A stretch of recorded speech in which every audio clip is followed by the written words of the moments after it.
At the end of 2013, Qin Buhfan, who had been contentedly embracing fatherhood, suddenly found himself capable of hearing the thoughts of his 5-year-old daughter. What? His daughter is a time traveler from 20 years into the future? Qin Ling'er exclaimed, "Daddy, invest in real estate. Go all in on virtual currencies. The world's wealthiest are beckoning you." When Qin Buhfan ascended to become the youngest billionaire, amassing a fortune in the trillions, he realized just how effortless it was to accumulate wealth. Chapter 1. My daughter's rebirth. Urging me to invest in cryptocurrencies? What am I doing with kindergarten assignments? Isn't this the house from my childhood? Could it be that I have been reborn? This is utterly absurd. Goodness, I must admit, young Qin was quite handsome. In the living room, Qin Buhfan sat on the sofa, engrossed in a book, wearing a perplexed expression. He instinctively turned his head to see his 5-year-old daughter sitting at a small desk, her large, watery eyes fixed upon him. Rebirth? Young version? Old Qin? Qin Buhfan felt a flicker of confusion. Could it be that this old Qin refers to him? Oh my, why is old Qin staring at me like that? Does he know I've been reborn? The voice echoed again. Yet, Qin Ling'er had not uttered a word. Just as Qin Buhfan pondered this, Qin Ling'er stood and approached him. "Daddy, I'm thirsty." Her sweet, childlike voice rang out. "All right, they'll get you some juice." Qin Buhfan thought he was imagining things, affectionately pinching her rosy cheek and rising to fetch the juice. "No need, Daddy, I'd prefer plain water." Qin Ling'er flashed a naive, innocent smile. Qin Buhfan looked puzzled. "Haven't you always disliked plain water?" A flicker of panic crossed Qin Ling'er's eyes, but she quickly replied, "Daddy, I misspoke. I want juice, it's my favorite." Qin Buhfan went to pour the juice and handed it to Qin Ling'er, who savored it with evident delight. Yet internally, she mused, "Thank goodness this young lady is quick-witted. I almost slipped up. But I must admit, juice is indeed the best. Since I've been reborn, I should indulge while I'm still young, enjoying food and drink." As Qin Buhfan listened to her inner monologue, he grew increasingly bewildered. In the room, it was only he and his daughter. Could it be that this girl truly is a time traveler from the future? Moreover, how was he able to hear her thoughts? While he was lost in contemplation, Qin Ling'er had finished her glass of juice. She turned to the kitchen, washed the cup meticulously, and returned to her small desk. This further affirmed Qin Buhfan's suspicions.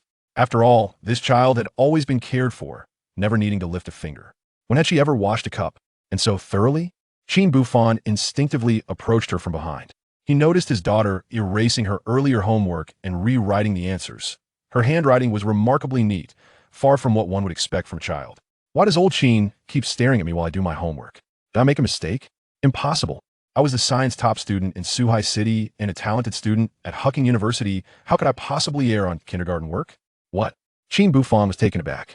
His daughter is the future science prodigy. However, upon reflection, it did not seem far-fetched to him. Since the divorce, Qin Buhfan had resigned from all his work to focus solely on nurturing his daughter. His parents wholeheartedly supported this decision, as she was their only precious granddaughter. At that moment, Qin Ling'er had completed her homework. To prevent raising any suspicions, she playfully looked at Qin Buhfan and asked, "Daddy, I've finished my homework. Can I watch TV now?" Upon receiving his nod, Qin Ling'er swiftly grabbed the remote and turned on the television. She feigned earnestness while watching Peppa Pig. Yet her mind was racing. Since I've been reborn, I must ensure that the tragedies of my past life do not repeat. Right now, Grandpa and Grandma's company has not yet gone bankrupt. Grandpa has not yet succumbed to a stroke due to stress. However, his brain aneurysm has existed for over a decade. It was only a matter of time before it became symptomatic. But if he takes the special medication before it manifests and undergoes surgery, the success rate is 80. Aside from considering Grandpa's condition, I need to think about generating income. Unfortunately, I possess the memories of over 20 years into the future, yet they are of no practical use. As this thought crossed her mind, Qin Ling'er glanced at Qin Buhfan, then sighed softly. Currently, I am merely 5 years old. Thus, my plans for future wealth must rely on old Qin. Oh, old Qin, you have borne far too much in your past life. That woman left you for another man. I only learned of this when I turned 20. Moreover, I discovered through investigation that it was that man's underhanded tactics that led to the bankruptcy of Grandpa and Grandma's company. She did this to force you to relinquish my custody. But you did not relent. And for the next 2 decades, you did not remarry for my sake. That I know you have always had feelings for Teacher Jiang. Looking back, Teacher Jiang was indeed wonderful. She took care of me during your tough times. I was too immature to realize that it led to your forced separation. Perhaps having her as a stepmother wouldn't be so bad. and we could live together as a family. Qin Buhfan listened quietly to Qin Ling'er's thoughts, momentarily lost in reverie. His parents' company would go bankrupt. His father would pass away from a stroke due to the financial collapse. And it was that scoundrel of an ex-wife who orchestrated this? Most importantly, this girl even knew about his feelings for Jiang Qingxue. Such an influx of information overwhelmed Qin Buhfan's mind, making it difficult for him to process. At that moment, Qin Ling'er's thoughts echoed again. The most pressing matter is generating income, that I must ensure that old Qin does not repeat the mistakes of his past and becomes the world's wealthiest. But how to make money is quite the conundrum. Real estate? I lack sufficient funds. Writing books? But minors cannot sign contracts, and if I play on a computer, old Qin will surely scold me. Qin Ling'er continued to murmur in her mind. Then, her gaze fell upon a nearby coffee table. Atop it lay a financial newspaper, the words virtual currency prominently displayed. Suddenly, an idea sparked within her. Why didn't I think of this earlier? I can have old Qin invest in cryptocurrencies. I remember in my past life, old Qin often engaged in financial investments with some idle funds. Our family's primary source of income stemmed from this. Thanks to old Qin's influence, I began working at a securities firm after graduating from Hucking University. With this thought, Qin Ling'er suddenly asked, "Daddy, what's today's date?" Though Qin Buhfan had clearly heard her thoughts, he maintained a composed demeanor and replied, "It's the 16th. Why do you ask?" Qin Ling'er beamed, "Oh, it's nothing. Teacher Jiang assigned us homework to remember the date. Today is the 16th. Tomorrow will be the 17th, and the day after."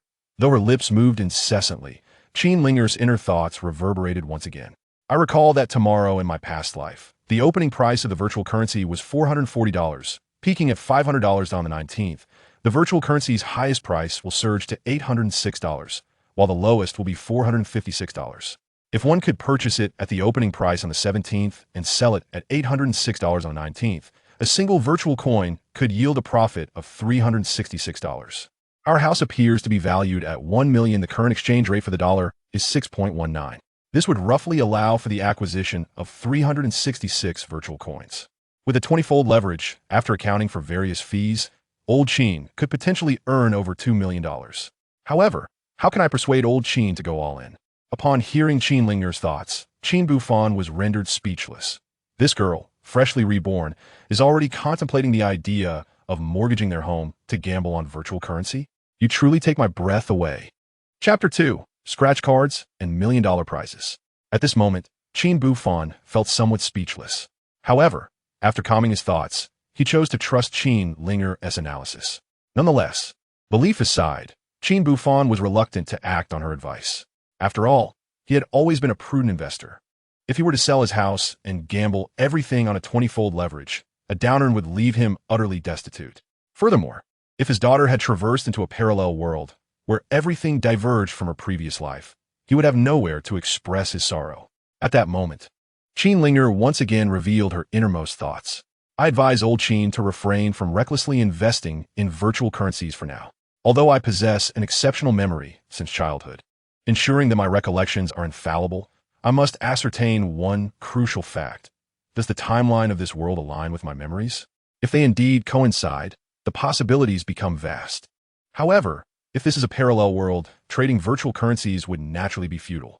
Yet, drawing upon my past experiences in a securities firm, I could still help old Qin thrive. But how can I confirm this? As Qin Ling'er pondered, a sudden epiphany struck her. She recalled, today in my past life, I was with old Qin downstairs, and he intended to buy a scratch card for fun. However, I wanted ice cream instead, so we did not go. The next day, a banner was hung outside the lottery shop announcing that someone had won $1 million prize. Old Qin often lamented this event, claiming that my ice cream had cost a fortune.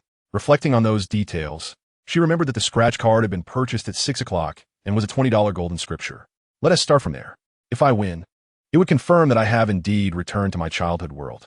With this thought, Qin Ling'er abruptly turned off the television and looked at Qin Buhfan, saying, "Dad, I'm a bit bored. Shall we go for a walk?" Qin Buhfan chuckled inwardly, but outwardly replied, "No, the sun is quite strong outside. Let us wait a bit. How about 6 o'clock? 6 o'clock? That would be too late. That's $1 million at stake." Qin Ling'er tooked, feeling exasperated yet playfully tugging at Qin Buhfan's hand, pouting, "But Dad, I really want to go." 10 minutes later, the father and daughter stood outside the lottery shop, adjacent to an ice cream parlor. Just as it was in my past life, she mused. If I recall correctly, old Qin will surely say, having passed by the lottery shop for so long without stopping, why not try our luck? Qin Buhfan, secretly amused, complied perfectly, saying, having passed by the lottery shop for so long and not visiting, should we try our luck? Upon hearing this, Qin Ling'er felt a surge of joy. Just as I thought. With excitement bubbling within her, she earnestly asked, Dad, are you going to buy a lottery ticket? Then I shall accompany you. Qin Buhfan said with a smile. But let us make a pact. If you win, you must treat me to ice cream, all right? He refrained from teasing his daughter further. For the prize was indeed a staggering 1 million. Should someone else seize the opportunity first, he would be left with profound regret. Before long, the father and daughter entered the lottery shop, where Qin Buhfan's eyes were immediately drawn to the gleaming Golden Classic scratch-off tickets displayed behind the counter. His eyes sparkled with excitement. At that moment, it was Qin Ling'er who felt the most anticipation. If she could reveal a $1 million prize within these tickets, her future plans would unfold seamlessly. Though their thoughts diverged, their aspirations aligned. In unison, they declared, Boss, we'll take all of these Golden Classics. The shopkeeper, who had been idly scrolling through his phone, perked up at their words. You want them all? Excellent. I'll arrange that right away. In no time, more than 20 scratch-off tickets were laid out before them. After Qin Buhfan settled the payment, the shopkeeper thoughtfully provided 2 coins. As they scratched the first ticket, the shopkeeper remarked, Not bad. You've won $40 on your first try. Keep it up. However, the second and third tickets yielded no wins. Noticing this, the shopkeeper encouraged, Don't lose heart. The odds of winning with these Golden Classics are quite favorable. Perhaps with so many tickets, the $1 million prize is destined for you. Though he spoke encouragingly, the shopkeeper secretly worried that the father and daughter might return the unused tickets due to their lack of winnings. His apprehension, however, proved unwarranted. Qin Buhfan cast a knowing glance at the shopkeeper and replied, Thank you for your well wishes. I too hope to strike it rich. With that, he hastened to scratch the tickets. Yet, even after the 19th ticket, they still had not uncovered the $1 million prize. At this moment, Qin Ling'er felt a wave of anxiety wash over her, mirrored by her father's own tension. Meanwhile, the shopkeeper slowly opened his drawer, preparing to cash in the winning tickets. In his mind, he envisioned the disheartened expressions of the father and daughter as they departed. Taking a few deep breaths, Qin Buhfan began to scratch the final ticket with renewed vigor. In the blink of an eye, he revealed all the concealed layers. Right in the center, a sequence of 7 digits emerged before his eyes. 1 million. Had he truly won? Qin Buhfan was momentarily stunned. Beside him, Qin Ling'er feigned a look of confusion. Yet inwardly, she breathed a heavy sigh of relief. Indeed, the world I have traversed is the very one I inhabited in my childhood, she mused to herself. 10 minutes later, Qin Buhfan exited the shop under the envious gazes of newly arrived lottery players. Naturally elated by his $1 million win, he felt an even greater sense of anticipation brewing within him. He had resolved to visit the lottery center the following day to cash in his winnings, intending to invest in virtual currency. However, what Qin Buhfan envisioned remained a mystery to Qin Ling'er. Thus, although she appeared to be enjoying the ice cream that Qin Buhfan had bought for her, her mind was in a whirl of contemplation. Now, I have confirmed my suspicions. This is indeed the world where I lived during my childhood. However, how should I convey this to old Qin? Should I tell him that I am a reincarnate? That I knew he would win the lottery even before he bought the scratch-off tickets? No. If I were to say that, old Qin would undoubtedly think I was insane and would want to take me to see a psychiatrist. Yet, if I remain silent, wouldn't that be a missed opportunity for profit? I must ensure that old Qin gets involved in cryptocurrency. Although the pinnacle of cryptocurrency will not be reached until December 17th, 2017, that date feels far too distant. As it stands, old Qin needs to address pressing matters. The first being the tumor in Grandpa's brain, and the second being the impending bankruptcy of Grandpa and Grandma's company. Most importantly, old Qin must realize his own value. After a moment of reflection, Qin Ling'er had an epiphany and finally formulated her argument. Dad, she suddenly approached Qin Buhfan with utmost seriousness and said, Now that you've earned so much money, have you ever considered investing in cryptocurrency? Upon hearing this, Qin Buhfan couldn't help but smile inwardly. This girl has certainly circled around and finally got straight to the point. Hasn't she? Chapter 3. Is it that wild? Having the ability to hear her thoughts, Qin Buhfan had a clear understanding of Qin Ling'er's intentions. The matter of the scratch-off tickets had convinced him that this daughter of his was indeed from the future. Nevertheless, He refrained from disclosing his ability to hear her thoughts and instead responded to her statement. Little one, how do you know about cryptocurrency at such a young age? Qin Ling'er had evidently prepared a response. She earnestly replied, Dad, our classmate, Xiaomei, her father is involved in cryptocurrency. Xiaomei boasts that her father made enough money in just a few days to buy a car. Oh, and she even gave me a penguin account, claiming that her father trades cryptocurrency with that person, who seems quite impressive. After speaking, Qin Ling'er's inner voice resonated once more. I have indeed spoken without leaving a trace. Old Qin surely won't harbor any doubts about my words, will he? Old Qin, you must seize this opportunity. After all, the cryptocurrency market has been unstable since the 19th. It won't experience a sudden surge to 1,077 until the 28th. If you can grasp both of these pivotal moments, you will amass a fortune. Qin Buhfan listened intently to her thoughts, and a smile crept onto his face. After a brief moment of contemplation, he said, Since my dear daughter has suggested it, I suppose I shall give it a try. After all, I have some savings accumulated over the years, and I can also borrow a bit from friends. All right, daughter, let us head back now. Give me that penguin account, and I'll have a chat with him. If all goes well, I shall dive into this venture. After all, my daughter is growing day by day, and relying solely on financial management will not yield substantial earnings. Given this, it is perhaps better to take a bold leap. Upon hearing this, Qin Ling'er felt a surge of joy within. Old Qin is indeed quite perceptive. Let us proceed with this plan for now. Since this is his first foray into such matters, I shall allow him to engage in ordinary trading. Once he earns his initial capital, I will devise a strategy to have him utilize a 20-fold leverage, progressing gradually. In this manner, money will generate more money. An hour later, Qin Buhfan finished dining with his daughter at a nearby noodle shop, and they returned home to take their respective baths. Qin Buhfan began the process of registering an account, while Qin Ling'er, under the pretense of using her phone, took his spare device. After successfully registering the penguin account, Qin Ling'er retrieved a piece of paper. Observing the jumbled numbers scribbled upon it, Qin Buhfan promptly opened the penguin account and added the friend. Upon seeing this, Qin Ling'er let out a sigh of relief.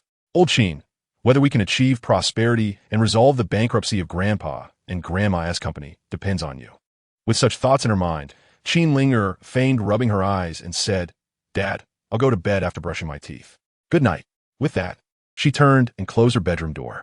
Soon after, a notification confirmed the successful addition of a friend on the penguin account. Simple Life, hello. Dream back to 20 years. May I ask who you are? Simple Life. A friend referred me. I'm interested in trading virtual currencies.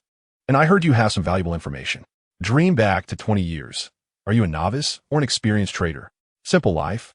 I've only just begun my research, and I have registered my account, but I have yet to enter the market. Dream back to 20 years. Investing carries risks. Caution is essential. I will ask again, are you certain you wish to invest in virtual currencies? Simple Life, absolutely. There was a brief silence from the other end before a photograph was sent. The image displayed a series of numbers. Dream back to 20 years. This is my prediction for the virtual currency prices over the next 3 days. Although there may be discrepancies, they will not be significant. You may consider making a purchase as a trial. Remember, when it's time to sell, do not hesitate. Simple Life, acknowledged. Dream back to 20 years. Good. Explore on your own for now. I will reach out again on the 19th. Qin Buhfan printed the photograph, annotated it simply, and then retired for the night. The following morning, Qin Buhfan awakened Qin Ling'er, and after they completed their morning routines and prepared breakfast, he sent her off to school. He then hurried back home, swiftly logging into the virtual currency account. At that moment, it was 7:10 a.m., shortly after the market opened. Qin Buhfan observed that the virtual currency prices closely mirrored those predicted by Dream back to 20 years. He proceeded to buy, quickly transferring funds into his account.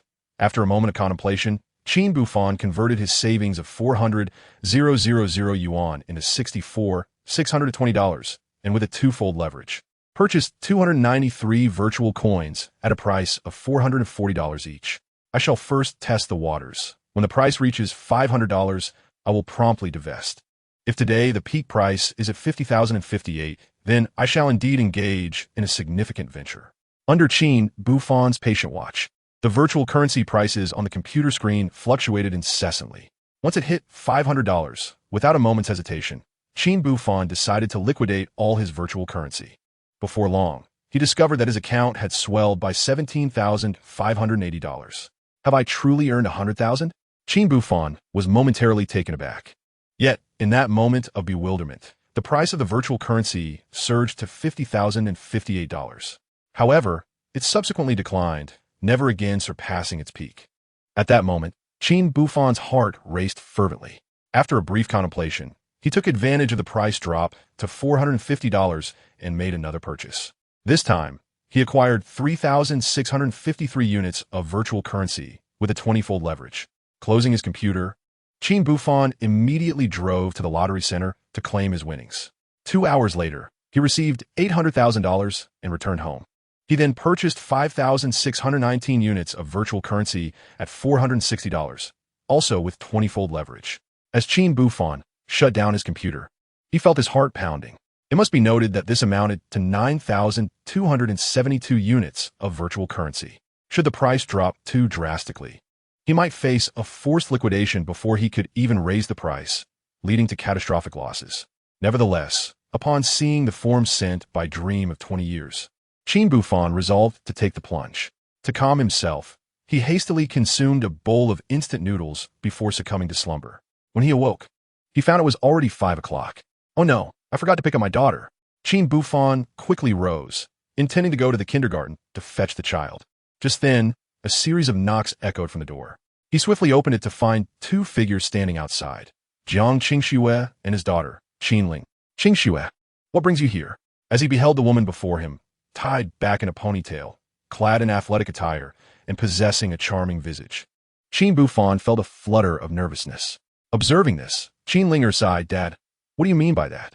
All my classmates have gone home, and since you didn't come to get me, Teacher Jiang had no choice but to bring me back herself. And you ask why Teacher Jiang is here? Also, didn't you teach me to welcome guests? What do you mean by leaving her at the door? At her words, Qin Buhfan realized his oversight, and he hastily apologized, ushering Jiang Qingxue inside. Witnessing this, Qin Ling'er felt a pang of disappointment for her father. Ah, this old Qin is truly a source of worry.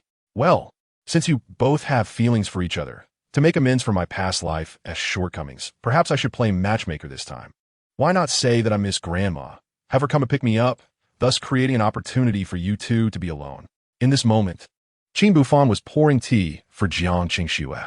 Upon hearing his daughter's heartfelt thoughts, his hand involuntarily trembled, causing scalding water to flow down his fingers, eliciting a grimace of pain. Internally, he chided himself, pondering how wild his daughter had become as she grew. Chapter 4, Childhood Sweethearts. How are you? As Qin Buhfan muttered to himself, Jiang Qingxue swiftly approached, taking hold of his hand, inspecting it with evident concern. Qingxue, I'm fine, he reassured her, feeling a surge of nervousness at their touch. Indeed, they had been childhood companions, and their families enjoyed a cordial relationship. However, as a single father, and with Jiang Qingxue still being an unmarried young lady, he felt that pursuing a relationship would be irresponsible. Thus, he believed it would be best to keep his feelings concealed within his heart. With this thought, he instinctively released her hand. Seeing this, Jiang Qingxue felt a twinge of disappointment. Yet at that moment, Qin Buhfan's burn was of utmost importance to her. Resolutely, she turned towards the kitchen to find soy sauce. Qin Buhfan, you really are something. You can burn yourself even while pouring a glass of water. At your age, you should be able to take care of yourself. How can you expect to raise a daughter? Though her words were laced with sarcasm, her eyes betrayed genuine concern, which was evident to anyone not blind. Qin Buhfan felt a warmth within, only managing a smile as he replied, Qingxue, let me handle it. He then applied a thin layer of soy sauce to the burn, alleviating much of the stinging sensation. Nearby, Qin Ling'er couldn't help but shake her head. Ah, old Qin is still the same as in his past life, always choosing to slack off. It's obvious to everyone in the kindergarten that Teacher Jiang has feelings for him. I refuse to believe old Qin is unaware. It seems I must play the role of a matchmaker. If I don't help Teacher Jiang and old Qin get together in this lifetime, I would regret it forever. Honestly, Teacher Jiang is truly exceptional. Back then, when Teacher Jiang confessed to old Qin, he turned her down because of his status as a divorced father. Yet, she boldly replied, what of having a child? You've saved me 10 months of pregnancy and years of upbringing. I've gained a wonderful daughter without the effort. What a bargain. Unfortunately, I was too immature at the time, and I inadvertently ruined things. Qin Ling'er's thoughts were crystal clear to Qin Buhfan, causing his heart to race. Jiang Qingxue had actually said that? Just as he contemplated this, Jiang Qingxue suddenly sighed. What troubles you? Qin Buhfan inquired with curiosity. Jiang Qingxue gazed earnestly at him and said, Old Qin, I believe you cannot continue like this. Your home needs a woman to support it. I think you should find someone while Ling'er is still young. In that case, neither you nor your daughter need to rely on takeout every day. Moreover, given that Ling'er is still quite young, there are certain matters you may find difficult to attend to. After all, a daughter must maintain a respectful distance from her father. Of course, aside from that, you are no longer a child. It would be prudent for you to seek a partner, alleviating your family from further concerns regarding your single status. Upon hearing these words, Qin Buhfan couldn't help but chuckle inwardly. Was this a roundabout confession from her? While he understood her implication, he replied with a smile, Qingxue, I comprehend your meaning, yet I have no intention of pursuing another woman. After all, at this, Jiang Qingxue's brow furrowed tightly as she interjected, Are you still pining for Ling'er's mother? Qin Buhfan shook his head. Then what exactly do you mean? Jiang Qingxue pressed, a hint of aggression in her tone. Qin Buhfan fell silent. Just then, Qin Ling'er stepped forward and, with her sweet, innocent voice, declared, Teacher Jiang, what my father means is that he doesn't want any other women, only you. What? Jiang Qingxue was taken aback, her mind racing with disbelief. She had not anticipated such mature words to come from the mouth of a 5-year-old. However, at that moment, her greater concern was the content of Qin Ling'er's proclamation. Ling'er? Who told you that? Although Ling'er possessed the body of a 5-year-old, her soul was that of a 25-year-old, allowing her to respond effortlessly to such inquiries. She earnestly explained, Earlier my grandmother called my dad and said if he thought Teacher Jiang was suitable, she would personally come to propose. However, my dad said he indeed likes Teacher Jiang, but since he is divorced and raising a child, while Teacher Jiang has never been married and has not even dated, he felt hesitant to make a move. Oh, by the way, Teacher Jiang, let me ask you, have you never been in a relationship because you've been waiting for my father? At this, Qin Ling'er looked at Jiang Qingxue with immense anticipation, while internally she mused, Teacher Jiang, Old Qin, I can only assist you up to this point. The barrier has been broken. Now it is up to you too. Upon hearing this, Qin Buhfan felt at a loss for words. Ling'er, you truly are my wonderful daughter. As he pondered this, he noticed Jiang Qingxue striding toward him in her high heels. She reached out, grasped the collar of his shirt, and, filled with righteous anger, exclaimed, Qin Buhfan, you scoundrel, we grew up together. When I was a child, I dreamed of marrying you. When I went abroad for my studies, do you know why? It was because you rascal, had a whirlwind marriage and the other party was already pregnant. Do you realize why I suddenly returned? It was because I learned of your divorce. And, as a Ritter with a master's degree, do you think I chose to become a kindergarten teacher by chance? It was because I wanted to help take care of your daughter. Qin Buhfan was left speechless. At that moment, Qin Ling'er's inner voice echoed once more. Teacher Jiang's confession is truly touching. I'm so moved I could cry. However, upon reflection, it seems that in my past life, Teacher Jiang was always my teacher. When I attended kindergarten, she was employed at a nearby school. Throughout my elementary, middle, and high school years, she would promptly change jobs, always becoming my homeroom teacher. Initially, I believed that Teacher Jiang was merely pursuing advancement, but it turned out she was quietly caring for me. How foolish I was in my past life. Why did I seek to tear them apart? Old Qin, if you do not express your feelings soon, I shall truly be upset. Qin Buhfan silently absorbed his daughter's heartfelt words. It would be impossible not to feel moved. A woman who has silently loved him for so many years, who even accepted his divorce and the responsibility of raising a child without a hint of disdain, such a woman deserves to be protected with his very life. However, the current Qin Buhfan did not intend to confess his feelings immediately. After a brief contemplation, he looked at Jiang Qingxue and said, Qingxue, I understand your sentiments, but I must also convey mine. In the past, my sole focus was on educating our child, neglecting my own affairs. Now, however, I must consider matters beyond our child, such as earning a living, and indeed you. Jiang Qingxue was instantly overcome with tears. Qin Ling'er, too, had tears brimming in her eyes. She approached her father and Jiang Qingxue, grasping one hand from each. Though no words were spoken, the emotions between them were palpable. Jiang Qingxue wept tears of joy. After wiping her eyes, she declared, All right, from now on, let us together nurture this family. I will go buy groceries and prepare a grand meal for you both. With that, Jiang Qingxue hurried downstairs to shop. Chapter 5. A Hundredfold Leverage. Jiang Qingxue remained busy until 10 p.m., at which point Qin Buhfan escorted her home. Energized by Jiang Qingxue's heartfelt confession, Qin Buhfan felt a renewed vigor. Once Qin Ling'er finished her bath and retreated to her room, he opened his computer. Accessing a cryptocurrency website, he noted that the closing price on the 17th was 492 yuan, closely aligning with the data provided by Dream Back to 20 years. At that moment, the penguin icon in the bottom right corner began to flicker. Dream back to 20 years. How did it go today? Did you acquire any cryptocurrency? What are the details? Simple life. I purchased a total of 272 units of cryptocurrency today. Dream back to 20 years. Simple life. I used 20x leverage. After sending that message, there was a brief silence from the other side of the screen. Minutes later, Dream back to 20 years responded. You possess remarkable courage. Do you realize that with 20x leverage, even a profit of 1 could yield a profit of 20? However, if you incur losses, your assets could plunge into the negative in mere minutes. Do you truly trust me this much? Reading the lengthy response, Qin Buhfan couldn't help but smile and typed back. Trading cryptocurrencies is inherently a gamble. Thus, I intend to play it big. Dream back to 20 years. Very well. Since this is your choice, I shall respect it. However, remember to divest entirely by the 19th.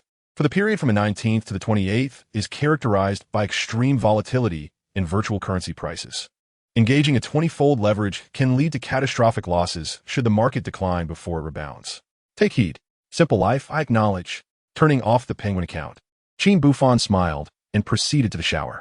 Meanwhile, in Qin Ling'er's room, she closed her tablet, her delicate features marred by a myriad of emotions.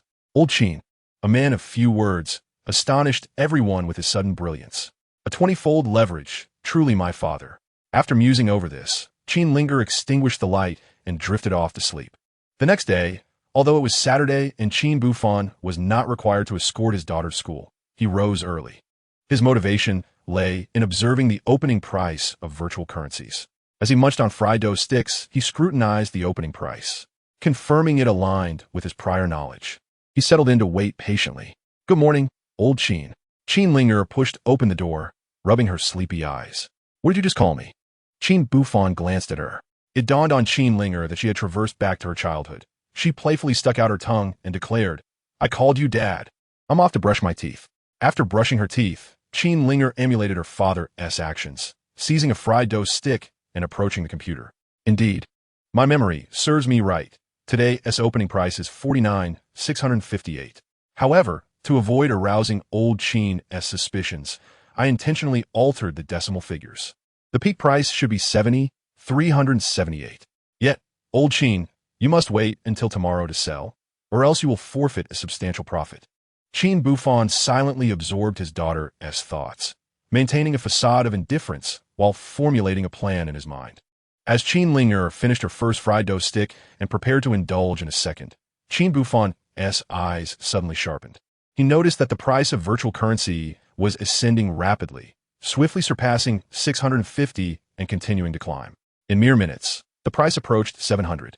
At this moment, Qin Buhfan made a decisive choice and liquidated all his virtual currency holdings. At that instant, Qin Ling'er, sipping her millet porridge, caught sight of her father's actions and was taken aback. Dad, what are you doing? She feigned ignorance, though internally she was utterly flabbergasted. Old Qin, are you squandering money? She mused. You hold nearly 10,000 virtual coins, and the highest price tomorrow differs from today's peak by a staggering 100. That's $1 million. My goodness. Though Qin Buhfan heard his daughter's thoughts, he remained unperturbed. With a cheerful demeanor, he replied, although yesterday, dreaming back to 20 years advised me to sell on the 19th, however, I have conceived a more prudent approach. At this juncture, Qin Buhfan gently ruffled Qin Ling'er's hair and remarked, This, I must tell you, you likely wouldn't comprehend. Qin Ling'er remained silent, yet her thoughts echoed persistently. Father, I am your daughter, a notable figure in the future financial realm. How could I possibly be oblivious? Are you planning to sell the virtual currency purchased yesterday at a high price for caution, and then buy back at a lower price? And repeat the process tomorrow. Nevertheless, I must say, Father, your acumen is truly remarkable. This way, you can maximize profits. Humph. The most crucial aspect is that with me as your behind-the-scenes supporter, you can revel in your success. as Qin Ling'er murmured to herself. Qin Buhfan gazed at the two for $1 million in his account and declared, "I will first withdraw $400,000. The remaining $2 million will be spent to acquire at today's lowest price in one go." Minutes later, his phone chimed. Upon seeing the credited amount of $2.47 million, a smile spread across Qin Buhfan's face. To his astonishment, within a day, he had directly earned over $14 million. Qin Buhfan felt a wave of emotion wash over him. It was not without reason. After all, the total market value of his parents' company was merely $50 million, encompassing all their assets. Yet, Qin Buhfan felt a tinge of discontent. After all, having eavesdropped on his daughter's thoughts, he was aware of the significant events that lay ahead: the bankruptcy of his parents' company and his father's demise from a cerebral hemorrhage. Furthermore, there was the matter concerning Jiang Qingxue. The road ahead was laden with burdens. While Qin Buhfan pondered these matters, Qin Ling'er suddenly exclaimed, "Father, look!" Qin Buhfan immediately turned his gaze to the screen, witnessing the virtual currency price soaring to $378, only to subsequently decline, ultimately stabilizing at $494. It was time to act. A look of profound contemplation crossed Qin Buhfan's face. Observing this, Qin Ling'er felt a surge of anticipation. I wonder, is father planning to leverage this opportunity again? Qin Buhfan glanced at his daughter, a slight smile curling at the corners of his mouth. Subsequently, after executing a series of transactions, he purchased 404,089 virtual currencies with a 100-fold leverage. After witnessing Qin Buhfan's maneuvers, Qin Ling'er could no longer contain her excitement. Wow, Father's boldness is astonishing. 100-fold leverage? If this goes awry, there would be nothing left. Even with my knowledge from the future, I wouldn't dare take such risks. Father, you truly deserve to prosper in this lifetime. However, Qin Ling'er seemed to have an epiphany. After a moment of contemplation, she turned and retreated to her room. Chapter 6. The Necessity of Real Estate Speculation. Regarding Qin Ling'er's thoughts, Qin Buhfan could accurately surmise a few. Indeed, within a minute, a notification from QQ in the lower right corner began to flash. Dreaming back to 20 years, what's the update? Simple life. Today, as prices indeed align with the chart you provided. Thus, seizing the moment of peak value, I liquidated my entire investment and utilized $2 million, leveraging it 100-fold to acquire 400,000 virtual coins. Dream of 20 years. Your audacity is commendable. However, there are a few words of wisdom I must impart to you. Simple life. I grasp your intent. You wish to convey that trading cryptocurrencies entails risks and necessitates caution. Rest assured, I'm fully aware of this. It is precisely because of the chart you supplied that I proceeded as such. Dream of 20 years. It is reassuring that you understand. Remember, tomorrow, sell at the highest price indicated in the chart I provided. Subsequently, remain inactive for a few days while I analyze the market. I will update you thereafter. Simple life, understood. I shall shut down the computer. Qin Buhfan poured himself a cup of coffee and commenced deep contemplation. Betting on virtual coins indeed promises swift returns, yet the market is capricious. Were it not for hearing Ling'er's inner voice, I would never have dared to plunge in recklessly. Moreover, I cannot perpetually leverage my investments. Thus far, the price of virtual coins mirrors Ling'er's memories from her past life, but that assumption is predicated on my absence from the market. Ling'er's rebirth could very well trigger a butterfly effect. After a brief reflection, Qin Buhfan resolved to withdraw after the event on the 28th. Of course, whether he continues to hold virtual coins would depend on future developments. He perceived that the market for cryptocurrencies would only expand. Consequently, he resolved that even if he withdrew, he would still maintain a long-term investment in virtual coins. As for the quantity he would hold, he would defer to his daughter's opinion. At that moment, Qin Ling'er emerged from her room. Qin Buhfan promptly approached her and said, "Ling'er, I have made a decision. After the event on the 28th, I shall temporarily relinquish my investments in virtual coins." What? Qin Ling'er was taken aback by this statement. "No way. Old Qin, absolutely not. I merely advised against leveraging your investments, not against investing in virtual coins.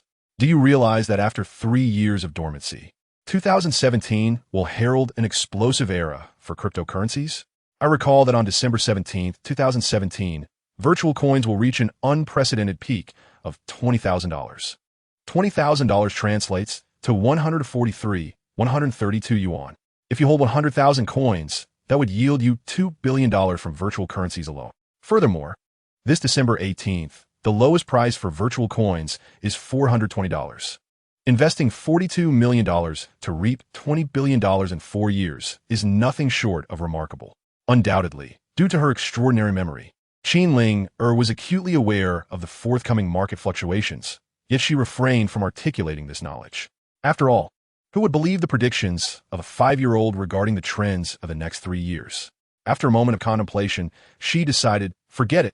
I will offer some guidance to old Qin through my penguin account tonight. Upon reflecting on this, Qin Ling'er spoke earnestly. Father, I must admit my ignorance regarding virtual currency. However, you might consider consulting that individual you recently befriended. She is likely to provide you with valuable insights. Qin Buhfan chuckled. Indeed, you are quite right. I have decided to treat her to a meal at noon. After all, were it not for her guidance, I would not have amassed such wealth. Qin Ling'er quickly interjected, no, absolutely not. Qin Buhfan turned to his daughter, why not? She has helped me profit. It's only customary to extend an invitation. Ling'er found herself momentarily speechless, her mind racing with thoughts.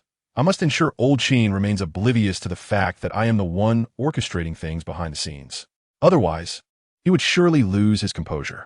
But how can I navigate this deception? Just as Qin Ling'er grappled with her predicament, the doorbell rang. She rushed to open the door, revealing Jiang Qingxue, who appeared to have made a special effort in her attire, clad in a tailored suit and black stockings. Her tall figure, accentuated by high heels, exuded elegance. Teacher Jiang, Qin Ling'er exclaimed, seizing her hand as if she had encountered a savior. After ushering her inside, she complimented, Teacher Jiang, you look stunning today. She then turned to Qin Buhfan. Father, look, she asked, wearing your favorite black stockings. Qin Buhfan's cheeks flushed. This girl truly. Though he was at a loss for words, he could not deny that Jiang Qingxue appeared more enchanting than usual today. What's this?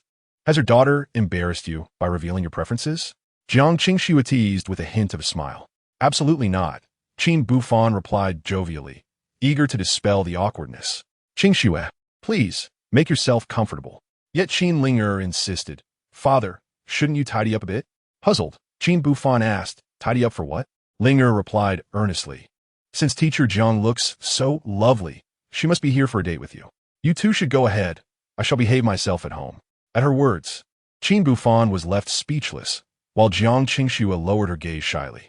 Thankfully, Jiang Qingxue quickly recovered, stating, Ling'er, do not speak nonsense.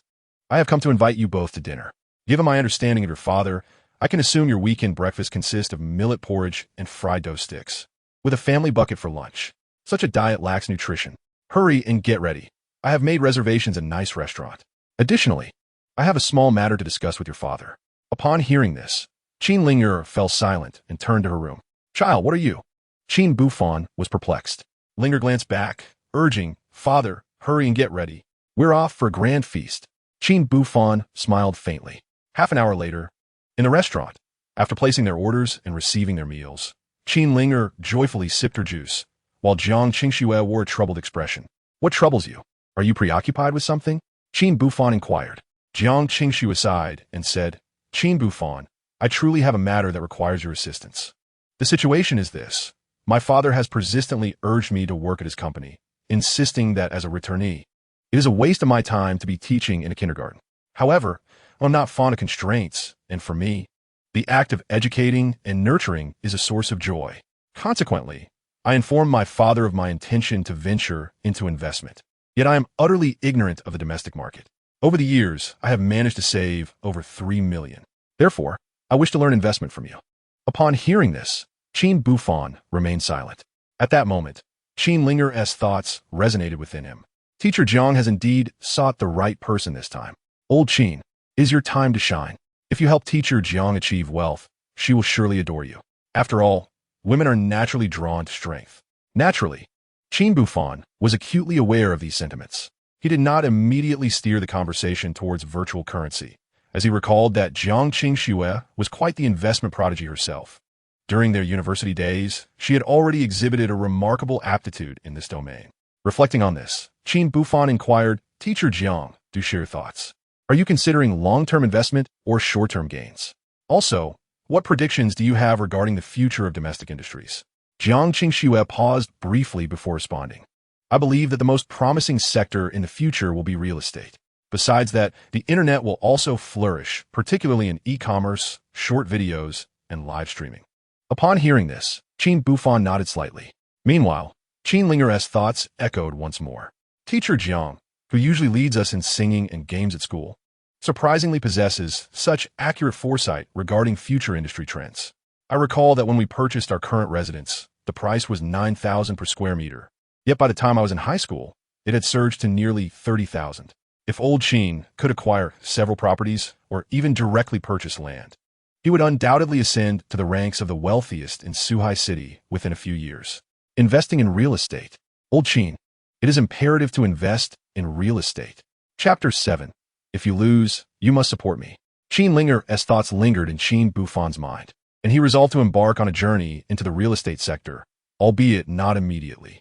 After a moment of contemplation, Qin Buhfan turned to Jiang Qingxue and stated, Qingxue, investing in real estate is indeed promising. However, this approach is geared towards long-term profits. It is evidently impossible to achieve returns in a short span. Since you have articulated your ideas, allow me to expand upon them a bit. We are currently in an era of internet development. Yet, I have a premonition that the future will herald a boom in the mobile phone industry. I learned from the news that by the end of this year, the 3 major telecom operators will obtain 4G licenses. At that time, 4G mobile phones will undoubtedly become the new trend. Consequently, software development for mobile phones will emerge as a hot topic. Therefore, if you wish to invest, you might consider these avenues. Listening to Qin Buhfan's words, Jiang Qingxue found herself lost in thought. Beside them, Qin Ling'er was inwardly astonished. Goodness, I never imagined that old Qin's predictions for the future would be so remarkably accurate. On December 4, 2013, the Ministry of Industry and Information Technology awarded 4G licenses to the 3 major telecommunications operators. This year became known as the inaugural year of 4G.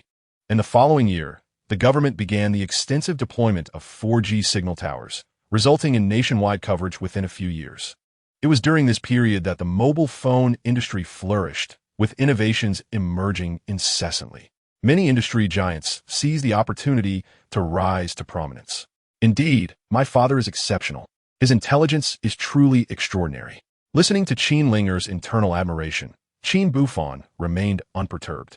At that moment, Jiang Qingxue spoke up. Buhfan, what you're saying seems so far-fetched.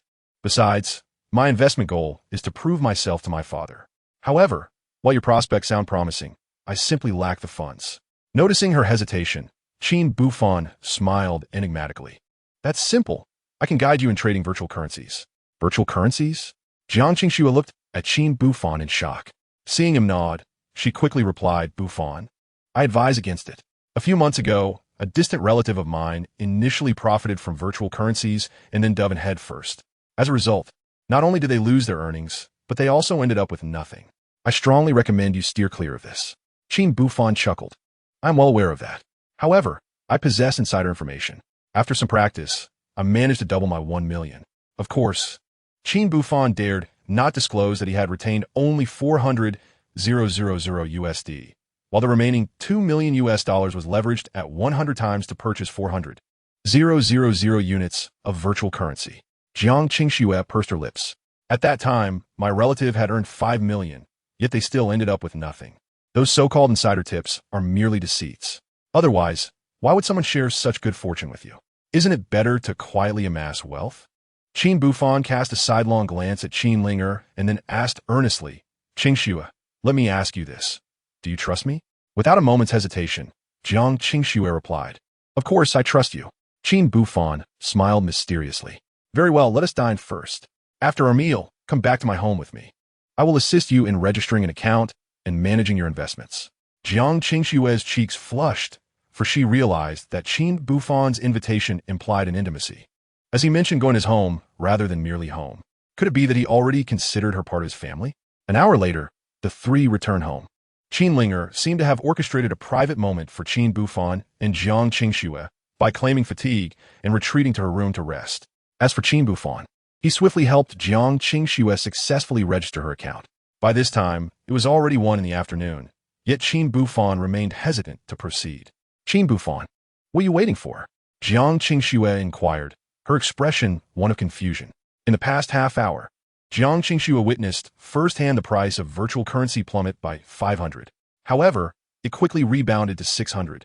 Had Qin Buhfan seized the opportunity at that moment, even without leveraging, his 480,000 could have yielded an immediate profit of 90,000. Yet, Qin Buhfan remained unmoved. Noticing the anxious expression on her face, he smiled enigmatically and said, "There is no need to fret. 500 is not the lowest price we'll see today. Hasty decisions lead to regrettable outcomes.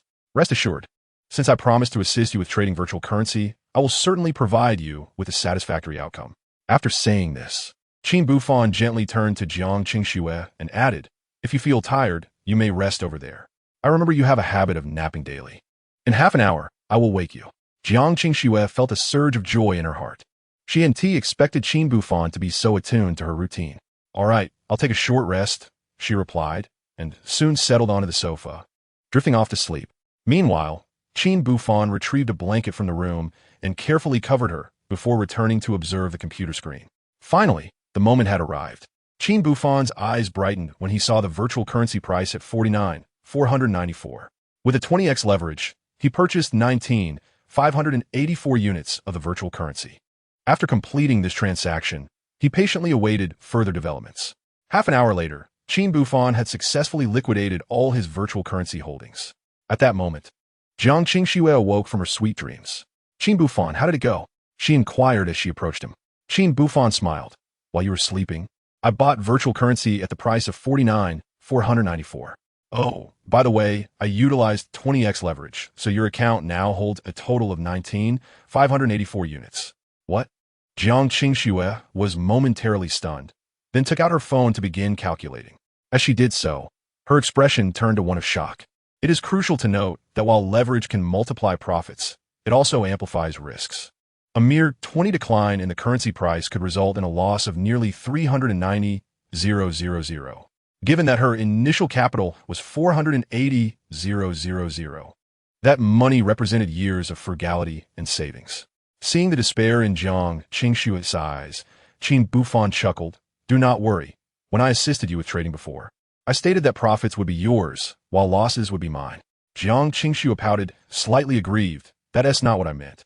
I was trying to say, Qin Buhfan, if I truly incur losses, you will have to support me from now on. You can rest assured, I am quite easy to take care of." Before she could finish her playful complaint, Qin Buhfan burst into laughter. He produced a tissue and gently wiped the tears from the corners of her eyes, saying, "I was only teasing you. Rest assured, your money remains intact. Moreover, while you were asleep, I sold everything at 702. Jiang Qingxue was taken aback, then quickly reopened the calculator on her phone to begin recalculating. The result of 702 subtracted from 49,494 is 20,706. I possess 19,584 units. After deducting some expenses, I have earned over $4 million. Qin Buhfan smiled. At that moment, a message notification chimed on Jiang Qingxue's phone. Upon seeing 28 million Huaxia coins credited to her account, Jiang Qingxue was utterly stunned. After all, her intention in seeking Qin Buhfan's assistance was merely to enhance her earnings. Her goal was to invest $3 million as capital and earn around 40 to 50,000 each month, which she deemed sufficient. With this thought, Jiang Qingxue could no longer contain her excitement. She embraced Qin Buhfan and planted a kiss on him. "Qin Buhfan, how could you be so amazing? I think I've fallen for you." Qin Buhfan was momentarily taken aback, his heart overflowing with joy. Just then, the door to Qin Ling'er's room opened. She had initially intended to get a drink of water, but upon witnessing the scene before her, she quickly said, "Dad, Teacher Jiang, please continue. I didn't see anything." With that, Qin Ling'er retreated to her room, leaving Qin Buhfan and Jiang Qingxue exchanging awkward glances. Chapter 8. The Man Outside, the Woman Inside. At 3 in the afternoon, Jiang Qingxue, her face beaming with joy, looked at Qin Buhfan. "You have truly helped me today.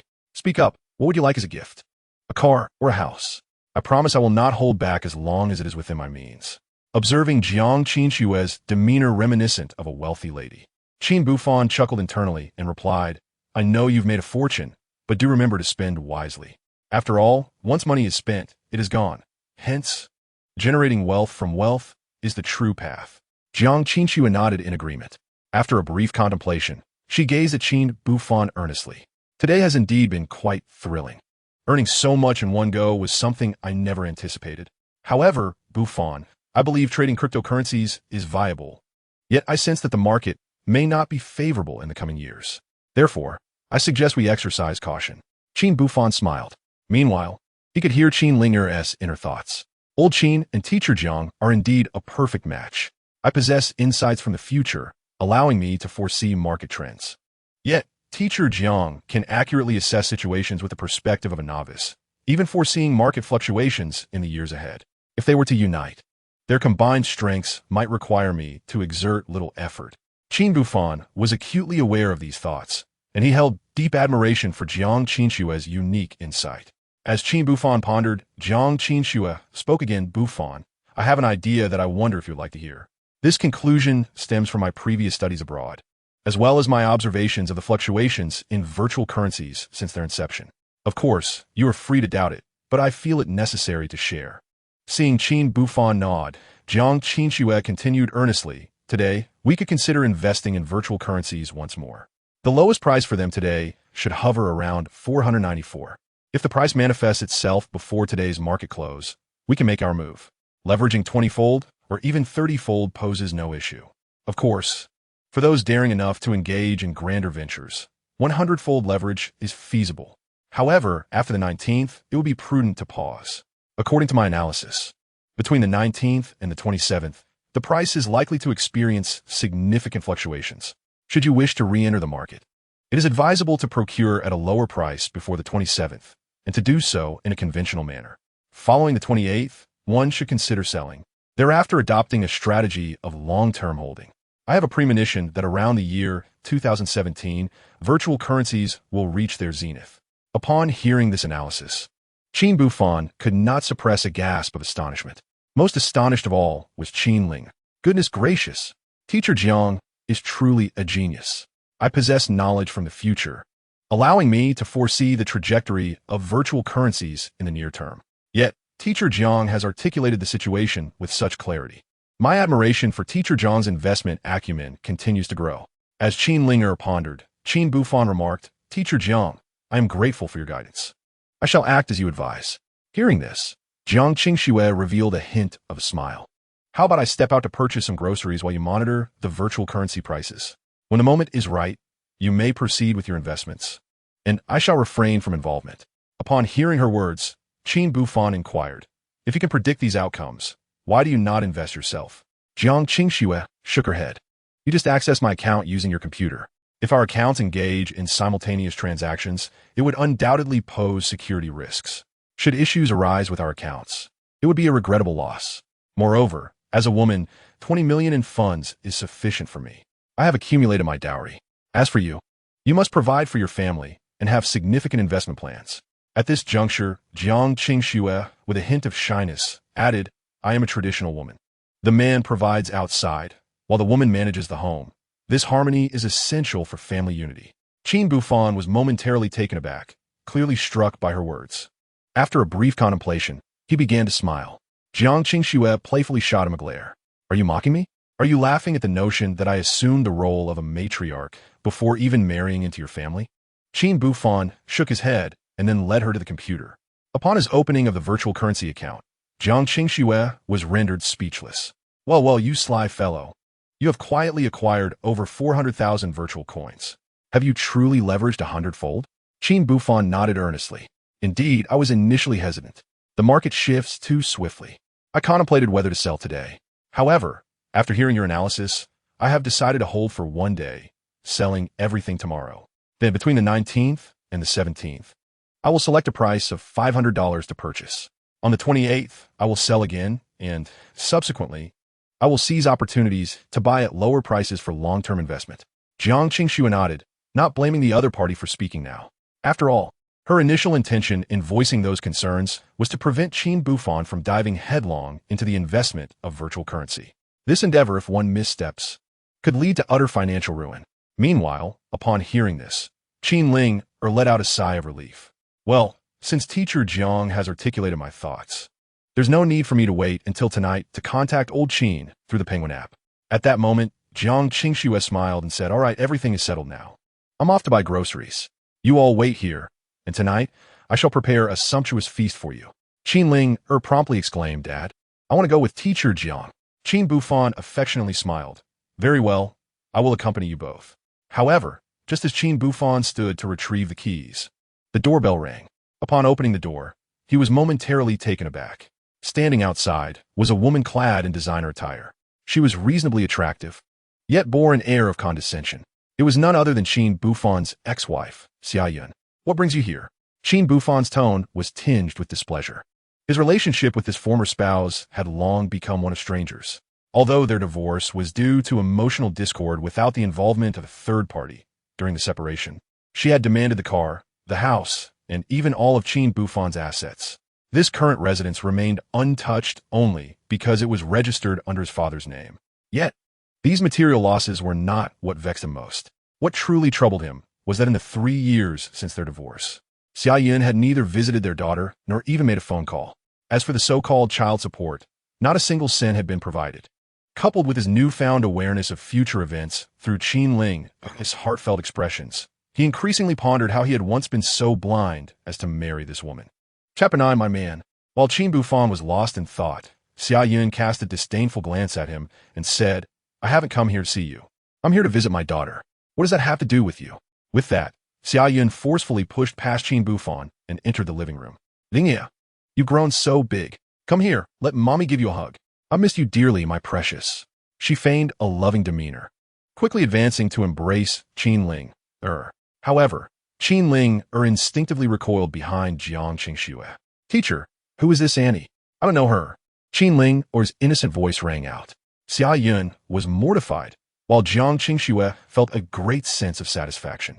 It was no surprise she felt this way. When Qin Buhfan married Xia Yun, Jiang Qingxue had been heartbroken yet sincerely wished him well. However, upon learning from her father that after their marriage, Xia Yun's monthly expenses were a staggering 70 to 80,000, she could hardly fathom it. Though she had shown some restraint during her pregnancy, after Qin Ling'er's first month, she began to travel around the world under the guise of enjoying life. Though she would call Qin Buhfan every few days, it was merely to solicit funds due to her lack of finances. At that time, Qin Buhfan was experiencing a promising phase in his career. However, due to his concerns for his daughter, he was compelled to transfer the company he had just established a year prior. He devoted himself entirely to raising his child. Yet, who could have anticipated that a year later, Xia Yun would suddenly express her desire for divorce, citing Qin Buhfan's lack of ambition as the reason. At that moment, seeing that their child was still young, Qin Buhfan endured the situation. However, Xia Yun vanished without a trace. Consequently, for 2 years, Qin Ling'er had not laid eyes on her mother. Even on the occasion of Qin Ling'er's 3rd birthday, when Xia Yun returned to finalize the divorce proceedings, she did not see her daughter. Now, unexpectedly, she had reappeared. Naturally, Qin Ling'er did not recognize her. Little did they know, at that moment, Qin Ling'er harbored entirely different thoughts. How naive I was in my previous life, to think that such a woman could hinder old Qin from pursuing his own happiness. She bore me, yet she did not nurture me. A woman like her is unworthy of being called my mother. What audacity does she possess to contest old Qin for my custody? Qin Ling'er's innermost sentiments were silently absorbed by Qin Buhfan. He immediately stepped in front of Xia Yun. Madam Xia, if you have come to see Ling'er, I regret to inform you that your timing is unfortunate. We are about to leave for grocery shopping. Furthermore, it seems Ling'er does not recognize you, so I kindly request that you leave. Xia Yun scoffed derisively. Qin Buhfan, after all these years, your ability to earn has not improved, but your eloquence has certainly flourished. I am Ling'er's mother. What business is it of yours to prevent me from seeing my own daughter? As she spoke, Xia Yun cast a sidelong glance at Jiang Qingxue, then sarcastically remarked, Oh, I almost didn't recognize you. Isn't this your childhood sweetheart? I always suspected there was something between you two, and it seems my intuition was correct. Qin Buhfan clenched his fists. He could not allow Xia Yun to demean Jiang Qingxue in such a manner. However, he also wished to avoid an argument with his daughter's biological mother in her presence. He quickly glanced at Qin Ling'er. Understanding his unspoken message, she promptly stated, Daddy, this Annie is quite frightening. I want to go to my room now. Once you send her away, I will come back out. With that, Qin Ling'er turned and entered her room, closing the door behind her. Qin Buhfan coldly regarded Xia Yun and said, Madam Xia, just now, I refrained from arguing with you in front of our daughter. However, I hope you will not slander Qingxue without cause. Moreover, we are divorced, and who I choose to be with is no longer your concern.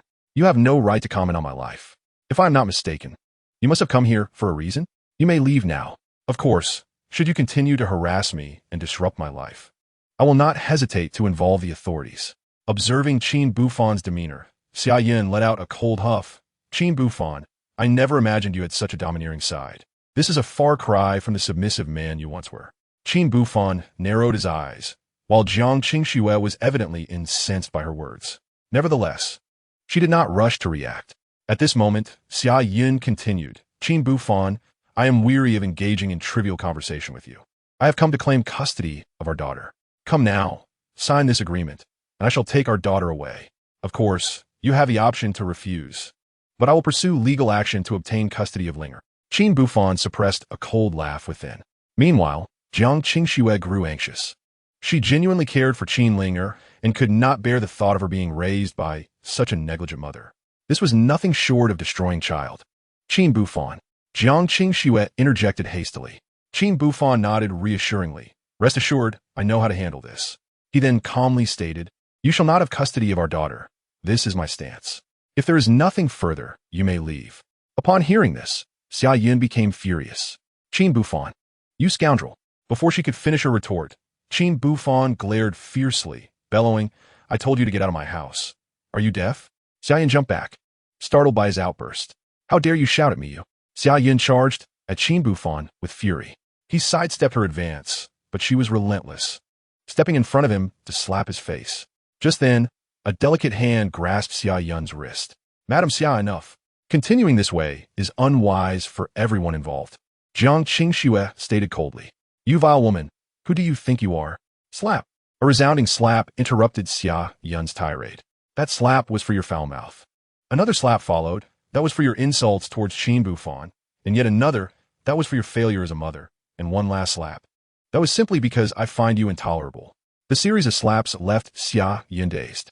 She glared at Jiang Qingxue, ready to explode, but Jiang Qingxue smiled wryly.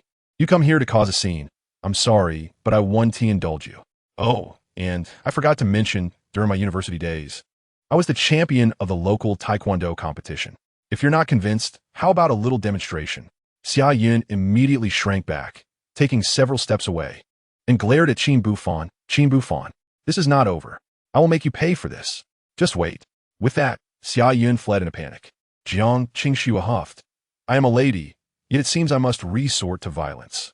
However, if anyone dares to bully my man, it's only fitting that I retaliate. Qin Buhfan was taken aback and looked at Jiang Qingxue. What did you just say? Jiang Qingxue's cheeks flushed, and she quickly replied, Oh, it's nothing. I'll go fetch Ling'er. With that, she stuck out her tongue playfully and turned to head toward Qin Ling'er's room. Chapter 10. Meeting the parents? In the evening, after tidying the dining table and washing the dishes, Jiang Qingxue swept the floor. Once all was in order, she instructed Buhfan, Please take the trash downstairs when you go out. Then, you can take a shower, tidy up, and rest early. As for me, I must take my leave. Although Jiang Qingxue appeared somewhat fatigued, she was clearly enjoying herself. However, Qin Buhfan seemed a bit embarrassed. Qingxue, you've worked hard today. Why don't you take a break and leave a little later? Qin Buhfan suggested with a smile. This afternoon, you've been busy buying groceries and preparing meals for us. Jiang Qingxue waved her hand, interrupting him. These trivial tasks are hardly burdensome. Besides, I take pleasure in housework. Qin Buhfan chuckled, yet I recall that you've never done any chores throughout your life. Caught off guard by a Qin Buhfan's revelation, Jiang Qingxue felt a tinge of embarrassment. After a moment of contemplation, she replied, All right, I do indeed dislike housework. Yet I have no choice. After all, you helped me earn quite a bit of money today. Surely, I can express my gratitude in this way. Qin Buhfan's smile widened. Is it truly only that? Jiang Qingxue dared not meet his gaze. At that moment, Qin Ling'er, seated in front of the television, chimed in with her innocent voice, Teacher Jiang. What's wrong with doing some housework for you, man? Jiang Qingxue was taken aback. She then turned her attention to the screen, where the protagonists were embracing in the rain. Just as they were about to kiss, Jiang Qingxue swiftly grabbed the remote and switched to a children's channel. Qin Buhfan, do you really let the child watch this? Jiang Qingxue said, a hint of irritation in her voice. She is only 5. How can she watch such romantic plots? Qin Buhfan was at a loss for words. Meanwhile, Qin Ling'er internally lamented, "Ah, what a pity. Just when the couple was about to kiss." It's truly frustrating not to have had that sweet moment. With that thought, she glanced at Qin Buhfan and Jiang Qingxue. Sigh, the romance on television was cut short.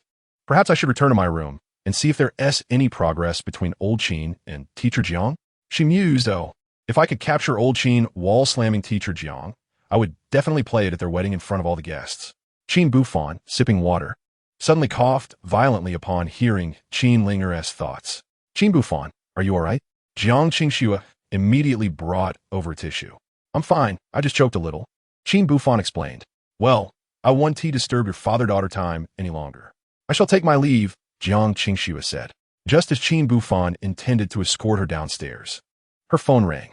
"Dad, yes, I'm at Qin Buhfan's house." "What? All right, we'll tidy up and head over immediately."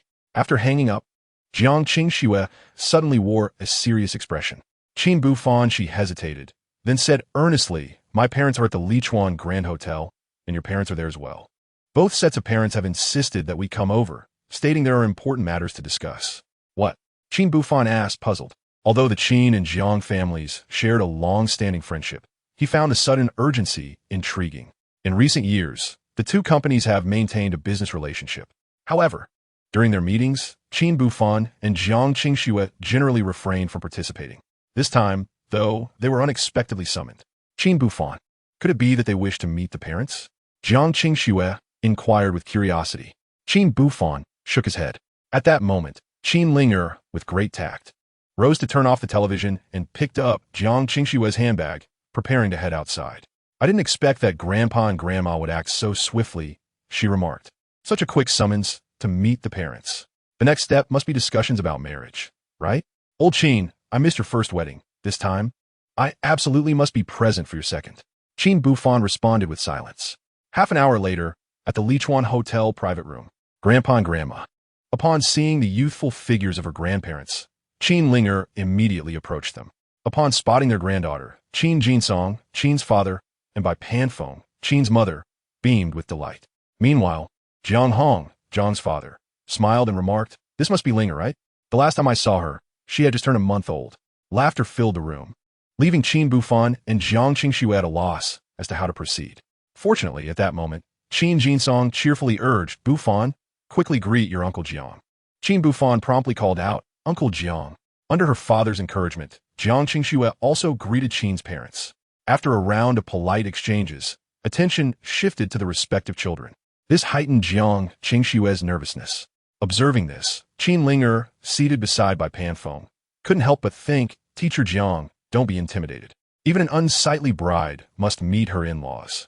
Moreover, you are so beautiful and sensible." In truth, Qin Buhfan felt a tinge of nervousness himself. After all, in his memory, Jiang's father held a fondness for him.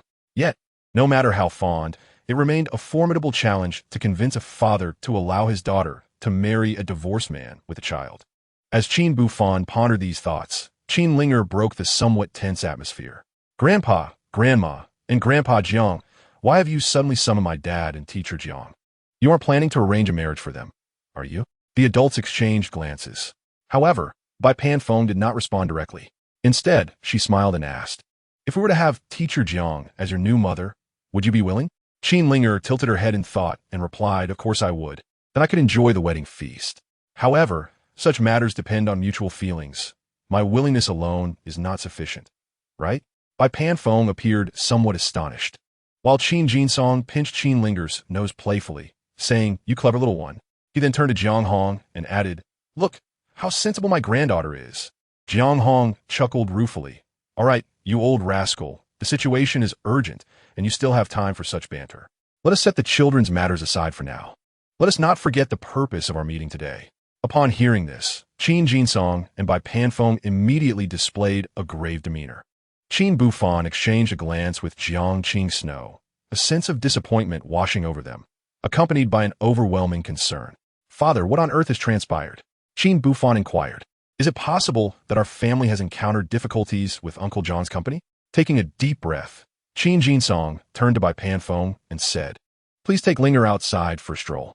Bai Panfeng instantly understood and led Qin Ling'er out. Once the door was closed, Qin Jinsong turned to Qin Buhfan with a stern expression. It is all due to your reckless ex-wife.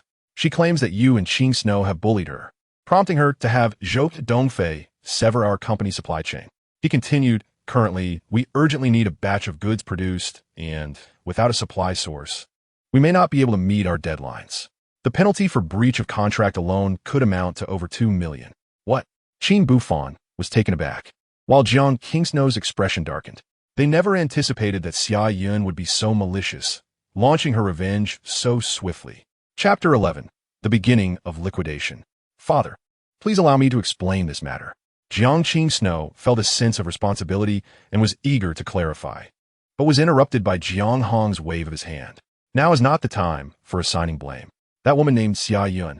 I have encountered her during my prior dealings with Zhou Dongfei. She is clearly not of good character, so it is no wonder you find yourselves in this predicament. At this point, Jiang Hong protectively asserted, moreover, I know my daughter well. Had it not been for Xia Yun's provocation, Qin Snow would never have lashed out. Pausing, he looked at his daughter and gritted his teeth. My girl, you should have thoroughly taught her a lesson. Even if you didn't incapacitate her, just giving her a swollen mouth would have been satisfying. Jiang Qin Snow, taken aback, was momentarily at a loss for words. At that moment, Qin Jinsong spoke with a calm demeanor. All right, let us cease the jesting. He turned to Qin Buhfan, his tone gravely serious. Son, what is your perspective on this situation? Qin Buhfan smiled faintly. I believe that contemplating an apology at this juncture is merely self-deception. Furthermore, I see no necessity for an apology. That Xia Yun came to me today to demand custody of her daughter. If we retreat now, it is likely that Ling'er will end up with her. What? This is outrageous. Qin Jinsong's face darkened. Jiang Hong could not help but slam his hand on the table. This woman is not only vile in her words, but also utterly shameless. I recall Ling'er is 5 years old now, correct? How many times has this woman seen the child over the years? Moreover, during the divorce, didn't T. Buhfan give her the car and the house? Yet, Xia Yun has contributed not a single cent in child support. Continuing, Jiang Hong turned to Qin Buhfan and said, Buhfan, I believe you should directly sue Xia Yun. Let her be deprived of any rights to visit the child. The very thought of such a woman is repugnant to me. Qin Buhfan smiled wryly and said, Uncle Jiang, I have no intention of competing over these matters. Furthermore, such tactics will hardly bring peace to Xia Yun. Instead, let us discuss how to navigate the crisis facing our two companies. As he spoke, Qin Buhfan glanced at Jiang Qingxue and continued, I have decided to personally invest 20 million, splitting it equally between our two companies in order to temporarily weather this storm. As for the raw materials issue, I will find a solution. There are always more solutions than difficulties. Qin Jinsong and Jiang Hong exchanged incredulous glances. Son, are you joking? Do you really have 20 million? Seeing Qin Buhfan nod, Qin Jinsong immediately scolded. Nonsense. My son, you cannot boast like this. I remember just last month, your stocks were trapped, and you barely had enough money to eat. Where would you get 20 million?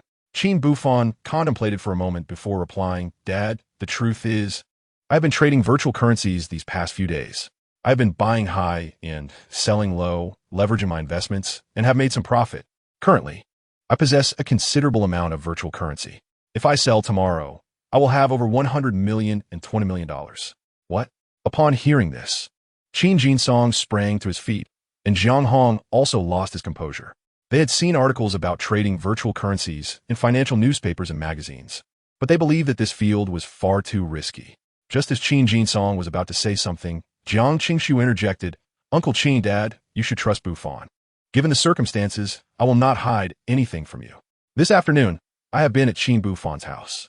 He used my 3 million to trade stocks, directly buying virtual currencies with a 20-fold leverage. As a result, after deducting the principal, I earned $4 million. As she spoke, Jiang Qingxue took out her phone and displayed the bank transaction notification. Upon seeing this, both Jiang Hong and Qin Jinsong were rendered speechless. After a long pause, Jiang Hong could only smile wryly. Old Qin, it seems we have grown old. It is now the domain of the younger generation. Qin Jinsong awkwardly nodded in agreement. It was understandable. After all, they had invited Qin Buhfan and Jiang Qingxue to seek their opinions on how to tackle the impending crisis. However, the outcome was that Qin Buhfan had helped Jiang Qingxue trade virtual currencies, netting her 28 million Huaxia coins. To put things in perspective, Jiang Hong's company had a total market value of only 40 million. The disparity was staggering. Nevertheless, despite their astonishment, the two elders remained rational. Buhfan, it is indeed commendable that you can profit from trading virtual currencies. However, you must remember that greed can lead to downfall. The virtual currency market is unpredictable. Do not dive in recklessly. Qin Buhfan smiled reassuringly. Dad, rest assured, while I see potential in the virtual currency market, I will not enter without a solid understanding. Jiang Qingxue also smiled. Uncle Qin, Dad, now that the funding issue is resolved, should we? Qin Jinsong mistakenly thought Jiang Qingxue was referring to her relationship with Qin Buhfan. With a smile, he looked at Qin Buhfan and said, My son, rest assured. Your relationship with Qingxue is wholeheartedly supported by your mother and me. Moreover, I have observed that Ling'er seems quite fond of her teacher, Jiang. Now, it all depends on your uncle Jiang. Jiang Hong chuckled. I have always been democratic. Matters concerning the children should be decided by them. Jiang Qingxue's cheeks flushed. She originally intended to inquire about when the dishes would be served, but upon hearing the affirmations from both Qin's father and her own, her anxieties were eased. Soon, Bai Panfeng entered with Qin Ling'er. Is everything settled? Well then, let's commence our meal, or else my precious granddaughter might starve. Bai Panfeng said with a smile, promptly calling the waiter to serve the dishes.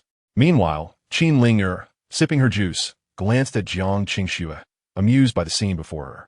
Oh, look at teacher Jiang, radiating such joy. And then there's old Qin, looking so pleased.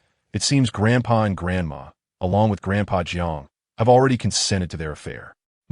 Their progress is indeed swift. Perhaps I should sleep with grandma tonight and let them return home, turning their plans into reality. Hearing his daughter's thoughts, Qin Buhfan felt somewhat speechless. Why was this girl always preoccupied with such trivial matters? An hour later, having enjoyed a sumptuous meal, Qin Ling'er intended to proceed with her plan, but was directly whisked away by Qin Buhfan to the car, while Jiang Qingxue departed with her father. Upon returning home, Qin Buhfan made a brief phone call to Jiang Qingxue to exchange goodnights, and they both retired to bed. On the morning of the 19th, Qin Buhfan swiftly prepared himself, purchased breakfast, and opened his computer. His heart raced with anticipation. Although he was well aware of the virtual currency trends for the day, he held 404,089 units of cryptocurrency. This meant that for every 0.01 increase in Bitcoin's value, he would gain an additional 404,089, a considerable sum. At exactly 7 o'clock, Qin Buhfan saw that Bitcoin was priced at 71,276. It had begun. He focused intently, patiently awaiting the developments. Chapter 12. A windfall of 12.5 billion. Time passed, and the price of the cryptocurrency began to fluctuate, albeit slightly. What is happening? Why do I feel as though this is the calm before the storm? A sense of foreboding crept into Qin Buhfan's mind. It was not without reason. He had received a tip-off from his daughter about the day's lowest price being 45,639, which was 3,855 lower than the previous day's purchase price. Should the price begin to decline before reaching its peak, if it fell to 48,994, he would face forced liquidation, resulting in catastrophic losses. The disadvantage of a 100-fold leverage lay precisely in this. At that moment, the price of the cryptocurrency continued to drop. Before long, the price plummeted to $500. Observing this, Qin Buhfan suddenly broke into a smile, exclaiming, It appears that some affluent players have begun to engage seriously. I am confident that within 10 minutes, the value of the virtual currency will rise. Moreover, this is the sole opportunity of the day. The following moments were excruciating for Qin Buhfan, each second stretching like an eternity. Fortunately, after fluctuating around 500 for a while, the price suddenly soared to $805. Without a moment's hesitation, Qin Buhfan sold all 404,089 virtual coins. Upon receiving the notification of a successful sale, a wave of relief washed over him. Indeed, it was as he had surmised. A smile crept onto Qin Buhfan's face, only to realize that after reaching 805, the price began to decline once more. In a mere 3 minutes, it plummeted to $45,639. Qin Buhfan felt an overwhelming sense of gratitude. Thankfully, he had not succumbed to greed. He stood up to wash his face in the bathroom, striving to calm his racing thoughts. Unbeknownst to Qin Buhfan, at that very moment in Qin Ling'er's room, she was also monitoring the trajectory of the virtual currency, her heart racing in trepidation. This is troublesome. I wonder if father managed to sell. Qin Ling'er felt an immense wave of regret. I should have reminded him before I went to bed last night. With that thought, she set aside her computer and stepped outside. Father. Upon seeing Qin Buhfan sighing deeply, her heart sank. Could it be that he did not sell? Oh, father, you have been so careless. Yet, it is I who have caused your predicament. Had I been able to inform you of the fluctuations, this would not have occurred. Let me calculate. With 404,089 virtual coins, the loss is $3,855. That amounts to a staggering loss of $15,577,630. But now is not the time to blame father. The pressing matter is to seek help from teacher Jiang. Otherwise, this deficit will remain unfilled, rendering all previous efforts futile. But father is too proud to seek assistance. How can I persuade him to consult teacher Jiang? Just as Qin Ling'er pondered this, the doorbell rang. She hurried to answer it, finding Jiang Qingxue standing outside, breathless. Teacher Jiang. Qin Ling'er called out urgently. Ling'er, dear, teacher Jiang needs to speak with your father. Jiang Qingxue reassured her before swiftly approaching Qin Buhfan. Noticing his silence, she inquired, Did you not sell your virtual currency? Qin Buhfan took a deep breath, looking at Jiang Qingxue with a hint of despair. Indeed, my more than 400,000 virtual coins went unsold in time, resulting in a forced liquidation. I have incurred a loss of $15 million. Qingxue, I am mired in debt. Observing Qin Buhfan's distress, Jiang Qingxue remained silent for a moment before saying, Now is not the time to be disheartened. It is merely $15 million. On my way here, I glanced at the trends of virtual currencies. I believe that 805 is not the peak. Today, there will be another surge. Now, swiftly seize the moment. I will lend you $2 million, and you shall provide me with 100-fold leverage to recover my previous losses. Qin Buhfan cast a surprised glance at Jiang Qingxue. Jiang Qingxue urged, What are you hesitating for? This amount is a loan from me. Is that acceptable? Moreover, if we incur losses again, worry not. I shall support you until you thrive. Observing this, Qin Ling'er contemplated. It is evident that teacher Jiang harbors genuine affection for old Qin. Old Qin, you must seize this opportunity. If I recall correctly, there is another dip at 456 today. The closing price today is 58,461. By capitalizing on this moment with 2 million and 100-fold leverage, we can completely turn the tide. Qin Buhfan silently absorbed Qin Ling'er's words and suddenly burst into hearty laughter. What are you laughing at? Jiang Qingxue inquired, perplexed. Meanwhile, Qin Ling'er thought, could it be that old Qin is invigorated? Old Qin, you are destined to become the wealthiest person in the world. You have your supportive daughter and teacher Jiang, who has assured you that she will take care of you if necessary. These minor setbacks are trivial. While expressing such reassurances, Qin Buhfan opened his backup computer, modified the address, and logged into Jiang Qingxue's account. At that moment, the price of the virtual currency was precisely 45,640. Qin Buhfan swiftly purchased 382 units of virtual currency for 2 million. Qin Buhfan, what are you doing? Did I not instruct you to use 100-fold leverage to recoup your losses? Qin Buhfan took a deep breath and replied, Qingxue, it's not that I don't want to. The 100-fold leverage is incredibly taxing on one's mentality. You have no idea. I was genuinely terrified moments ago. Fortunately, I sensed something was amiss. Otherwise, my psyche would have shattered with a drop like that, and that would have been 15 million. Upon hearing this, Jiang Qingxue looked at Qin Buhfan. So, you were merely trying to scare me? Qin Buhfan, feeling guilty, nodded slightly. Jiang Qingxue, instantly vexed, pouted and then playfully pinched Qin Buhfan's arm. You rascal, do you know how frightened I was? I was prepared to sell my car and house to support you through this difficult period. At this point, Jiang Qingxue huffed and demanded, Tell me, at what price did you sell? Qin Buhfan chuckled at 805. In other words, I approximately earned 12.5 billion.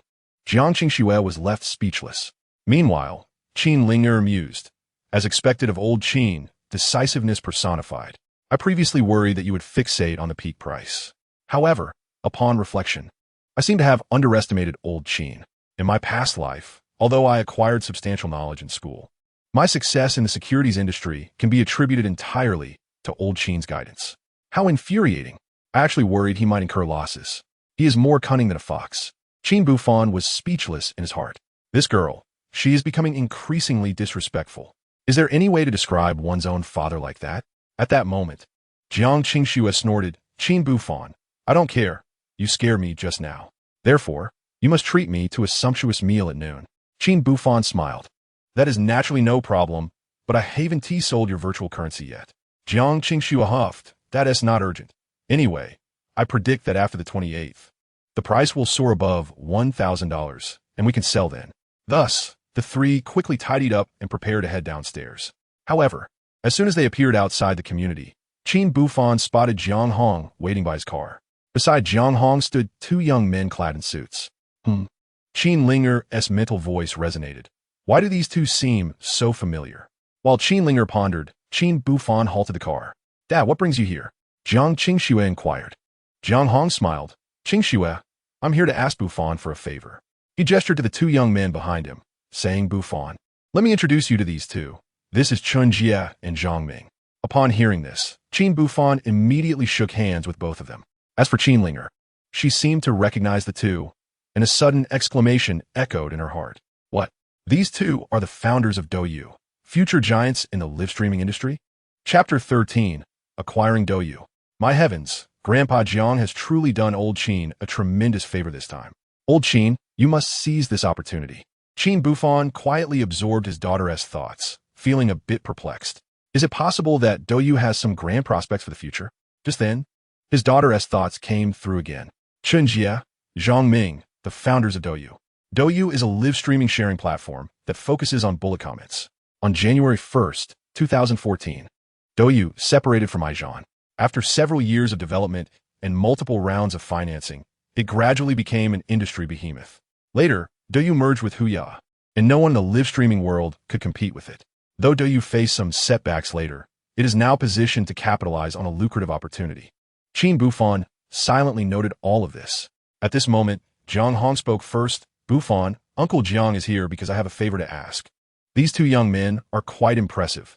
They had previously intended for me to invest in their company. I had initially agreed, but unexpectedly, a crisis arose within the company.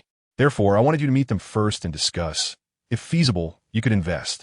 Of course, Uncle Jiang wouldn't force you.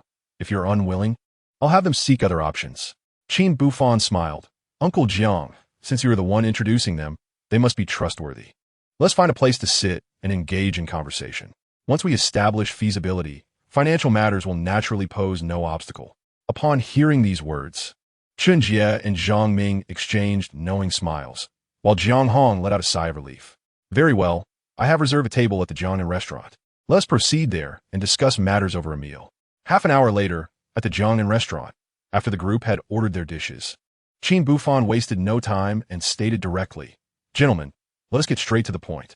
What projects is your esteemed company currently undertaking? And what are your plans for the future? Additionally, how much funding do you require?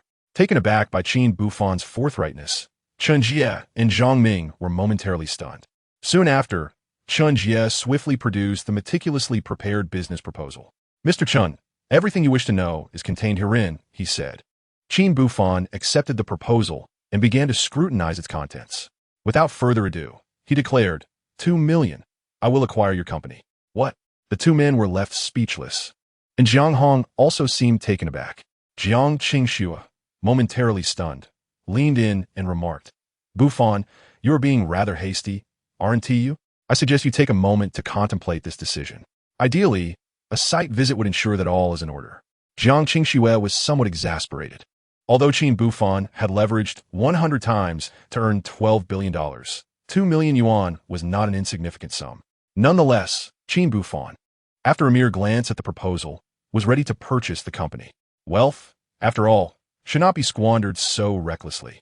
However, Qin Ling'er found herself inspired by her father's audacity. Indeed, father is right. Investment should always be forward-thinking. Upon hearing this, Qin Buhfan cast a silent glance at his daughter and then turned his attention back to Jiang Qingxue. Qingxue, do you think I am being extravagant?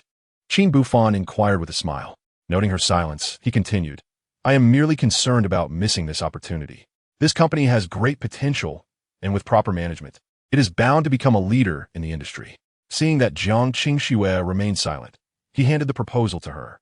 After careful examination, she set it down and said, Buhfan, I understand. I take back my earlier statement. However, after reviewing the proposal, I feel that 2 million is somewhat insufficient. Qin Buhfan nodded and replied, thus, what I meant to say was $2 million. Upon hearing this, Jiang Qingxue could not help but shoot him a glare. You should refrain from keeping everything to yourself.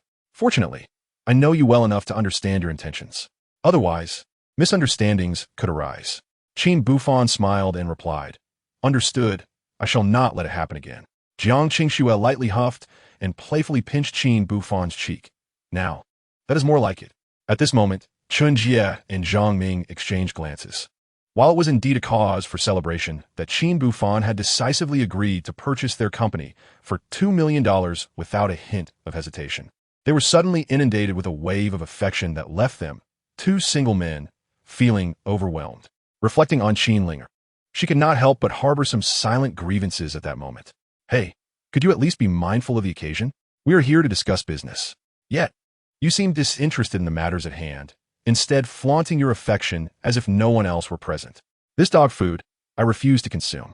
Just as Qin Ling'er's thoughts reached Qin Buhfan's ears, Jiang Hong, seemingly unable to endure any longer, cleared his throat and interjected, all right, that's enough. If this continues, we shall take our leave and allow you to indulge in your sweetness alone. Jiang Qingxue, chastised by her father, felt a wave of embarrassment wash over her, promptly returning to her seat. 2 hours later, after a hearty meal, Chun Jie and Zhang Ming immediately embarked on their journey back to the company to address the acquisition matters. Qin Buhfan had initially intended to depart, but at that moment, Jiang Hong hurriedly called out to him, Buhfan, I have a favor to ask of you. Zhanyong stepped closer. Qin Buhfan looked at him with curiosity. Jiang Hong awkwardly smiled and, feeling a bit sheepish, confessed, you see, I heard you made quite a fortune with Bitcoin yesterday. Consequently, this morning I decided to dive in. I leveraged 10 times, and within 3 minutes, I incurred losses. What? Jiang Qingxue was rendered speechless. Dad, just last night, you warned me to be cautious about entering the market. And yet you, tell me, how much did you lose? Jiang Hong held up 6 fingers. 600,000? Jiang Qingxue gasped. Jiang Hong shook his head. No, it was 6 million. Jiang Qingxue was left in shock, gazing helplessly at Qin Buhfan. Qin Buhfan replied with a smile. Well, since it is Uncle Jiang's request, I shall certainly assist. Jiang Hong took out his phone, swiftly connected to the hotel's Wi-Fi, and handed it over to Qin Buhfan to take charge. Qin Buhfan glanced at the day's price chart and remarked, fortunately, we arrived just in time. Today, Bitcoin has experienced 2 fluctuations. It seems it will stabilize moving forward. Currently, it stands at 500. If we enter now, the virtual currency will likely see a modest increase. Uncle Jiang, let's proceed with a capital injection of 500,000. Jiang Hong readily consented, and after swiftly completing the transaction, Qin Buhfan directly purchased 846 units of the virtual currency using a 30x leverage. Buhfan, are you truly certain that prices will continue to rise?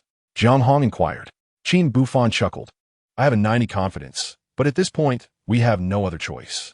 Jiang Hong intended to voice his thoughts, but at that moment, the virtual currency began to ascend steadily.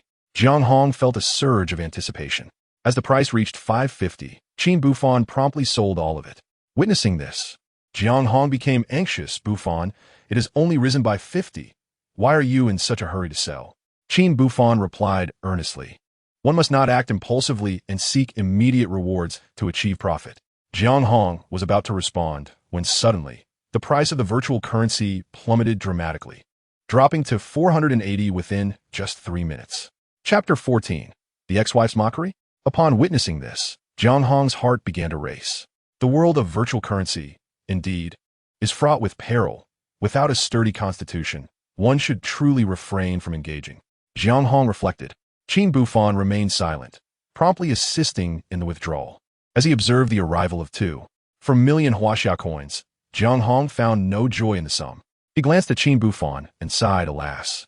I once boasted to your parents that if you could profit from trading coins, surely I could make a modest gain as well. It appears I have overestimated my capabilities. I must convey to your parents that this venture is not to be trifled with, lest one risk total financial ruin. Beside him, Jiang Qingxue remarked earnestly, Father, it is enough that you are aware. However, not only has Buhfan helped you recover your losses, but he has also earned an additional 900,000. How can you not even express a word of gratitude? To this, Jiang Hong retorted, should I thank my future son-in-law for lending a hand? That would be quite improper. Turning to Qin Buhfan, he continued, Buhfan, I recognize that you are now financially secure.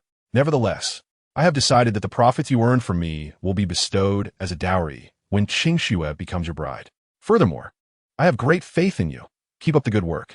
At this, Jiang Qingxue's cheeks flushed crimson. Father, when did I ever say I wanted to marry Qin Buhfan?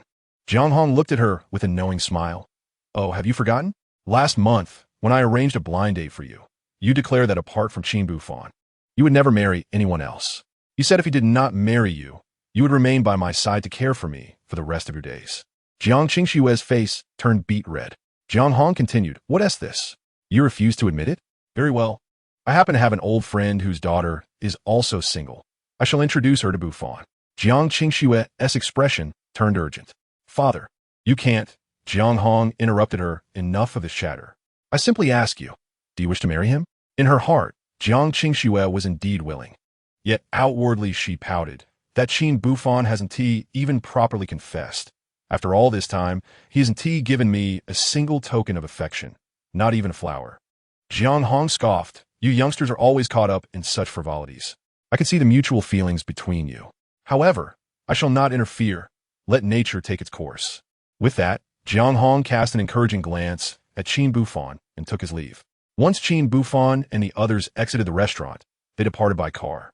Qin Buhfan, are you not driving in the wrong direction? Jiang Qingxue queried, puzzled. This isn't the way to your home. Qin Buhfan replied cheerfully, it is still early. Why go home now? Without waiting for Jiang Qingxue to inquire further, he pressed the accelerator. Before long, they arrived outside his father's company. Ling'er, haven't you missed spending time with your grandparents? Qin Buhfan said with a smile. Today, let your grandmother take you out to play. I will call her now to come down and meet you. Upon hearing this, Jiang Qingxue's heart leaped with joy. Was Qin Buhfan planning a date with her? Meanwhile, Qin Ling'er, though verbally agreeing, remained silent. Yet, a murmuring arose within her heart. Old Qin, have you truly forgotten about your daughter now that you have a new wife? Oh, never mind. You two enjoy your date. I can manage on my own. Qin Buhfan found it amusing. This girl certainly had a vivid inner monologue. 5 minutes later, by a pan phone returned to the company building with her granddaughter, while Qin Buhfan drove away with Jiang Qingxue. Soon, he parked his car outside a 5-star hotel. Let us get out, Qin Buhfan said with a hint of mystery. Jiang Qingxue instantly felt a wave of nervousness. What was he planning? Was he intending for them to stay at the hotel? This progression was rather swift, wasn't it? After a moment of contemplation, Jiang Qingxue shyly replied, Buhfan, I didn't bring my ID. Qin Buhfan looked puzzled. Do you need an ID to buy flowers? Jiang Qingxue was taken aback, realizing that beside the 5-star hotel was a flower shop. Her cheeks flushed. Qin Buhfan understood her implication and chuckled. Having known you for so many years, do you truly think I am that kind of person? Jiang Qingxue's face turned even redder, internally wishing he were less proper. After exiting the car, Qin Buhfan took out a mask and asked Jiang Qingxue to wear it. He then approached the flower shop owner. Could you please arrange a bouquet with white and pink lilies, as well as roses? The owner glanced at Jiang Qingxue and said, Sir, if you're sending flowers to your girlfriend, shouldn't you include a few roses? Qin Buhfan shook his head. No need. My girlfriend is allergic to roses. Half an hour later, a heart-shaped bouquet was ready. Qin Buhfan presented the flowers to Jiang Qingxue. These are for you. She accepted them, surprised.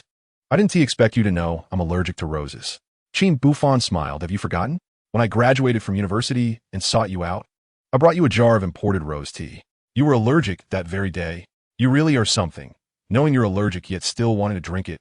Jiang Qingxue murmured internally. Because you bought it for me, of course I had to drink it. As she glanced at the bouquet, she added, How can you tell the shop owner such things when I haven't even agreed to be your girlfriend yet? Besides, do you think a bouquet of flowers is enough to win me over? Qin Buhfan did not respond, but instead took her hand and led them away.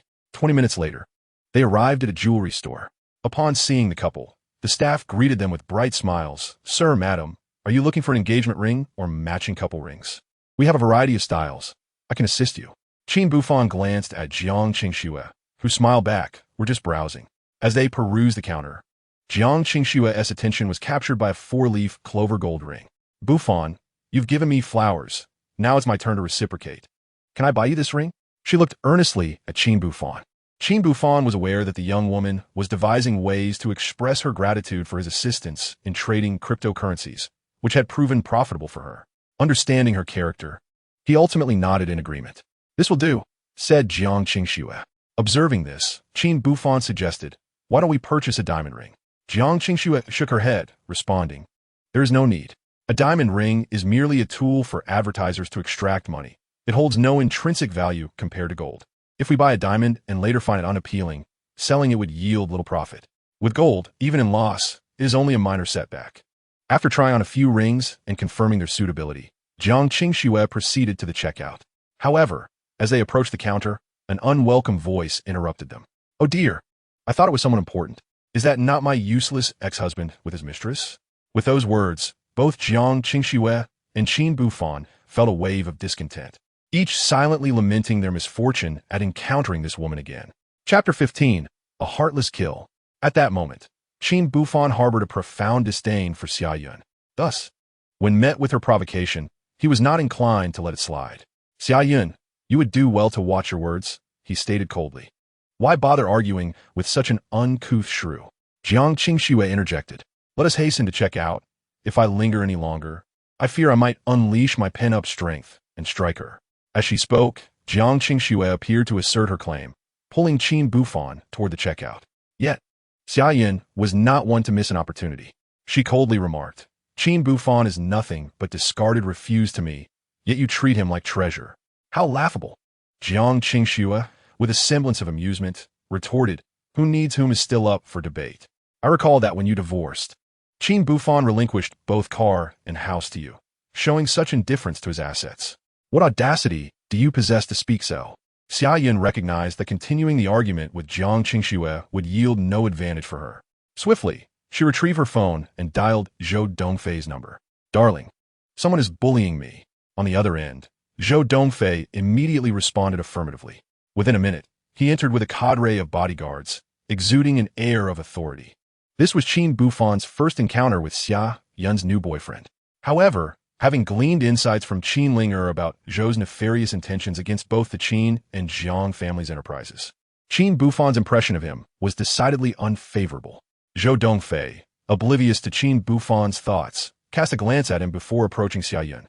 Seemingly finding a savior, she exclaimed, "Darling, this is the shrew who struck me yesterday. Please deal with her and avenge me." Instead of erupting in anger, Zhou Dongfei reproached her gently, "My dear, this is where you are mistaken. This jewelry store is my establishment. As hosts, we cannot mistreat our guests. If we do so, how can we conduct business in the future?" As he spoke, Zhou Dongfei adjusted his glasses perched on the bridge of his nose and approached Qin Buhfan and Jiang Qingxue, saying, "My dear friends, I must extend my sincerest apologies for the earlier incident on behalf of Yun'er." He then gestured for the staff members who had attended to Qin Buhfan and Jiang Qingxue earlier, instructing, "Please offer these two a 20% discount and present them with a membership card." The staff member was momentarily taken aback.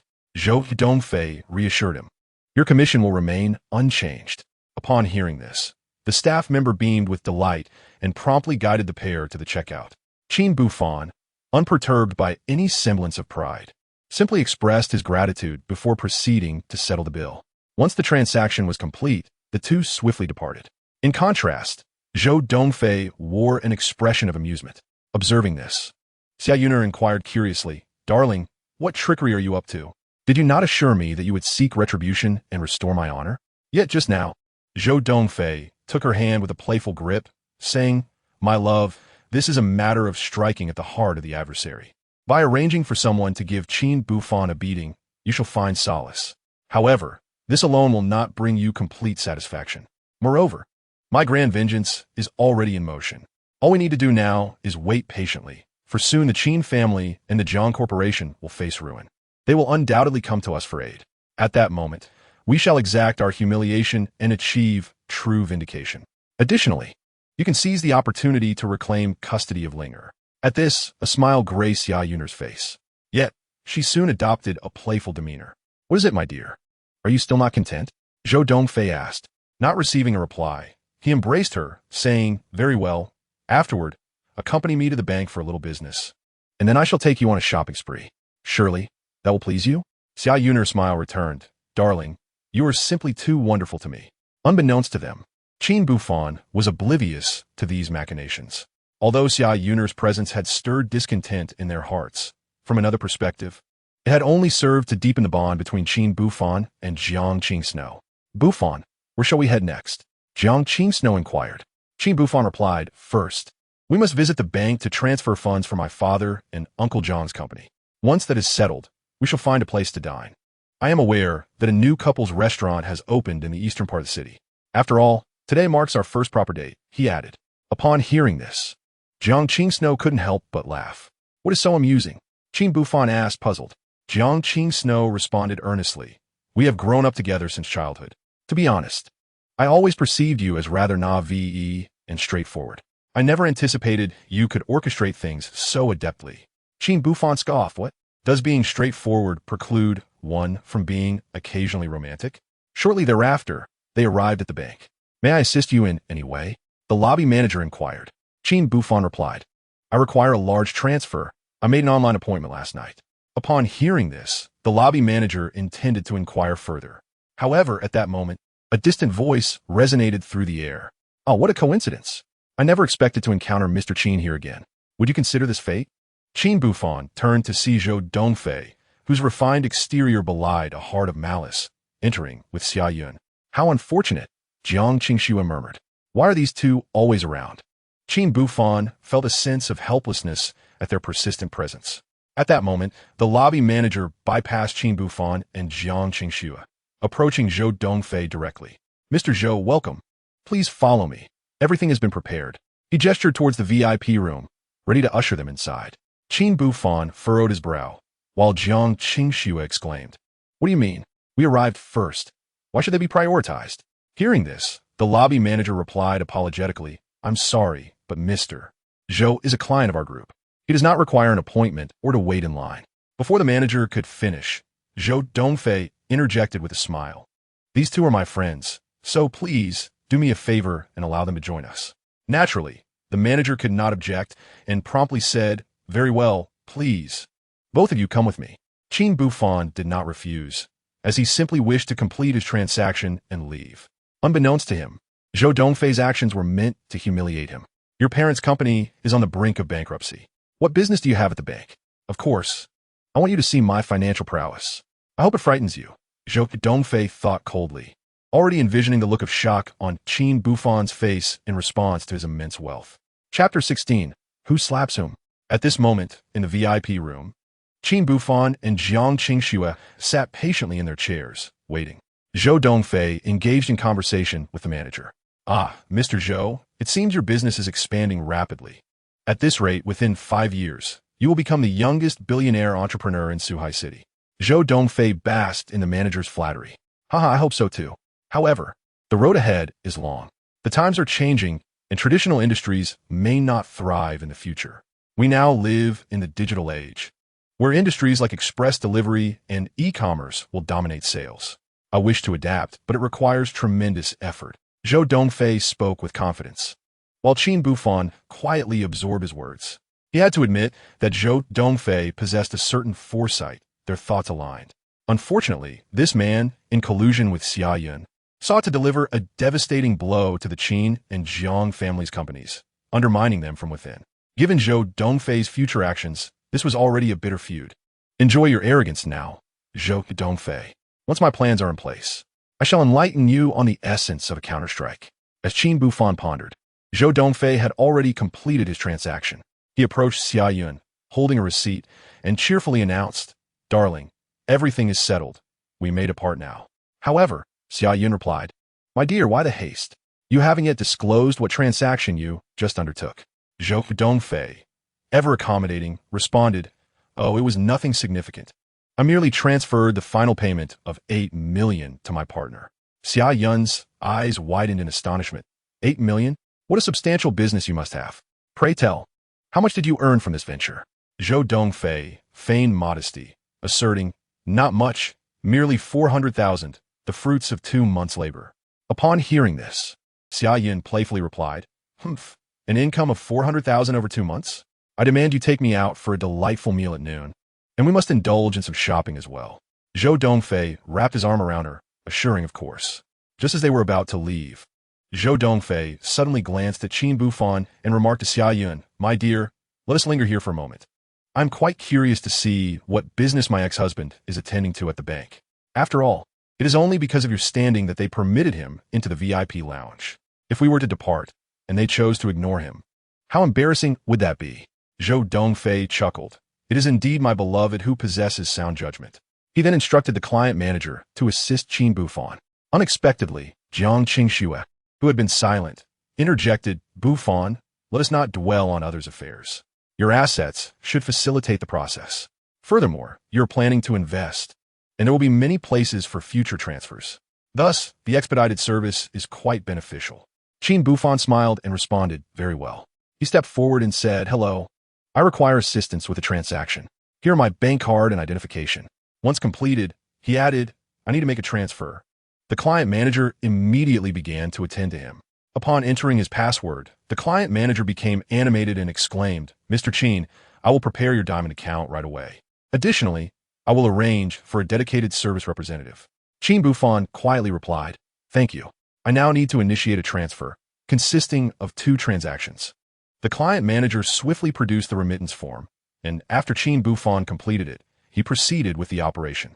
"Mr. Qin, your transfer has been successfully completed. As a diamond member, this transaction incurs no fees. Furthermore, I have just increased your interest rate on demand deposits by 0.3 percentage points." Qin Buhfan smiled. "In that case, thank you." With that, he took Jiang Qingxue by the hand and turned to leave. Zhou Dongfei and Xia Yun, however, were left in a state of confusion. After a brief silence, Xia Yun quickly approached. "Manager Wang, what do you mean? Why did you grant that fellow a diamond account? And why such a high increase in his interest rate? Are you not working against us? Do you believe that my dear could simply transfer the money to another bank?" Xia Yun was infuriated. Manager Wang's recent actions were a blatant affront to them. Meanwhile, Zhou Dongfei's expression was far from pleasant. However, Manager Wang altered his previous demeanor and quietly stated, "Mr. Zhou, I apologize. I am merely an employee. When it comes to esteemed clients, I naturally endeavor to win their favor. Mr. Qin certainly qualifies as one." Zhou Dongfei pondered this. He had intended to voice his grievances. Yet Manager Wang coldly added, "Very well, Mr. Zhou, I can discern your thoughts. Allow me to show you." With that, Manager Wang beckoned Zhou Dongfei to his side.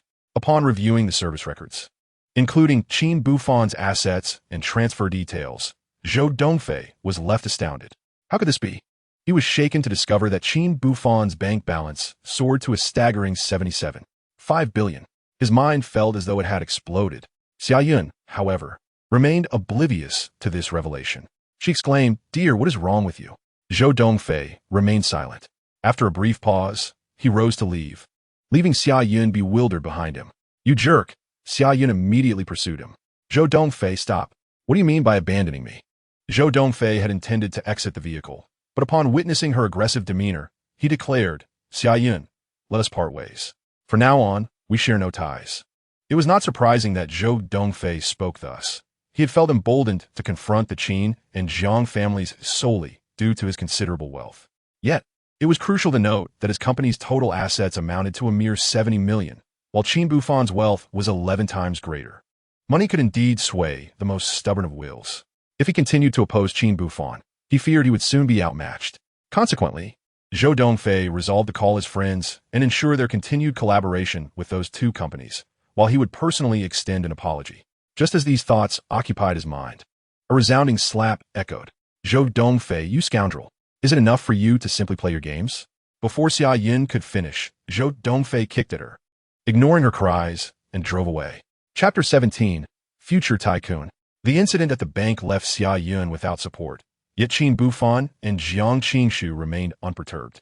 Over the next 3 hours, Qin Buhfan and Jiang Qingxue strolled through the city, resembling a young couple in love. In the evening, after enjoying a candlelit dinner, they prepared to return home. "Qin Buhfan, it's time for you to pick up the child from your mother," Jiang Qingxue remarked. Qin Buhfan chuckled. "There's still plenty of time. No need to rush." Jiang Qingxue gazed earnestly at him. "Buhfan, please don't jest. You must understand that Ling'er is already 5 years old. She can sense certain things. If you are preoccupied with me and neglect the child, I would rather we maintain our previous relationship." Qin Buhfan felt a warmth in his heart upon hearing these words. He could discern that Jiang Qingxue genuinely cared for Qin Ling'er. However, Qin Buhfan was also acutely aware of his daughter's sentiments. He was poised to express his thoughts when, unexpectedly, a commotion arose from a distance. "Lu Yiming, let us part ways," the woman declared. "This marks your 5th venture this year. How many times have you faced utter ruin? Although your new company showed some promise earlier this year, here we are. You are now compelled to mortgage your house and car just to pay your employees' salaries. Lu Yiming, I have had enough of this life." Upon hearing her words, Qin Buhfan exchanged glances with Jiang Qingxue. Subsequently, both turned their attention toward the source of the altercation, where a young couple was embroiled in a heated dispute. "My dear, please hear me out. This time will be my final entrepreneurial endeavor. I am confident that I can turn the tide and provide you with the life you desire." The young man argued fervently. The woman interrupted. "Lu Yiming, do you need me to spell it out? Fine, I will tell you. I have completely lost faith in you. My father has arranged a match for me with someone whose assets are in the millions, someone with a car and a house. Moreover, he promised me a dowry of 88 million at the time of our engagement." With disdain, she glanced at Lu Yiming. "And what about you? Each time you venture in a business, you incur losses of several million. This year, you managed to recover some losses, yet here we are again, unable to sustain ourselves. I no longer wish to live a life of hardship with you." Having uttered these words, she turned to leave, but seemingly unsatisfied, she spun around and coldly remarked, "Lu Yiming, go live your life with that pathetic today as headlines." Watching her depart in a luxurious car, Lu Yiming was left in a daze.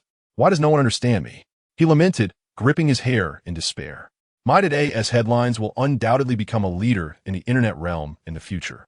My strategy is flawless. The future belongs to the era of information, short videos, and entertainment. Yet, why am I perpetually hindered by a lack of funds? Unable to see it through? 5 million. This time, I only need 5 million to turn everything around. Why am I so powerless?"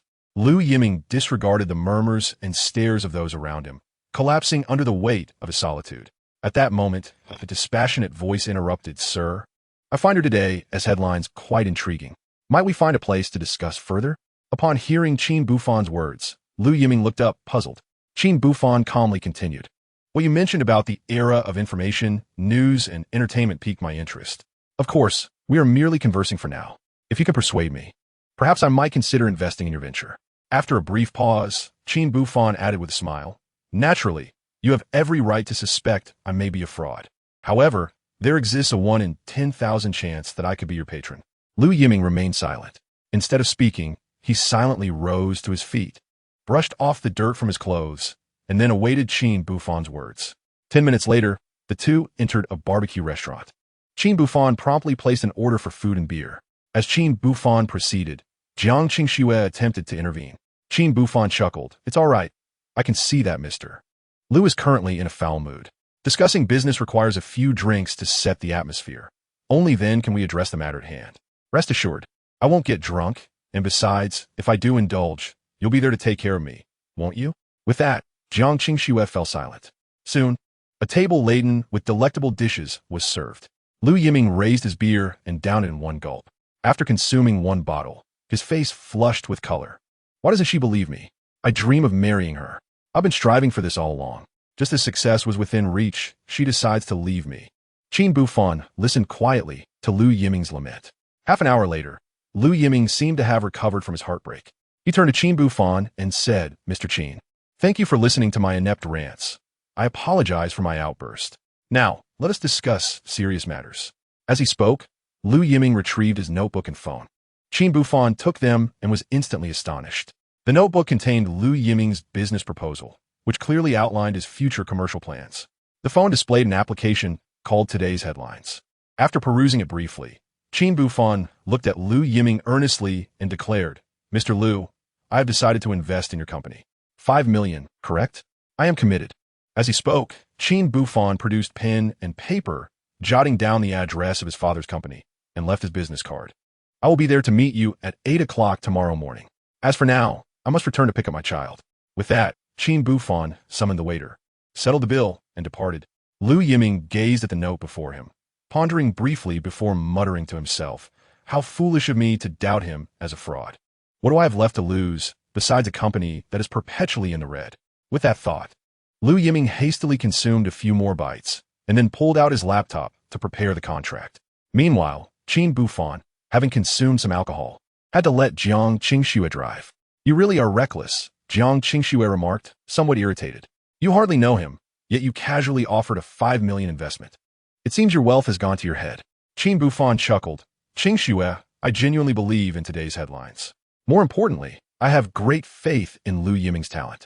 I have a strong intuition that he will undoubtedly emerge as a leader in the internet sector.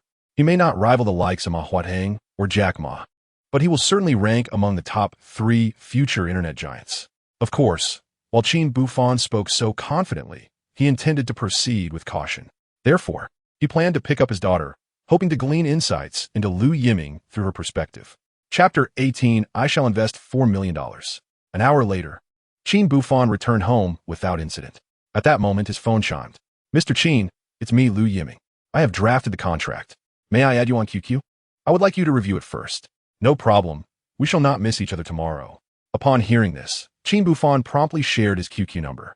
Opening his computer, he soon received a friend request. Shortly after, he received the contract sent by Lu Yiming. Qin Buhfan swiftly perused the document.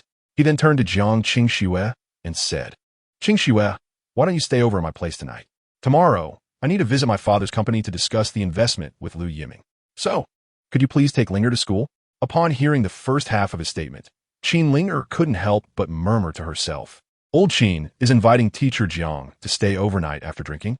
How unwholesome." But when she heard the name Lu Yiming, her heart stirred. Lu Yiming? Could it be the founder of today's headlines?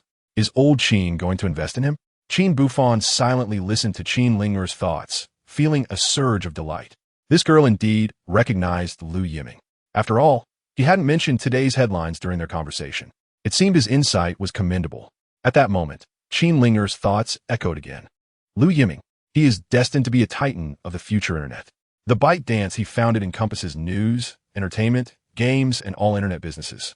They have a vast user base and have perfected the personalized experience. Later on, Lu Yiming incubated numerous ventures. The Douyin app has become an essential pastime for both the young and elderly, even in rural areas. In an era where traffic reigns supreme, even the likes of Ma Yun envy him. Old Qin, you truly have an eye for talent. You've secured both Douyin and Douyu. However, I believe a 5 million investment is still insufficient. You should acquire it outright and let Lu Yiming take the helm while you remain a hands-off owner. That would be the wisest decision. Qin Buhfan silently absorbed Qin Ling'er's thoughts, feeling somewhat overwhelmed.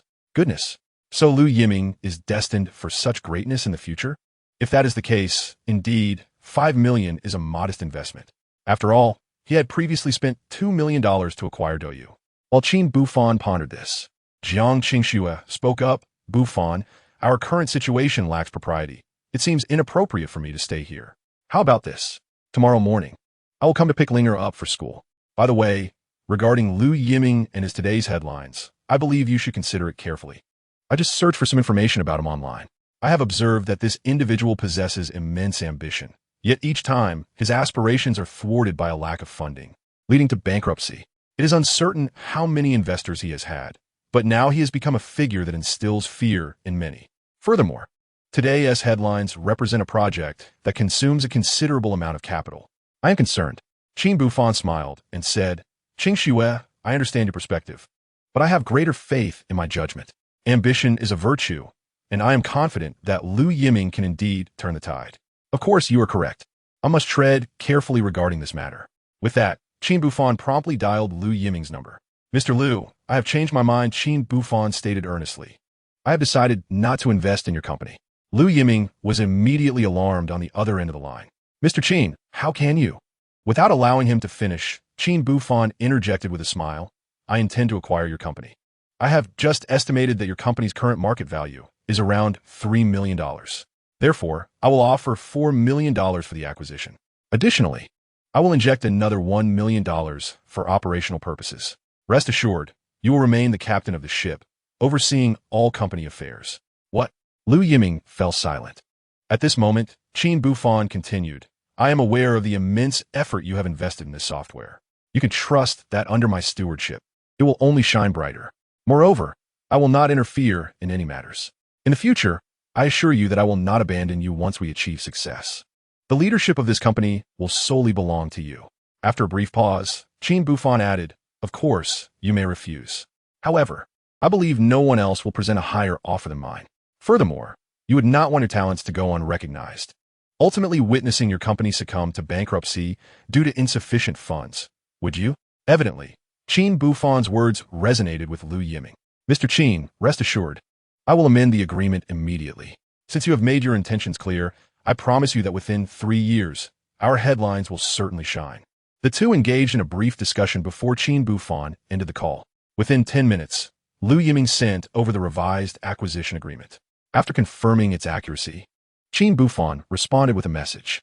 He then turned to Jiang Qingxue and remarked, Qingxue, why are you not chastising me? Qin Buhfan said with a teasing smile.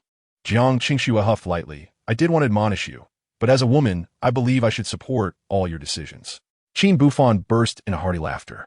Observing this, Qin Ling'er felt a sense of unease. I'm truly delighted that old Qin is acquiring today as headlines. But why do I feel so uncomfortable? It must be because I've been overwhelmed with too much dog food. After pondering these thoughts, Qin Ling'er could only retreat to the bathroom to freshen up before returning to her room to sleep.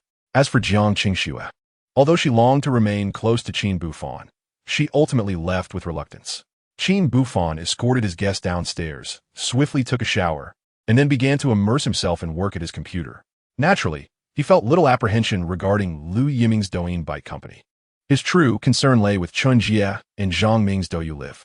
After all, from Qin Ling'er's heartfelt reflections, it was evident that although Douyu would still exist in the future, it had already reached its zenith by 2016, and subsequently, its fortunes had declined. The reason Qin Buhfan pursued the acquisition was not for short-term gains. Rather, he was driven by a vision of long-term profitability. With this thought in mind, he busily engaged at his computer. He resolved that upon successfully acquiring Liu Yiming's Douyin Bike the next day, he would make a special trip to Guangshi. After a flurry of activity, it was already 10 o'clock in the evening. Once Qin Buhfan had documented his plans for the future of Douyu Live, he retired for the night. Chapter 19. The new boss takes office the following morning at precisely 6 o'clock. Qin Buhfan was roused from his slumber by the sound of the doorbell. He hurried to answer the door and found Jiang Qingxue standing there with breakfast. Qingxue, why are you here so early? Qin Buhfan yawned. Jiang Qingxue replied, somewhat exasperated, I didn't want to delay your matters. Hurry up and freshen up. I'll wake Ling'er. After tidying herself, she added, I'll take the kids to school, and you can focus on whatever you need to do. Qin Buhfan smiled at Jiang Qingxue. Noticing his gaze, she asked, why are you staring at me? Do I have something on my face?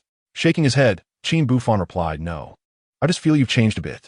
Seeing her puzzled expression, he continued, in my memory, you have always been quite carefree. Yet now you are so considerate, bringing me breakfast and fussing over me. If I didn't know better, I might think you were my housekeeper. At the mention of housekeeper, Jiang Qingxue feigned annoyance. What? Do you think I'm meddling too much? If so, I'll stop caring about everything. Do as you please. Qin Buhfan quickly clarified, no, what I meant was, for years I've been contemplating how inconvenient it is for a man to raise a daughter alone. It would indeed be nice to have a woman to help manage the household. Jiang Qingxue was about to respond when the door to Qin Ling'er's room opened. Daddy, Teacher Jiang, good morning. Qin Ling'er chirped, her voice sweet and innocent. However, internally she grumbled, ugh, having to witness this early morning display of affection is quite enough. Qin Buhfan, oblivious to her inner monologue, smiled and said, Ling'er, you'll go to school with Teacher Jiang today. I have some business to attend to, and will be heading to Guangshi's Shiyue district to personally assess the state of Douyu. Therefore, you might need to stay with Teacher Jiang tonight. Upon hearing this, Qin Ling'er's heart stirred. Shiyue district in Guangshi? That is a wonderful place. I remember that in 2013, housing prices didn't exceed 20,000, but 10 years later, they soared to 80,000 or 90,000. Indeed, what lingers in my memory is the period when an aged neighborhood in the Shiyue district faced demolition. I distinctly recall that the demolition policy was introduced at the end of 2013, with implementation commencing in early 2014. The compensation for the demolition amounted to a substantial sum, with even the smallest of residences receiving nearly 10 million in compensation. One family, owning multiple properties, ascended to billionaire status in a single stroke. At this juncture, if old Qin could seize the opportunity to acquire these old houses, Qin Ling'er felt a surge of anticipation. Yet, she soon found herself engulfed in hesitation. Old Qin remains unaware of my identity as a reborn individual. How might I convey this information to him, encouraging him to take a bold step forward? What Qin Ling'er contemplated was crystal clear to Qin Buhfan, who had already begun strategizing regarding the matter. Simultaneously, he harbored curiosity about how Qin Ling'er intended to relay this information to him. At that moment, Jiang Qingxue spoke up. Buhfan, how long will you be gone? Should things go swiftly, I could return by the same day. Qin Buhfan replied earnestly. If things take longer, it might extend to a week. After all, Guangzhou has seen rapid development in recent years, with the housing market and other industries burgeoning like mushrooms after rain. I intend to conduct a thorough investigation. He paused before adding, nonetheless, my primary battleground remains in Suhai City, as my roots are firmly planted here. Jiang Qingxue nodded. Very well, rest assured. I will take good care of Ling'er. However, inwardly she muttered, what will I do if I miss you? Qin Buhfan easily perceived the reluctance in her eyes, but could only respond with a touch of resignation. Do not worry, I will be swift. After all, raising a child is no simple feat, however. You could take this opportunity to deepen your bond with Ling'er. With a playful huff, Jiang Qingxue remarked, I am increasingly suspecting that you merely wish to find a mother for the child. Qin Buhfan chuckled. Finding a mother for the child requires my affection as well. Jiang Qingxue finally smiled in satisfaction. Half an hour later, Jiang Qingxue utilized the time while Qin Buhfan and Qin Ling'er were having breakfast to tidy up. Once breakfast concluded, she directly took Qin Ling'er to school. As for Qin Buhfan, he hailed a cab to his father's company and patiently awaited his arrival. At precisely 8 o'clock, Liu Yiming hurriedly arrived at the company. After meticulously reviewing the contract and confirming its accuracy, Qin Buhfan promptly escorted him to the bank for the transaction. Once their tasks were completed, Qin Buhfan, with little time for celebration, handed over the pre-prepared planning document as a reference before heading straight to the airport to catch the next flight to Guangzhou.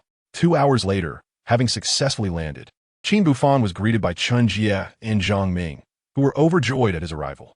After all, for them, the acquisition of Douyu by Qin Buhfan for $2 million not only alleviated their immediate financial distress, but also instilled hope within them. They had meticulously prepared for 6 months to separate Douyu Live from their existing project and develop it independently. Now, everything was in place, and they anticipated formally launching the project in early 2014. However, should a lack of funds delay their progress, they would undoubtedly regret it for the rest of their lives. To them, Qin Buhfan was their savior. Reflecting on this, Chen Jie spoke first. Mr. Qin, we appreciate your efforts. Allow me to take you to the company. My employees are eagerly looking forward to your leadership. Guided by the two, they arrived at the parking area. Upon seeing Chen Jie open an aging Volkswagen, Qin Buhfan was taken aback. You both drive this car? He inquired, genuinely surprised. Chen Jie laughed awkwardly. Mr. Qin, the situation is as follows. For the past 6 months, we have been dedicated to developing Douyu Live. Despite our relentless work, we have seen no income. Consequently, we mortgaged our homes and sold our cars to cover our employee salaries. However, in our pursuit of funding, we spent a few thousand to acquire this vehicle for convenience. Qin Buhfan smiled with satisfaction. Once the acquisition process is complete, I will personally sponsor each of you a car. Consider it the foundation of our partnership. At this, the two quickly waved their hands in refusal. Yet their gratitude towards Qin Buhfan deepened. Unbeknownst to him, this very gesture would fortify their resolve against future temptations from competing firms, ultimately ushering Douyu into an entirely new era. Chapter 20. An encounter with an old friend half an hour later in a modest office. Is this your workplace? Qin Buhfan expressed his astonishment. Had he not heard Qin Ling'er's thoughts, he would never have believed that the future leader of the live streaming industry found themselves in such circumstances. Chen Jie and Zhang Ming exchanged awkward smiles, preparing to offer explanations. But Qin Buhfan quickly cut to the chase. Gentlemen, let us proceed with the signing. Once the necessary formalities are completed, I will transfer the funds immediately. Delighted by Qin Buhfan's promptness, Chen Jie and Zhang Ming felt immense joy. 10 minutes later, both parties affixed their signatures, marking the completion of the acquisition. Subsequently, under their guidance, Qin Buhfan visited a nearby bank and successfully executed the transfer. Upon returning to the office, the atmosphere among the team was exuberant. It was no wonder, for in their fervor to expedite the development of Douyu Live, the employees, including the owners, Qin Jie and Zhang Ming, had scarcely slept. Aside from the necessities of life, they dedicated every waking moment to website development, with Qin Jie and Zhang Ming averaging only 3 to 4 hours of sleep each night. They had truly invested their heart and soul into this endeavor. Now, at last, it seemed their fortunes were turning. Everyone, they proclaimed. Qin Buhfan's gentle voice resonated, drawing the attention of those present back to reality. Today marks the inaugural meeting I, as the proprietor, hold with all of you. I must confess, I am inexperienced in the realm of company management. Therefore, the responsibilities of this company will continue to rest with Qin Jie and Zhang Ming. The rest of you shall remain steadfast in your respective roles. Of course, I am pleased to announce that each of your salaries will see an increase of 1,000 yuan. Additionally, I have decided to grant both of our principal managers 10% in equity shares. As for the remaining employees, those who fulfill a year of service will also be rewarded with shares after a year's tenure. Upon hearing this, the atmosphere was once again charged with enthusiasm, as they felt that their persistent efforts were finally being acknowledged. At this moment, Qin Buhfan calmly stated, "Now let us discuss my vision for the future of Douyu Live." Currently, Douyu Live primarily operates on desktop platforms, but as the prevalence of the internet expands, mobile devices will become the true frontier. Hence, I urge all of you to prepare for this transition. Furthermore, our live streaming content must be diverse. At present, we should focus on entertainment, sports, variety shows, and outdoor activities, with entertainment being our utmost priority. Before Douyu makes its debut, we must secure contracts with various streamers. Initially, the best approach for contracts would be a base salary, complemented by commission. I believe Qin Jie and Zhang Ming have their own insights on this matter, and I shall refrain from excessive interference. What I wish to emphasize is the necessity of establishing sound regulations for the healthy evolution of live streaming. For instance, we should appoint dedicated management personnel. Should any content be deemed vulgar, inappropriate, or detrimental to the physical and mental well-being of youth, the stream should be suspended immediately, with severe cases resulting in account bans. Moreover, our streaming offerings must embrace diversity. For instance, in the gaming sector, we must acquire exclusive streaming rights. This investment is essential, as it will enable us to attract gaming enthusiasts. For the next half hour, Qin Buhfan eloquently articulated his thoughts. The attendees were left in awe, and even Qin Jie and Zhang Ming could not help but admire Qin Buhfan's visionary perspective. Ladies and gentlemen, the future undoubtedly belongs to the era of traffic supremacy. Douyu Live stands at the precipice of opportunity. If we seize this moment to establish our reputation, we will undoubtedly secure an unassailable position in the realm of live streaming. He proclaimed. At this juncture, the room erupted in thunderous applause. Qin Buhfan smiled and said, "All right, everyone, let us pause our work for the moment. I invite you all to a fine meal at a hotel as a token of appreciation." However, the employees did not exhibit overwhelming excitement. At this moment, a programmer spoke up, "Boss, we appreciate your generosity.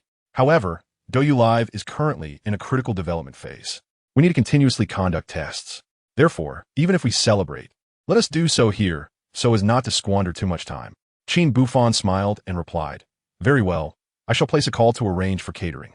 Little did the programmer know, he quickly replied, "No need, boss. We must allocate our funds wisely. How about treating us to a hamburger as a reward?" This suggestion naturally garnered unanimous agreement from everyone present. With no other option, Qin Buhfan had to ask Qin Jie to fetch the hamburgers. After this simple gathering, everyone returned to their respective posts, immersing themselves in their work. Meanwhile, Qin Buhfan led Qin Jie and Zhang Ming outside the office. With the two of you as the pioneers of Douyu Live and surrounded by such dedicated employees, what is there to worry about in terms of growth and success? I entrust Douyu Live to you both with full confidence. Work diligently. I eagerly anticipate a satisfactory report from you. Qin Jie and Zhang Ming nodded repeatedly, their hearts brimming with unparalleled ambition. Having left Douyu's temporary headquarters, Qin Buhfan did not rush to depart. Instead, he contemplated the matters concerning the old district of Guangshi Shiyue district as mentioned by Qin Ling'er. Currently, the demolition process had yet to commence, and the news had not yet spread. Most importantly, the housing restrictions would not be imposed for another month. I must seize this opportunity to acquire more properties. With this thought in mind, Qin Buhfan felt somewhat lost. Perhaps I should visit the old district. I might uncover some valuable information. With this resolve, Qin Buhfan hailed a taxi and headed straight for the old district. Upon his arrival, just as he alighted from the vehicle, a BMW suddenly pulled up beside him. Qin Buhfan? A voice filled with surprise and joy called out. Turning to look, he saw a man in sunglasses stepping out of the car. As the man removed his sunglasses, Qin Buhfan exclaimed, "Is that you, Wang Chulong?" The man nodded, and the two embraced warmly. Wang Chulong, a close friend from high school, had pursued his career in the West after graduating from university, leading to a loss of contact between them. Qin Buhfan never expected to encounter an old friend in this place. Qin Buhfan, after all these years, you've become even more handsome, Wang Chulong said with a grin. And you, still as imposing as ever, Qin Buhfan replied with a smile. After some casual banter, Wang Chulong got straight to the point. I heard you got married and even had a daughter. How's that going? Qin Buhfan sighed softly. I divorced a few years ago, but now I'm rekindling my relationship with Jiang Qingxue. Wang Chulong burst into laughter. See, I told you back then that you could never escape Jiang Qingxue's grasp. I was right, wasn't I?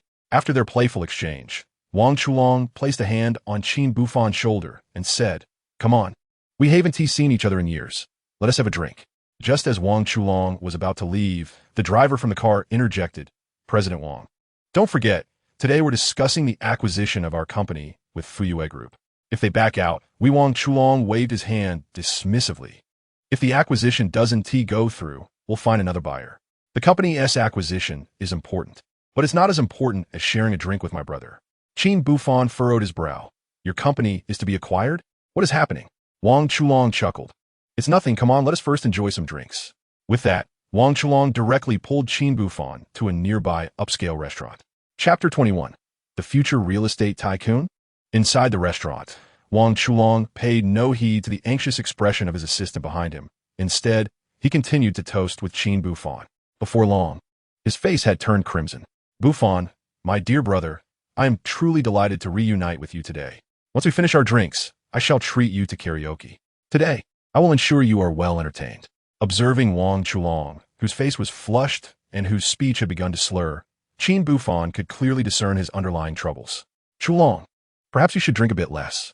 And why do I get the impression that you're not simply enjoying drinks with me, but rather seeking an opportunity to drown your sorrows? Getting drunk is indeed a relief. It allows one to forget everything and simply enjoy," Wang Chulong slurred. "Gome, my good brother, let us continue drinking. Today, we shall not return without inebriation." As he spoke, Wang Chulong attempted to pour more wine for Qin Buhfan, but was met with a firm block of the glass. Turning to Wang Chulong's assistant, Qin Buhfan inquired, "Is this how your boss always drowns his sorrows in alcohol?" The assistant, unable to respond, could only sigh in resignation. Qin Buhfan, weary of idle chatter, fixed his gaze on Wang Chulong and said, "Chulong, please speak honestly with me. Have you encountered any difficulties? If so, do not hesitate to confide in me. I'm here to help you."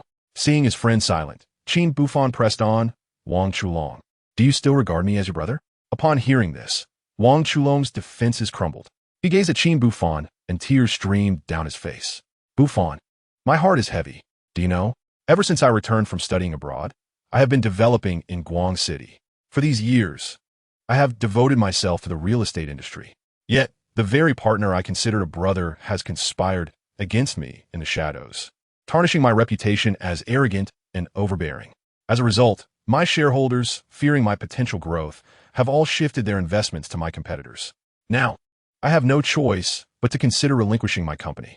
At this juncture, Wang Chulong grasped Qin Buhfan's hand tightly. "Brother, my heart is tormented. Recently, I have even contemplated ending it all. But if I were to perish, what would become of my loyal brothers?" After a pause, Wang Chulong wiped his tears and forced a bitter smile. Witnessing his friend's anguish, Qin Buhfan felt a pang of sympathy and promptly asked, "Have you considered what your plans will be after the company transfer?" Wang Chulong inhaled deeply. "Of course I will start anew. I was compelled to this state due to betrayal. If I can find a reliable partner, I dare not predict too far, but within 3 years, I shall undoubtedly establish myself as a billionaire." Qin Buhfan silently nodded. "So, do you intend to continue in Shuyue district or venture elsewhere for your development?" Wang Chulong harbored an unwavering trust in Qin Buhfan. He spoke earnestly. "I intend to return to Suhai City for a while. Perhaps the prospects there are not as bright as in Guang City. However, as long as the real estate market has not reached its peak, there lies potential for growth. I have made up my mind to return and develop there. As for Shuyue district, One day, I shall return. Upon hearing these words, Qin Buhfan nodded slightly. Just as he was about to respond, his phone suddenly rang. It was a call from Jiang Qingxue. Qin Buhfan promptly stood up to answer the call. "What are you up to?" Jiang Qingxue inquired. "Nothing much, just having a drink with old Wang," Qin Buhfan replied with a smile, then added, "He's our high school classmate." "Wang Chulong." Jiang Qingxue was taken aback on the other end of the line. "You mean the Wang Chulong who was inseparable from you? Even in the restroom during high school?" Qin Buhfan chuckled. "Indeed, that's him. Are you worried about me? Afraid I might be on a date with another woman?" Jiang Qingxue quickly retorted, "Of course not. How could I be so petty?" Yet in the next moment, her tone shifted. "However, you just reminded me. Do you have a computer nearby? I want a video chat with you." Just as Qin Buhfan was about to say something, Wang Chulong managed to smile and interjected. "A laptop? I happen to have one here, and I also have a wireless network card with unlimited data. Feel free to use it." With a resigned smile, Qin Buhfan swiftly opened his laptop and logged into his QQ account. As soon as he ended the call, a video window popped up. "Oh my, isn't this our school's belle from high school?" Wang Chulong teased. "Wang Chulong, is that really you?" Jiang Qingxue exclaimed with a laugh. "I can't believe after so many years. You still look the same." Wang Chulong chuckled in return. "However, you have changed, and for the better." He continued, "Speaking of which, your relationship with Buhfan has certainly faced its share of trials, but now it seems to be blossoming. I missed your wedding with your ex-wife. But next time you two tie the knot, I will definitely send a generous gift." With that, Wang Chulong stepped aside, allowing them some privacy. At that moment, Qin Buhfan asked, "What's the matter? Your sudden call must not be merely a checkup." Jiang Qingxue replied with irritation, "Don't even mention it. It's Ling'er. She insisted on seeing you and claimed she missed you. I had no choice but to let her see you." As soon as Jiang Qingxue finished speaking, Qin Buhfan caught sight of a small figure. "Ling'er, what's wrong?" he asked, noticing the pitiful expression on Qin Ling'er's face. Qin Ling'er pouted and said, "Daddy, I had a quarrel with Xiaomei in class. She said her father is buying a house in Shiyue District, Guang City, and that the value of their property will rise, allowing them to earn a lot of money. Daddy, aren't you there right now? Why don't you buy a house there too? Then I won't be teased by Xiaomei." Hearing this, Jiang Qingxue couldn't help but laugh. This child is indeed clever for her age. Beside him, Wang Chulong remarked, "Qin Buhfan, I must say, I never imagined your daughter to possess such a keen business acumen at such a tender age. She truly rivals you." Jiang Qingxue quickly interjected, "Wang Chulong, do refrain from such nonsensical talk. Ling'er is far too young to be as materialistic as you suggest." Wang Chulong laughed heartily. "All right, I shall hold my tongue. However, Buhfan, I speak with sincerity. The property prices in Shiyue District are poised to soar in the future. Moreover, I must inform you that within 6 months, a policy for the demolition of the old city will be announced. If you have any spare capital, it would indeed be wise to invest in property. This is a tremendous opportunity." Upon hearing this, Qin Buhfan was about to respond when Qin Ling'er's voice chimed in again. "Daddy, who is this uncle?" Qin Buhfan explained. "This Uncle Wang is a dear friend from my school days." Ling'er appeared somewhat bewildered by this revelation, yet her inner thoughts raced ahead. Could this Uncle Wang truly be the future real estate magnate of Shiyue District, the chairman of Hexing Group, and the president of the district's Chamber of Commerce, Wang Chulong? If that is the case, then father has indeed stumbled upon a golden opportunity. Should he manage to acquire the nearly bankrupt Hexing Company, he would undoubtedly become a real estate tycoon himself. Chapter 22. Brothers Become Bosses. What? Qin Buhfan was astounded. His astonishment stemmed from 2 factors. Firstly, he was taken aback that he could hear his daughter's thoughts despite the distance. And secondly, he had not anticipated that his good friend would become a future real estate mogul in Guang City's Shiyue District. As Qin Buhfan pondered these revelations, Ling'er's thoughts echoed once more. "I recall in my past life, Uncle Wang lost the trust of his shareholders due to betrayal.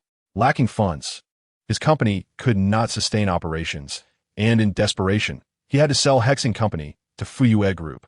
After resolving his debts, Uncle Wang intended to return to Suhai City to develop his career. However, he faced numerous obstacles and ultimately had to return to Shiyue District to continue his endeavors. Fortunately, at that moment, he encountered a benefactor who provided the necessary funds, allowing him to unleash his potential and achieve remarkable success. Later, driven by his unwillingness to accept defeat, he repurchased Hexing Company, which became the foundation of Hexing Group. I initially intended for father to purchase property in the old city and await demolition, never anticipating that he would encounter Uncle Wang. Reflecting on my past life, during those years of hardship, had it not been for Uncle Wang's generous assistance, I might not have even had the opportunity to attend university. Though I have never met Uncle Wang, I have always cherished this gratitude. This time, I shall consider it a means to repay Uncle Wang. In my previous life, Uncle Wang's worth was over 20 billion. In this lifetime, let us ensure Father elevates his fortune to new heights. But how can I encourage Father to take action? Qin Buhfan took note of all these thoughts, a smile forming within him. This girl truly worries for him.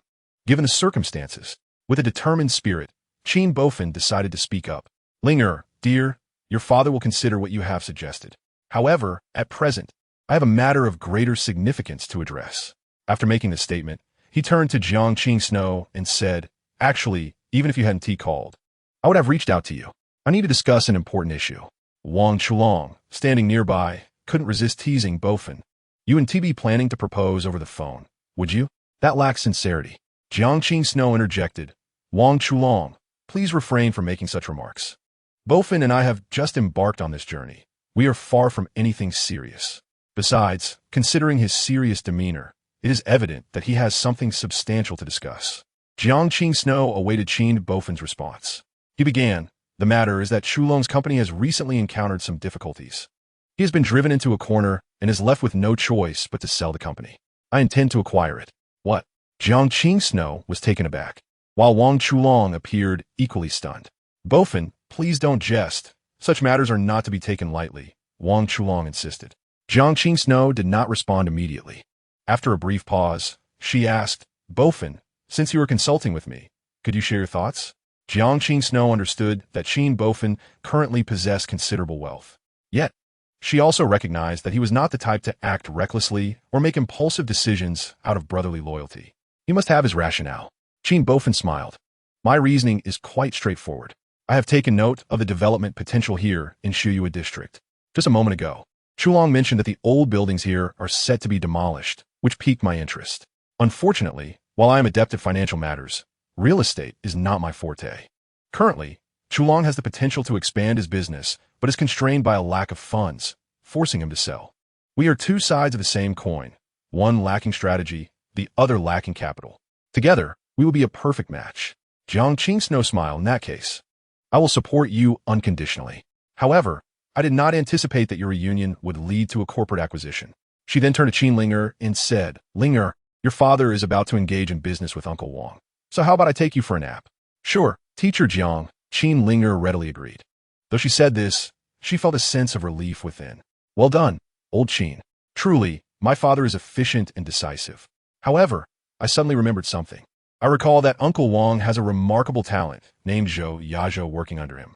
This individual worked for Uncle Wang for 5 years, remaining low-key. Eventually, Zhou Yazhou felt overshadowed and sought to develop in Suhai City, ultimately becoming a real estate magnate on par with Uncle Wang. If at this moment, Lao Qin could recruit him under his wing, laying the groundwork for future ventures into the real estate market of Suhai City, it might yield unexpected results. Indeed, it could elevate the economy of Suhai City by several notches. Alas, these considerations can wait to be discussed with Lao Qin in the future. After all, the real estate sector still holds a few years of potential, and one cannot achieve great success all at once.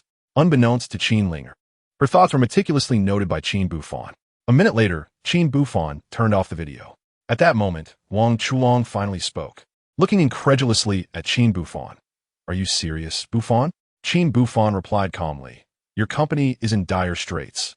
Do you truly believe I would jest about such matters? Wang Chulong fell silent. After a brief pause, he responded, Buhfan, I must inform you that the transfer fee for my company is substantial. Although it is currently facing bankruptcy, a sum of 50 million is still required to finalize the deal.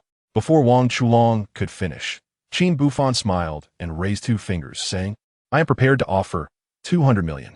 Of that, 50 million will be allocated for the acquisition of Hexing Company, while the remaining 150 million will be for financing the company. What? Wang Chulong was rendered speechless by astonishment. At that moment, Qin Buhfan continued to unveil his proposition. If you can draft the contract now, the 200 million can be deposited today. Seeing the other party in silence, Qin Buhfan promptly retrieved his phone to show his account balance. This left Wang Chulong utterly flabbergasted. Moments later, he immediately instructed his assistant, Yazhou, hurry, revise the contract and print it out. I am transferring my company to my good brother. At this point, Wang Chulong looked earnestly at Qin Buhfan and stated, Buhfan, from now on, you shall be my boss. Rest assured, I will work diligently to expand the company and ensure you are not disappointed. Qin Buhfan nodded. I have complete faith in you. However, I have one condition. Wang Chulong eagerly responded, do not mention just one condition. I would agree even if there were 1,000. Qin Buhfan chuckled. I wish to recruit someone from you. With that, he pointed to his assistant and declared, I want Mr. Zhou Yazhou to accompany me back to Suhai City. Chapter 23. He is a talent. What? Upon hearing Qin Buhfan's request, Wang Chulong was somewhat bewildered. Zhou Yazhou, Wang Chulong's assistant, also wore a perplexed expression. Of course, they were not concerned with how Qin Buhfan knew Zhou Yazhou's surname. They were merely intrigued by the unexpected request. Buhfan, what makes you think that? Wang Chulong asked, puzzled. Do you know Yazhou? Are you planning to promote him? Qin Buhfan shook his head. Today is my first encounter with Mr. Zhou Yazhou. However, I can discern that Mr. Zhou possesses some talents. Otherwise, he would not have become your assistant, Chulong. With that, Qin Buhfan stood and addressed Zhou Yazhou. Mr. Zhou, at present, Chulong's hexing company has already been resurrected from the brink of demise. Once the matters here are settled, how about you accompany me back to Suhai City for development? Naturally, I wish to entrust you with significant responsibilities. After a brief pause, Qin Buhfan sighed and continued. Initially, I intended to explore on my own and gradually make my mark in the real estate sector of Suhai City. However, as a novice in this field, I find it overwhelmingly intricate. I worry that I might not navigate it successfully. As he spoke, Qin Buhfan was filled with anticipation. After all, based on the insights he gleaned from his daughter, Qin Ling'er, Zhou Yazhou is destined to become a prominent figure in Suhai City's real estate industry. If I could ally with him, it would mean securing a formidable ally. Faced with Qin Buhfan's sincere invitation, Zhou Yazhou appeared somewhat taken aback. After a moment of silence, he earnestly replied, Mr. Qin, I appreciate your admiration. However, I have decided to remain by President Wang's side. He has shown me great favor, and without him, I would likely still be a mere security guard in the marketplace. I have yet to achieve any notable success while working alongside President Wang, and I am reluctant to leave without making my mark. Upon hearing this, Qin Buhfan not only refrained from anger, but couldn't help but laugh. He turned to Wang Chulong and remarked, I didn't expect your ability to win people's hearts surpasses mine. Wang Chulong did not respond to Qin Buhfan's comment, but instead regarded Zhou Yazhou with a keen gaze. Yazhou, come over and have a drink with us. Huh? Zhou Yazhou was slightly taken aback. Wang Chulong chuckled, just come over, don't stand there dumbfounded. Once Zhou Yazhou was seated obediently, Wang Chulong poured him a drink. President Wang, I still have to drive later, Zhou Yazhou quickly protested. Observing this, Wang Chulong did not press the matter but turned to Qin Buhfan and said, Buhfan, it seems you have an eye for talent. You've recognized Yazhou's exceptional qualities. To be frank, Yazhou is indeed a remarkable individual. He possesses the ability to discern market trends, and several of my real estate projects were successfully completed with his assistance. Furthermore, his insight into people far exceeds mine. Before I was betrayed by a friend, Yazhou had warned me to be cautious of my associates. Yet my overconfidence nearly led to the downfall of my own company. After a brief pause, Wang Chulong took a sip from his glass and then looked at Zhou Yazhou. Yazhou, I have a few words to share with you. You are indeed talented, but you have one significant flaw. You are overly cautious. While caution is commendable, it must be applied judiciously. Of course, perhaps you have your own perspective. Wang Chulong glanced at him before opening his laptop and accessing a particular folder. Yazhou, within this folder lies the fruit of my sleepless nights over the past few days. I originally planned to sell my company and return to develop in Suhai City. The information contained here is my forecast for the real estate market in Suhai City. You should study it carefully. It may well be the place where you can truly excel. Zhou Yazhou immediately stood up. President Wang, I'm still inexperienced, and I lack the energy to venture out on my own. More importantly, Wang Chulong raised his hand to interrupt the other's words, declaring, enough with the nonsense. A real man should get to work. Besides, although we stand on different sides at this moment, you and I are both employees under Qin Buhfan. So, don't let me down. Put in your best effort. Zhou Yazhou's eyes reddened, while Wang Chulong retorted sharply, get lost, wash your face, and don't embarrass me. Zhou Yazhou immediately turned and left. Wang Chulong then turned to Qin Buhfan and said, Buhfan, Do you possess a discerning eye? Honestly, that brat Zhou Yazhou is quite compatible with me. I was even planning to groom him as my successor. Of course, I've never mentioned this to him, fearing it might go to his head. Now that he is in your hands, please take good care of my little brother. Qin Buhfan had no objections, readily assuring him. Of course, we will work closely together, Boss Qin. Wang Chulong teased, stop with the sarcasm. Qin Buhfan laughed heartily. Soon, the three had their fill, and Wang Chulong took Qin Buhfan on a stroll through the old town. Buhfan, I previously lacked the funds to take on this land in the old town, but now, with your investment, I can proceed without hesitation. If my calculations are correct, once the development rights are in my hands, the old town could yield at least 10 billion in profit for you. Qin Buhfan burst into laughter. Great. I look forward to that day. Because of Wang Chulong's words, Qin Buhfan temporarily abandoned his plan to purchase property in the old town. After all, Wang Chulong would be the developer there, and trading properties would only waste time. After their leisurely stroll, Qin Buhfan, before the bank closed, transferred 200 million to Wang Chulong's Xinga company. Having completed these tasks, they returned to the company to sign the relevant acquisition agreements. Once everything was settled and the subsequent procedures handed over to Wang Chulong, Qin Buhfan took Zhou Yazhou and boarded a flight back to Suhai City that very night. Since Suhai City was Zhou Yazhou's hometown, Qin Buhfan provided him with some money to visit his family before heading straight home. When Qin Buhfan arrived home, it was already 11 o'clock at night. He had assumed that Jiang Qingxue and Qin Ling'er were asleep. However, upon entering, he found Jiang Qingxue sitting at the computer, engrossed in searching for something while jotting down notes. She was so absorbed that she didn't even notice his arrival. Qin Buhfan cleared his throat, startling Jiang Qingxue. Turning around to see him, she exclaimed, "You scared me. You can at least give me a heads up when you come home late." Qin Buhfan smiled. "Isn't this a surprise for you?" As he spoke, he extended his hand. "Here, I brought you some flowers." "Umph, they're already wilted. How disappointing." Jiang Qingxue replied with a playful huff. Yet, despite her words, she took them with delight. "What are you up to?" Qin Buhfan gazed at the dense text before him. Curiosity piqued as he remarked. Jiang Qingxue replied, "With some free time on my hands, I decided to record the recent trends in the real estate market of Suhai City over the past few years." Chapter 24. Strategic Preparations. Qin Buhfan understood her intentions but feigned ignorance, asking, "Are you planning to venture into Suhai City's real estate market?" Jiang Qingxue shot him a disdainful glance. "I have no such lofty ambitions. This is for you, after all. This afternoon, I'll video call you. I've heard that Wang Chulong has made quite a name for himself in the Xiaoyao district of Guang City. I believe he will certainly enter Suhai City's real estate market in the future. Isn't this a prudent measure?" With that, Jiang Qingxue produced a document. "Here, you bring me flowers, and I bring you information. This is the data I requested from my father, who obtained it from friends. It clearly outlines the future development trends of Suhai City. Additionally, there are numerous details on developers. Filter through them for useful information. Now that you're back, I'll leave this to you. I'm off to bed." As she yawned and turned to leave, Qin Buhfan grasped her hand. "What do you intend to do?" Jiang Qingxue's cheeks flushed, her heart racing.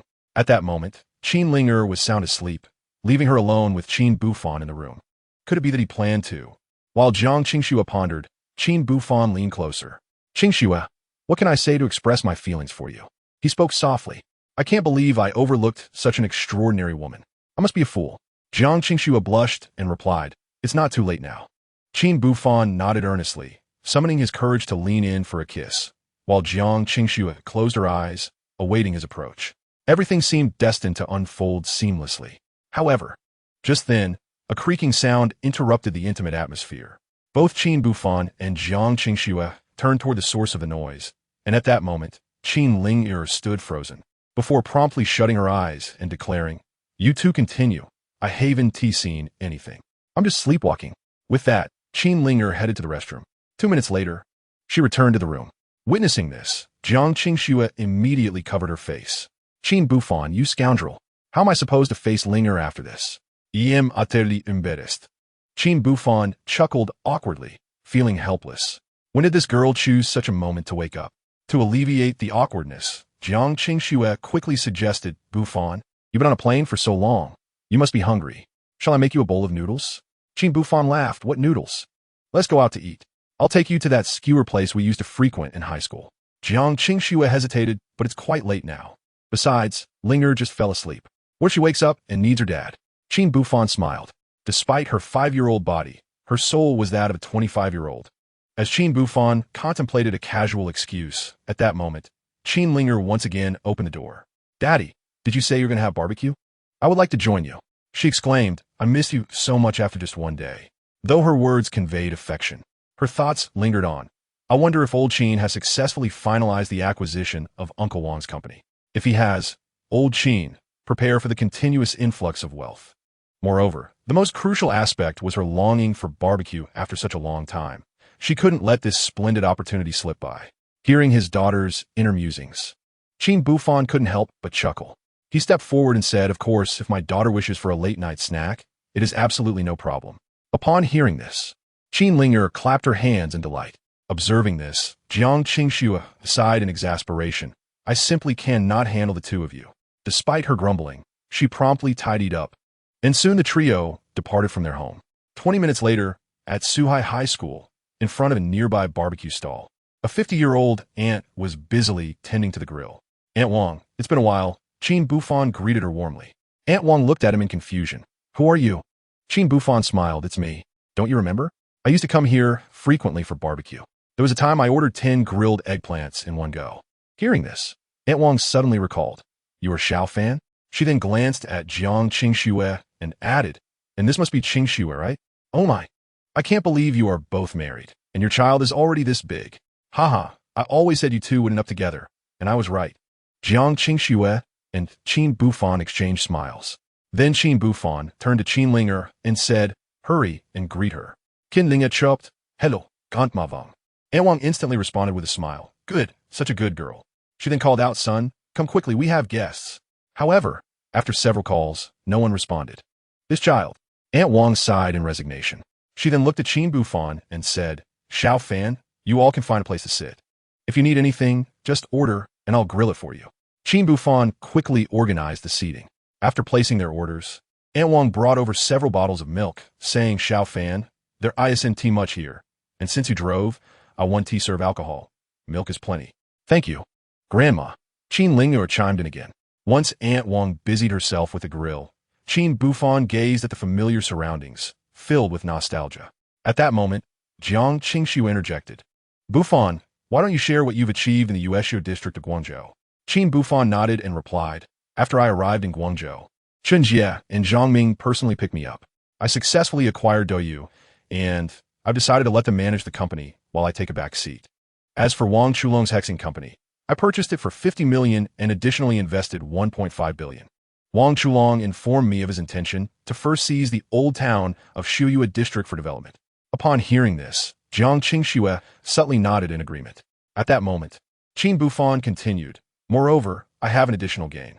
Wang Chulong is aware of my interest in real estate and my available funds. Hence he recommended his assistant, Zhou Yazhou, to me." Upon hearing this, Qin Ling'er felt a surge of joy. Wow, Uncle Wang is quite impressive. He directly recommended Zhou Yazhou to old Qin. Previously, I was pondering how to persuade old Qin to recruit this individual. Now, I need not worry. Zhou Yazhou's early entry into the real estate market of Suhai City may very well lead to a qualitative leap in the city's economy within a few years. Well done, old Qin. However, I recall that when Zhou Yazhou first arrived in Suhai City, he encountered numerous obstacles. It was only after he found a partner with exceptional insight in real estate that his career began to flourish. This person seems to be called Wang Ji. By the way, I remember Wang Ji struggled significantly before the age of 30 and was a gambling addict. It was after he turned over a new leaf that he became devoted to his career. Yet, with so many individuals named Wang Ji in Suhai City, how could I possibly locate him in advance? Just as Qin Ling'er was lost in thought, a group of flamboyantly dressed young men approached the barbecue stall, their demeanor suggesting ill intentions. Chapter 25. Settling Debts and Recruiting Talent. The appearance of this group immediately frightened away the surrounding customers. Observing this, Aunt Wang set aside her work and approached with a forced smile, saying, "Gentlemen, about your matter." The leader of the group interrupted her, "Spare us the pleasantries. Let your son come out. This kid owes our boss money and hasn't repaid it yet. If he doesn't pay up, do you believe I will smash your barbecue stall?" Upon this declaration, the group brandished iron rods, suggesting they were ready to resort to violence at any moment. Aunt Wang's smile gradually faded. She had been running this barbecue stall for nearly 20 years. It was the culmination of her life's work. Realizing this, Aunt Wang urgently stated, "Gentlemen, I assure you I will find a way to repay my son's debt. Of course, I will not let you leave empty-handed. How about this tonight? Your meals are on the house." The young men, upon hearing this, ceased their intimidation and said, "You know how to be sensible." They then began to arrange the tables together for a hearty meal. At that moment, a figure stealthily attempted to leave by the entrance of the barbecue shop. Seeing this, the leader of the group quickly commanded, "Hurry, bring that kid over here." Several subordinates rushed forward and soon returned with a young man sporting shoulder-length hair. "You thought you could escape?" the leader said coldly. Upon witnessing her son being apprehended, Aunt Wang was instantly filled with panic. However, the leading youth clearly intended to teach her son a lesson. He immediately commanded, "Beat him. Let this lad learn a thing or two." Aunt Wang was momentarily at a loss.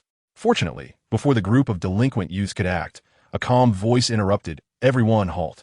Qin Buhfan stepped forward. "Youth, this is a matter between us and the debtor. Do not meddle," the leader of the gang retorted coldly. Qin Buhfan chose not to respond to the provocation, but instead turned to Aunt Wang and inquired, "Aunt Wang, what is happening?" It was not surprising that Qin Buhfan was concerned, as he recalled Aunt Wang's son excelling academically during his school years. He had consistently represented the school in municipal mathematics competitions, winning several first prizes. Whenever Qin Buhfan accompanied Jiang Qinxue to enjoy barbecues, Aunt Wang had proudly spoken of her son's achievements. Logically, one would expect a bright future ahead. So why was he in debt? Aunt Wang, evidently pained by the question, replied through tears, "Wang Ji was indeed a model student. However, after entering the workforce, he faced numerous setbacks and, eventually, he surrendered to indulgence. In recent years, he has frequented gambling tables, borrowing money to cover his losses. All my savings have been squandered by this child." Qin Buhfan remained silent. At that moment, Qin Ling'er's thoughts echoed in his mind. What? Aunt Wang's son is Wang Ji? As she mumbled, she glanced at the long-haired man surrounded by the youths. It has seemed to be him. I recall seeing an interview about Wang Ji back in the day. He has always kept long hair, and there's a mole on his right eyebrow. I was just pondering where to find Wang Ji, and here he appears. What a coincidence. Qin Buhfan found the coincidence rather striking as well. Just then, Qin Ling'er's thoughts continued. How about I ask old Qin to assist Wang Ji? After all, he shares some rapport with Aunt Wang. Of course, that's not the most crucial aspect. What matters is if we can get Zhou Yinzhou and Wang Ji to collaborate. Then old Qin will undoubtedly secure a share of the real estate market in Suhai City. This is a project worth hundreds of billions. As Qin Ling'er contemplated, Jiang Qinxue softly cautioned, "Qin Buhfan, you are an adult now. You can offer assistance where possible, but you must act within your means." Qin Buhfan understood Jiang Qinxue's implication. He shared her perspective. Although he knew Aunt Wang, he could not make hasty decisions when it came to financial matters. Even with his substantial fortune, he recognized that some well-intentioned gestures could be misconstrued. However, having gleaned from his daughter's thoughts the unfolding events, he was determined not to miss this opportunity to ally with Wang Ji. Thus, Qin Buhfan gazed at Jiang Qinxue with a knowing smile and remarked, "I comprehend your concerns, yet I have my own plans." At this juncture, he aided the weeping Aunt Wang, who was crouched on the ground, stating, "Aunt Wang, leave the matter regarding Wang Ji to me." Subsequently, he stepped forward and addressed the leading youth. "Pray tell, how much does Wang Ji owe you? I shall assist him in repaying it." What? Aunt Wang was taken aback. Jiang Qinxue stood in stunned silence. The group of young ruffians also appeared incredulous. Clearly, none anticipated that Qin Buhfan would extend his hand to help Wang Ji, a known gambler, settle his debts. It is well known that gambling is a treacherous path. Even amidst ruin, a gambler will relentlessly pursue their addiction. Aunt Wang repeatedly implored, "Xiaofan, please don't. I cannot repay such kindness." Jiang Qinxue hesitated, words caught in her throat. Meanwhile, the leading youth responded with surprising calm. "Kid, are you jesting?" Upon seeing Qin Buhfan nod, he insisted, "Of course, would I jest about such matters?" Without further ado, Qin Buhfan accessed his mobile banking app, requested the promissory note, calculated the total owed, and promptly transferred the funds to the designated account. Observing this, the leading youth immediately contacted his boss. Once the funds were confirmed, he tore up the promissory note and departed with his companions. Qin Ling'er silently observed the entire scene, her thoughts murmuring, Old Qin is quite impressive. Is he perhaps considering nurturing Wang Ji? Indeed, his vision is commendable. While Qin Ling'er contemplated, Qin Buhfan remained silent. It was Aunt Wang who stepped forward with determination. Smack! She delivered a resounding slap to Wang Ji's face. Wang Ji, you ought to express your gratitude to Brother Buhfan at once. She admonished, her disappointment palpable. If not for his assistance, you would undoubtedly have faced a severe beating. Write down the promissory note. You shall repay this sum yourself. Should you fail to secure a proper job henceforth, I shall not hesitate to reprimand you. Wang Ji protested. Work? My aspirations are grand. Why should I settle for employment? Aunt Wang retorted with ire. If you refuse to work, then you shall join me selling barbecue. Wang Ji dismissed her suggestion with disdain. Sell barbecue? Do you intend for me to do that for a lifetime? At this point, Wang Ji opened his computer and declared, Mother, let me inform you. The next decade will undoubtedly belong to the real estate sector. Rest assured, I shall abandon gambling. I will seek investments from real estate magnates. Within 5 years, I shall carve out a name for myself in Suhai City. He gestured to the computer. This contains my market research on real estate. Once the funds are secured, I can transform our family situation. Soon, you shall enjoy a better life. Aunt Wang, however, could not grasp these concepts. You spend your days dreaming. Do you think dreams can generate income? Wang Ji intended to counter her assertion, but unexpectedly, Qin Buhfan interjected at the opportune moment. Brother Wang Ji, it seems you possess a keen interest in real estate? Upon receiving Wang Ji's nod, Qin Buhfan smiled warmly. How fortuitous, for I share that interest. If I were to provide the capital for you to establish a real estate development company, would you be willing? With this statement, Qin Buhfan made a remarkable impact. The gathering of individuals regarded him with peculiar expressions once more. Except for Qin Ling'er, the rest believed that Qin Buhfan's decision was excessively hasty. Chapter 26. Encountering Talents. Buhfan, what exactly are you contemplating? At this moment, Jiangqing Snow found herself at a loss for words. Previously, the fact that he had helped Wang Ji with gambling debts left her perplexed. Now, this individual boldly proclaimed his intention to financially support Wang Ji in starting a company.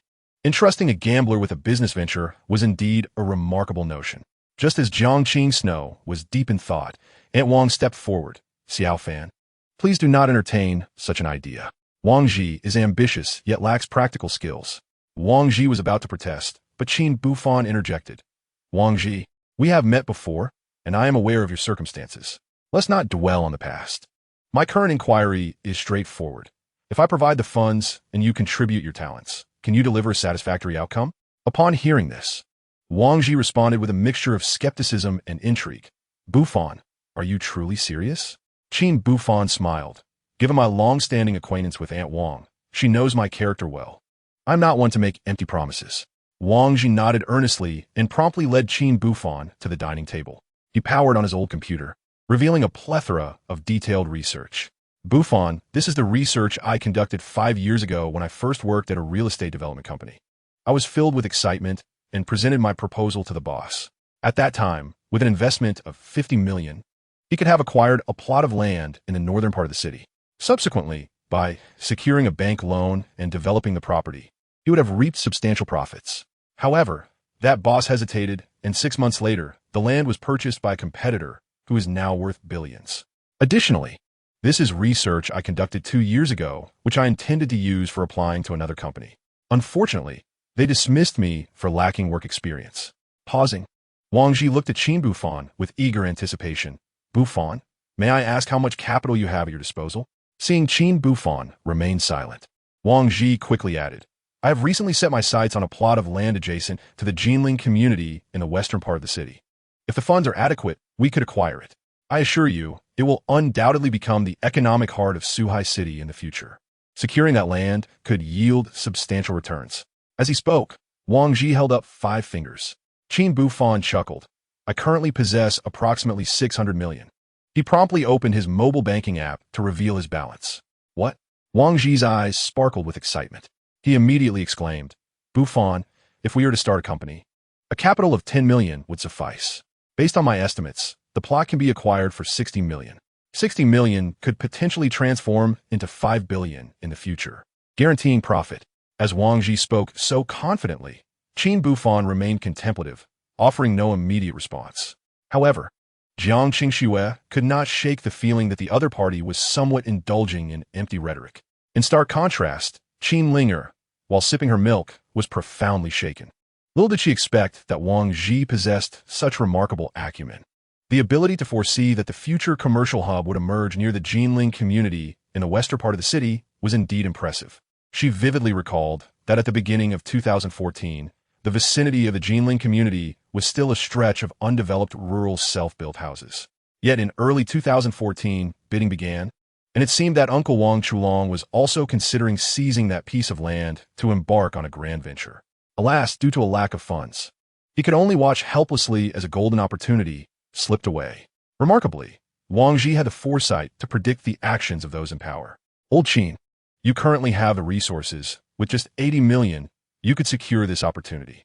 You must seize this windfall, she urged. Qin Buhfan listened intently, beginning to regard Wang Ji with newfound respect. Of course, he felt an overwhelming sense of relief. Had he not been privy to his daughter's thoughts, he would never have dared to consider Wang Ji for such a venture. Gathering his thoughts, Qin Buhfan turned to Wang Ji and said, "What you have shared is merely your personal speculation. It would be somewhat reckless for me to invest 70 million based solely on your words. How about this?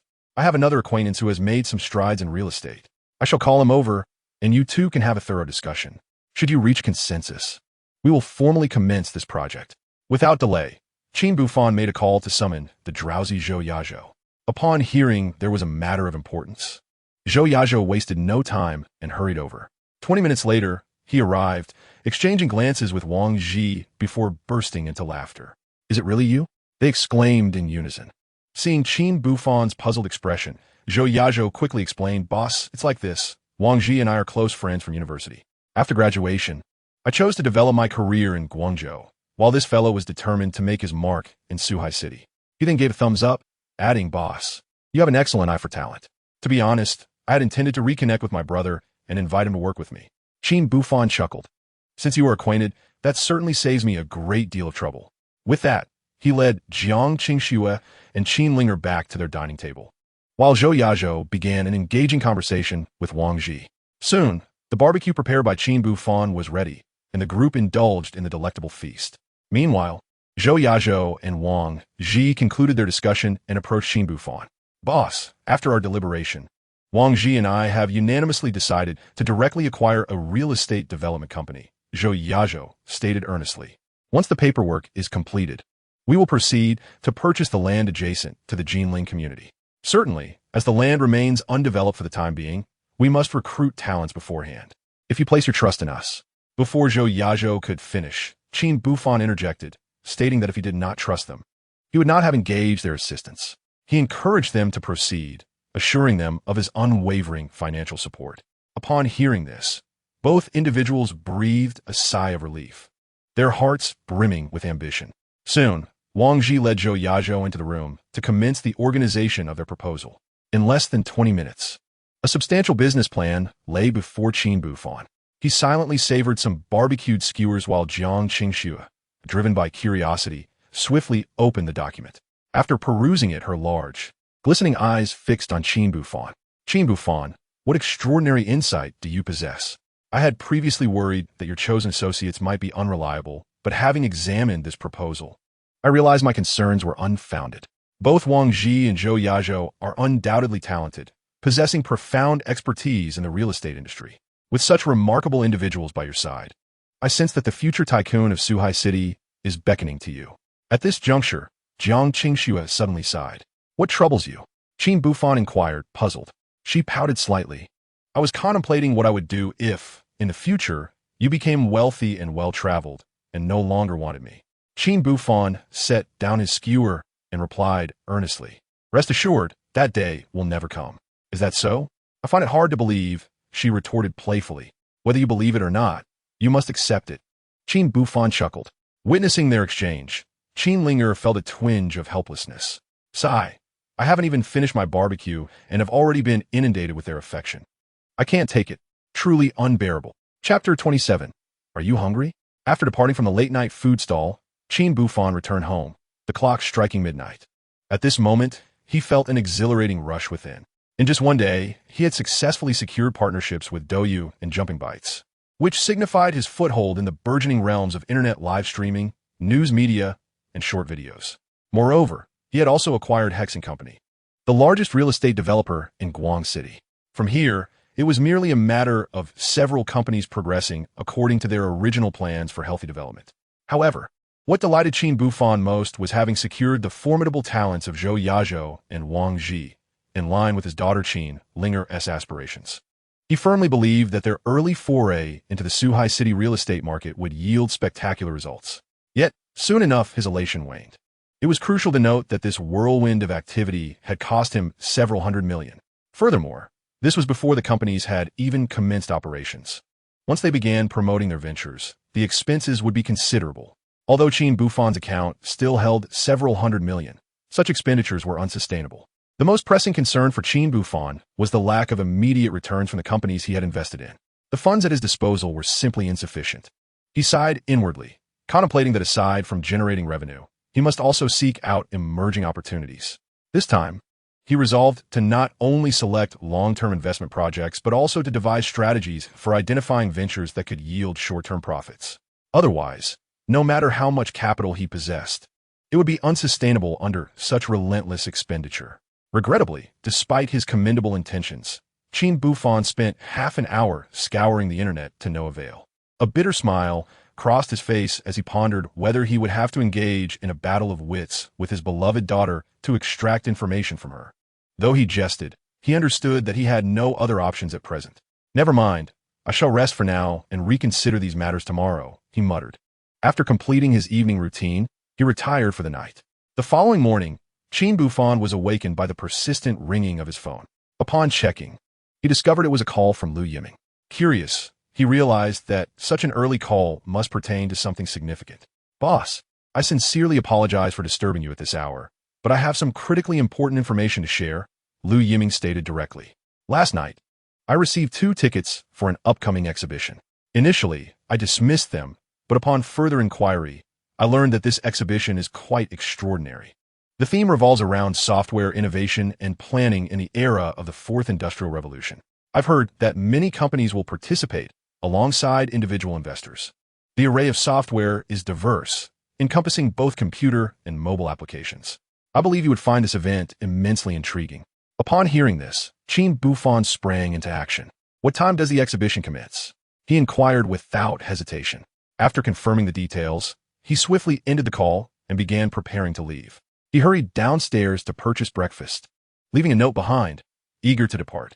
"Buhfan, why are you in such a rush? Where are you headed?" Jiang Qingxue, just stepping out of the door, asked promptly. Qin Buhfan recounted the contents of Lu Yiming's call, causing Jiang Qingxue's eyes to light up. "All right, you go ahead. After breakfast, I will take the children to school." Just as Qin Buhfan intended to leave, Qin Ling'er emerged, having heard the commotion. "Daddy, where are you going?" "I want to go too," she chimed in, her voice sweet and innocent. Internally, she chided herself. "Oh dear, how could I have forgotten such an important matter? My father already has several substantial projects underway. Yet, these projects are incapable of generating long-term profits. With limited funds, he urgently needs a quick influx of cash. I recall that this exhibition is expected to showcase some promising mobile applications. Although those applications flourished in their initial years, they eventually became obsolete. Those companies nonetheless amassed substantial wealth. What I recall most vividly is a game called Eliminate, which shortly after the release of the 4G mobile phone in early 2014, swiftly became a beloved puzzle game for all ages within just a few months. I remember, during my childhood, facing numerous rebukes from old Qin for my obsession with it. It seems that this game was later acquired by a gaming company, which remarkably profited over 10 billion that year. Unfortunately, due to poor management and the emergence of numerous imitators, it eventually faded into obscurity. However, had this company been acquired by old Qin, leveraging his other ventures, such as Douyu and Tushio for promotion, they surely would have amassed even greater wealth. Lost in thought, Qin Ling'er suddenly approached Jiang Qingxue, her eyes brimming with innocence, and implored, "Teacher Jiang, I don't wish to attend school today. I want to accompany my father for some fun. Could you assist me in requesting a leave of absence?" Jiang Qingxue was taken aback, prepared to interject, but Qin Buhfan, aware of his daughter's intentions, promptly replied, "Very well. Daddy agrees. Jiang Qingxue found herself at a loss for words, yet after a sigh, she conceded, I truly cannot endure the antics of you two. All right, I shall grant your request. At that moment, Qin Ling'er, with a twinkle in her eye, proposed, Teacher Jiang, why not take a leave yourself? I believe you'd also wish to join us in spending time with Dad, wouldn't you? Jiang Qingxue hesitated. Noticing her indecision, Qin Buhfan quickly added, yes. Let's heed my precious daughter. Qingxue, you should ask the school for a leave. At worst, the principal can oversee the class in your absence. Jiang Qingxue responded resignedly. All right, you are quite the carefree one. To be honest, I do worry about leaving you alone to handle the child at the exhibition. Half an hour later, the trio was ready and promptly set off for the exhibition. Upon their arrival, Qin Buhfan spotted Liu Yiming, who had been waiting patiently. Mr. Qin, here are the entry tickets. Liu Yiming respectfully presented 2 tickets. Yiming, I apologize. I initially intended to bring you along, but Qin Buhfan chuckled. Liu Yiming shook his head, saying, Boss, I'm merely here to observe the spectacle. It matters not to me. By the way, I was supposed to guide you. But since your sister-in-law and niece arrived, I had to enlist a friend as assistance. Just as Qin Buhfan was about to respond, a man dressed in a white shirt and wearing glasses approached from a distance. Jiang Qingxue focused her gaze. What is the matter? Qin Buhfan inquired, curious. Buhfan, I believe I recognize that individual, Jiang Qingxue whispered. Sensing the hint of jealousy in Qin Buhfan's eyes, she quickly clarified, please do not misunderstand. There is nothing between us. I simply did not expect to encounter him here. Observing Qin Buhfan's expression soften slightly, Jiang Qingxue continued, his name is Chun Hao. He is a senior I met abroad. He is quite talented, and I have heard that upon his return to the country, he co-founded a website for food delivery called Are You Hungry? This site is quite innovative, and I understand it has secured several rounds of investment within just 2 years. Thus, I find it rather curious why he would be working at the exhibition. After hearing Jiang Qingxue's words, Qin Buhfan maintained a calm demeanor. A sense of curiosity began to blossom within her regarding Chun Hao. Meanwhile, Qin Ling'er could no longer contain her excitement. My goodness, this individual is none other than Chun Hao, the founder of ELE. Me? Chapter 28. An encounter at the exhibition. If this is indeed the case, then old Qin has truly made the right choice this time. I recall that during the initial years of its development, ELE Me faced numerous bottlenecks. The reason for this was Chun Hao's unconventional operational model. Subsidizing merchants, users, and delivery personnel led to a situation where, despite securing a plethora of quality merchants and resources in the early years, ELE Me was perpetually short on funds. In particular, in 2013, ELE Me suffered a loss of 30 million. However, beginning in 2014, ELE Me experienced a renaissance. This was due to the advent of mobile phones and the widespread adoption of mobile payments. I remember that in March 2014, ELE Me turned its losses into profits, earning 300 million that year, and was subsequently acquired by Jack Ma. If old Qin could take the helm at this juncture, he would undoubtedly prosper. Now, it remains to be seen how old Qin will decide. Nevertheless, I have faith in old Qin's vision. Qin Buhfan silently noted Qin Ling'er's words and smiled inwardly. In truth, upon hearing Jiang Qingxue reveal Chun Hao's identity, Qin Buhfan felt a stir of interest. After all, he held a profound impression of ELE Me. Previously, when his daughter was attending school, he often resorted to the platform for meals, particularly on occasions when he was reluctant to cook. Once, he spent 5 yuan to order a plate of pasta, and each time he ordered, there were discounts. Until then, Qin Buhfan had never had the opportunity to meet its founder. Now, with such a splendid opportunity at hand, how could he let it slip away? As Qin Buhfan pondered, Chun Hao approached. Liu Yiming promptly stepped forward. Chun Hao, come here quickly. Allow me to introduce you to Mr. Qin, the one I mentioned. Subsequently, Liu Yiming introduced Qin Buhfan to him. After the two shook hands, Jiang Qingxue also stepped forward. Senior, do you remember me? Chun Hao examined Jiang Qingxue from head to toe.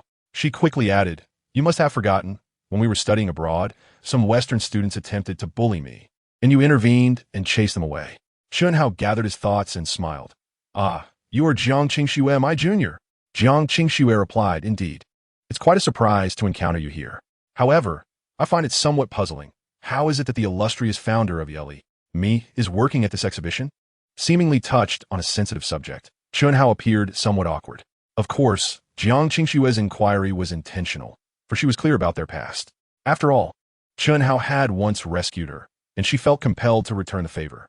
Certainly, it is paramount that she perceives Chen Hao's prospects with ELE. Me is exceedingly promising.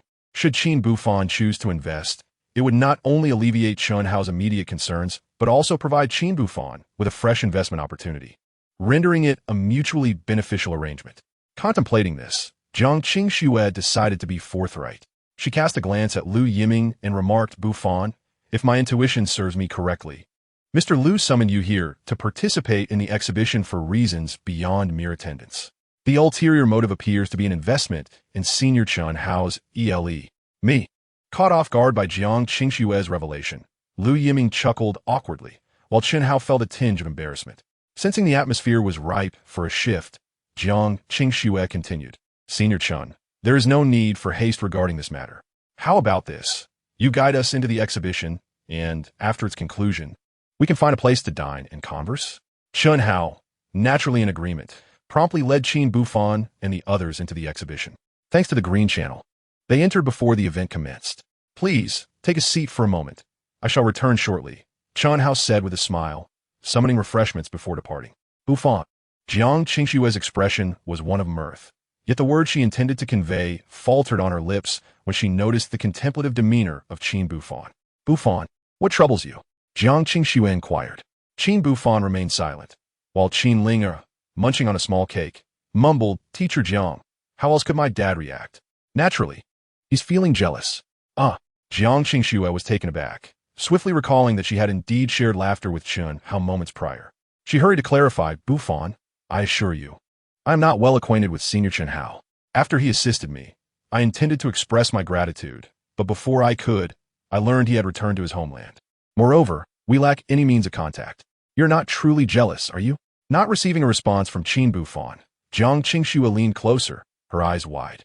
Qingxue, what are you doing? Qin Buhfan appeared suddenly awakened from a reverie. How dare you ask me? Jiang Qingxue pouted. When I was speaking to you earlier, you ignored me. Even if you are feeling jealous, that does not justify your behavior. Qin Buhfan, bewildered, replied, Jealous? When did I ever express jealousy? I was merely deep in thought. Noticing Jiang Qingshue's silence, he added, I was contemplating the fact that after yesterday's tumult, I have invested several hundred million. While I am indeed interested in acquiring ELE, I fear this may lead to a shortage of funds. I have been ruminating on how to achieve maximum value with minimal expenditure. Upon hearing this, Jiang Qingxue pouted. Qin Buhfan, you have changed. You no longer care for me. I would rather you be jealous, she declared. With a hint of exasperation, Qin Buhfan reflected briefly before responding. Oh, so you wish for me to feel jealous? Indeed, I have made my decision. Regardless of whether the project Hungary achieves a market value in the hundreds of billions or even thousands of billions in the future, I shall refrain from investing. Are you finally satisfied now? Jiang Qingshue's delicate face shifted slightly. Oh no, I was merely jesting with you. Let's not be adversarial with money. If it comes to that, a kiss will suffice to smooth things over. With that, Jiang Qingshu pursed her lips, preparing to kiss Qin Buhfan. However, at that moment, the sound of approaching footsteps interrupted them.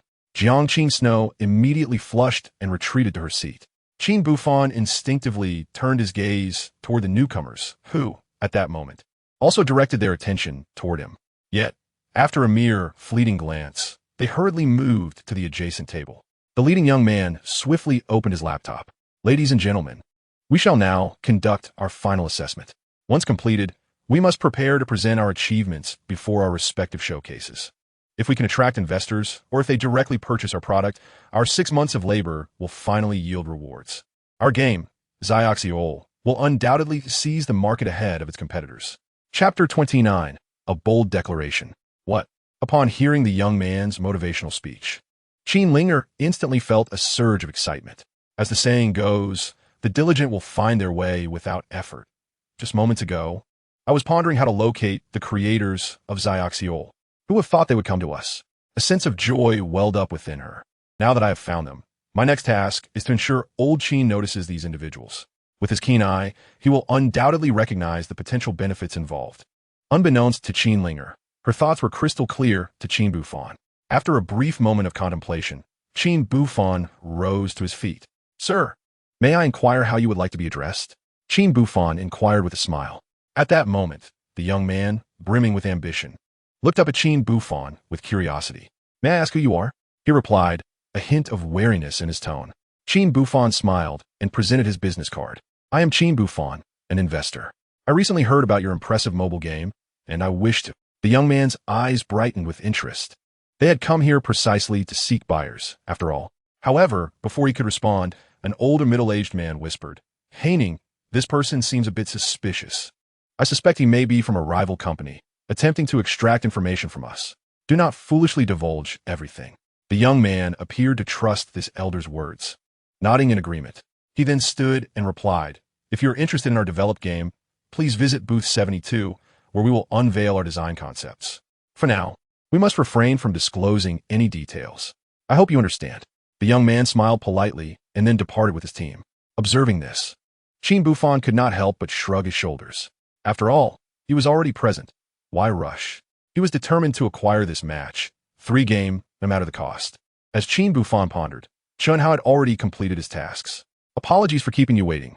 Chun Hao quickly apologized. Qin Buhfan smiled and shook his head. No problem.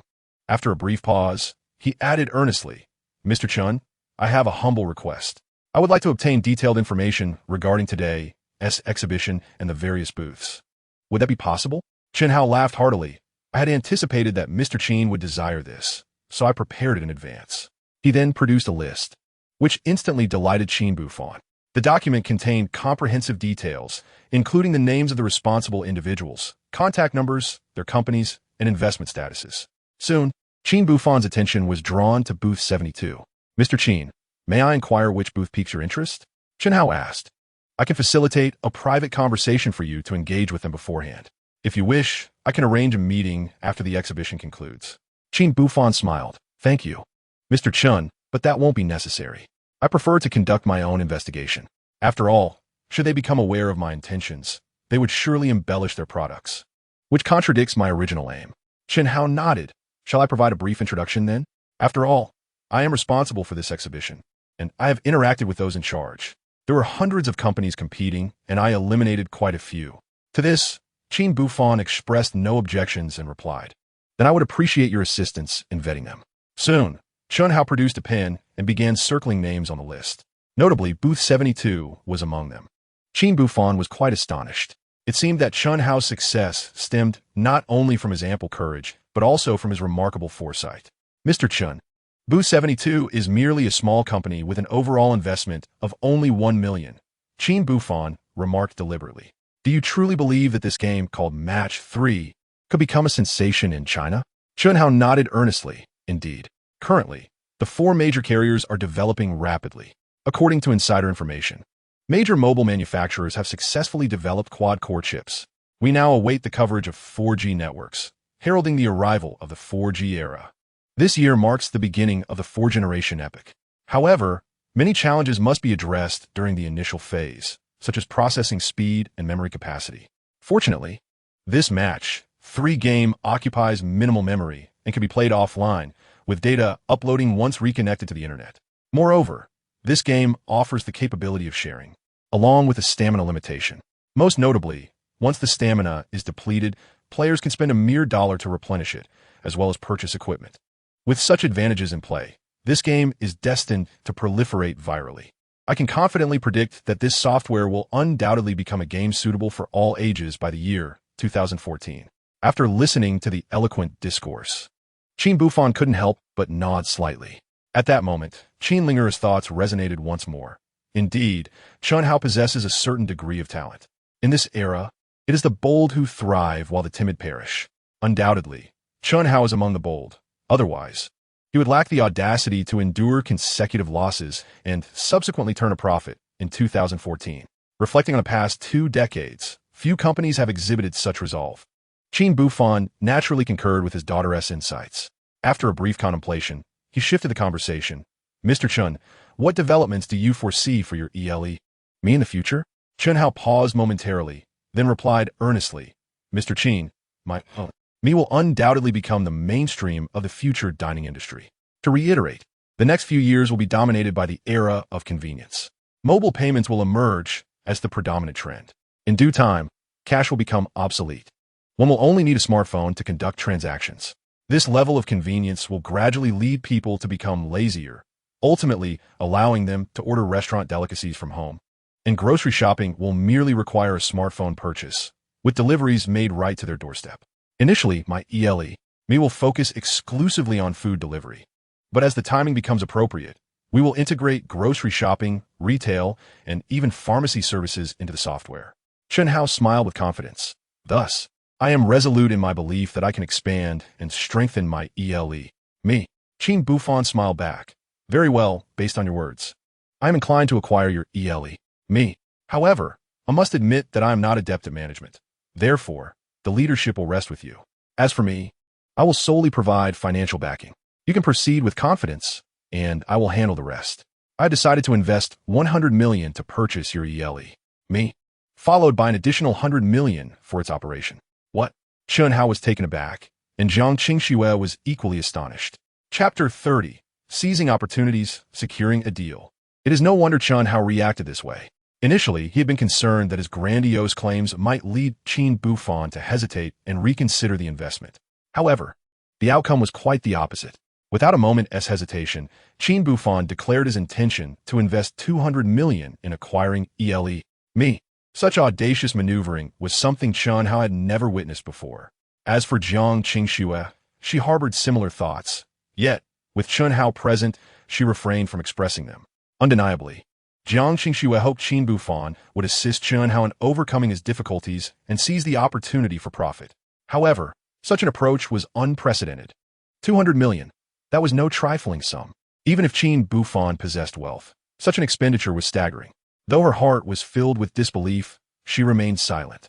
Upon reflection, Zhang Qingxue considered that Qin Buhfan's actions must be driven by his own motives.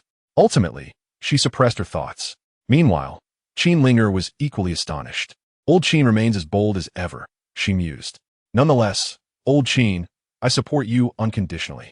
If it comes to it, I could invest not just 200 million, but even 1 billion. After all, once this software takes off within 6 months, not only will you recoup your investment, but you could also earn multiple returns. Just as Qin Ling'er was deep in thought, Chen Hao spoke up. Mr. Qin, are you serious?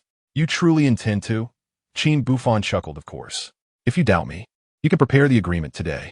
We can sign it, and I'll transfer the funds to the company account immediately. Noticing Chen Hao's silence, Qin Buhfan continued. What you should be grappling with now isn't this, but rather ensuring that you elevate me to the pinnacle of the food delivery industry. Furthermore, you must also consider what to do if other delivery apps emerge after me gains traction. The online grocery, fruit, and medicine purchasing you suggested is indeed promising. However, if that is all there is, I believe it falls short. As you mentioned, the fourth era is imminent. The mobile phone and internet sectors present a vast opportunity. The mobile industry encompasses a multitude of possibilities, and in the future, countless mobile applications will spring forth like mushrooms after rain, ranging from social networking to e-commerce, gaming, and dating.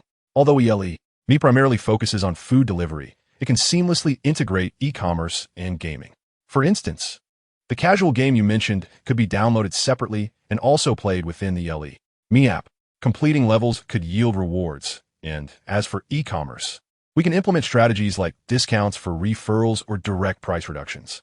This would enhance the app's interactivity and simultaneously promote growth in other sectors. As for the social aspect, while it may be challenging, it is worth a try, especially since the fourth era is just beginning. Seizing this opportunity could yield remarkable results. Of course, executing this plan alone would be arduous. However, I currently oversee 2 real estate companies that could assist with advertising. Additionally, I have platforms like Jinri and Douyu at my disposal, which could also provide support. After all, they're all under my umbrella. Mutual advertising is entirely feasible. After Qin Buhfan's discourse, Chen Hao seemed to awaken from a dream, while Zhang Qingxue was left somewhat speechless. As for Qin Ling'er, the depth of her astonishment reached unprecedented heights. My goodness, she exclaimed. Just moments ago, I was marveling at Chen Hao's strategy. I had no idea old Qin's vision was even more profound. I still recall that in my previous life, Xiao Ma dreamt of expanding his e-commerce venture, while Lao Ma intended to focus on social networking. Unfortunately, both endeavors ultimately came to naught. This notion had been brewing for several years before they finally emerged. To my surprise, Lao Qin boldly introduced both concepts. Upon closer reflection, it seems Lao Qin's idea might indeed be feasible. After all, Douyu Live, Jinri Tushio, and ELE.me are all poised to become titans of the internet in the future. These companies currently lie in Lao Qin's capable hands, enabling mutual benefits that could undoubtedly conquer both the e-commerce and social networking markets. Lao Qin, I had always believed that you required my clandestine support to steer the course toward success. Yet, I now realize that I merely served as a catalyst, while you possess genuine talent. As Qin Ling'er pondered this, Chen Hao earnestly addressed Lao Qin. Mr. Qin, I owe you an apology. With that, he bowed deeply. Jiang Qingxue, puzzled, inquired, Senior Chen, what are you doing? Qin Buhfan chuckled and remarked, if I am not mistaken, when you first learned about me from Lu Yiming, you perceived me merely as a businessman, to put it bluntly, someone steeped in commercialism. However, after our interactions, you discovered that I am far from what you had imagined. Chen Hao did not deny this. He merely smiled wryly. To ease the palpable awkwardness, Jiang Qingxue laughed and said, all right, let us not indulge in commercial flattery. The exhibition has already commenced. Therefore, you two should proceed to your presentations, while Ling'er and I shall wait for you here. Qin Buhfan smiled in agreement. He then placed the exhibitor list that Chen Hao had given him on the table where Qin Ling'er sat. Leaving the lounge, Qin Buhfan swiftly made his way to the main hall. As he surveyed the bustling exhibition, he noted that each display was teeming with visitors, while the representatives began showcasing their achievements. Under Chen Hao's guidance, Qin Buhfan promptly arrived at booth number 72. He knew, based on his daughter's sentiments, that the casual game crafted by Wang Haining would be a veritable goldmine. How could he possibly let this opportunity slip by? Furthermore, this game could unite several of his network companies, facilitating a flow of traffic among them. Qin Buhfan resolved that he must acquire it at any cost, even if it meant paying several times above market value. However, as he hurried to booth number 72, he was taken aback to find it eerily devoid of visitors. While other booths were bustling, Wang Haining and his team greeted every passerby with smiles, yet those individuals paid them no mind. Witnessing this, Qin Buhfan felt a wave of concern wash over him. Qin Buhfan was utterly elated, his heart blossoming with joy. Fortune seemed to favor him. It appeared that he might seize the opportunity and acquire this company. With that thought, Qin Buhfan swiftly stepped forward. Chapter 31. Securing the Deal. The individuals gathered at exhibit number 72 were oblivious to Qin Buhfan's arrival. At this moment, Wang Haining and his companions had completely lost the confidence they had upon entering the exhibition center. Initially, they believed that once their exhibition commenced, anyone in the vicinity would be irresistibly drawn to their products. They envisioned a fierce bidding war, with the software's base price of 2 million soaring to an astounding 10 million. However, reality delivered a harsh blow. Up to this point, 35 individuals had passed by their booth, yet 30 of them didn't even glance in their direction before departing. 3 others cast a fleeting look, only to turn away shortly thereafter. Of the remaining 2, although they expressed interest in the game, upon seeing the price, they too walked away without a second thought. How could this be? Wang Haining felt as if struck by lightning. It is worth noting that the funds for participating in this exhibition had been meticulously scraped together. Wang Haining had even pawned his car to gather enough money. They had expected that once this exhibition concluded, their previous misfortunes would be transformed. Wang Haining, the elder of the group, patted Wang's shoulder. Perhaps, after this, we should announce our bankruptcy? We all acknowledge your ambition, yet the facts are evident. Our painstakingly developed product has garnered no interest whatsoever. I do not doubt your vision, but the reality is that we lack the capital to influence the future market. Upon hearing this, the remaining companions wore expressions of bitterness, with some contemplating giving up entirely. Observing their dismay, Wang Haining inhaled deeply. Everyone, I can empathize with your sentiments. However, today marks merely the first day of the exhibition, and we have 3 more days ahead. We must persevere. I firmly believe that our software will attract the right investors. Noticing the lingering skepticism among the group, Wang Haining continued, remember when we first collaborated? It has taken us 6 months to develop this software, which is our stepping stone to a brighter destiny. If we lack confidence in our own creation, how can we expect others to believe in it? At this juncture, Wang Haining gazed deeply at his companions. I implore you all to stand with me. I am convinced we will find those willing to invest in us. In response, Wang Haining's companions turned their attention to the elder, and upon witnessing his nod, They resumed their respective tasks. A smile finally graced Wang Haining's face. Just then, a resounding applause echoed through the air. Soon after, the figures of Qin Buhfan and Chen Hao appeared before exhibit number 72. "Is it you?" Wang Haining inquired, a look of curiosity crossing his face as he regarded Qin Buhfan. With a smile, Qin Buhfan responded, "Mr. Wang, it is a pleasure to see you again." Wang Haining remained silent, casting a glance at Chen Hao. Prior to their arrival, Chen Hao had heard Qin Buhfan recount the events that transpired in the lounge. Therefore, Chen Hao wasted no time and introduced, "Mr. Wang, allow me to present Mr. Qin Buhfan. He is currently my friend, but soon he'll be my employer. Mr. Qin has expressed a keen interest in your company's mobile version of the game, so he requested that I facilitate this introduction. The rest, I trust, you two will discuss thoroughly. I shall take my leave." As Chen Hao turned away, Wang Haining finally focused his attention on Qin Buhfan. Noticing this, Qin Buhfan jested, "Mr. Wang, do you still harbor doubts that I am merely a rival sent to gather intelligence?" Wang Haining quickly replied, "Mr. Qin, you jest. My earlier suspicions were unfounded. I apologize." He continued, "Since you are an investor brought by my good friend Chen Hao, you shall henceforth be considered my ally. Now, please accompany me. I would like to provide you with a proper introduction." Before Wang Haining could finish with enthusiasm, Qin Buhfan raised his hand and interjected, "Mr. Wang, I am rather preoccupied. Let us dispense with pleasantries. Would it be possible for me to acquire your company for 2.6 million? I am referring to the entire company, all of its assets, including yourself and your employees." "What?" Wang Haining was taken aback. In the next moment, Qin Buhfan revealed his trump card. "If you agree, I can sign the agreement immediately. Moreover, I assure you that aside from the primary developmental direction, everything else will remain unchanged. Furthermore, I shall grant each of you 2 shares in addition to your regular salaries, along with year-end bonuses. Of course, if you perceive this as a deception, consider it as never spoken. Additionally, I can guarantee that this opportunity will not arise again. If my intuition serves me correctly, Mr. Wang, you have resolved to sell this software, even at a loss, have you not? I am prepared to offer you a price exceeding your baseline by 600,000, which surpasses your current expectations." Confronted with the revelation of his intentions, Wang Haining found himself momentarily at a loss for words. Subsequently, his gaze fell upon the elder gentleman. Upon receiving a nod from him, Wang Haining promptly declared, "Very well, Mr. Qin, we are willing to enter into an agreement with you. I hope everything unfolds as you have stated, and that our company remains intact." With that, Wang Haining swiftly opened his laptop, modified the acquisition agreement, and handed it to Qin Buhfan.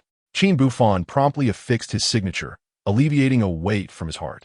"Now, everyone, since I have acquired your company and its products, there is no longer a need for us to linger here. How about this? You may leave first. As for the exhibition deposit, I will have Mr. Chen Hao negotiate with the higher-ups to secure a larger refund." Upon hearing this, Wang Haining immediately instructed his companions to begin packing. 10 minutes later, they followed Qin Buhfan to the reception area, where Chen Hao promptly arrived. "Boss, I just had a discussion with the person in charge. Mr. Wang Haining's deposit can be fully refunded, and regarding the previously paid amount, aside from the booth decoration fee, 2/3 of the remaining sum can also be returned." Chen Hao stated earnestly. "You've worked hard," Qin Buhfan replied with a smile, then inquired, "Have you resigned from your duties at the exhibition?" Chen Hao chuckled, "Of course. I initially came here to attract investments, and now that my goal has been achieved, there is no reason for me to stay." Qin Buhfan felt a sense of relief. He then turned to Wang Haining. "Since you and Mr. Chen are old acquaintances, I'll elaborate further. Please introduce your other companions." Without hesitation, Wang Haining began to introduce his colleagues. "Mr. Qin, this is our gaming consultant, Su Hua, from Haining Games," he said, gesturing toward an older gentleman. Qin Buhfan simply nodded in acknowledgement, while his gaze subtly drifted towards Qin Ling'er. After all, Qin Buhfan had brought everyone here primarily for her benefit. Introducing Chen Hao was merely a secondary objective.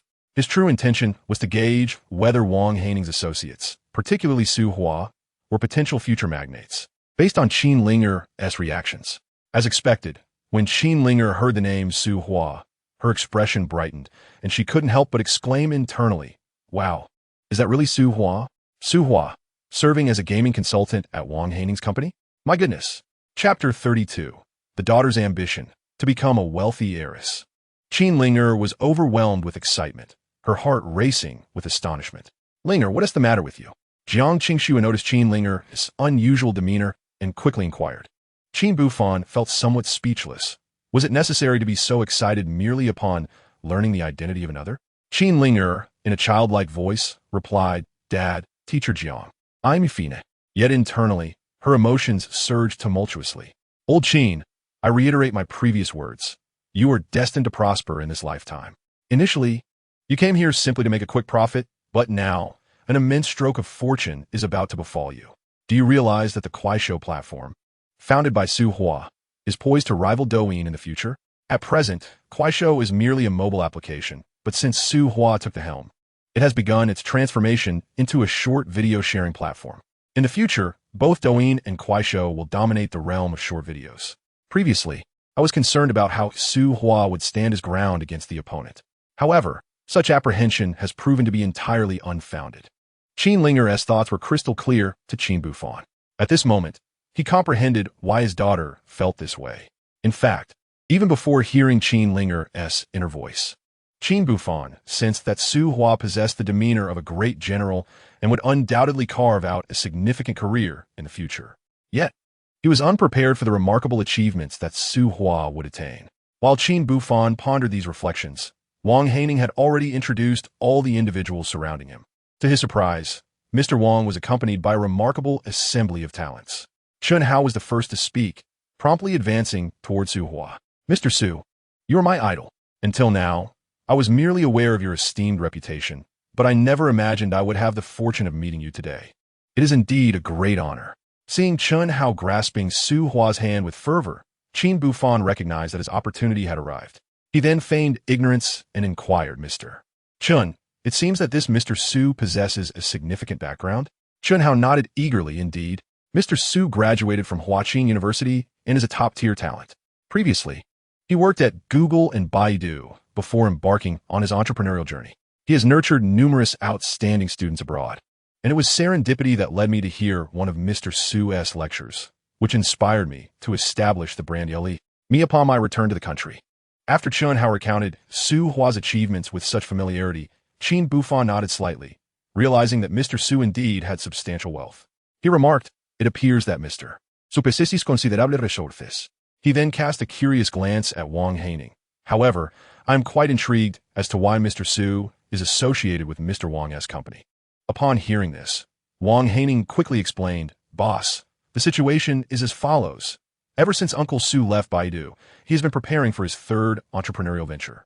His plans are already in motion, yet my company has encountered a bottleneck.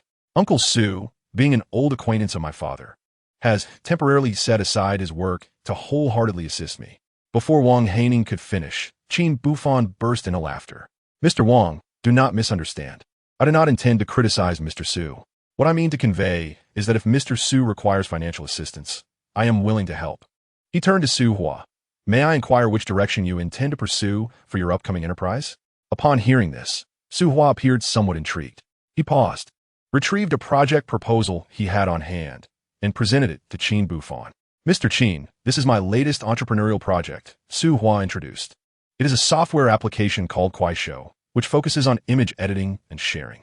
Although it has garnered some users, its current trajectory does not promise substantial growth. Thus, I intend to acquire the company and manage its operations. I have already secured the funds necessary for this acquisition, but regrettably, before Su Hua could finish speaking, Qin Buhfan, with a cheerful demeanor, interjected, "What you should be concerned about are the subsequent costs associated with operations and promotions, correct? This company should be obtainable for less than 1.5 million. However, the costs of promotion are exceedingly daunting, potentially even exceeding tenfold in value. Hence, you plan to postpone the acquisition, and naturally, if you can find investors, there would be no issue. Yet, in the absence of investment, even you would be unable to transform this software from mediocrity to brilliance." Upon hearing this, Su Hua was momentarily taken aback, surprised by Qin Buhfan's ability to discern his thoughts so clearly. Seeing the opportune moment, Qin Buhfan proposed, "How about this? I will purchase this Kuaishou software, and your 1.5 million will be regarded as your investment. Furthermore, I will entrust the operations of this company to you. You will have the final say on all matters. And as for the promotion, you can negotiate with Mr. Chun in a manner similar to Mr. Wang." Uncertain, Su Hua hesitated. At that moment, Qin Buhfan continued. What I can promise you is limited, but I can offer you an 8 share. While that may seem modest now, in the future, as this software grows and potentially goes public, your worth will be substantial. After a brief moment of contemplation, Su Huan nodded vigorously. Qin Buhfan sighed with relief, and so did Qin Ling'er, who thought, haha, as expected of old Qin, with just a few words. He has successfully brought Su Huan on board. Previously, I was concerned that before Douyin became dominant, Kuaishou would emerge and compete for market share. Now, I have no such worries. After all, in the coming years, aside from Douyin and Kuaishou, other major companies may also enter the short video arena, but their market share will be minimal. What remains is for the leaders of those few software companies to perform adequately. If they follow the developmental trajectory of the past, we will progress steadily. As for old Qin's decisive actions, so far, they have proven to be prescient, alleviating my concerns. Haha, old Qin, hurry and make your fortune, so I can comfortably enjoy my life as a wealthy heir. The thought alone brings me immense joy. Qin Buhfan was initially delighted by his daughter's praise, but he nearly choked upon hearing her last 2 remarks. Mr. Chun, Mr. Su Hua, and Mr. Wang, you may take your leave, Qin Buhfan stated.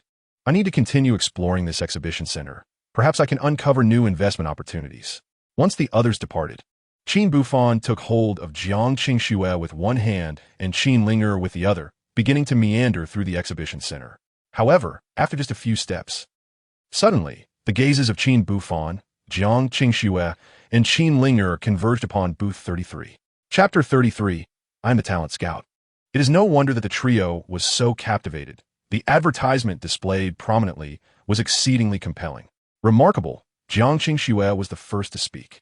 Observing Qin Buhfan's nod, she continued, what are your thoughts on this software called Qi? Qin Buhfan replied, I believe it holds great potential. Although the era of 5G is swiftly approaching, the challenge of mobile data consumption remains significant. If one could connect anytime and anywhere, it would indeed save on mobile data, translating to substantial cost savings. Jiang Qingxue concurred. You make a valid point. However, I find it curious that, despite the software's merits, there seems to be a lack of interest at this booth. Qin Buhfan, too, was perplexed. At that moment, Qin Ling'er's thoughts echoed in their minds. It is entirely normal for Qi to be overlooked at present. After all, the advent of 5G represents an entirely new frontier for both industry veterans and novices alike, necessitating continual exploration. Although the 3 major telecom operators are on the verge of acquiring 5G operating licenses, the establishment of 5G base stations is still incomplete. Moreover, the issue of mobile data costs remains a formidable challenge. This implies that the future development potential post the widespread adoption of 5G networks remains uncertain.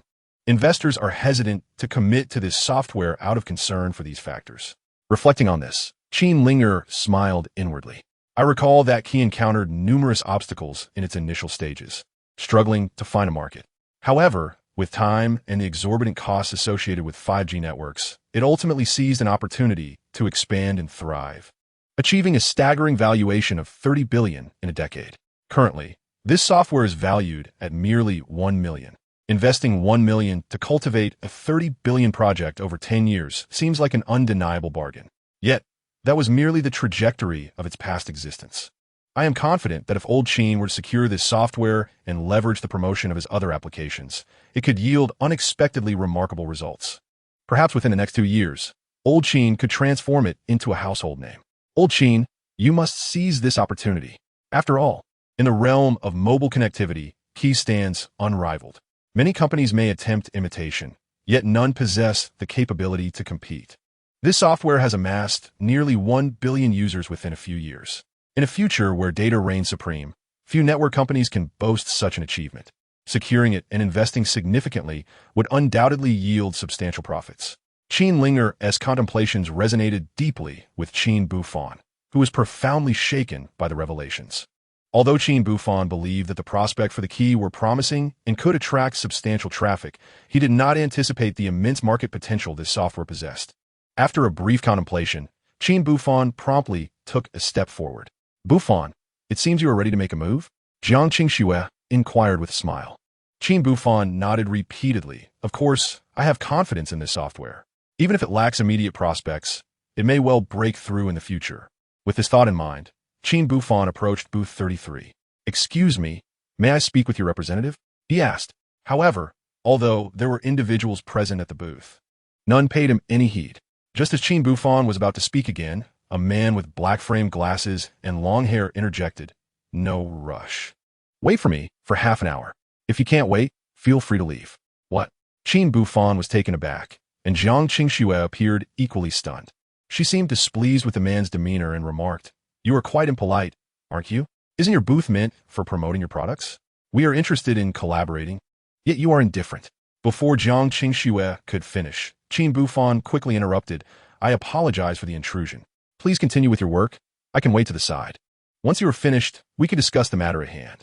Upon hearing this, the bespectacled man revealed a look of surprise, but soon returned to his tasks. Witnessing this, Jiang Qingxue was infuriated. "Buhfan, this person is excessively rude," she muttered.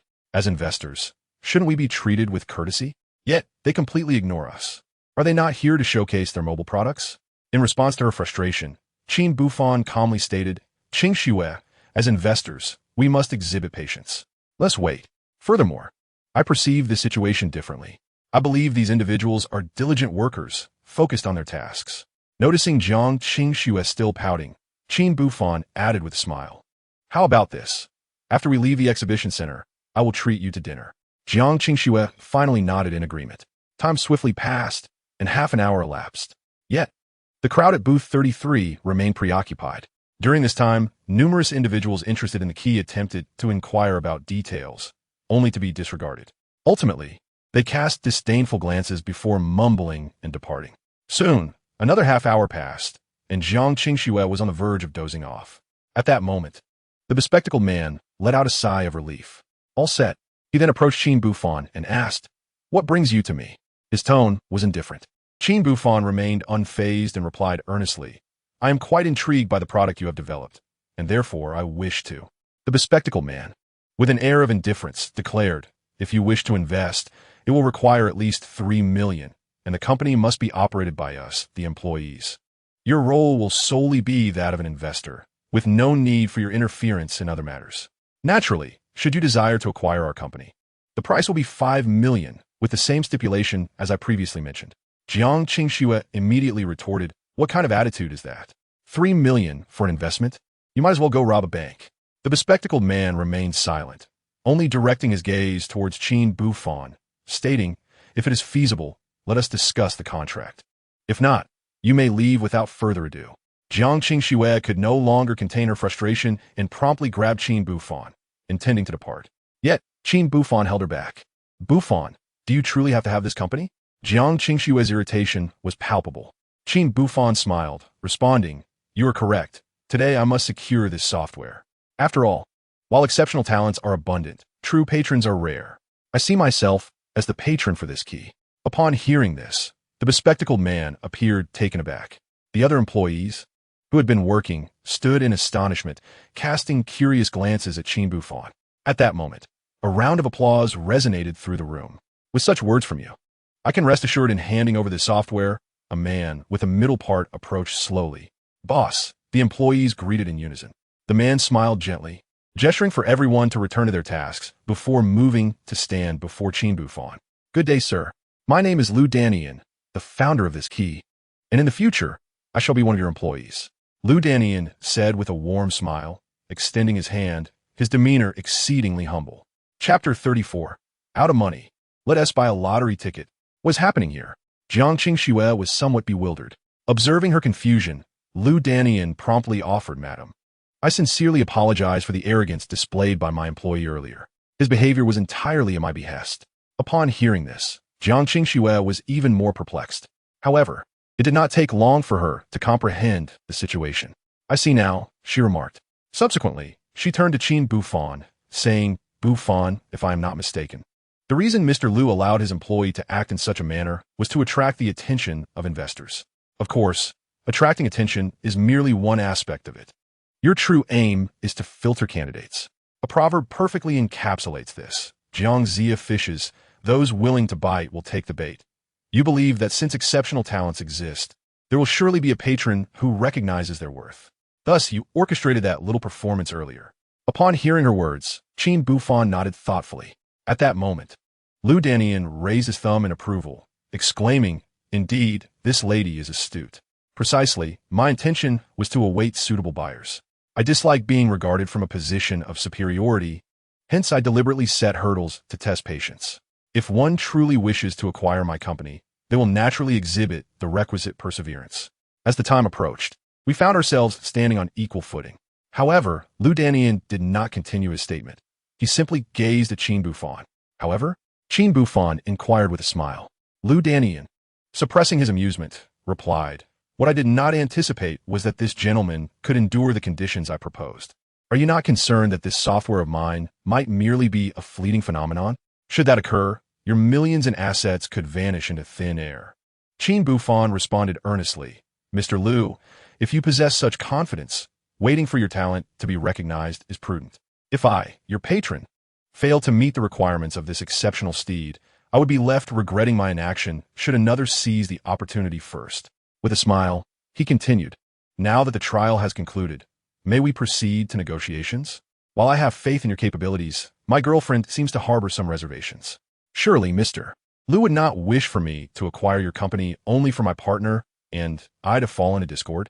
Upon hearing this, Lu Danian was momentarily taken aback before responding with a smile. "You speak wisely, Mr. Qin. Please follow me." Entering booth 33, Lu Danian quickly powered on his computer and configured an interface using the software. "Mr. Qin, kindly set the password," he remarked with a mysterious smile. Nodding, Qin Buhfan swiftly entered a complex series of passwords. Upon completion, Lu Danian handed him a mobile phone. "This device contains the key to the software. You simply need to search for the signal and locate the temporary base station you just configured." Qin Buhfan promptly followed the instructions. However, after a series of operations, he found that a password was required to connect. Seeing this, Lu Danian chuckled. "Next, you merely need to press the decryption button." Qin Buhfan quickly complied, and within 10 seconds, the software indicated a successful connection. "Mr. Qin, this is the core selling point of the key. Once the software is downloaded, it will connect swiftly in areas with a local area network. Its speed is remarkable based on algorithms derived from my previous research, unique to us. Of course, this software allows for 3 free trials each month. Once those are exhausted, a recharge is necessary. For just 15 yuan a month, unlimited usage is available, and it guarantees internet speed." Listening to the introduction, Qin Buhfan fell into a brief silence, while Jiang Qingxue nodded and remarked, "The recharge method seems quite appealing. However, I can't shake the feeling that achieving profitability may be challenging. For instance, I primarily use the internet at kindergarten, home, and nearby CFS. 3 monthly uses suffice for me. Moreover, spending 15 yuan for a membership seems a bit steep. After all, I could purchase a piece of fruit for the same price. And when it comes to enjoying films, I prefer borrowing someone else's account." I believe most ordinary people share my sentiment. As Jiang Qingxue finished speaking, Qin Buhfan nodded slightly and remarked, "What Qingxue has articulated is precisely what I have been contemplating. After all, the existence of the key is intended to save on mobile data expenses. However, it merely transforms the expenditure into a different form. I believe this will result in a significant loss of data flow. Therefore, I propose an excellent suggestion. We should derive benefits from the source. We can embed some relevant links within the software. By downloading the specified application, users can earn usage credits. As for this key, we can create various versions as per necessity. For instance, the master version signifies the owner of the signal, who can share their account to gain a certain profit. The merchant version allows patrons dining in the establishment to connect to the internet while ensuring speed, thereby attracting customers for the business and providing free internet access for guests. Moreover, there are other versions as well. In summary, during the initial phase, we need to devise strategies to attract data flow. Once daily active users increase, profitability will naturally follow. After listening to Qin Buhfan's discourse, Lu Danian fell into deep contemplation. His employees exchanged glances, astonished by Qin Buhfan's insightful contributions. Clearly, they had not anticipated that this young man, having only briefly interacted with the software, could propose such a plethora of constructive ideas. Even Qin Ling'er shared the same sentiment. Mr. Qin's logic is remarkably compelling. If Lu Danian were to heed Mr. Qin's advice, I believe that before the widespread adoption of 4G, nearly everyone would be aware of this key software. If this software gains initial popularity, it could also be used to promote other applications under Mr. Qin's purview. Qin Ling'er gasped at the thought, hesitating to ponder further. Meanwhile, Lu Danian emerged from his reverie. Mr. Qin, I shall wholeheartedly adopt your suggestions, he declared earnestly. Qin Buhfan laughed heartily, extending his hand. Then let us enjoy a fruitful collaboration. Lu Danian replied with a smile. Indeed, a pleasant partnership. Half an hour later, Qin Buhfan and Lu Danian successfully signed the agreement, culminating in the acquisition of the company for $5 million. Upon departing from the exhibition center, it was already noon. Qin Buhfan, accompanied by Jiang Qingxue and Qin Ling'er, indulged in a delightful meal nearby. Buhfan, you have secured several excellent companies today, yet you appear somewhat discontented. Jiang Qingxue remarked curiously, noticing the weight on Qin Buhfan's mind. Qin Buhfan sighed. While acquiring the company is indeed gratifying, I have expended several $100 million in recent days. This does not even account for the subsequent promotional efforts for other companies. Alas, how can one earn quick money? Qin Buhfan felt overwhelmed. Perhaps I should try my luck with the lottery?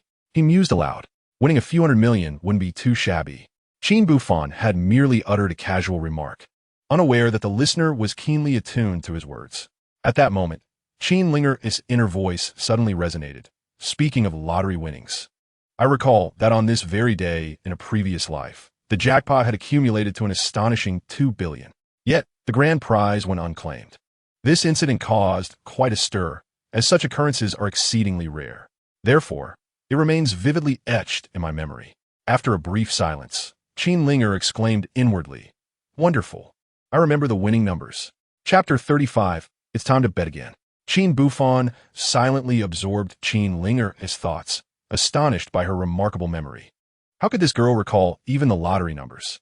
However, upon reflection, he realized that Qin Ling'er had always possessed a strong memory since childhood.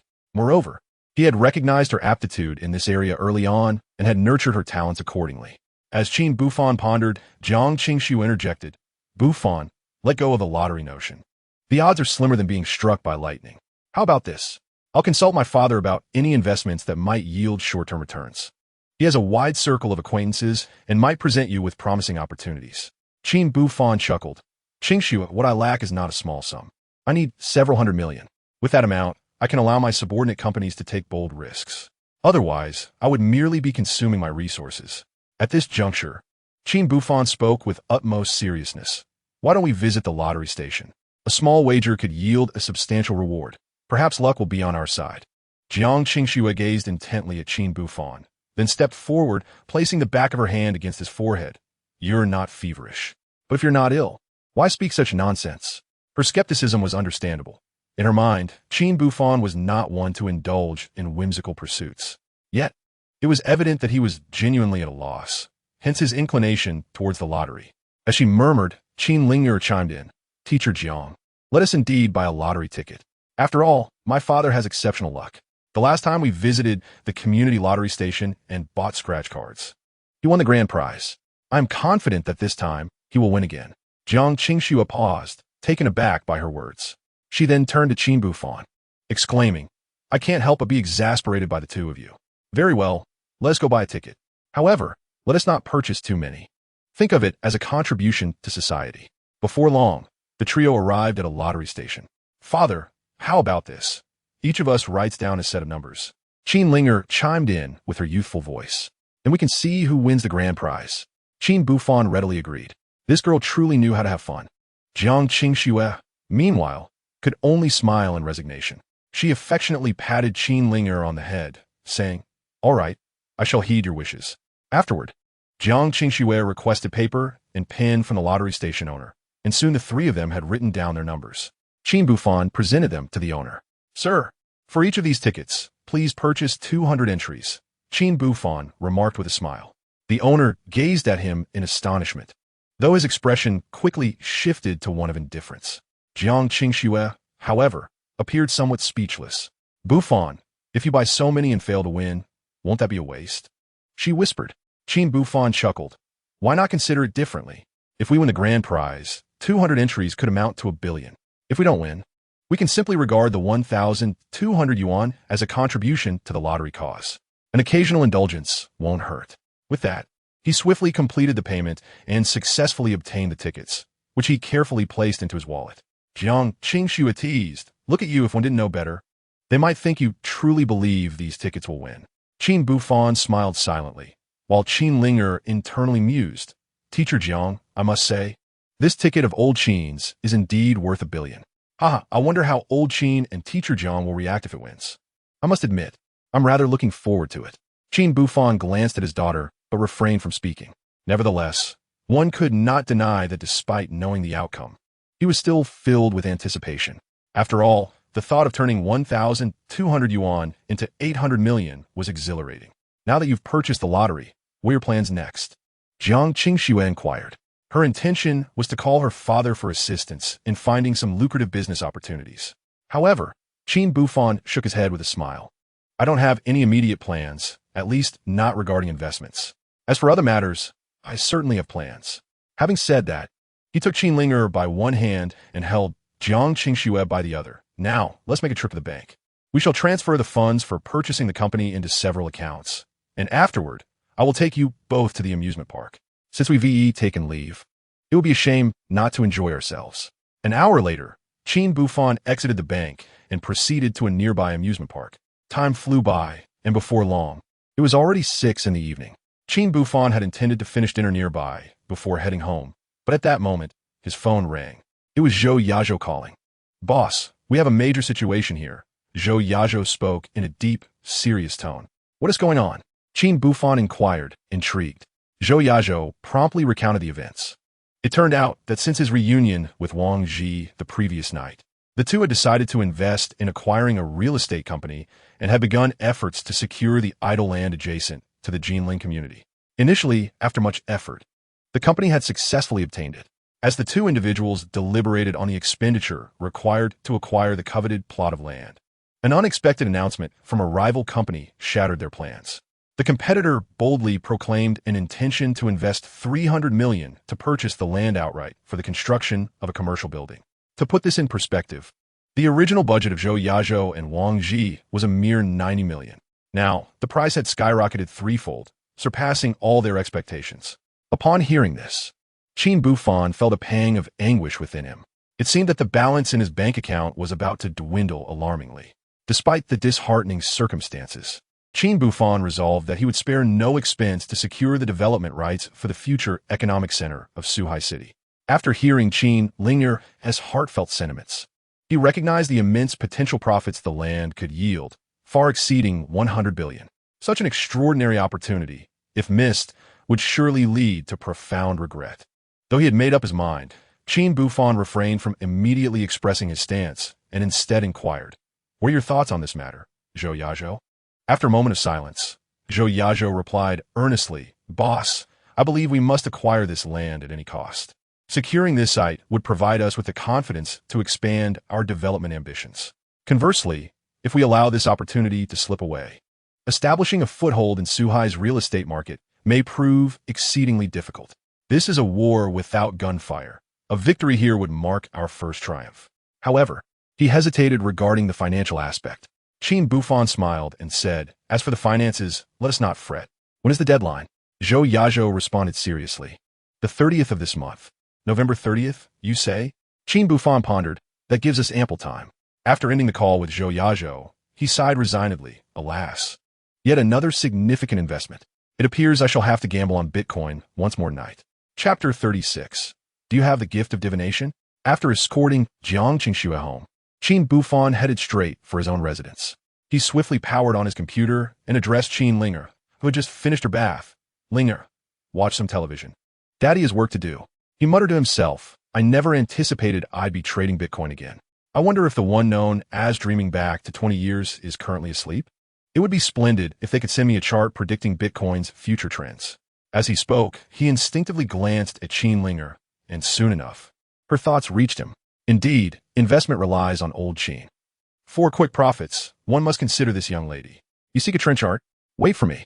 Within 10 minutes, I shall meticulously document the anticipated trends from tomorrow through the end of the month. With these thoughts in mind, Qin Ling'er sweetly said, "Daddy, I feel a bit tired. I won't watch television anymore. I wish to go to sleep." As Qin Ling'er closed the door to her room, Qin Buhfan swiftly accessed his QQ account. Subsequently, he opened the chat window with dream back to 20 years. Simple life, hello. Could you provide me with the projected trend of virtual currency for the upcoming period?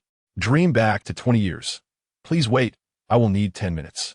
After a prolonged wait, a picture soon appeared. Dream back to 20 years. While the data may not be entirely precise, is quite close. However, I advise you to exercise caution.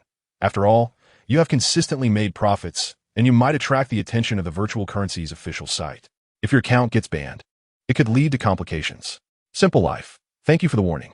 This time, I plan to use a 50x leverage and will refrain from further investment for now. Dream back to 20 years. As long as you are aware, that is sufficient. I'm feeling tired. Good night. After replying with a good night, Qin Buhfan quickly printed the image sent by the other party. He carefully scrutinized the data presented in the photograph. Today was indeed the optimal moment for entry. Purchasing at the price of 66,813 with a 50x leverage would mean I need not worry about a decline. I would then wait until the 26th. Selling at the peak price of 92,854. I intend to invest 300 million, fully utilizing the 50x leverage.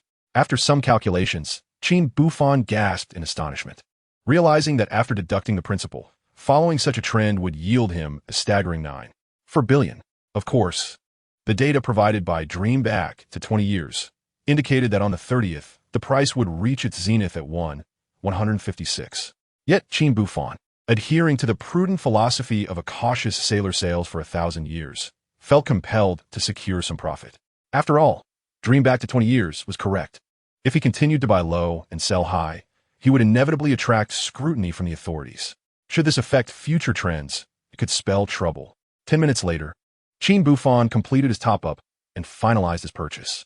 He gazed at the 626,933 virtual coins in his account, filled with anticipation. A night passed in silence. The following morning, Qin Buhfan awoke early. Just as he finished his morning routine, the doorbell rang. He quickly opened the door to find Jiang Qingxue standing at the entrance. Qingxue, what is the matter? Qin Buhfan inquired, noticing her excited demeanor. Jiang Qingxue did not respond but extended her hand, exclaiming, Buhfan, quickly. Take out the lottery ticket from yesterday. I think the numbers Ling'er bought won the jackpot, and it's the grand prize. Qin Buhfan remained silent, observing her frenzied state. He promptly retrieved his wallet, only to find it contained some cash and bank cards, with the lottery ticket mysteriously absent. Buhfan, where's the lottery ticket? Jiang Qingxue gazed at him eagerly. Qin Buhfan feigned ignorance, saying, I don't know. In the next moment, he hurriedly added, I remember now. Before I showered last night, I took out the lottery ticket and put it in my pocket. Then, I placed the freshly laundered clothes into the washing machine. What? Jiang Qingxue was suddenly flustered. Qin Buhfan, look at the mischief you have caused. Jiang Qingxue was on the verge of tears. The first prize amounts to 5 million. With 200 tickets, that totals 1 billion. After deducting personal income tax, you would be left with 800 million. You actually washed away 800 million in the washing machine. Witnessing the pained expression on her face, Qin Buhfan suddenly smiled mysteriously, then retrieved the lottery ticket from his pocket. Jiang Qingxue hurriedly accepted it, then opened the website to verify the winning numbers, which matched perfectly with the digits written by Qin Ling'er. Only then did her anxious heart finally settle. Qin Buhfan, you rascal, you nearly scared me to death just now. Jiang Qingxue pounded her fist against Qin Buhfan's chest, speaking with a hint of grievance. Qin Buhfan chuckled, saying, All right, I was merely teasing you. Now, can you relax? Jiang Qingxue glared at him, asserting, In the future, please refrain from such jokes. Just now, I nearly had a heart attack. Qin Buhfan, feeling helpless, could only continually comfort her. Once she had calmed down a bit, Qin Buhfan led her to the computer. This lottery ticket was merely a small surprise. As he spoke, he logged into the cryptocurrency website. When Jiang Qingxue saw the balance in Qin Buhfan's account, she was utterly stunned. After losing consecutively several times, and confirming that Qin Buhfan had purchased 362 million units of cryptocurrency, she felt her blood pressure surge. Buhfan, tell me, how much leverage did you use this time? Jiang Qingxue gasped in inquiry. Qin Buhfan replied with a grin, I spent 300 million with a 50-fold leverage, purchasing at the price of $66,813. What? Jiang Qingxue was left speechless. She then said earnestly, Buhfan, I know you're short on funds, but this is far too risky. isn't it? With 50-fold leverage, even a slight decline could leave you with nothing. As she spoke, Jiang Qingxue urged Buhfan, "You should sell it all as soon as the market opens." Qin Buhfan assured her, "Don't worry. I have a strong premonition that the price I bought in at is the lowest in recent days. Furthermore, I plan to sell on the 26th. I estimate I will earn approximately $94 billion by then." Jiang Qingxue listened to Qin Buhfan's words with some skepticism. Qin Buhfan understood that without presenting some evidence, she would persistently urge him to sell. After some contemplation, he proposed, "How about a wager? I bet that today's opening price will be $771. If I win, you support my sale on the 26th. If not, I will sell today and see how much I can earn." Observing Qin Buhfan's earnest demeanor, Jiang Qingxue huffed, "Fine, I accept your bet." Soon, 7 o'clock arrived. Qin Buhfan quickly refreshed the page. The price displayed for the cryptocurrency was indeed $771. Stunned, Jiang Qingxue exclaimed, "Qin Buhfan, you must have some sort of clairvoyance." Chapter 37, Jackpot, 1 billion. In response to Jiang Qingxue's inquiries, Qin Buhfan refrained from providing explanations, instead cryptically stating, "I have one. Therefore, on the 26th, I will liquidate everything." However, Jiang Qingxue was evidently unwilling to let Qin Buhfan evade her questions and earnestly demanded, "Buhfan, what exactly is going on?" Qin Buhfan smiled, "All right, I shall tell you the truth. The reason I have been able to reap substantial profits in cryptocurrency recently is that someone has divulged insider information to me."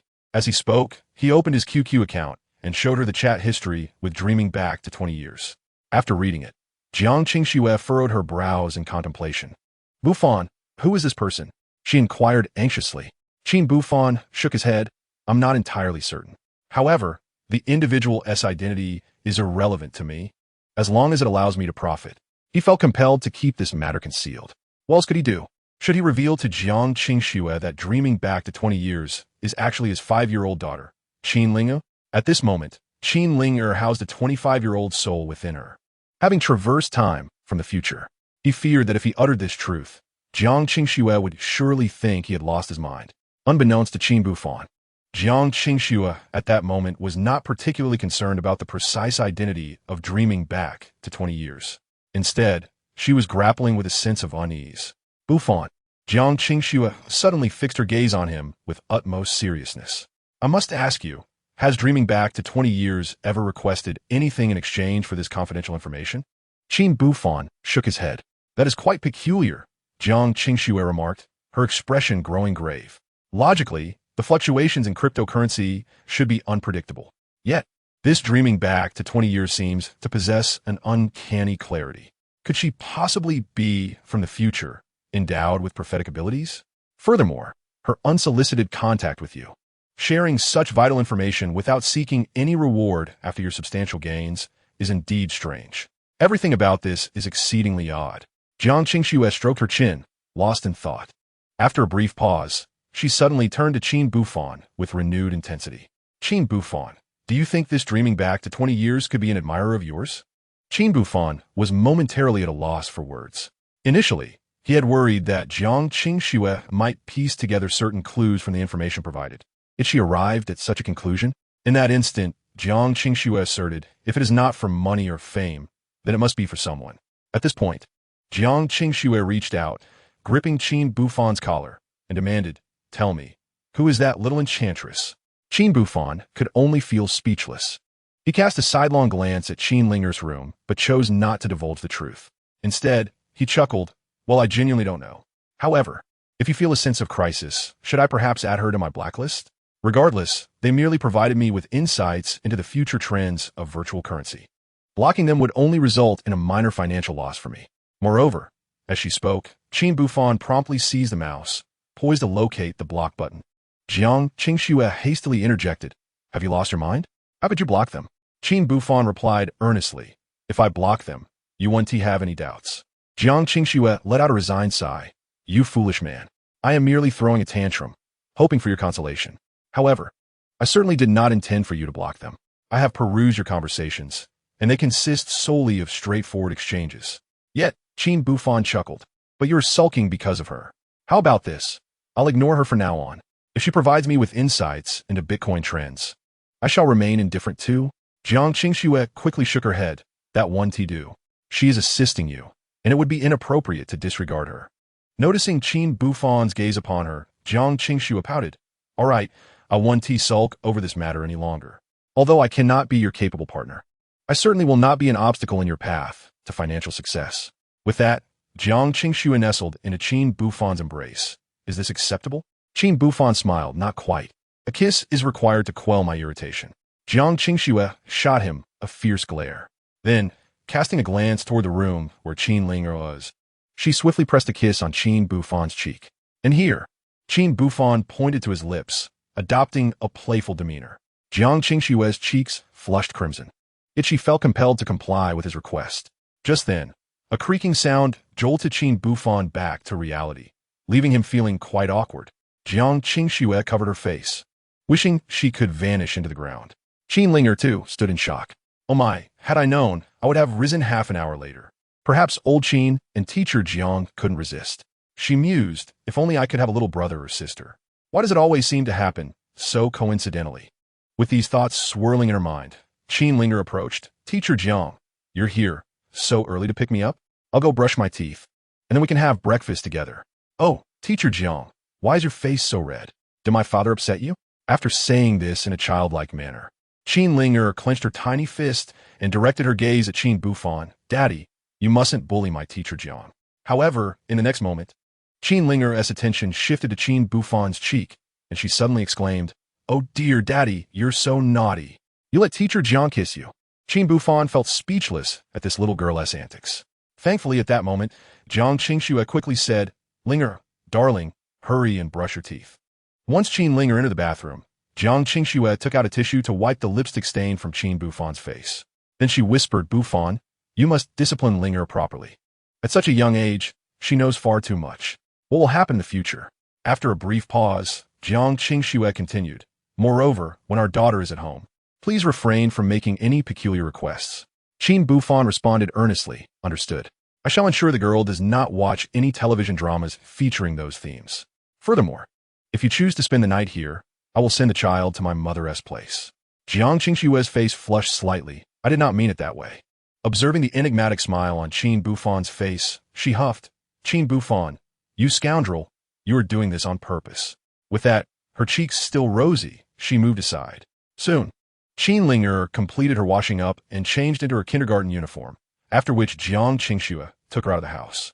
Meanwhile, Qin Buhfan quickly tidied up, donned sunglasses and his daughter's Ultraman mask, and headed straight to the lottery center with a ticket worth 10 billion.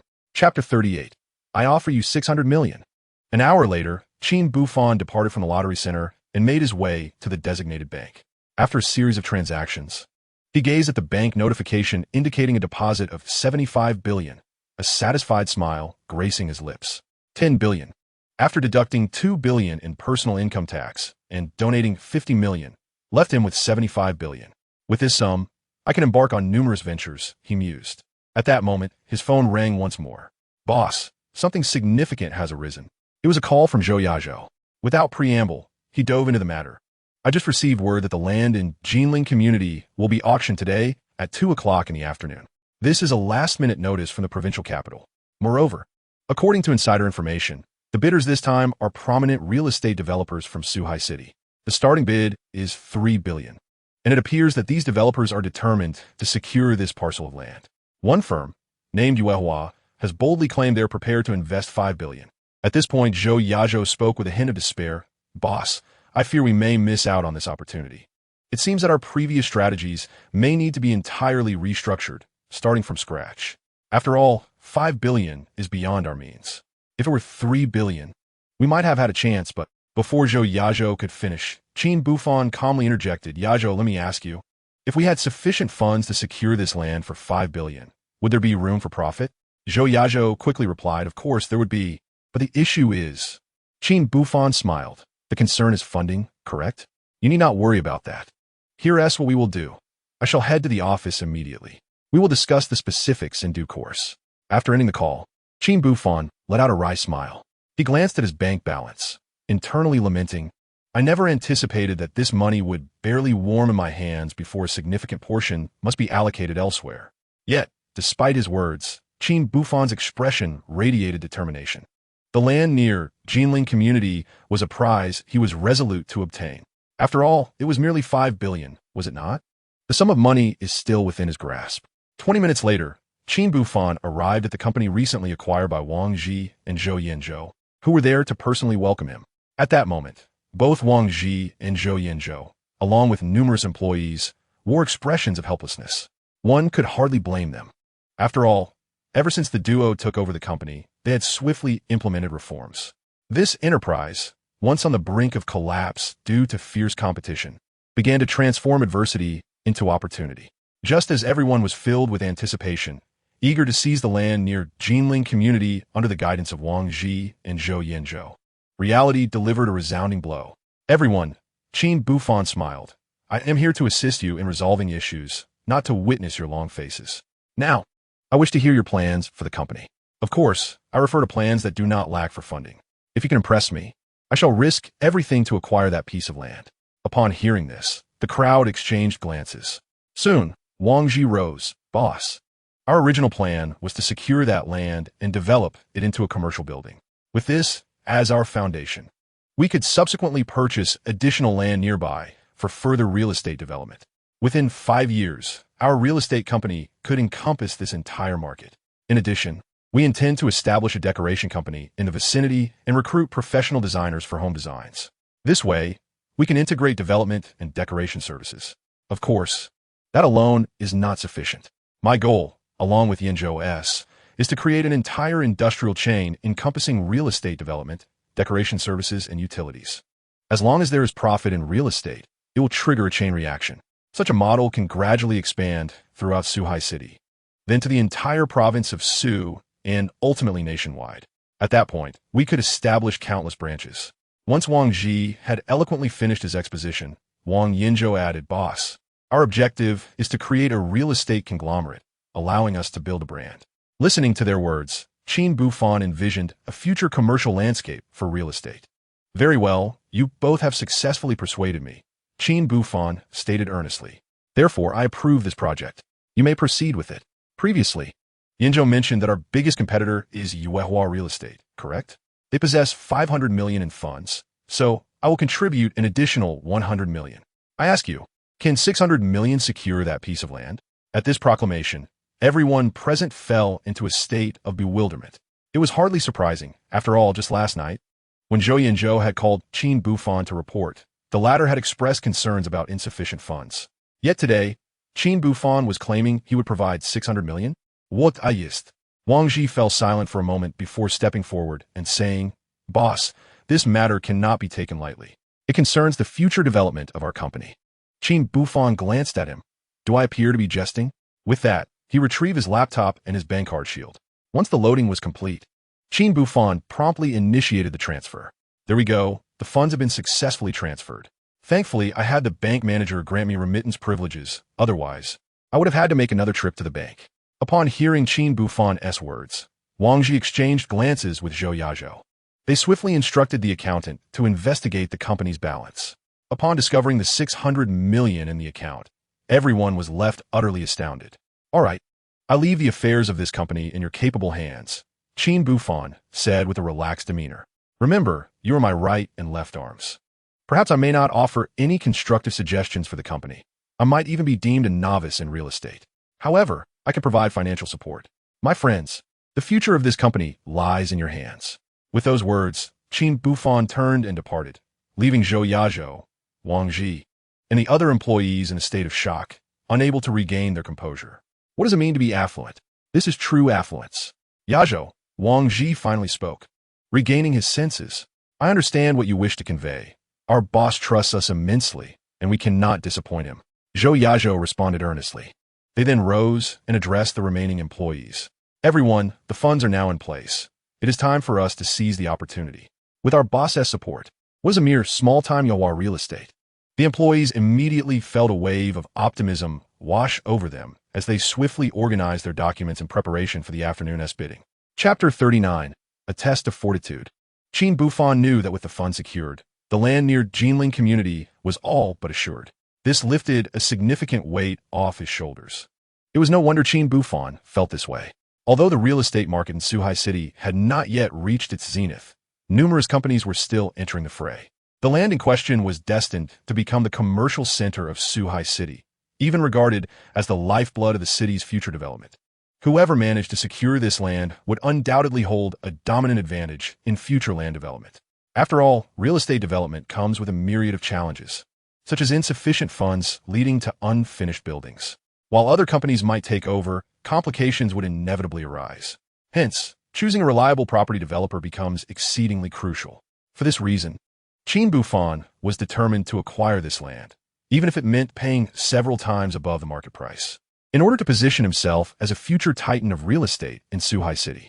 Sighing with relief, Qin Buhfan sat in his car, already envisioning himself as the formidable king of real estate in Suhai City. Just then, however, the phone of Qin Buhfan rang once more. "Mr. Su, what is the matter?" Qin Buhfan inquired directly upon answering the call. On the other end, Mr. Su was momentarily silent. Subsequently, he chuckled awkwardly and said, "Mr. Qin, I apologize, but I have encountered a troublesome situation." "What is going on?" Qin Buhfan asked.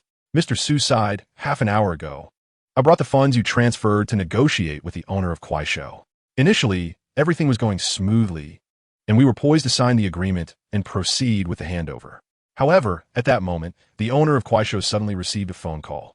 After hanging up, he apologized and had me escorted out of the company." Qin Buhfan raised an eyebrow. "Is that so?"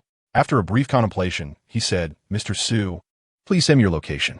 I shall come to meet you. I want to see what has transpired at Kuaishou that could lead to such refusal of your acquisition." Once Mr. Su provided the detailed address, Qin Buhfan drove to meet him. "Mr. Qin, you have finally arrived," Mr. Su exclaimed upon seeing Qin Buhfan, as if he had spotted a savior. Just as Qin Buhfan was about to ask questions, Mr. Su hurriedly added, "While I awaited your arrival, several companies came here. From their demeanor, it seems they intend to invest in this company."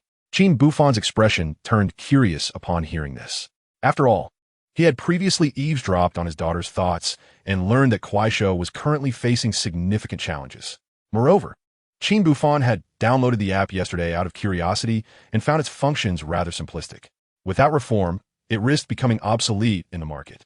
Of course, Qin Buhfan's motivation for acquiring this company stemmed from his awareness of the app's potential prominence in the mobile short video sector in the future. Presumably, Mr. Su shared this perspective. But why today were so many investors congregating at this company?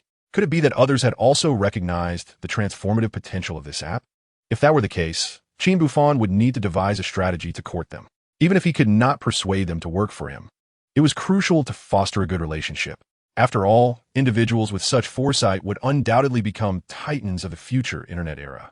Such entities, even if not directly beneficial, should not be offended. With this thought in mind, Qin Buhfan promptly said, "Mr. Su, since other investors have arrived, we certainly cannot return empty-handed. How about this? Let's join the gathering. I am curious to see who else, besides the two of us, possesses such foresight." Mr. Su nodded earnestly in response. "Very well. Since Mr. Qin has this intention, I shall accompany you without hesitation.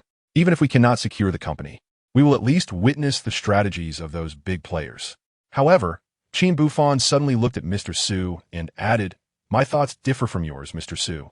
I either refrain from action or, once I do act, I ensure that I secure the target." Having finished her words, Qin Buhfan was the first to stride towards the headquarters of the company. After introducing himself, the security guard promptly made a call to report his arrival. Within 3 minutes, a woman slowly descended the stairs. "Oh, it's you again," she said impatiently. "Didn't our boss make it clear that our company is not for sale? And you think you can acquire us for merely $2 million? You must be dreaming. Our company is currently backed by several investors, and the future looks exceedingly bright." After stating this, the woman continued, "And as for your companion," before she could finish her thought, her voice abruptly halted. She scrutinized Qin Buhfan from head to toe and then tentatively asked, "I feel as though I've seen you somewhere before." Qin Buhfan gazed at the woman and immediately replied, "You are Chunyan?" The woman nodded vigorously and smiled.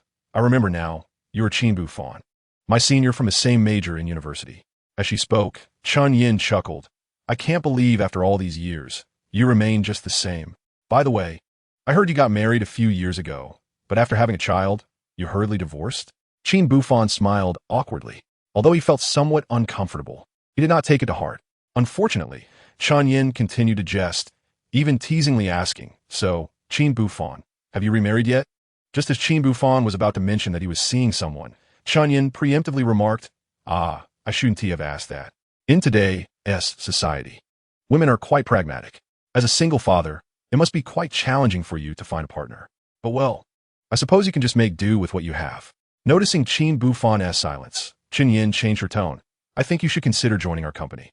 Let me tell you, don't underestimate us. Despite our current state, with a few influential investors backing us, our company is bound for greatness."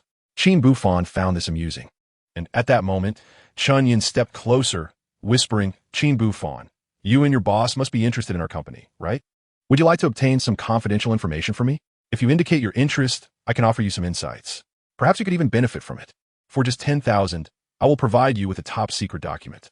What do you think?" Upon hearing this, Su Hua, standing nearby, furrowed his brow, while Qin Buhfan felt a surge of anger. After all, as an employee, one must not divulge company secrets, a principle enshrined in the employment agreement. Yet, Chen Yin was brazenly putting a price on such confidential information for her own gain. Qin Buhfan had already resolved that once he acquired this fast-paced company, he would dismiss her.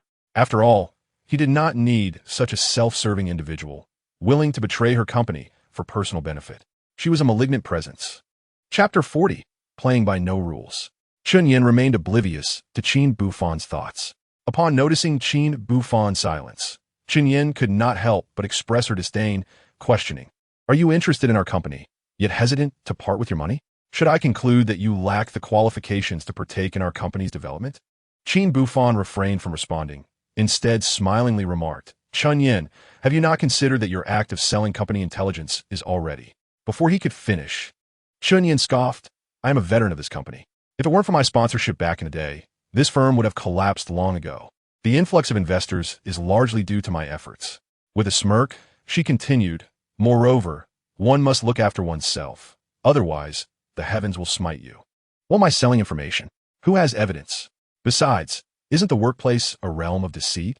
The bold thrive, while the timid perish. That's the reality."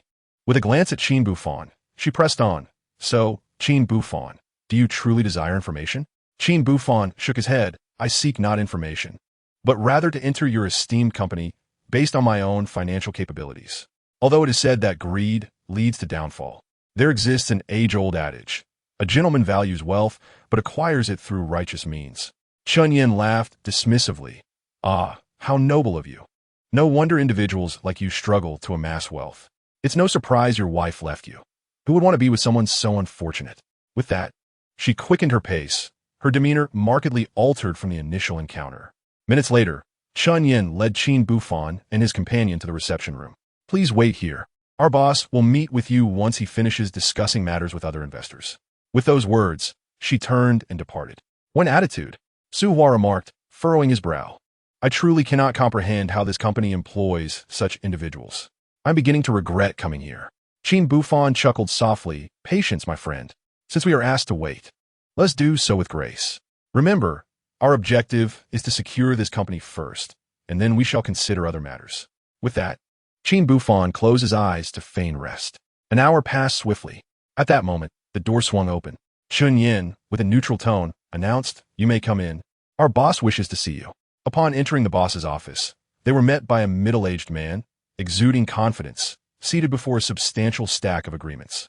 Upon observing Qin Buhfan, the man stated, "Gentlemen, I shall grant you 3 minutes to articulate your investment intentions and the amount you wish to invest. After which, I will instruct my assistant to prepare the agreements. I will review them carefully for selection. Once this is completed, you may return home and await further news. However, I must be candid. Should your offer be below 3 million, there is no need for further discussion.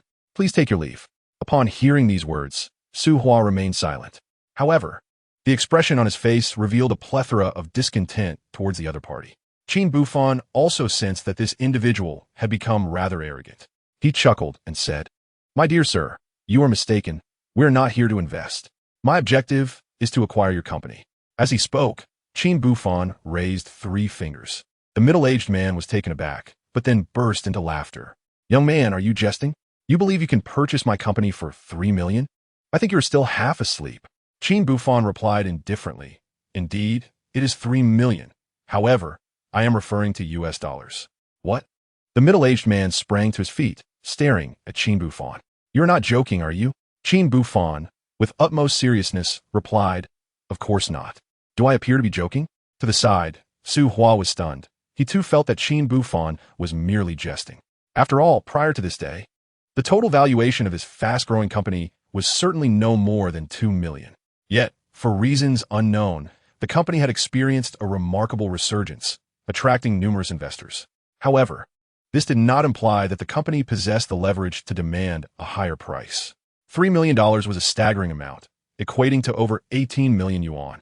If Qin Buhfan were to purchase this company at such a high price, it could only be seen as a farcical endeavor. Mr. Qin, I believe you should reconsider. Su Hua attempted to dissuade him, but Qin Buhfan earnestly stated, I have made my decision. With that, he turned to the owner of the company and declared, I have set the price. Whether you wish to transfer ownership is your choice. Seeing Qin Buhfan's resolute demeanor, the man assumed that the other party was simply naive and wealthy, and he began to entertain thoughts of inflating the price. Sir, our company has immense potential. I believe 18 million is still a bit on the low side. How about this, for $1 million, and I will sign a contract with you immediately. I will package the company and sell it to you. Recognizing that the man had taken the bait, Qin Buhfan promptly responded, The value of this company does not reach 4 million. While I may be interested, it is merely a fleeting interest. He then calmly stated $270,000. What? The man was taken aback, clearly not expecting Qin Buhfan to deviate from the norm. Just as he was about to speak, Qin Buhfan continued, I suddenly feel that 270,000 is excessive. How about this? A firm offer of $200,000. At this point, Qin Buhfan rose, adding, Of course, if you believe this offer to be insufficient, then we have no need to continue our discussion. Oh, and you should be aware that given your company's current predicament, there is unlikely to be anyone who would bid higher than I. Upon uttering these words, Qin Buhfan glanced at Su Hua and promptly departed with him. The owner, witnessing this, became frantic and shouted, All right, I will sell for $200,000. Unfortunately, Qin Buhfan shook his head, stating, I regret to inform you that my patience is limited. I am no longer interested in purchasing at $200,000. My final offer is $150,000. The man was left utterly speechless. At this moment, he wished he could slap himself. However, regret was futile now. Oh well, $1.5 million would suffice. The man muttered, fearing that Qin Buhfan would attempt to negotiate a lower price. He promptly instructed his assistant to prepare the transfer agreement and quickly signed it. A smile crept across Qin Buhfan's face. After confirming the accuracy of the transfer agreement, he opened his computer to initiate the funds transfer. Upon seeing the notification of the transaction, the man felt a wave of elation wash over him. He immediately discarded the previous agreements that he had yet to sign. What is this? Qin Buhfan inquired deliberately. The man chuckled repeatedly. Boss, this company is now yours. Thus, the investors hold no further value. Oh, by the way, we have over 20 employees in this company. Should I gather them for your review, or shall we disband them on the spot? Qin Buhfan felt somewhat speechless. This individual was indeed driven solely by profit. Once his interests were secured, he showed no regard for the company.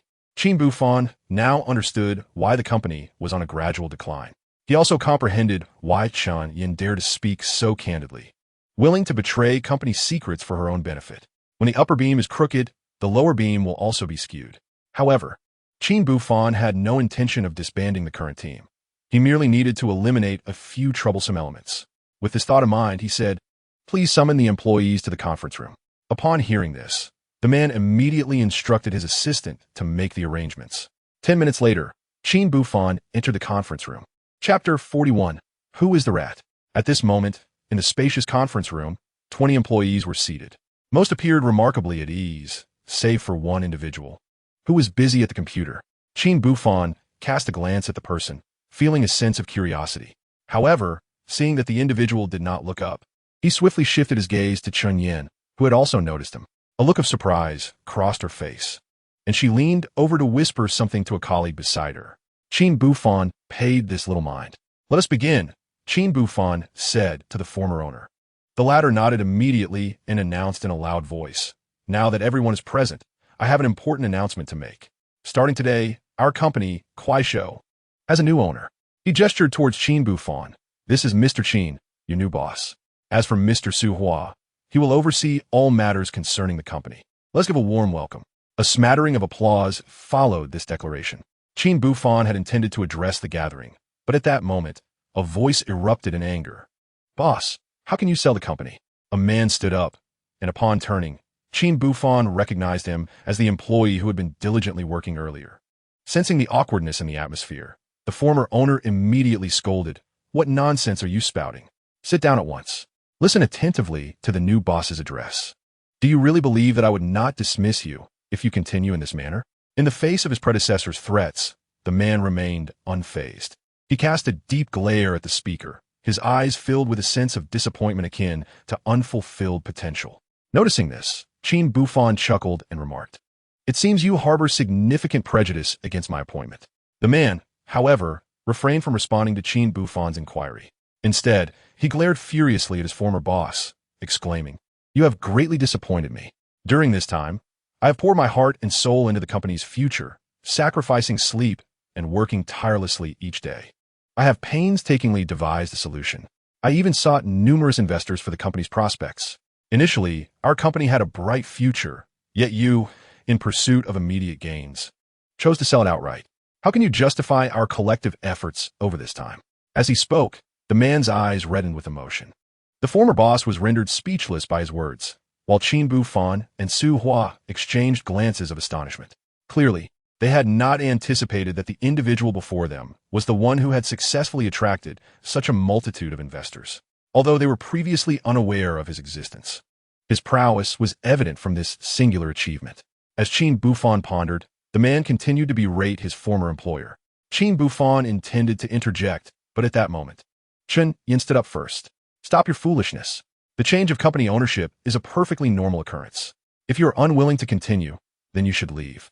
Having an insubordinate employee like you is utterly detrimental to our company." After uttering these unproductive words, Chen Yin turned her gaze towards Qin Buhfan in a bid for favor. Qin Buhfan disregarded her and instead glanced at the man, asking, "What is your name?"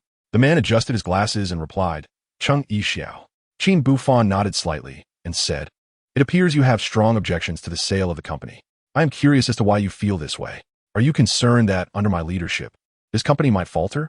Or do you fear that my decisions may adversely affect its future trajectory? Perhaps you have your own plans, and you worry that my involvement will disrupt them?"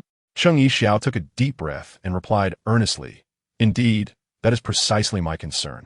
Qin Buhfan smiled and countered, "Why do you not consider that my presence might steer this company towards an unprecedented future?"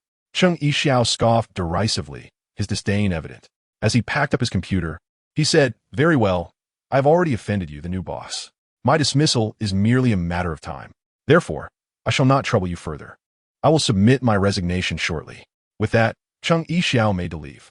Observing this, Qin Buhfan remarked indifferently, "If you wish to depart, I shall not hinder you.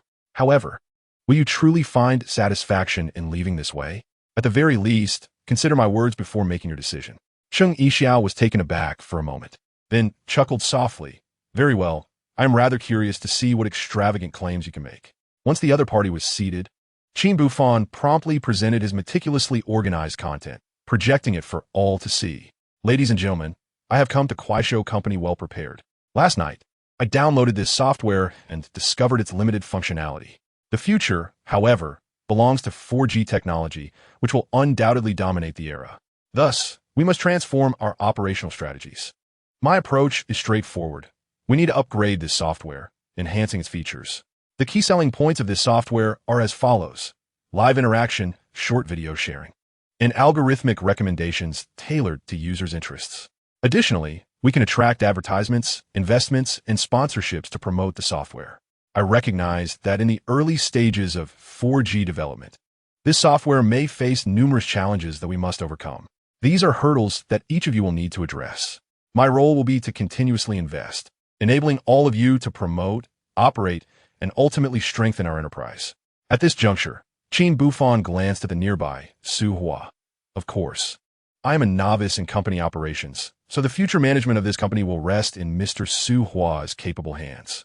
As Qin Buhfan concluded his remarks, Su Hua was momentarily stunned, while Cheng Yixiao appeared visibly moved, for their visions aligned remarkably with what Qin Buhfan had articulated. Was he truly just a novice? Doubts began to creep into Su Hua's mind. Suddenly, Qin Buhfan stepped forward towards Cheng Yixiao. "Mr. Cheng, I have finished my speech. Do you have any comments?" he inquired. Cheng Yixiao shook his head in confusion. At that moment, Chun Yin interjected once more. "Cheng Yixiao, if you have nothing to say, then please leave." So as not to interrupt the new boss's important address, she stated earnestly. Cheng Yixiao ignored her, took a deep breath, and then bowed deeply to Qin Buhfan. "Mr. Qin." "No, boss, I apologize for my earlier outburst. I implore you to grant me another opportunity. I wish to continue working here." Qin Buhfan had intended to respond, but Chun Yin spoke again. "Cheng Yixiao, what do you take this company for? You think you can just resign whenever you please? Do you believe this company is your home?" After saying this, Chun Yin approached Qin Buhfan, her demeanor shifting from arrogance to an obsequious admiration as she addressed him. "Boss, someone like Cheng Yixiao, who is nothing but a nuisance, should be eliminated promptly." Qin Buhfan smiled. "You're quite correct. Such nuisances must indeed be removed." Chapter 42. The Successful Internal Test of Xiang Lu. Hearing Qin Buhfan's words, Chun Yin felt a sense of triumph, while Cheng Yixiao was engulfed in despair. "Very well. I concede," Cheng Yixiao said helplessly. "I sincerely hope this company thrives immensely. However, I should not have opposed a new boss on his very first day. I concede." Before Cheng Yixiao could finish his thought, beside him, Su Hua chuckled and said, "When did the boss say he would dismiss you?" Cheng Yi was momentarily taken aback by the unexpected remark. At that moment, Su Hua continued nonchalantly. "What the boss just mentioned was the need to eliminate the malignant elements within the team. You, however, are not one of them. On the contrary, you are a pillar of the company." With that, Su Hua turned to Qin Buhfan and stated, "Boss, you just affirmed that I am now the actual manager of this company, correct?" Seeing Qin Buhfan nod in agreement, Su Hua earnestly proclaimed, "Very well. I am now prepared to make two decisions, if you would permit me." Qin Buhfan smiled, tacitly granting his approval. Su Hua immediately felt a sense of relief. He then turned to Cheng Yi and said, "Mr. Cheng, although this is our first meeting, I admire your courage and candor. Our company needs managers like you. Therefore, from this day forward, let us work together to manage this company. Do you have any objections?" Cheng Yi was momentarily speechless, taking a while to regain his composure. The other employees exchanged glances, equally astonished. Su Hua, however, paid them no mind. He then focused his attention on Chun Yin. "You are the true malignant element here. I urge you to write your resignation letter immediately. Your salary and compensation will be disbursed by the finance department without delay." "What?" Chun Yin was taken aback, clearly unprepared for Su Hua's abrupt decision. It was entirely beyond her expectations. "Qin Buhfan, you cannot treat me this way." Chun Yin turned to Qin Buhfan in desperation. "I am your old classmate," and Qin Buhfan chose to ignore her protests. At that moment, Su Hua coldly interjected, "This is a company. There is only the boss and the employees. If you wish to discuss personal matters, do so after work." Noticing Chun Yin's defiance, Su Hua continued, "Chun Yin, you betrayed the company for your own selfish desires. This is the first reason for your dismissal. As for the second, you have become arrogant, relying on your past contributions to the company. You deliberately disregard potential collaborators, exhibiting extreme arrogance. If someone like you remains in the company, we might be overtaken by competitors before we even get started. Of course, you are free to sue us, but rest assured, your act of betrayal will be exposed, and you should be fully aware of the consequences awaiting you." Upon hearing this, Chun Yin was infuriated. Qin Buhfan then added, "Chun Yin, under normal circumstances, I would report this to the authorities, but given our shared history, I will let this matter rest. I hope you do not make a fool of yourself. Otherwise, I will ensure you pay the price, even if it means sacrificing everything I have. Trust me, I possess that capability. However, before you leave, you must return any ill-gotten gains you received today, or else." Chun Yin, filled with rage, glared at Qin Buhfan and snapped, "You will regret this." With that, she turned and stormed out. Qin Buhfan remained unfazed by her departure. In the ensuing moments, Qin Buhfan instructed the remaining employees to leave, while he summoned Su Hua and Cheng Yi to the office. After a thorough briefing, he took his leave and returned home. Qin Buhfan opened his computer and began to organize his thoughts. Presently, there was no urgency regarding finances. As long as I liquidate all my virtual currencies on the 26th, I will secure a profit of $9 billion. Now, I need to assess the of this period. Qin Buhfan swiftly typed the names Liu Yiming and ByteDance as two key phrases on a blank document. At this juncture, the nascent development of ByteDance necessitates a focused effort on its flagship application, Tushio. To attract traffic, relentless promotion is essential. I intend to invest $50 million, leveraging the latest offerings from Tencent to generate leads. However, prior to this, I must devise a strategy to entice creators to join this platform. For this purpose, substantial funding is imperative, enabling freelance writers to contribute articles that captivate user interest. After all, even with financial investment in traffic, the absence of quality content will not enhance user engagement. Qin Buhfan promptly documented his ideas and then turned his attention to analyzing Qianhao's ELE software. This application is still in the incubation phase. After all, it has yet to reach widespread adoption, and promoting a delivery platform involves addressing numerous challenges. While it was possible to order food via telephone in the past, this concept diverges significantly from that of a delivery platform. To put it plainly, a delivery platform is akin to e-commerce, albeit with a necessity for real-time dispatch. This introduces the issue of delivery time. Furthermore, to popularize this software, it is not customers that are initially needed, but rather merchants. As long as a sufficient number of businesses join this platform, they will inevitably promote it to maximize their profits. After all, food delivery can substantially reduce costs. In the future, some merchants might even rent small storefronts specifically targeting delivery customers. For users, the advantages are clear. They can enjoy delicious meals without the need to queue in store. Subsequently, Qin Buhfan conducted an in-depth analysis of Kuaishou and Wanshika. Ultimately, he resolved to adhere to his initial strategy.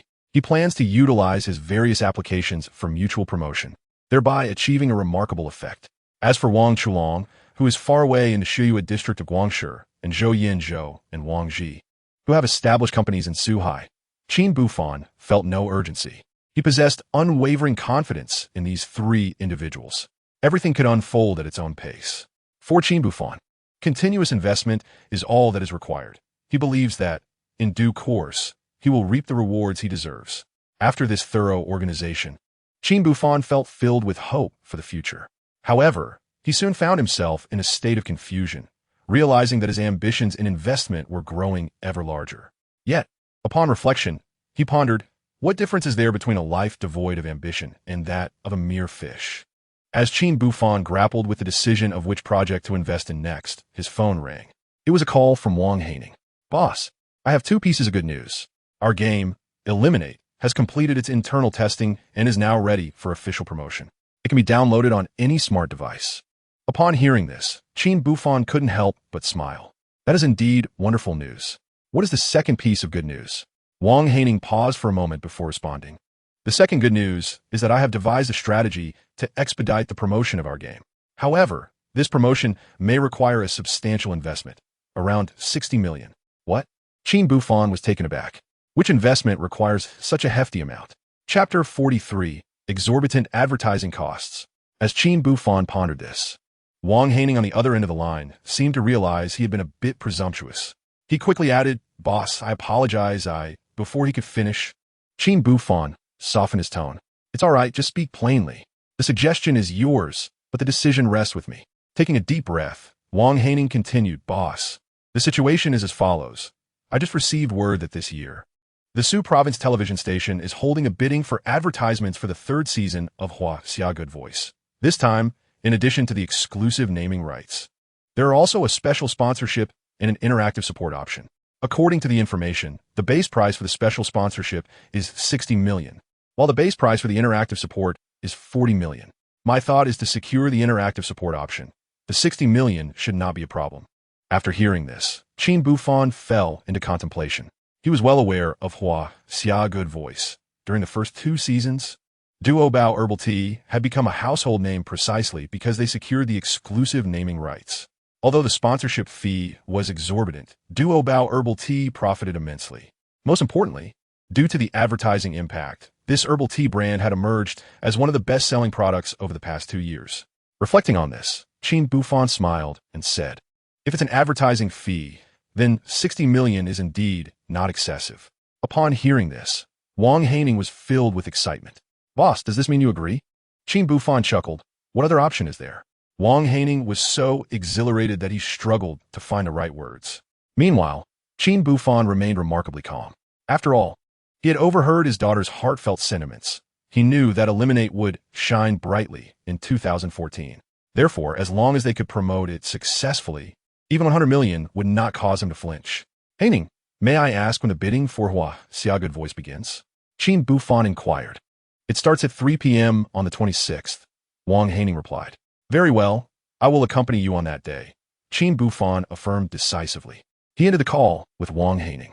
Qin Buhfan pondered for a moment before promptly contacting Lu Yiming, Chun Hao, and Su Hua. He did not explicitly disclose his intentions.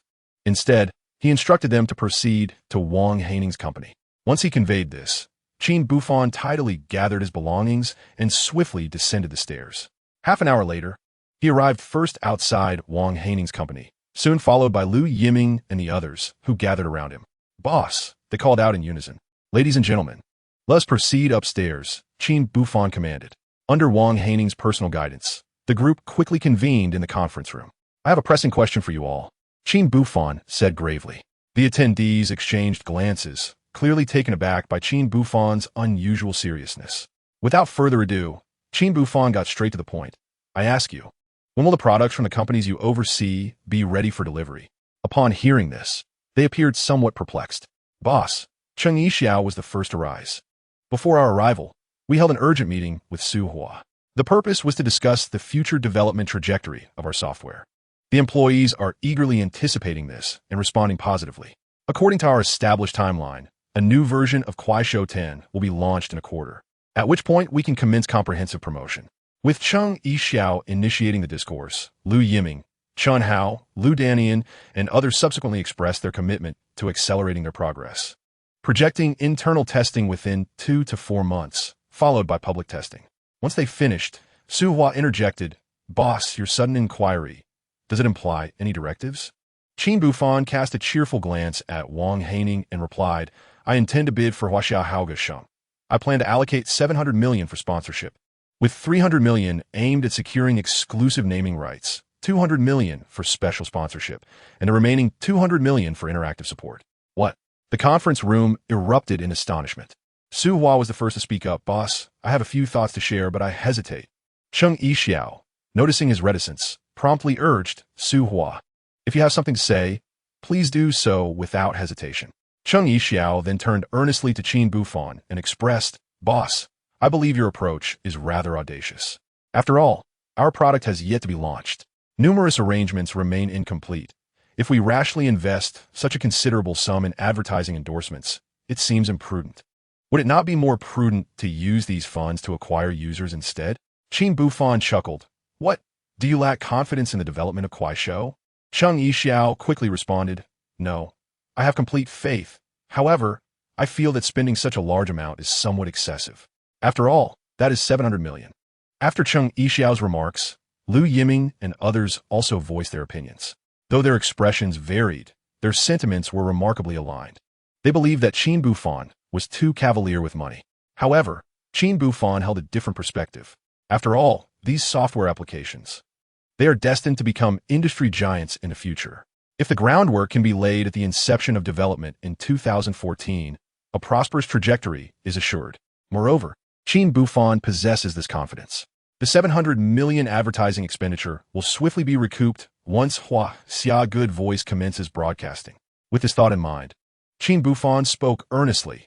Ladies and gentlemen, I understand your concerns. However, I also have my own considerations. I shall allocate this sum without hesitation. Of course, this is an additional expenditure. I will also cover the funds for your regular promotions. I will ensure ample financial resources. As for all of you, your responsibility is to ensure the smooth development of your software. Observing Qin Buhfan's resolute demeanor, Chun Hao, Lu Yiming, Su Hua, Cheng Yixiao, Lu Danian, and others fell silent, evidently impressed by Qin Buhfan's formidable resolve. You may return to your respective duties, he concluded. After everyone departed, Qin Buhfan drove home, feeling a weight lift from his heart. After all, Hua Xiaogood voice a recent popular variety show on Suhai television, could significantly enhance the visibility of several software applications, akin to the recognition garnered by Duo Bao Lianxia. Although Qin Buhfan felt relieved, the prospect of disbursing 700 million still caused him some discomfort. Earlier that day, he had exchanged 5 billion for 600 million due to the land acquisition in Jinling community. Even though on the 26th, he could liquidate 62 million bitcoins for a total of 4 billion US dollars, converting to Huaxia currency would yield only 8 billion, which is hardly sufficient. With this in mind, Qin Buhfan sighed in exasperation. Why is it that money never seems to be enough? Just as he was mulling over this, his phone rang. It was Wang Chulong calling. Ah, yet another expense, Qin Buhfan thought, chuckling resignedly as he answered the call. Chapter 44. A single word, 6 billion gone. Boss Qin, are you busy? Came Wang Chulong's jovial voice from the other end. Spare me the pleasantries. Just get to the point, Qin Buhfan replied curtly, his tone reflecting the unique bond he shared with this friend from school. Wow, I didn't expect your temper to be so fiery now that you're a boss. Wang Chulong continued teasingly. Cut to the chase. I'm in no mood for small talk, Qin Buhfan retorted. Wang Chulong chuckled. What is wrong? Who has upset you? Qin Buhfan sighed. It's not that someone has upset me. I just find that money is perpetually insufficient. This morning, Zhou Yazhou took 600 million from me. And to promote several of my software applications, I've committed to another 700 million. Upon hearing this, Wang Chulong grew serious. Goodness, you really are running low, aren't you? It's like you're burning through cash. Qin Buhfan sighed again. There's no choice. These software applications are still in their infancy. Since I've acquired them, I must promote them continually to build a user base. Otherwise, what can I do? Wang Chulong ceased his playful banter and spoke earnestly. It seems that my call has come at an opportune moment. Let us wait until you have regained your composure before I discuss my matters. If I reveal them now, it will surely aggravate you. Upon hearing this, Qin Buhfan retorted, somewhat irked. Enough with the circumlocution. Get to the point. Wang Chulong responded with seriousness. I intend to acquire 1 billion. What? Qin Buhfan nearly exclaimed in shock. Wang Chulong chuckled awkwardly. You see, I haven't even finished speaking, and you've already become agitated. Qin Buhfan felt a pang of bitterness, but then inquired. Go on. What is the purpose of this money? Wang Chulong's tone grew profound. In the Xiuyue district of Guang City, a new plot of land has recently become available for development. I plan to collaborate with the authorities for its development. If we can secure it, you would stand to profit at least 10 billion, and that is a conservative estimate. Of course, this hinges on your willingness. After all, I would not want to see the project stalled due to a lack of funds, as that would have a tremendous impact on our company. Qin Buhfan held no doubts regarding Wang Chulong's foresight. After a brief contemplation, he sighed. Since you have brought it up, what more can I say? Wang Chulong's face lit up. So, does this mean you agree? Qin Buhfan offered a wry smile. What choice do I have? I cannot let the money before me simply vanish, can I? However, your maneuvering has only exacerbated my already limited resources. At this, Wang Chulong burst into hearty laughter. Well, I've reported the first matter, and it's only natural for you to feel down. But once I reveal the second matter, you will undoubtedly be overjoyed. As Qin Buhfan prepared to inquire further, Wang Chulong continued, this cannot be succinctly conveyed over the phone. I shall send you a document instead. Once you review it, everything will become clear. Upon hearing this, Qin Buhfan promptly opened his messaging application. Soon, he received the document from Wang Chulong. As he opened it, his eyes widened in astonishment. Chulong, is this for real? Qin Buhfan asked, brimming with excitement. Is there any doubt?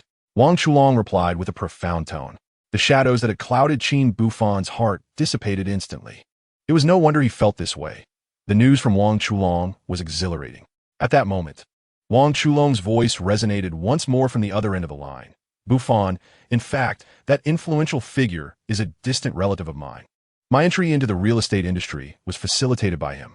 His business has flourished, and had it not been for recent financial troubles, he would not be seeking assistance now. Securing his company at this juncture would not only alleviate immediate concerns, but also provide us with a commendable enterprise. Qin Buhfan listened intently to these words and then replied, I will give this matter careful consideration. I shall provide you with my response by tonight. With that, he ended the call, meticulously reviewed the document sent by Wang Chulong, his excitement growing with each passing moment. However, he decided to wait for Qin Ling'er to return from school before delving deeper into the matter. eager to hear her analysis. Time swiftly passed, and soon it was time for the kindergarten to dismiss its students. Qin Buhfan drove directly to the school. "Daddy!" Qin Ling'er's voice rang out from a distance as he spotted Jiang Qingxue leading her towards him. "Come on, let us head home," Qin Buhfan said with a cheerful smile. Once they were in the car, he let out a deliberate sigh. "Buhfan, what's the matter? You seemed distracted earlier. Did something happen?" Jiang Qingxue inquired. Qin Buhfan replied, "Today, I accomplished a few significant tasks." He then revealed that he had transferred 600 million to Zhou Yinzhou's company account and agreed to invest another 700 million for the bidding of a television station's naming rights. Upon hearing this, Jiang Qingxue gasped in astonishment. "Qin Buhfan, are you serious? Do you think you're a money-printing factory? Can you truly recoup such a massive investment?" Seeing Qin Buhfan remain silent, she continued, "But wait, although 1.3 billion is an astronomical figure, didn't you mention leveraging to purchase 362 million virtual currencies? If you sell them, you could at least net $900 million, which converts to about 5.4 billion yuan. Qin Buhfan chuckled helplessly. "Just hear me out. In addition to that, Wang Chulong called me regarding a piece of land he wants to acquire, which requires 1 billion.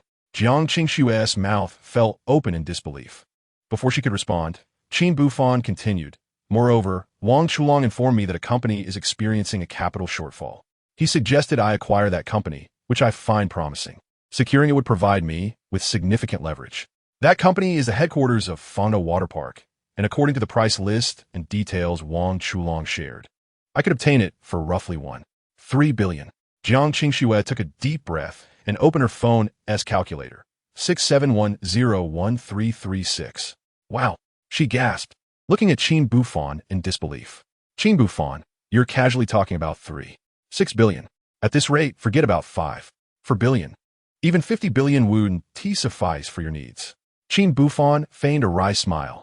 "That's why I'm just venting to you." While saying this, he occasionally glanced at the back seat, eager to hear his daughter's thoughts on his substantial investments.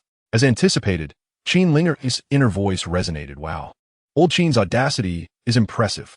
Unexpectedly, he exhibited such audacity, directly acquiring the parcel of land in Jinling community for 600 million. Such resolve is indeed not something the average person can muster. However, I find solace in Lao Qin's foresight. As for securing the naming rights to Huaxia Good Voice, along with the sponsorship and interactive support markers, it poses little challenge for Lao Qin. Moreover, this course of action is advantageous with no detrimental consequences. Nevertheless, prior to this, Lao Qin must urge those software programs to expedite their public testing and subsequent promotion. After all, while securing advertising markers is undoubtedly beneficial, if the software fails to captivate users, it would be futile. Today's headlines demand high-quality content and a plethora of creators to provide it. Meanwhile, the "Are You Hungry?" application necessitates collaboration with merchants, in addition to requiring delivery personnel and the establishment of relevant regulations. Initially, a price war is essential until a sufficient user base is established, after which funding can be consolidated. As for the key application, I believe it should encounter minimal issues. It merely requires tailoring different versions to attract various demographics. Certainly, I surmise that the first to achieve success will undoubtedly be Wang Haining's Eliminate. In my previous life, this application amassed tremendous wealth, generating profits exceeding 10 billion in a single year. Now, with Lao Qin's involvement, I anticipate that profits may multiply several times over. Qin Buhfan listened to his daughter's analysis with a sense of relief. However, what he valued most was the Fonta headquarters, which was also the reason behind his earlier size. With anticipation, he heard his daughter's thoughts once more. Fonta Company, if I recall correctly, is destined to be among the Fortune 500, isn't it? This company has always been dedicated to promoting Chinese culture, although as of now, it has only established theme parks in a few cities. There are plans for numerous parks in the future, rich in Eastern cultural ambience. However, I remember that each theme park demands an investment of several billion. For others, it may be challenging to swallow this cake alone, but for Lao Qin, it would be absolutely manageable. Lao Qin, while I may not be able to support you financially, I am wholeheartedly with you in spirit. Upon hearing his daughter's heartfelt sentiments, Qin Buhfan's heart finally settled. Upon returning home, he promptly printed the documents sent by Wang Chulong. "Qingxue, I have given this considerable thought," Qin Buhfan stated earnestly, "and I have resolved to acquire Fonta Company. After all, This represents an opportunity for me. I am confident in the potential of this company, and I possess sufficient assurance to see this brand flourish nationwide and even expand internationally. Jiang Qingxue remained silent, carefully scrutinizing the documents. Ultimately, she smiled gently and said, "You big fool, since you have made your decision, I shall unconditionally support you. Go ahead and pursue it. After all, even if we incur losses, it matters not. I still have some funds in my account, sufficient for us to live comfortably for the remainder of our lives." Upon hearing these words, Qin Buhfan embraced Jiang Qingxue tightly. Though they exchanged no words, the depth of their genuine feelings resonated between them. "Thank you, Qingxue." Qin Buhfan thought joyfully. Jiang Qingxue had intended to say something, but upon noticing Qin Ling'er gazing at them with wide eyes, she blushed and remarked, "Don't be silly. The child is right here." Qin Buhfan chuckled, reluctantly releasing her. Meanwhile, Qin Ling'er inwardly grumbled, "Oh dear, why am I always the passive recipient of dog food? Old Qin, do you truly wish for your precious daughter to choke on so much dog food?" A laugh escaped Qin Buhfan, unable to contain himself. "Buhfan, what are you laughing at?" Jiang Qingxue inquired. "Oh, it's nothing, Qingxue. You should watch some television with the child for now.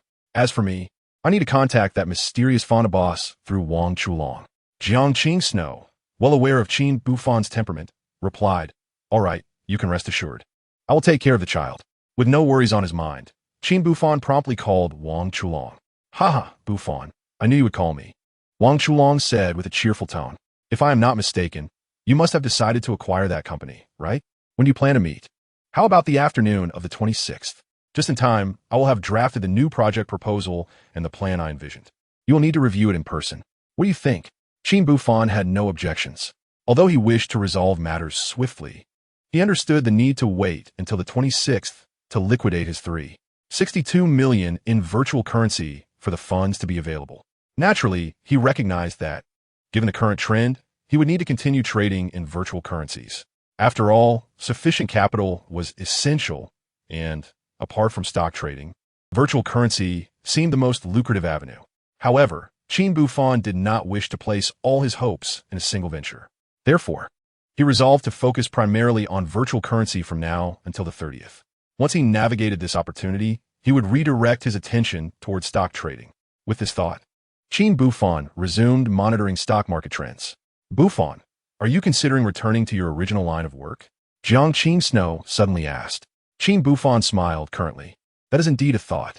While virtual currency has provided me with substantial income, it will soon enter a saturation phase.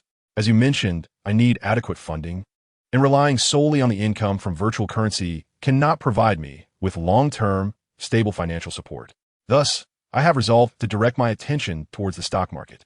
Naturally, Jiang Qingxue had no objections to this notion. After some contemplation, she smiled and said, "Coincidentally, I have recently set my sights on several stocks. Among them, Shudao Mountain Beer is the one I hold in the highest regard." Upon hearing this, Qin Buhfan promptly searched for the stock. When he observed its precipitous decline, he exclaimed, "Aren't you concerned it will continue to plummet?" To his surprise, Jiang Qingxue replied earnestly, "Isn't it said that stocks rebound before a drop? I predict this stock will continue to decline, but prior to that, there's often a significant rebound. My strategy is to buy at the bottom and then profit during the rebound. Of course, as a novice in stock investment, the final decision rests with you." Hearing this, Qin Buhfan smiled in silence. "Since you have articulated it so, I shall invest my remaining 100 million tomorrow at the market opening, purchasing 5 million shares at approximately 20 yuan. If I manage to buy at the bottom, it will surely yield profit." However, no sooner had Qin Buhfan spoken than his daughter Qin Ling'er's voice resonated in his mind. No, 100 million is far too little. I suggest you invest all the money you can muster, because I distinctly remember that Teacher John's analysis is accurate. Shudao Mountain Beer will hit its daily limit down tomorrow, and on the second trading day, it will rebound from 20 yuan to 40 yuan.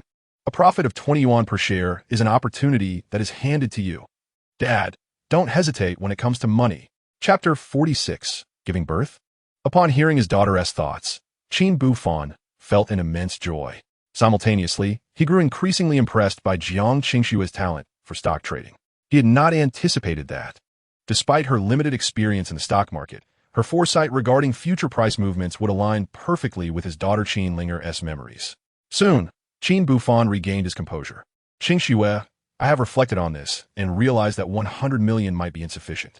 By the way, Zhou Yinzhou had previously messaged me, stating that to broaden their influence. The auction originally scheduled for this afternoon has been postponed to the 26th. Therefore, I have decided to ask Zhou Yinzhou to return the 600 million I had transferred to him earlier. After selling the stocks on the next trading day, I can repay him then. With 600 million, in addition to my 100 million, I should be able to purchase approximately 35 million shares. If the price rises by 10 yuan, I will net 5 billion. If it rises by 20 yuan, I will realize 700 million. Quite promising. Upon hearing Qin Buhfan's words, Jiang Qingxue was taken aback. Buhfan, you must be joking.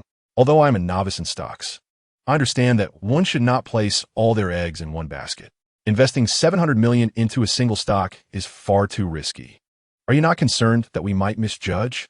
If a loss occurs, even a decline of 3 yuan would result in a loss of 100 million. I believe we should proceed with caution. Qin Buhfan was well aware that Jiang Qingxue had his best interests at heart.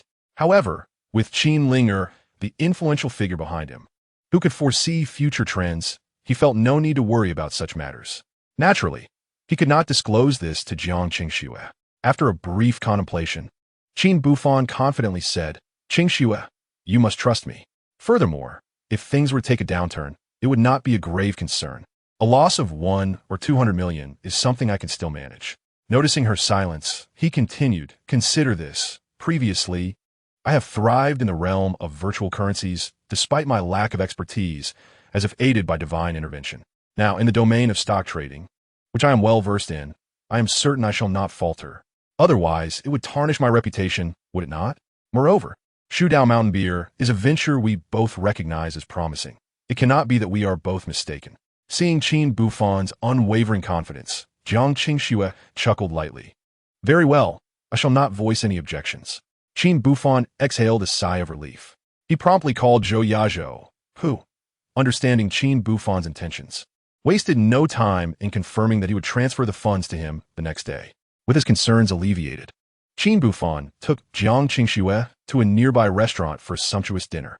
Buhfan, may I stay here with you tonight? Jiang Qingxue ventured. Qin Buhfan was taken aback, incredulously gazing at her. Are you jesting? Recognizing his surprise, Jiang Qingxue retorted, do not misunderstand. Tomorrow is the weekend. You, my friend, are known to seclude yourself at home during weekends. While that poses no issue for you, Ling'er is still young. Should she be left at home, merely sharing takeout with you? Therefore, I shall take responsibility for the meals you two share over the weekend. Observing a fleeting look of disappointment on Qin Buhfan's face, Jiang Qingxue clenched her fist and warned, I must caution you against harboring any inappropriate thoughts. Now, I need to take a shower, so I require a couple of garments from your room. Without waiting for Qin Buhfan to respond, she strode directly into his chamber. Startled, Qin Buhfan exclaimed, Qingxue, wait. My room is a mess. Let me fetch the clothes for you. He quickly rose to follow her, but was a moment too late. Jiang Qingxue had already opened his wardrobe, and upon catching sight of the photographs within, she froze. At that moment, Qin Ling'er entered the room and noticed Jiang Qingxue staring at the pictures in a daze. Alarm bells rang in her mind. Oh no, could it be that Dad has not yet disposed of the wedding photos? Does he still keep pictures of that woman? If that is the case, it could spell trouble. If teacher Jiang believes that Dad still harbors feelings for my irresponsible mother, all my previous efforts would be in vain.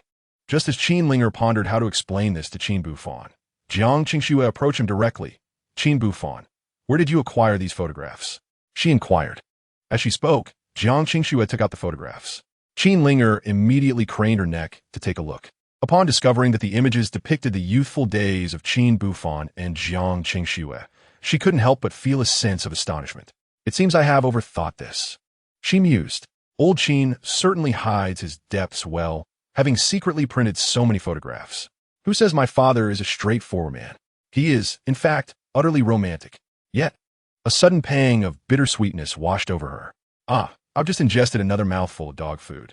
With that thought, Qin Ling'er resolved to leave, kindly shutting the door behind her. However, the sound of the door closing jolted Jiang Qingxue back to reality. She quickly gathered her thoughts, neatly stored the photographs, and took out a set of pajamas belonging to Qin Buhfan, saying, Buhfan, you should keep my pictures well hidden from her. Although she is merely 5 years old, She understands quite a bit. If she sees my photos and recalls her mother, it would surely upset her. Despite her words, a sense of joy blossomed within Jiang Qingshue's heart. All right, I shall go take a bath now. As Jiang Qingxue rose to leave, Qin Buhfan cautiously tucked away the photographs. After completing this task, he returned to the living room. Deode, Qin Ling'er suddenly gazed seriously at Qin Buhfan. What is it, my dear daughter? He replied, unable to resist playfully tapping her nose. When are you going to marry teacher Jiang? Qin Ling'er asked innocently. Why do you ask that all of a sudden? Qin Buhfan chuckled. In our class, Xiaomei keeps bragging that her parents had a baby brother for her. Qin Ling'er continued, so I hope to have a little brother or sister too. Then, I would have a companion. While she voiced such sentiments, Qin Ling'er harbored a different thought within her mind. Old Qin, you must hasten to win over teacher Jiang. After all, she is of the same age as you. Now that you both are 30, if you don't consider marriage and children soon, do you wish for her to become a high-risk mother? Of course, the most crucial aspect is that I, your daughter, possess memories of the next 20 years. With such foresight, I can handle my own exams with ease. The extra energy I have can be devoted to guiding my younger sibling. In due time, wouldn't our family boast 2 top scores in the college entrance examination? That would reflect greatly on you, wouldn't it? Qin Buhfan chuckled at his daughter's thoughts. This girl certainly had a wide-ranging perspective. Ling'er, regarding my relationship with teacher Jiang, it's not solely my decision, he smiled. Having children requires mutual consent. Moreover, bringing a child into this world necessitates thorough preparation. It is not akin to creating a new account in a game.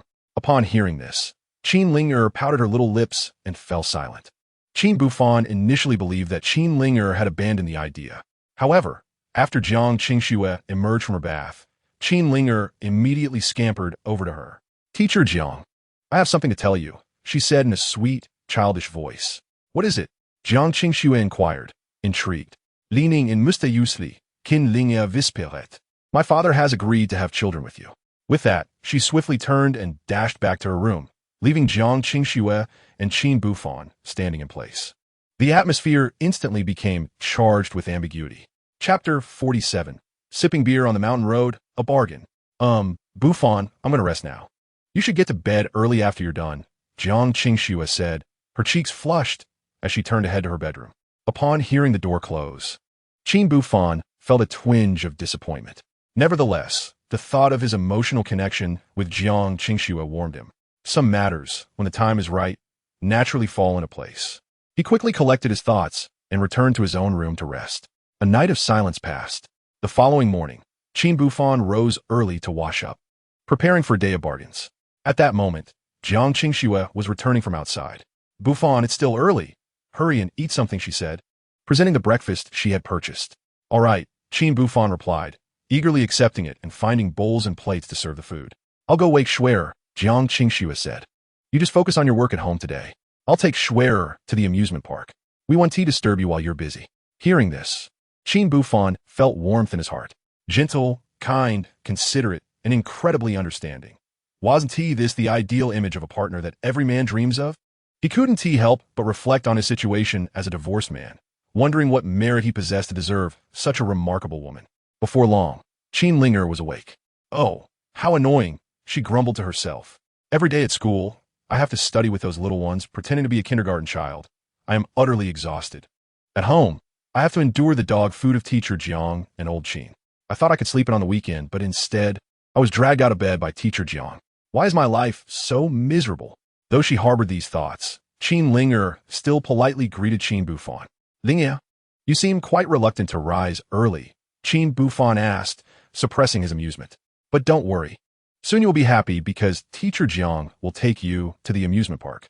Don't you adore the Ferris wheel? And there's also the pirate ship and more. Upon hearing this, Qin Ling'er forced a smile and even clapped her hands, feigning excitement. Yet internally, she was utterly speechless. If only I were a child again, I would have loved to play. But I possess the soul of a 25-year-old in a 5-year-old's body. Why would I still play with such things? I might as well stay home and watch some melodramatic soap operas. As Qin Buhfan observed the conflicted expression on the other person's face, he nearly succumbed to laughter. All right, hurry up and freshen up, then teacher Jiang will take you out, he said, gently ruffling the top of the other person's head.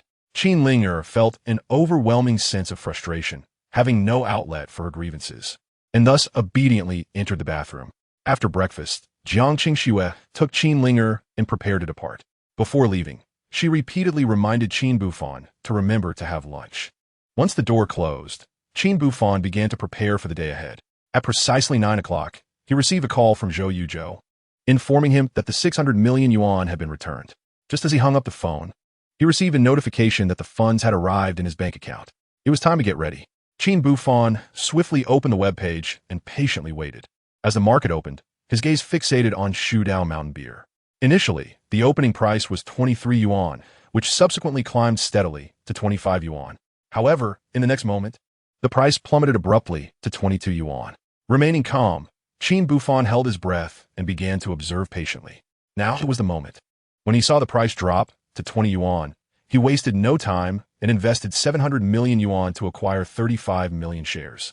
Yet, Qin Buhfan did not allow himself to relax just yet. Instead, he continued to monitor the situation for 2 hours, ensuring that the price would not continue its descent before finally feeling a sense of relief. All set. Now, I just need to wait for the next trading day to sell everything at 40 yuan, he thought, shutting down his computer with a look of ease. It seems I have some free time now. Perhaps I should go find Qingxue and Ling'er. He mused to himself. After tidying up briefly, Qin Buhfan was about to head out when his phone rang. It was a call from his mother, and an unsettling premonition washed over him. He quickly answered. Son, you need to come to the People's Hospital right away. Your father suddenly collapsed at work for some unknown reason. Qin Buhfan's heart sank. Could it be that his father had fallen ill? After reassuring his mother, he hastily drove down, simultaneously calling Jiang Qingxue. Upon receiving the news, they agreed to meet at the hospital. 20 minutes later, in the parking lot of the People's Hospital, Jiang Qingxue anxiously inquired, Buhfan, how is uncle? I don't know yet. I hope it's nothing serious. Qin Buhfan forced himself to remain calm. The three quickly entered the inpatient department. Mom, how's my dad? Qin Buhfan asked urgently outside the hospital room. By panphone replied, before you arrived, he had already undergone a blood test. We'll have to wait half an hour for the results. Upon entering the room, Qin Buhfan was pained to see his father receiving infor, his heart heavy with concern. Qin Ling'er, with tears welling in her eyes, was genuinely distressed, remembering that in her previous life, she had lost her grandfather during her earliest memories. In these times, one can only hope that the venerable elder does not encounter further misfortune. Grandfather, you mustn't face any troubles again, Qin Ling'er sorrowfully expressed in her heart. Qin Buhfan gently patted her small head, reassuring her, fear not, Ling'er. Your grandfather is under the protection of fate. While the group engaged in conversation, Qin Jinsong had already awakened. Why are all of you here? He uttered weakly. You should return and attend to your own affairs. I am fine and only need to rest a while before I can return home. With that, Qin Jinsong attempted to rise. Bai Panfeng immediately interjected, you are a grandfather now, not a young lad. Lie down obediently. Moreover, you are not allowed to go anywhere until the examination results are released. Shortly, I will take you for a full body scan to ascertain what is truly amiss. Qin Jinsong shook his head, asserting, I am not that fragile. Bai Panfeng, with a serious demeanor, replied, no, in the past, I have always followed your lead. Now, it is time for you to heed my counsel. Unable to resist his wife's insistence, Qin Jinsong reluctantly nodded in agreement.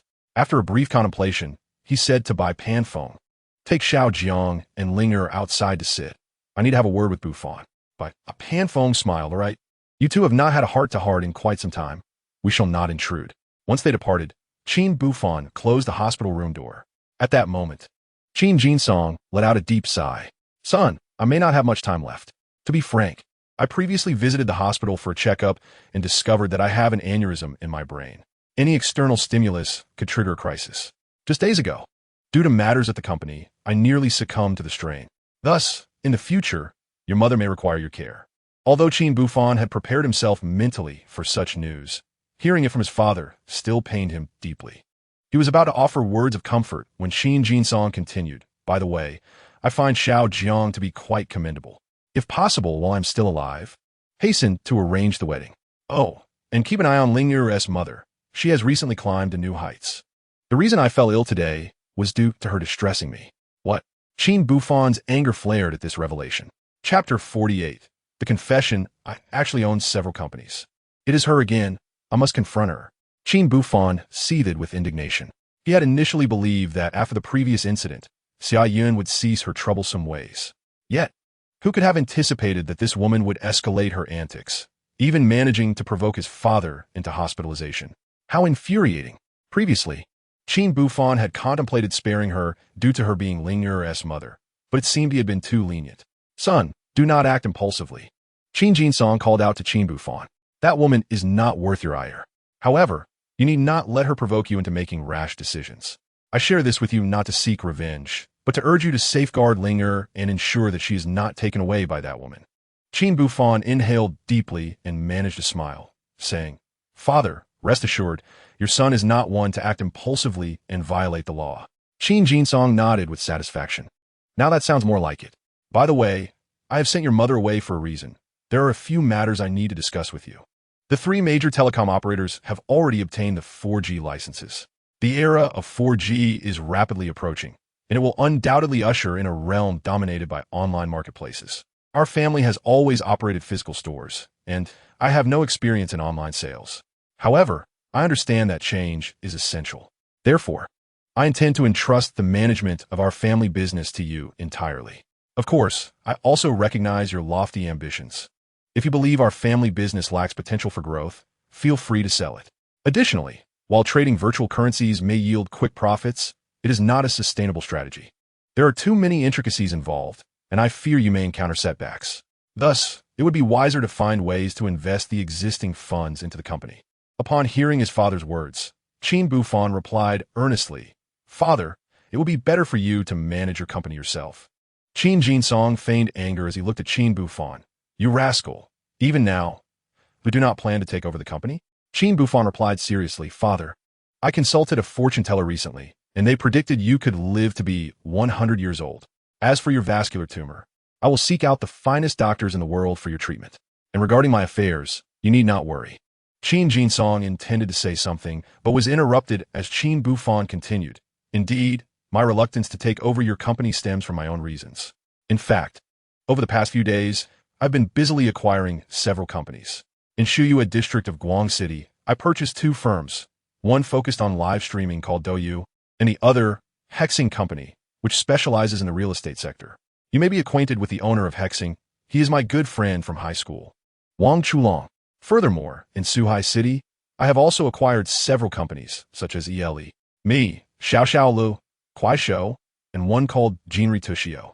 Upon hearing Qin Buhfan's revelation, Qin Jinsong was taken aback. Son, you're not joking with me, are you? He asked half in disbelief. Qin Buhfan chuckled. Why would I lie about such matters? Knowing his son would not deceive him, Qin Jinsong fell into a brief silence before laughing. You little rascal. Initially, I worried that you were complacent, only focused on making quick money through dubious means. I never expected that while I was unaware, you would accomplish such significant undertakings. I had merely hoped you would marry Qing Xue and have children soon to fulfill my wishes, allowing me to leave in peace. Yet now, I find myself somewhat reluctant, as I wish to witness you grow your company into a formidable enterprise. I also long to see my precious granddaughter Ling'er grow up. Seeing the hopeful expression on his father's face, Qin Buhfan reassured him. Rest assured, Father, that day will come. However, you must take good care of your health. As for the neurology expert, I will find a way to make contact. I am determined to restore your health. For the next half hour, Qin Buhfan continued conversing with Qin Jinsong, who seemed to be in a markedly better mood. However, upon leaving the hospital room, Qin Buhfan's countenance darkened instantly. Buhfan, why do you look so grim? Jiang Qingxue inquired with concern. Qin Buhfan did not respond, instead glancing instinctively at Qin Ling'er. This subtle detail did not escape Qin Ling'er's notice. She began to ponder, could it be that grandfather's illness is due to my irresponsible mother? The thought seemed plausible. In her previous life, she often called grandfather and grandmother, frequently seeking conflict. Moreover, in the past, the formidable financial power of old Qin had intimidated Zhou Dongfei. In an effort to please old Qin, had no choice but to sever ties with her. That woman, accustomed to a lavish lifestyle, would undoubtedly cause trouble now that her benefactor was gone. Such a woman truly deserves no sympathy. Qin Buhfan listened silently, feeling a pang of sympathy for his daughter. After all, Qin Ling'er was the biological child of Xia Yun. Yet, she had merely given birth and provided no care, and had committed numerous unspeakable acts. With these thoughts in mind, Qin Buhfan resolved to no longer endure in silence. Just as he was contemplating this, an unwelcome voice suddenly interrupted. "Oh, everyone is here? This is convenient. It saves me time." Upon saying this, Xia Yun, adorned in designer attire and clutching a Chanel bag, approached. "What are you doing here?" Qin Buhfan asked coldly, his eyes glinting with frost. Were it not for the fear of legal repercussions, he might have entertained thoughts of ending this woman's life. In response to Qin Buhfan's inquiry, Xia Yun retorted icily, "I came to see if that old coot has died from anger. If he has, that would be splendid. If not, I shall suffocate him myself." Jiang Qingxue could no longer endure the situation. With a stern expression, she interjected, "Xia Yun, that is enough. Ling'er is still here. As a mother, can't you exhibit some decency?" Xia Yun, however, paid no heed to her words. "Since my daughter has abandoned me, I might as well act as if I never bore her." As she spoke, Xia Yun stepped in front of Qin Buhfan, surveying him with disdainful eyes. "Well, I am here to inform you of a few matters," she said coldly. "First, from now on, I intend to target your Qin family. I shall not rest until your company is bankrupt. Otherwise, I will not call myself Xia Yun. Second, I have a new boyfriend, a real estate tycoon from Suhai City. He possesses substantial financial resources and has agreed to let me manage one of his companies. I'm no longer the same person I once was. You shall learn what it means to be trapped in despair." Qin Buhfan listened quietly to her declarations, then asked, "Are you finished?" Without allowing her a moment to respond, he turned to Qin Ling'er. "Ling'er, dear, why don't you accompany Grandma into the hospital room to be with Grandfather?" Qin Buhfan spoke gently. As soon as Qin Ling'er nodded, Bai Panfeng swiftly led her into the hospital room. Meanwhile, Qin Buhfan gradually approached Xia Yun. Sensing the fury radiating from Qin Buhfan, Xia Yun coldly remarked, "What? Do you wish to strike me?" Before Qin Buhfan could respond, Xia Yun feigned terror, exclaiming, "Security, come quickly. Someone is causing a disturbance in the hospital." Her words summoned 10 nearby security personnel, yet they paid no heed to Xia Yun. Instead, they encircled the area. One of the security captains turned to Qin Buhfan and said, "This woman is clearly no good. We cannot stand idly by. Therefore, how you wish to proceed is entirely up to you." Grateful for their support, Qin Buhfan promptly expressed his thanks. Disregarding any notions of restraint, he unleashed a torrent of blows upon the venomous Xia Yun to vent his pent-up rage. In Chapter 49, it was she who almost led to my father's downfall. 5 minutes later, Xia Yun was left bruised and battered. Yet Qin Buhfan felt no remorse for his actions. After all, during their last encounter, this woman had mocked him mercilessly, attempting to drive his father's company to ruin. This time, she had come directly to provoke him, completely indifferent to the feelings of her daughter, Qin Ling'er. Such a person was hardly worthy of mercy. Observing from the sidelines, Jiang Qingxue was witnessing Qin Buhfan's intense emotions for the first time. However, she did not perceive him as a mere brute. The situation was not to be blamed on anyone else. Xia Yun was simply loathsome to an unbearable degree. While Jiang Qingxue pondered this, Xia Yun had risen from the floor in a disheveled state, glaring at Qin Buhfan with fury. "You scoundrel! I will kill you!" she shouted, lunging towards him. Unfortunately for her, she had only taken a few steps before being intercepted by the security personnel. "Ma'am, please refrain from making a scene in the hospital. If you continue to cause trouble, we will have no choice but to escort you out," the security captain stated calmly. "Are you blind?" Xia Yun retorted angrily, pointing at Qin Buhfan. "It's this scoundrel who is attacking me. Do you believe I won't report you to your director and have you all dismissed?" In response, the security captain remained composed. "Madam, we kindly ask you to leave. If you refuse, we will have to take necessary measures." Just as Xia Yun attempted to reply, the captain waved his hand, and several of his colleagues swiftly seized her, dragging her away. Seeing this, Qin Buhfan smiled and said, "Thank you." The captain shook his head and remarked, "This woman spews nothing but filth. I cannot stand her. Of course, my actions were not solely for your benefit. Earlier, she parked illegally and berated my colleague's ancestors. I acted to avenge his grievance." With that, the security captain and his team departed. "Buhfan," Jiang Qingxue said, looking at him, "in my memory, you have always been a composed individual. Why were you so agitated this time? Did something happen?" Qin Buhfan nodded and recounted his father's situation. "What?" Jiang Qingxue exclaimed in utter astonishment. "Is uncle's condition truly that severe? We must act swiftly to arrange for surgery. After all, a vascular tumor is no trivial matter. If provoked by external stimuli, It could precipitate a cerebral hemorrhage. Qin Buhfan nodded gravely, acknowledging the urgency. Indeed. I must find a way to contact the world's foremost neurosurgeon to expedite my father's surgery. Only then can I focus on my own affairs. At this juncture, Qin Buhfan's gaze deepened with contemplation. Naturally, Summer Yun's earlier remarks served as a poignant reminder. He spoke, this individual is akin to a sticky candy, deliberately engaging in repugnant endeavors. Under different circumstances, I might have chosen to overlook her actions for Ling'er's sake. However, with her having placed my father in the hospital, I am compelled to eradicate this malignant presence. Otherwise, I shall never find peace in my life. I am also concerned that this woman may undertake actions detrimental to Ling'er. Jiang Qingxue detected the simmering anger in Qin Buhfan's words and interjected, Buhfan, while Summer Yun is indeed loathsome, remember that you are Ling'er's father. You must not act foolishly. Qin Buhfan understood that Jiang Qingxue had misinterpreted his intentions. He gently patted her hand and replied with a reassuring smile, rest assured, I will not engage in any illegal activities. However, I do have a strategy to deal with her. Without allowing Jiang Qingxue to inquire further, Qin Buhfan continued, Qingxue, I apologize, but I may need to trouble you to assist in caring for my father here. As for me, I have some matters to attend to. Jiang Qingxue shot him an incredulous look. What are you saying? You are being overly formal. Not to mention our families have a long-standing friendship. I have an obligation to care for Uncle. You can focus on your affairs. I will take care of everything with Aunt. After bidding farewell to Jiang Qingxue, Qin Buhfan drove directly to the headquarters of Chun Hao's company. Boss, what brings you here? Chun Hao, having received Qin Buhfan's call, had eagerly come down to greet him, albeit with a hint of curiosity. Qin Buhfan smiled. I need to trouble you with a matter. You have secured numerous investments. You must know many people. Do any of them happen to know a renowned neurosurgeon? My father has a vascular tumor in his brain and has been fainting frequently. I wish to find a reliable doctor to assist with the surgery. Upon hearing this, Chun Hao chuckled, Boss, please hold on. I will make a call right away. 5 minutes later, Chun Hao exclaimed excitedly, Boss, I have a friend who studied medicine abroad. His professor is a specialist in neurosurgery.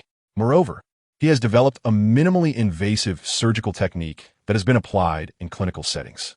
This approach minimizes the area of craniotomy while boasting a high success and healing rate. Coincidentally, that expert will be in Suhai next week for an international medical conference. My friend mentioned that he will arrange for us to meet. Overjoyed by this news, Qin Buhfan expressed his gratitude. Chun Hao, thank you so much. Chun Hao smiled and said, Boss, if it weren't for your intervention, I would not have been able to set Hungary on the right track. I should be the one expressing my gratitude to you. Qin Buhfan intended to elaborate further. But at that moment, an assistant knocked on the office door. Mr. Chun, there is someone outside requesting an audience. He claims to be an old classmate of yours and wishes to discuss a collaboration. Chun Hao waved his hand dismissively. All right, let him wait. I will meet him after finishing my conversation with the boss. However, Qin Buhfan chuckled and replied, Chun Hao, since he is here to discuss business, it would be courteous not to keep him waiting. My matters have already been resolved. You may attend to your affairs. Naturally, Chun Hao had no objections. He inquired of the assistant, what is the name of my old classmate? Zhou Dongfei, the assistant replied. Upon hearing this name, Chun Hao remained indifferent, but Qin Buhfan's expression darkened instantly. He turned back and said, Chun Hao, Zhou Dongfei and I are quite familiar. I shall accompany you. Chun Hao smiled, boss. You know Zhou Dongfei? Qin Buhfan responded earnestly. Not only do I know him, but that fellow nearly caused my father's company to go bankrupt. What? At this revelation, Chun Hao's anger surged. Boss, rest assured, I will avenge this grievance for you, he declared indignantly. He then led Qin Buhfan directly to the lounge. In the lounge, Zhou Dongfei sat sipping freshly brewed coffee, a look of eager anticipation on his face. It was no surprise, considering his familiarity with Chun Hao's capabilities. Upon learning that Chun Hao had recently sold his company for a substantial sum, Zhou had been contemplating a potential collaboration.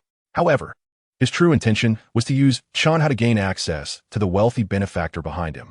After all, anyone capable of acquiring a company at such a high price and willing to invest generously undoubtedly possessed formidable financial resources.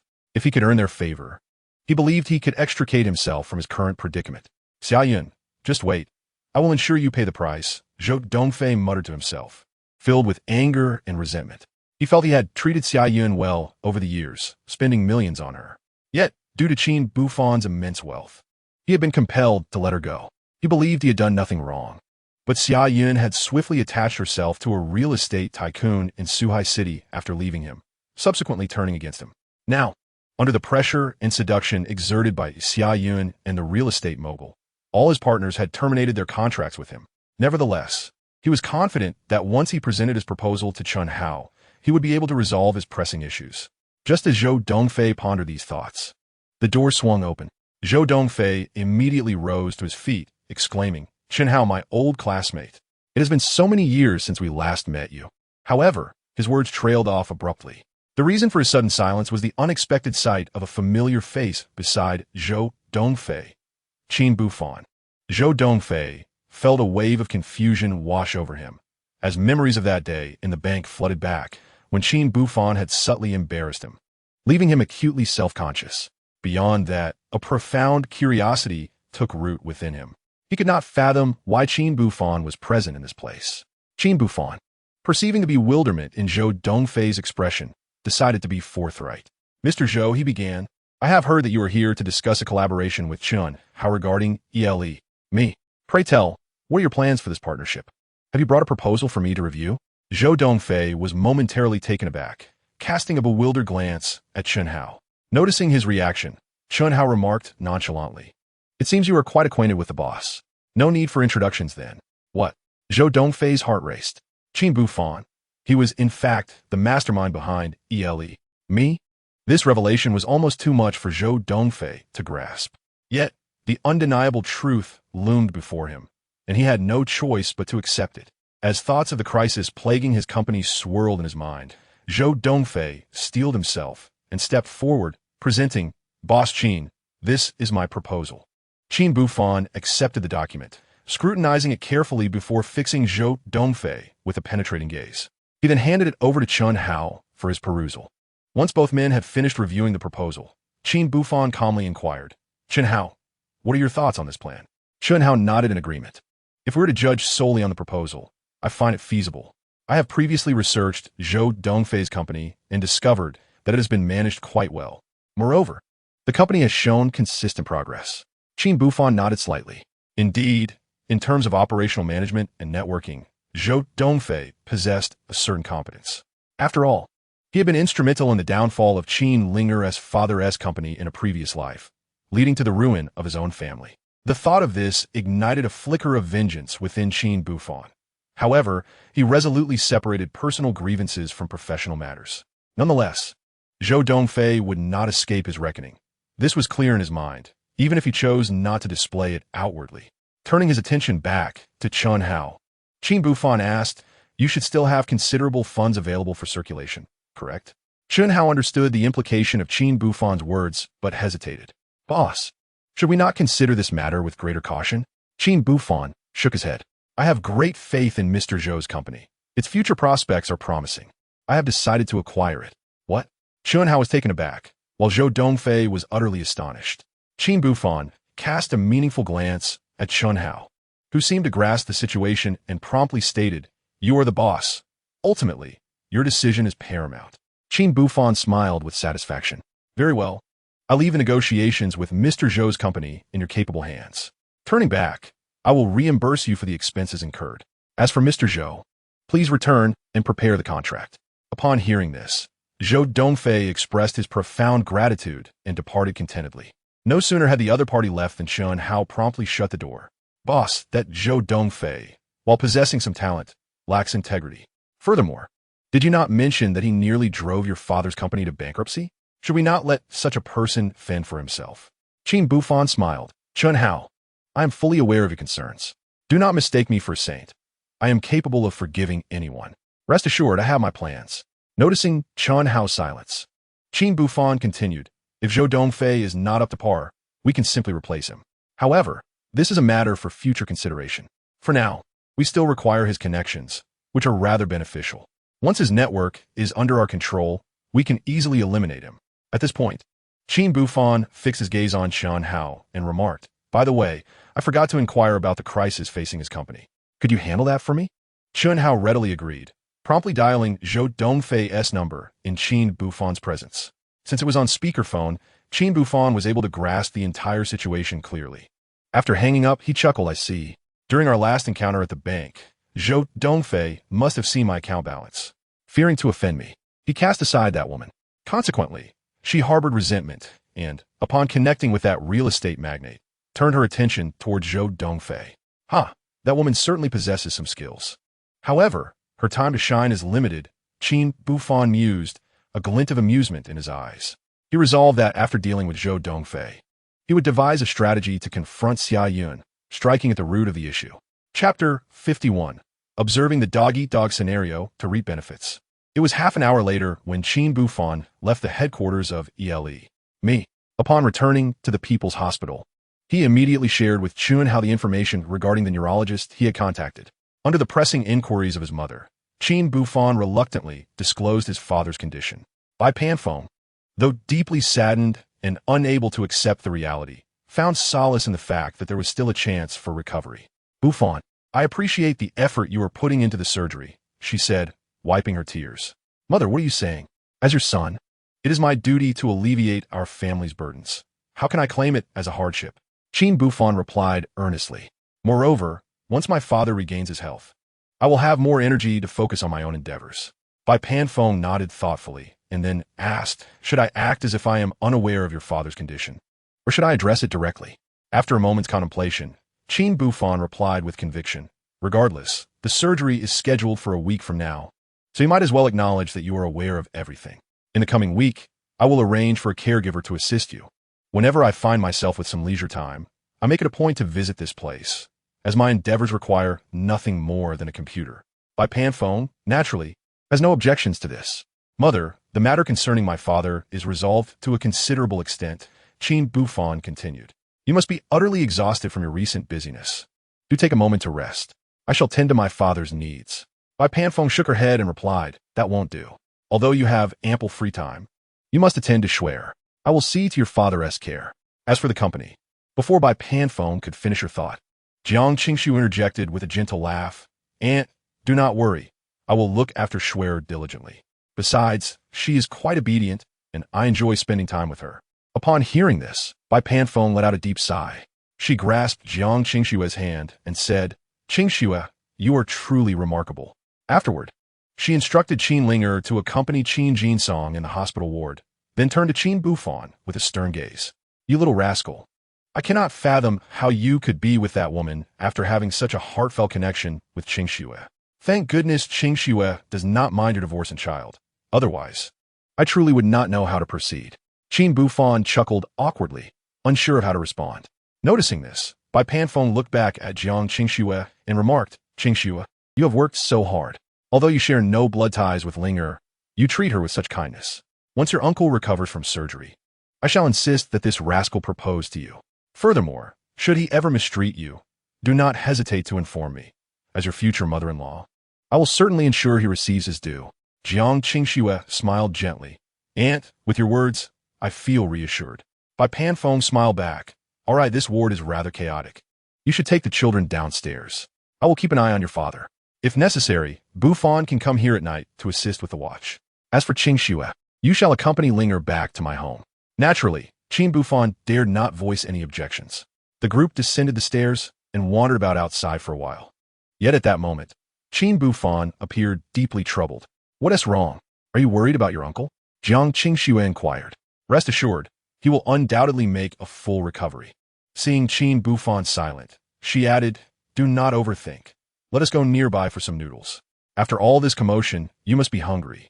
In the noodle shop, Qin Ling'er relished her meal heartily, while Qin Buhfan merely took a few bites before setting down his chopsticks. What is the matter? Is it not to your liking? Jiang Qingshu asked. Noticing Qin Buhfan hesitating, she said, why must you hide anything from me?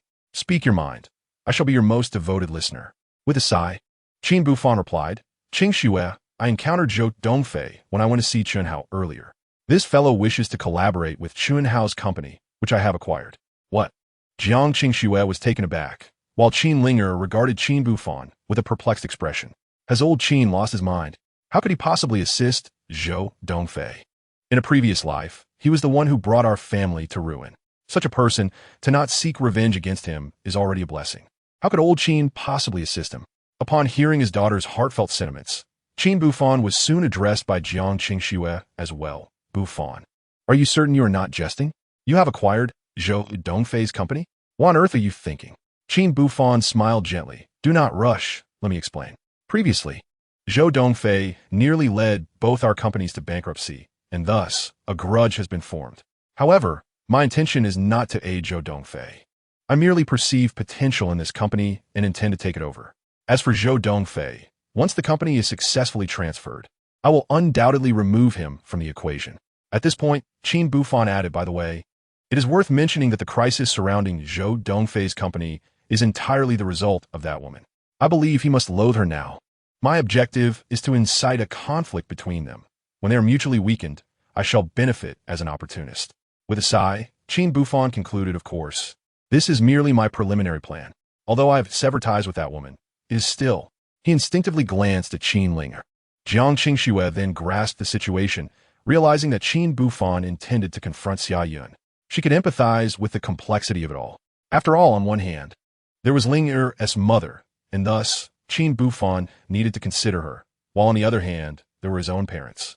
Given Xia Yun's vengeful nature, she would undoubtedly continue to create chaos. Hence, taking direct action would be the optimal choice. Buhfan, I cannot say much about this matter, Jiang Qingxue said earnestly. You must choose wisely.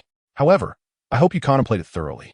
Qin Buhfan remained silent, casting a sidelong glance at his daughter, Qin Ling'er. At that moment, she too was engulfed in turmoil. Yet soon, her innermost thoughts emerged. If only heaven would grant me a chance to start anew. I must alter the tragic fate of our family in this life. If forced to choose, I would prefer to act in the name of righteousness, even against my own kin. My mother, apart from giving birth to me, has brought me nothing but sorrow. In a previous life, she was responsible for the demise of my grandparents, and she caused old Qin and me endless suffering. Thus, in this life, whatever fate befalls her, it is of her own making. Upon hearing his daughter's thoughts, Qin Buhfan felt a weight lift from his heart. Xia Yun, do not blame me for being ruthless. You brought this upon yourself. Had you not acted, you would not face such consequences. Chapter 52. A modest profit of 700 million. After leaving the noodle shop, Qin Buhfan drove home, retrieved his laptop, and tidied up briefly before heading straight to the hospital. Ling'er, you will stay with your grandmother tonight. You must behave, he said, gently patting his daughter's little head outside the hospital. Make sure to listen to Teacher Jiang. Father needed to stay in the hospital to care for Grandpa. Qin Ling'er, with a sweet and innocent voice, said, Dad, do not worry, I will definitely be obedient. Though she spoke those words, her heart was filled with myriad emotions. It brought her joy to see old Qin so cheerful. In her past life, her irresponsible mother had led to the demise of her grandparents and the bankruptcy of the family business. It seemed that from that moment on, old Qin had become taciturn. When she was younger, she found his nagging bothersome. Looking back now, she realized how immature she had been. After her reflections, Qin Ling'er took the hands of Jiang Qingxue and by pan phone, and together they entered the car. Meanwhile, Qin Buhfan, with a laptop in hand, made his way to his father's hospital room. Upon entering, he saw his father engrossed in the computer, studying something intently. Son, you arrived just in time, Qin Jinsong said with a smile. As Qin Buhfan approached, his father gestured towards the screen. How should I interpret this? I've been at it for half a day and still can't make sense of it. Curious, Qin Buhfan glanced at the screen and realized that his father was looking at stock market data. Dad, what are you doing? He inquired. Qin Jinsong chuckled. Thanks to your financing and the renewal of contracts with previous partners, our family business is currently quite stable and even thriving. With nothing much to do, I thought I might explore some avenues for making money. However, the cryptocurrency market is unpredictable and could lead to total financial ruin if one is not careful. And given my heart condition, I cannot take such risks. Thus, I decided to try my hand at stock trading. Even if I incur losses, it wouldn't be catastrophic. Besides, my son is an expert in this area. With your assistance, it should be a breeze. However, despite my research online, I still feel rather lost. Qin Buhfan smiled. Dad, stock trading has its intricacies. It's not something that can be mastered by merely skimming a few guides. Let me first explain some of the terminology. For the next 10 minutes, Qin Buhfan succinctly elucidated concepts such as bottom fishing and short selling. Now, Dad, why don't you try selecting a few stocks? And I can offer my advice? He suggested cheerfully. After some thought, Qin Jinsong replied, I believe this Shu Dao Mountain Brewery stock might rebound. Son, should we purchase a share to test the waters? I feel this is the lowest price. By the way, if we buy at this price, does that count as bottom fishing? Qin Buhfan chuckled. Dad, you are indeed a quick learner. Though he said this, he was genuinely astonished. Could it be that his father possessed a talent for stock trading? Upon further reflection, it seemed plausible. After all, his father had graduated from a prestigious university and had always been numerically inclined. As he pondered this, Qin Buhfan was intrigued.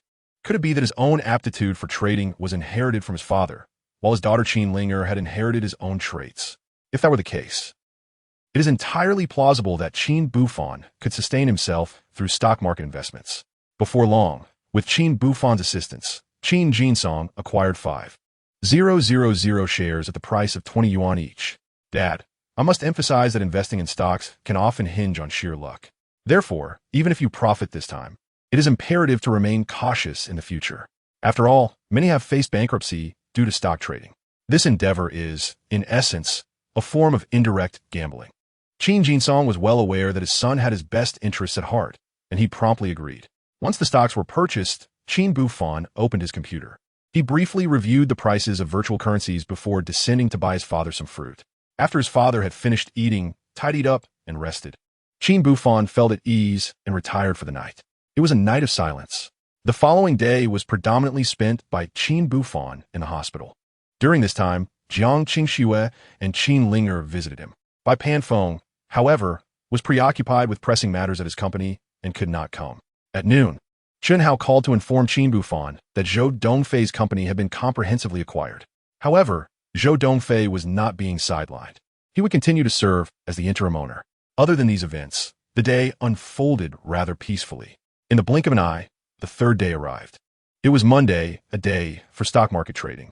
Qin Buhfan arose early, prepared his father's breakfast, and patiently opened his computer. Buhfan, isn't there only half an hour left until the market opens? Qin Jinsong inquired. However, Qin Buhfan did not hear him. He replied, somewhat exasperated, you rascal. I am the one trading stocks. Why do you seem more anxious than I am? Qin Buhfan chuckled, inwardly musing, Dad, you've only bought 500 shares. But I have purchased a staggering 35 million shares. That amounts to 7 billion. If the price rises, even by just 1 yuan, I stand to gain 35 million. But if it falls, the losses will be substantial. Indeed, Qin Buhfan was cognizant of the stock market trends for Shu Dao Mountain Beer today. Yet, he was concerned that his entry into the market might cause fluctuations in the prices. After a tense wait, the market opened. Qin Buhfan focused intently on the price movements, his breath quickening. Beside him, Qin Jinsong felt similarly anxious. Son, the price has surged to 25. Should we sell now? If we buy at this point, we can make 250,000, he asked nervously. Qin Buhfan smiled and replied, Dad, there's no need to rush. There's still room for growth. I believe this stock will rebound to 40 yuan today, and that will be the optimal time to sell. Upon hearing this, Qin Jinsong inhaled deeply and prepared to wait patiently. An hour swiftly passed, with prices fluctuating from an initial 22 to 25, then dipping to 21 yuan. Just as Qin Jinsong began to feel uncertain, suddenly, the price began to rise rapidly. In just a few minutes, the stock surged to 30, and it continued to rise. Son, it's at 35. Now it's 38. Should I sell? A sense of urgency crept into his voice. Qin Buhfan initially intended to dissuade him, but at that moment, Qin Jinsong hastily liquidated all his shares. Observing this, Qin Buhfan refrained from further comment. Subsequently, the stock price fluctuated persistently. Just as Qin Jinsong felt relieved for selling early, the price climbed once more, ultimately reaching 40. In that instant, Qin Buhfan acted swiftly, selling all his shares. Upon receiving the notification of a successful sale, a weight lifted from his heart. Son, I should have listened to you and sold later, Qin Jinsong lamented, feeling disheartened at having sold at 38. Realizing he had missed out on an additional 10,000. Yet, noticing Qin Buhfan's serene demeanor, curiosity piqued within him. Buhfan, it seems you also invested in this stock? Upon receiving a nod from Qin Buhfan, he inquired further, so, did you profit 20 per share? Quickly, tell your old man how many shares you bought. With a smile, Qin Buhfan replied, not too many, just 35 million shares. A modest profit of 700 million. What? Qin Jinsong thought he had misheard. He exclaimed, son, you must be joking. Qin Buhfan then opened his computer, revealing the transaction records. Qin Jinsong gasped in disbelief, struggling to find words before finally giving a thumbs up. So, you truly possess remarkable courage. Spending 700 million on 35 million shares is quite audacious. Aren't you afraid of losing everything in an instant? Qin Buhfan simply smiled in silence, unable to disclose that it was the voice of his daughter that inspired such boldness. He doubted his father would believe it. Ultimately, he opted for a vague response. Investing in stocks can be unpredictable. Sometimes, deviating from conventional strategies yields surprising outcomes. Of course, there is always the risk of misfortune lurking beneath the surface, for the stock market is indeed treacherous. Upon hearing this, Qin Jinsong fell silent before breaking into a cheerful grin. Next time, if you come across a stock you strongly believe in, do let your old man know. At least I could recoup my hospital expenses. Qin Buhfan chuckled, affirming, absolutely, but for now, your primary focus should be on recuperation. I've arranged for a doctor to visit you in Suhai City next week, so please cooperate fully.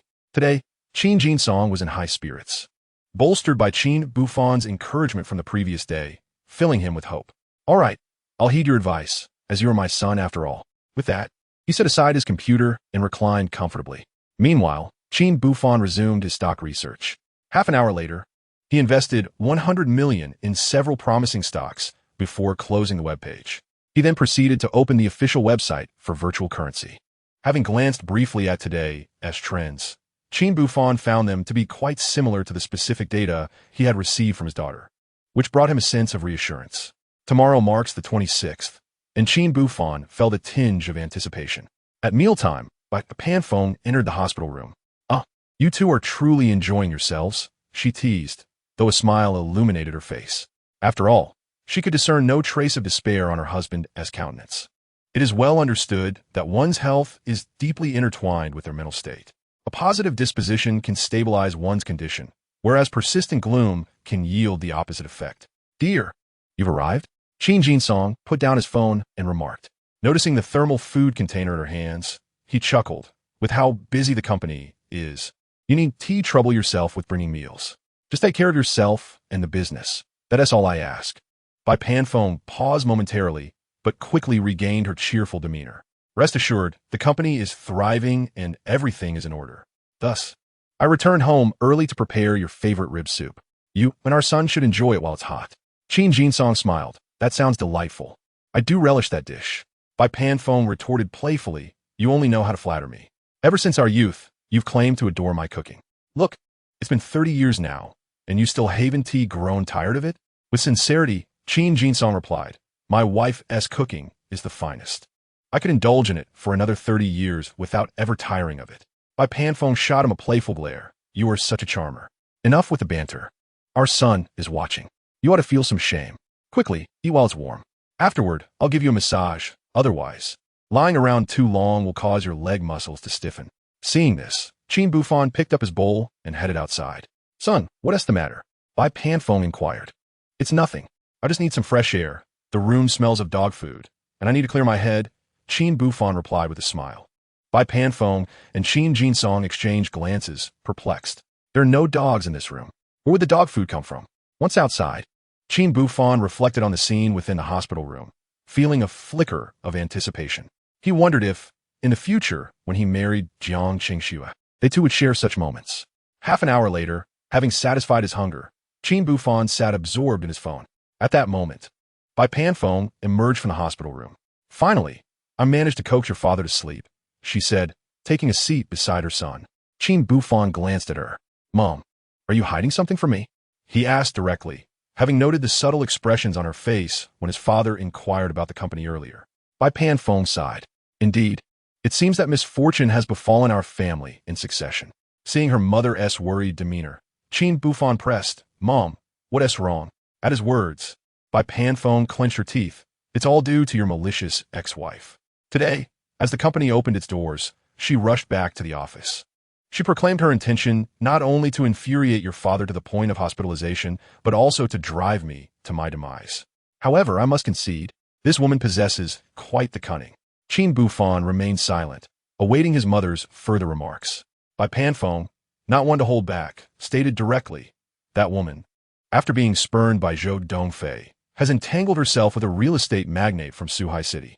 This man, who appears to be around 50 years old, is named Qin Buhfan and is the owner of Buhfan Real Estate Company. He is financially robust and has entrusted a company valued at $3 billion to Xia Yun. Xia Yun has declared her intent to drive our company to bankruptcy, even stating she wishes to witness our downfall firsthand. Qin Buhfan's expression remained impassive, yet the fury within him reached an unparalleled intensity. This woman is truly courting disaster. Very well, since she is so obstinate, she should not blame me for my ruthlessness. With such thoughts swirling in his mind, Qin Buhfan refrained from expressing his emotions and instead reassured, "Mother, I shall keep this matter in mind. Rest assured, our family business will not face bankruptcy. As for Xia Yun, I will ensure she pays dearly for her malice." He added, "Now, please return to the office and take care of yourself. Do not dwell on these matters." Bai Panfeng chuckled bitterly. What purpose will my return to the office serve? Many of our employees have been lured away by Xia Yun with enticing salaries. Some even resigned without a second thought, foregoing their wages. To appease those who remain, I have granted them a few days of paid leave. It was not surprising to Qin Buhfan that Xia Yun would resort to such tactics. In that case, please rest comfortably at home, he suggested. After all, you have tirelessly managed the business alongside my father for years without proper respite. Bai Panfeng sighed. With your father in this state, how could I possibly relax? She then proposed, for the next few days, I shall stay in the hospital to provide care. You can take turns with me when you have the time. As for you, go home and spend time with the children. I worry that Qing Xue may be overwhelmed alone. I will concoct some excuse for your father's situation. Qin Buhfan felt somewhat helpless about this arrangement, but there was little choice. In the following moments, he continued to reassure his mother before crafting an excuse to leave the hospital. He made a beeline for Zhou Yazhou and Wang Ji South Real Estate Company, resolved to initiate his plan for retribution against Xia Yun. Chapter 54. A Facade of Bravado. Boss, what brings you here? Zhou Yazhou and Wang Ji were taken aback by Qin Buhfan's unexpected visit. Qin Buhfan replied matter-of-factly, "Let us discuss this in the office." Upon entering the office, Zhou Yazhou intended to have his assistant prepare coffee for Qin Buhfan, but he was met with a refusal. Once the door was closed, Qin Buhfan spoke earnestly, "Yazhou, I must inquire. Do you have your sights set on acquiring the land at Jinling community?" The two paused, realizing that Qin Buhfan's question was far from trivial. Indeed, as they confirmed their intentions, Qin Buhfan spoke again, "Very well. I shall transfer 1 billion to you immediately. I require you to secure this company at all costs during tomorrow's auction." Zhou Yazhou inhaled deeply, gazing at Qin Buhfan in disbelief. Without further ado, Qin Buhfan opened his laptop and, in the presence of the two, transferred the funds to the company's account. Once this was accomplished, Qin Buhfan continued, "The transfer is merely one purpose. My second aim is to investigate a certain individual through you. This person is Qin Buhfan." Zhou Yazhou replied earnestly, "Boss, regrettably, I do not possess much information on Qin Buhfan. I only know that he wields considerable influence and has amassed a fortune of at least 1 billion through real estate over the years." Upon finishing his statement, Wang Ji interjected, "I, however, am well acquainted with details regarding Qin Buhfan. This individual is exceptionally shrewd. Several years ago, our city, Suhai, had over a dozen real estate companies. Yet, Qin Buhfan either invested heavily to acquire them or resorted to discrediting competitors. Through the pressure of public opinion, he caused those companies to gradually lose trust and ultimately be eliminated from the market. Furthermore, although he appears amiable, he is quite treacherous, and his reputation in the industry is abysmal. In Suhai and even in other cities within the province, real estate moguls refer to him as a smiling tiger. Oh, by the way, I have heard that he recently found a girlfriend, a woman who possesses some inexplicable charm, compelling this smiling tiger to entrust a company worth 200 million to her management." Upon hearing Wang Ji's words, Qin Buhfan silently reflected, "The woman you speak of is my ex-wife." Zhou Yazhou and Wang Ji instantly felt a sense of awkwardness. Qin Buhfan then clarified, "My engagement with you is indeed intertwined with both business and personal matters. On a professional level, Qin Buhfan represents our greatest competitor for acquiring the Jinling community. On a personal level, my ex-wife previously sought to conspire with others, nearly driving my father's company to bankruptcy. This time, she has further provoked my father, resulting in his hospitalization. She even dared to threaten my mother, proclaiming intentions to bankrupt the company, putting my parents in a position to contemplate jumping from heights. Currently, many employees of my father's company have been lured away by him with exorbitant salaries. Upon hearing this, Zhou Yazhou and Wang Ji finally understood. Their eyes exchanged a knowing glance, and Wang Ji ultimately inquired, "Boss, since that woman disdains workplace ethics and undermines Annie's company, should we not retaliate in kind? While it may be challenging to confront Shen Yuehua at present, I believe I have some strategies concerning that woman." Before Wang Ji could complete his thought, Zhou Yazhou suddenly interjected, "Who says we cannot deal with Shen Yuehua?" Noticing the puzzled expressions on Wang Ji and Qin Buhfan's faces, Zhou Yazhou excitedly continued, "Boss, I just recalled something that could be pivotal in our efforts against Shen Yuehua. A few years ago, when I was still working under boss Wang Chulong, he took me to a gathering. Amidst the gathering, the figure of Shen Yuehua was distinctly present. It was during that dinner that I began to perceive the potential of the real estate market in Suhai City. At that moment, I noticed Shen Yuehua displaying profound respect towards a certain magnate. Later, I learned that this magnate was the owner of Fonta Group. You are familiar with Fonta, are you not? It is the entity intending to establish a theme park infused with unique Eastern cultural essence within our homeland. During the conversation, I overheard Shen Yuehua state that it was precisely due to the connections introduced by the owner of Fonta that he had been able to flourish in recent years. I even heard that for several years, Yuehua's company had been receiving funding from Fonta Group.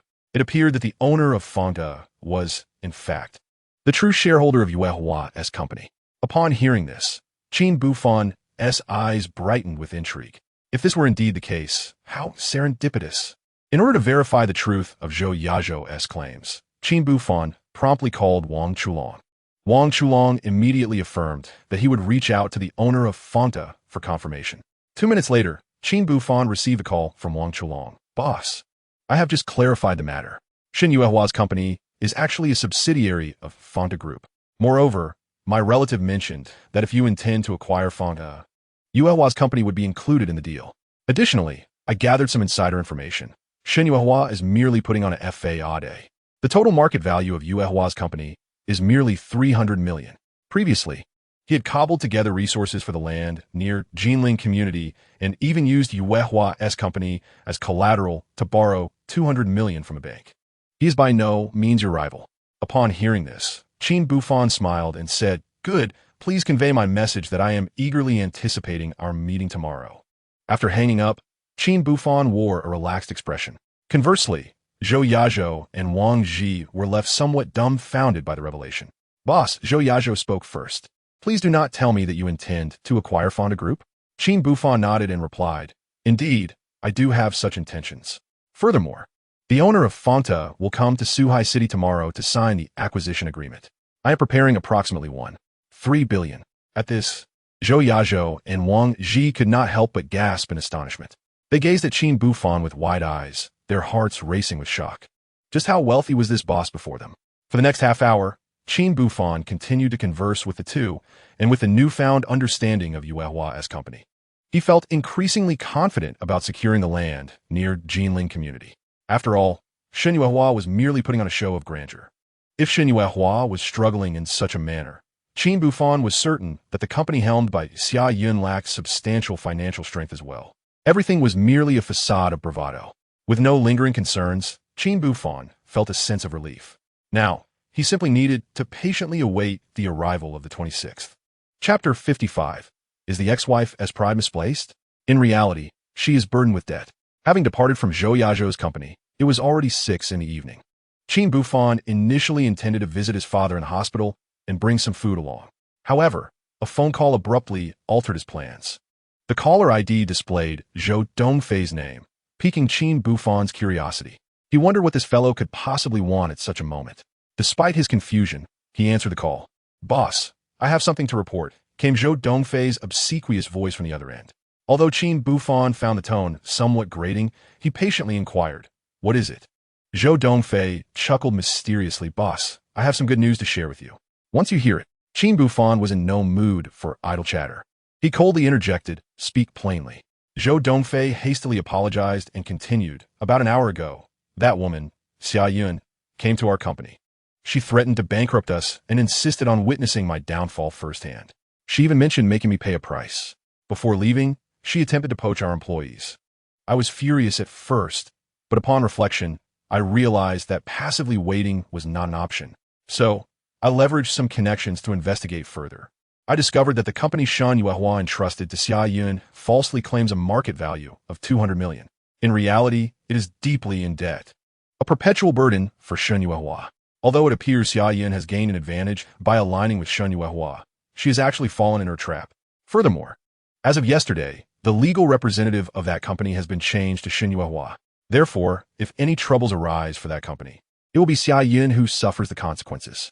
Oh, boss, I just received an invitation from Xia Yun for a meeting tonight. Based on my understanding of her, she surely intends to humiliate me. Qin Buhfan was about to respond when his phone suddenly chimed with a text message.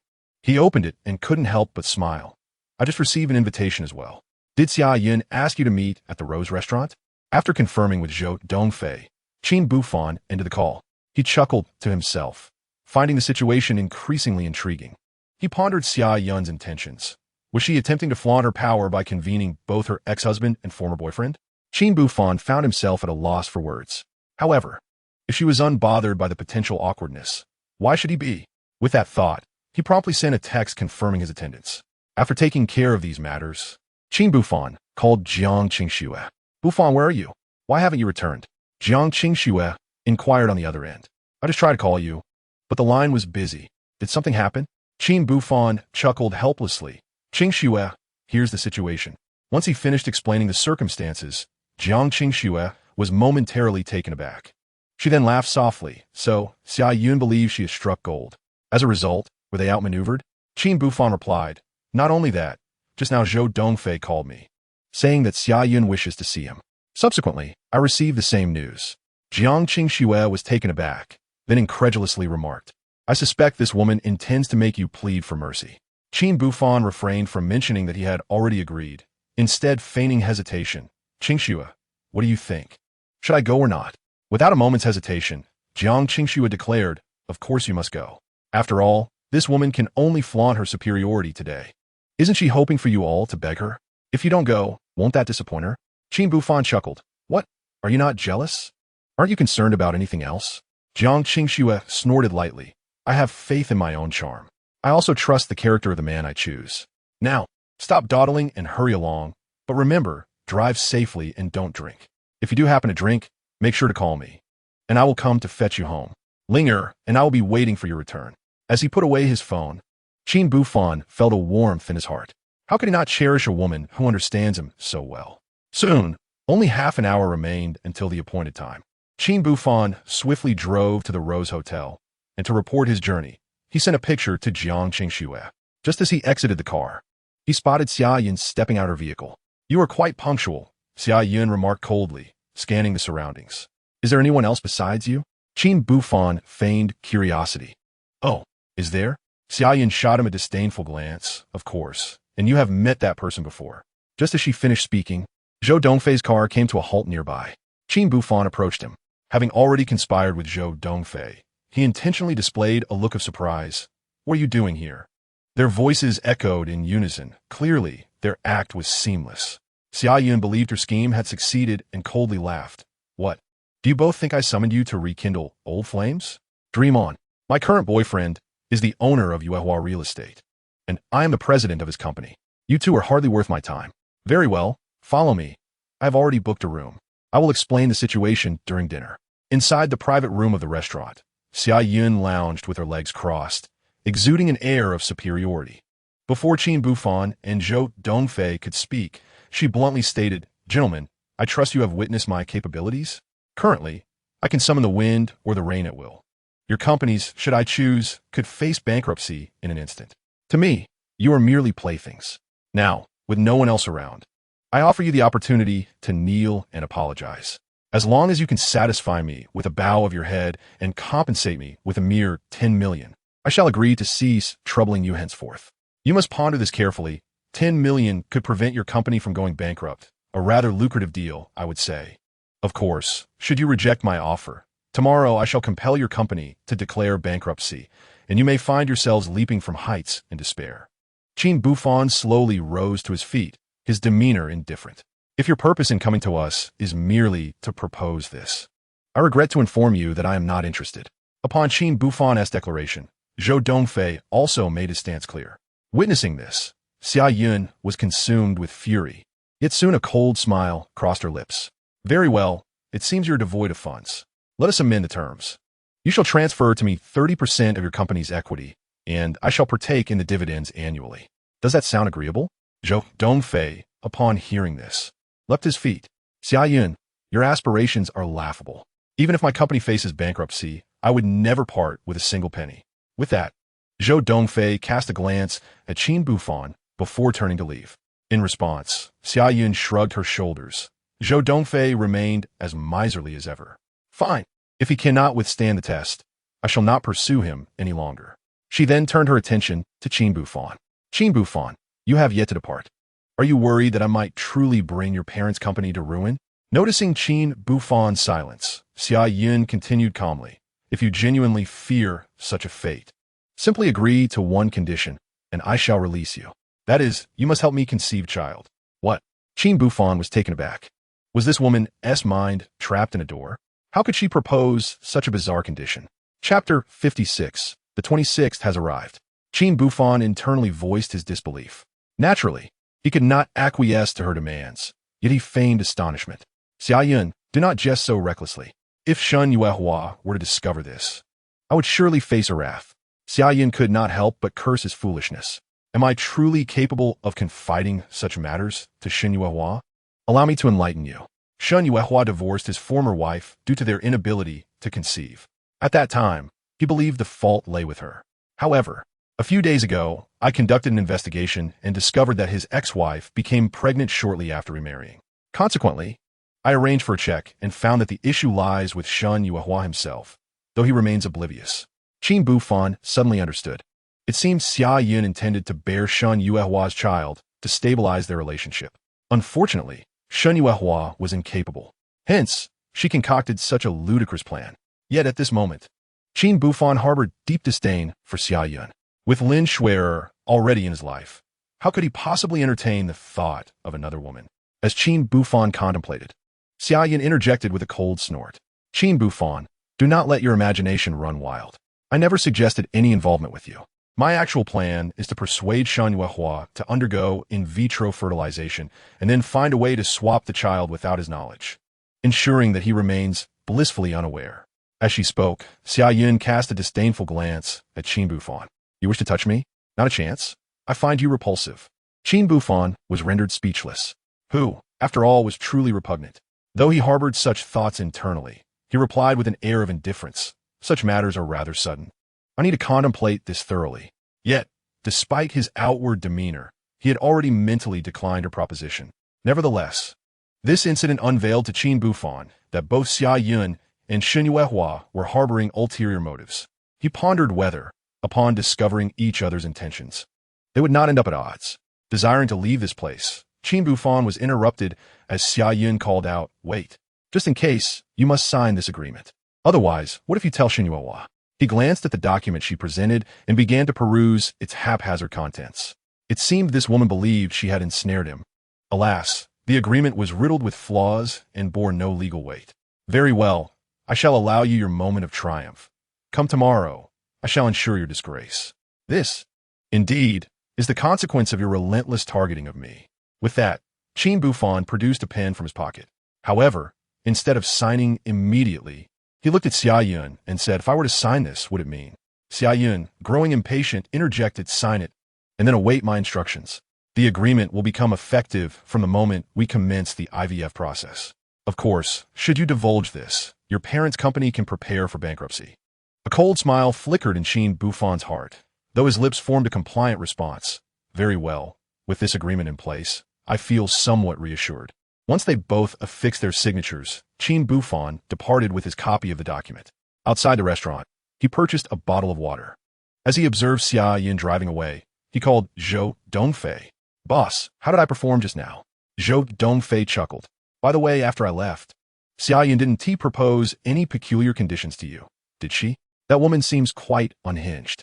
Noting Qin Buhfan's silence, Zhou Dongfei inquired curiously, "Boss, could it be that Xia Yun believes Shen Yuehua is inadequate and sees you as a young, tall, and handsome alternative? Qin Buhfan shot him a glare, causing Zhou Dongfei to instinctively retract his neck. However, instead of erupting, Qin Buhfan retrieved the so-called confidentiality agreement. Zhou Dongfei glanced at it and nearly burst into laughter. This woman is truly unscrupulous, he remarked coldly. Yet, I hadn't anticipated that she would go to such lengths to be with Shan Yuehua, seeking your assistance to conceive. Sometimes, a lack of boundaries in a person can indeed be terrifying. Qin Buhfan regarded Zhou Dongfei with a measured gaze, inwardly scoffing. And you think yourself any better? Very well, keep this matter to yourself. Return home and rest early. We have work tomorrow. After speaking, Qin Buhfan turned and entered the car. He started the engine and then called Jiang Qingxue. What? Has your rendezvous with your ex-wife ended so soon? After years without a dinner together. I trust your conversation was quite delightful tonight. Have you both had your fill? A voice, half smiling, came from the other end. Jiang Qingxue. Qin Buhfan cleared his throat. What do you mean by rendezvous? I was utterly mortified, you know? So, after our chat, I made a hasty exit. Jiang Qingxue inquired curiously. What did you discuss? Qin Buhfan replied mysteriously. Well, let us save that for our next meeting. By the way, what's the situation at the hospital? Where's my mother now? Jiang Qingxue honestly responded. You needn't worry about uncle. My father is at the hospital, keeping him company. The two old gentlemen are enjoying a lively conversation. As for aunt, she has returned home to rest. Ling'er and I are currently at home. Hearing this, Qin Buhfan finally felt relieved. On his way back, he made a quick stop at the hospital to buy some fruit for the two old men, then headed straight home. As he opened the door, Jiang Qingxue approached him. She scrutinized him from head to toe and remarked, Your scent is rather peculiar. You should go take a shower. Qin Buhfan sniffed. I don't smell anything odd. It actually smells quite nice. Beside him, Qin Ling'er rolled her eyes. Dad, are you really that oblivious? Ms. Jiang means you must have absorbed the fragrance from my irresponsible mother due to the close proximity. After all, no matter how virtuous Ms. Jiang is, she still finds such things distasteful. Upon hearing his daughter's thoughts, Qin Buhfan finally understood. He chuckled. All right, although I was at a restaurant, it was indeed rather chaotic. I'll shower now, and then we can talk. Just 10 minutes. After finishing his shower, Qin Buhfan emerged to find Jiang Qingxue bringing a bowl of pasta. But you said you hadn't eaten? It was meant for the child, but I suppose you can have it first. Qin Buhfan eagerly dug in, feeling quite hungry. However, after witnessing Xia Yun's sharp and acerbic demeanor at the restaurant, he had lost his appetite. Soon, having satisfied his hunger, Jiang Qingxue asked, Now tell me, what does she want from you? Qin Buhfan smiled and pulled out the agreement. Upon seeing it, Jiang Qingxue fell silent. However, with Qin Ling'er present, she refrained from commenting on the matter. Buhfan, I think it's best if I stay out of this, Jiang Qingxue said. You decide what to do. Now, get some rest tonight. Tomorrow is the 26th, and you have quite a few things to attend to. Qin Buhfan had no objections to this. After a brief exchange, they each retired to their rooms, spending the night in silence. In the blink of an eye, the 26th arrived. Chapter 57, Assets Worth 6.5 billion. Early that morning, Qin Buhfan awoke. After freshening up and purchasing breakfast, he patiently waited at his computer. Before long, Jiang Qingxue and Qin Ling'er also rose from their slumber. Come and have breakfast. Qin Buhfan chuckled as he settled at the dining table and turned to Jiang Qingxue, saying, Qingxue, I may be a bit busy today. Jiang Qingxue smiled reassuringly. Rest assured, I will take good care of the child. Additionally, I will ask my father to temporarily set aside his work to accompany uncle. As for you, focus on your endeavors. Half an hour later, Jiang Qingxue departed with Qin Ling'er. Meanwhile, Qin Buhfan opened his computer, patiently awaiting the virtual currency market's opening. As the opening time arrived, he fixated on the price. When he saw the opening price was 80,573, he finally exhaled in relief. Over the next 10 minutes, the price continued to ascend, quickly reaching 83,000. However, it soon plummeted, even dipping below the opening price. Fortunately, he had purchased at 66,813, and today's lowest price was 80,000. No matter how far it fell, he would not incur losses. While contemplating this, Qin Buhfan sipped his coffee. Waiting was a tedious affair, and an hour passed swiftly. After a series of fluctuations, he noticed that the price began to surge once more, 85,061, then 87,090. Qin Buhfan's breaths became rapid. Upon reaching 92,854, he acted swiftly and sold off his holdings. With the sale successfully completed, he felt a wave of relief wash over him. A minute later, he withdrew all his funds. Indeed, he had netted 9.44 billion from 300 million Huaxia coins, equating to 58.43 billion Huaxia coins. After transferring 1 billion to Zhou Yazhou's company, he was left with 4 billion. In total, he possessed 65.43 billion. This sum should suffice for now, he mused as he quickly located Wang Chulong's company account for an online transfer. After confirming the transaction, he retrieved his phone. Given the significance of today's virtual currency sale, it was imperative to avoid distractions, so he had turned it off. To his surprise, upon powering it back on, a cascade of text messages flooded in. Qin Buhfan glanced at the screen, noting that they were all missed call notifications from Wang Chulong. He promptly returned the call. "What on earth have you been up to, my esteemed boss Qin?" Wang Chulong complained. "I tried calling you over a dozen times, only to find your phone off. Uncle Liang and I have been waiting for over an hour." A surge of joy filled Qin Buhfan. He knew that the Uncle Liang mentioned was Liang Weiguang, the owner of Fonda Company. "Has Uncle Liang arrived?"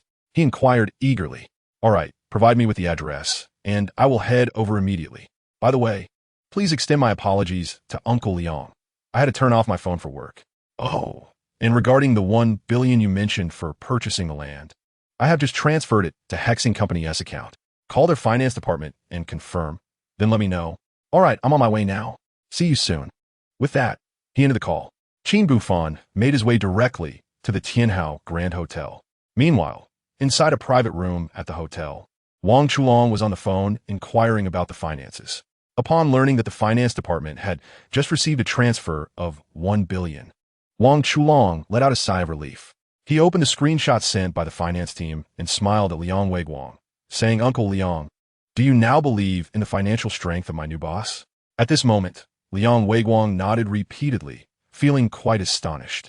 After all, even at the peak of his career, it would take Liang Weiguang considerable time to muster such a sum. "It seems I have underestimated the capabilities of the younger generation." Liang Weiguang sighed, stating, "Chulong, you have shown remarkable audacity. If you continue to work diligently with him, you will undoubtedly carve out a place for yourself in the real estate sector of Guangshi's Shiyue district. Uncle Liang has great faith in you." Wang Chulong smiled, replying, "Uncle Liang, had it not been for your support back in the day, I would not be where I am now." Liang Weiguang shook his head, saying, "What I did could be seen as sowing good seeds to reap good fruits. I once helped you, and now, in my time of need, isolated and without assistance, you are willing to pave the way for me. To be honest, individuals like you, who are grateful and repaying kindness, are indeed rare nowadays." Upon hearing this, Wang Chulong quickly reassured, "Uncle Liang, do not be disheartened. Let's not dwell on the past. Moving forward, as long as we can successfully sign a contract with Buhfan, your Fonda Company will surely overcome its immediate challenges." Just as the two were conversing, a knock echoed from outside the door. "Uncle Liang, Chulong, I apologize for my tardiness," Qin Buhfan said with a hint of regret. At this moment, Liang Weiguang felt somewhat anxious. After all, Qin Buhfan's forthcoming decision would significantly impact the future of Fonda Company. If the acquisition went through, the company would have a promising future. However, if it did not, he would be left helplessly watching the company face bankruptcy. With this thought in mind, Liang Weiguang intended to ingratiate himself with Qin Buhfan. To his surprise, Qin Buhfan cut straight to the chase, stating, "Uncle Liang, although this is our first meeting, I have learned about your situation from Chulong. I have also reviewed the previous documents. I have great confidence in your company. What do you think? Shall we sign the contract first, or would you prefer to dine together first?" "On second thought, let us sign the contract first. Once I transfer the funds into the company's account, I can enjoy my meal with peace of mind." Liang Weiguang was taken aback. After running a company for so many years, he had never encountered such a straightforward and direct signing process. Was Qin Buhfan not going to inspect the company headquarters? Was he not going to consider it carefully? This seemed somewhat hasty. While Liang Weiguang pondered this, Wang Chulong chuckled softly, "Uncle Liang, there's no need for surprise. Buhfan is always decisive in his dealings. You'll soon become accustomed to it." Liang Weiguang nodded repeatedly, and without hesitation, he swiftly retrieved the contract he had prepared in advance. After reviewing it, Qin Buhfan promptly signed his name. Subsequently, Qin Buhfan promptly transferred 1.6 billion into the company's account. After completing this transaction, he smiled and said, "Uncle Liang, I believe Chulong has briefed you regarding my background. I must confess, I am an outsider. An outsider managing an insider is bound to have a significant impact on the company. Therefore, you shall continue to serve as the executor of Fonta Company. Should you require additional funds, simply inform me. Is that agreeable? Naturally, Liang Weiguang had no objections. After all, he had previously hesitated, concerned that Qin Buhfan might alter his decisions post-acquisition, which could lead to complications. Qin Buhfan's decision, however, proved advantageous for both parties. Contemplating this, Liang Weiguang chuckled, "Boss, from now on, you may take a hands-off approach. You can rest assured about the remaining matters." Qin Buhfan smiled contentedly. "That sounds splendid. Now that the acquisition is settled, may I exercise my authority as the owner?" Noticing Liang Weiguang's puzzled expression, Qin Buhfan swiftly got to the point. "Uncle Liang, I have heard that there's a company called Yuehua Real Estate in Suhai City, which operates under Fonta. I wish to meet its owner, Shun Yuehua." Chapter 58. Shun Yuehua's Downfall. Upon hearing Qin Buhfan's request, Liang Weiguang felt a strong sense of curiosity. After all, since the previous night, Qin Buhfan had been investigating Shun Yuehua, and today, having acquired Fonta Company, he openly expressed his desire to meet her. What would be the reason behind this? Just as Liang Weiguang was about to inquire further, Qin Buhfan interjected, "Uncle Liang, this matter is rather intricate. I cannot elucidate it all at once. So let us wait until Shun Yuehua arrives to address it in detail. I hope you will act judiciously at that time." Although Liang Weiguang was perplexed, he could not contradict the orders of his new employer. Thus, at Qin Buhfan's behest, he made a call to Shun Yuehua. In the conversation, he did not explicitly mention that Qin Buhfan had acquired Fonta Company, but merely invited her over for a catch-up. Once the call ended, Qin Buhfan inquired, "Uncle Liang, before Shun Yuehua arrives, may I boldly ask about your relationship with her?" Liang Weiguang replied candidly, "Shun Yuehua was actually my driver back in the day. I found her to be quite dependable and diligent. At that time, I had just established a real estate company in Suhai City, which lacked leadership. Hence, I appointed her to manage it. I must admit, she has proven to be quite capable, elevating the company to its current stature within a few years." Qin Buhfan remained silent, taking note of this information in his mind. 20 minutes swiftly passed, and soon, a series of knocks echoed from the door. Upon opening it, a balding middle-aged man entered with a beaming smile. "Mr. Liang, why didn't you inform me of your arrival in advance? I would have prepared a warm welcome for you." As he spoke, Shun Yuehua casually took a seat. Liang Weiguang smiled and exchanged a few pleasantries before gesturing toward Qin Buhfan beside him. He initially intended to present the facts candidly. However, Qin Buhfan rose to his feet first. With a cheerful demeanor, he introduced himself, saying, "Mr. Shun, greetings. I am Qin Buhfan, and my father is Qin Jinsong. His company is also located in Suhai City. You should recall it." Upon hearing this, Shun Yuehua's expression immediately darkened. "You are Xia Yun's ex-husband?" Shun Yuehua inquired. Noticing Qin Buhfan's nod, the smile on Shun Yuehua's face abruptly froze. He then turned to Liang Weiguang, his eyes reflecting confusion, clearly still grappling with the situation's intricacies. Observing this, Qin Buhfan discreetly signaled to him before continuing, "Mr. Shun, the reason I organized this dinner is that Wang Chulong is my good brother. And Uncle Liang is Chulong's comrade, so I thought." Shun Yuehua interrupted Qin Buhfan with a wave of his hand. He then addressed Liang Weiguang, stating, "Mr. Liang, what is your standing? Is it necessary to summon me for such trivial matters?" Pausing for a moment, Shun Yuehua added, "Under normal circumstances, I would certainly extend you my courtesy. However, regarding this young man named Qin Buhfan, it would be better if we refrain from discussing him. You are unaware, but this fellow dares to assault my girlfriend." Furthermore, after a series of baseless accusations, Shun Yuehua shifted his tone, saying, "Mr. Liang, it has been some years since we last met. Therefore, it is unnecessary to allow such trivial matters to lead to discord." At this juncture, Shun Yuehua cast a glance at Qin Buhfan and remarked, "Young man, you might as well accept your misfortune. I can assure you that your parents' company will inevitably face bankruptcy. You and your family should brace yourselves for a plunge from the building. I vow not to rest until your family is destroyed." Liang Weiguang, observing this, sighed inwardly. Initially, he had thought Qin Buhfan intended to leverage his new position as the owner of Fonta Company to undermine Shun Yuehua. However, he now understood that Shun Yuehua was singularly focused on dismantling Qin Buhfan's parents' business. Given this, he decided to disengage from matter. With this thought, Liang Weiguang chose not to dwell on the issue any longer and followed up on what had been previously said, Very well. Let us not mention this matter again. However, Yuehua, today marks our reunion, and since Qin Buhfan is a friend of Chulong's, we are all dining together. Surely, you want to create any trouble? Shen Yuehua nodded, saying, Of course, I shall extend this courtesy.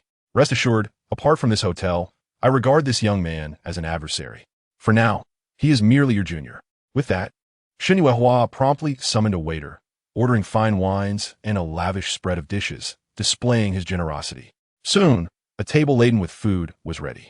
Shen Yuehua paid no attention to Wang Chulong or Qin Buhfan, and after the third round of drinks, he inquired, Mr. Liang, your summons must pertain to matters beyond just the younger generation, correct? Pray tell, are you interested in any projects in Suhai? Liang Weiguang discreetly glanced at Qin Buhfan, and upon receiving the latter's assent, he promptly spoke. It is as follows. My Fonda company has recently encountered financial difficulties. I have heard whispers of a mysterious tycoon in Suhai City, known for his decisive actions and discerning eye. Thus, I intend to investigate and see if I can locate this individual. If I can enlist his support, my Fonda company is certain to ascend to new heights. Upon hearing this, Shen Yuehua nodded vigorously, saying, President Liang, I have indeed heard of this enigmatic billionaire. He is quite remarkable. Take, for instance, an app called Yeli. Me, its owner, Chun Hao, is an acquaintance of mine. He once sought my investment, but I declined, deeming the project excessively costly. However, this mysterious tycoon directly acquired it for several billion and reportedly offered Chun Hao additional billions for promotion.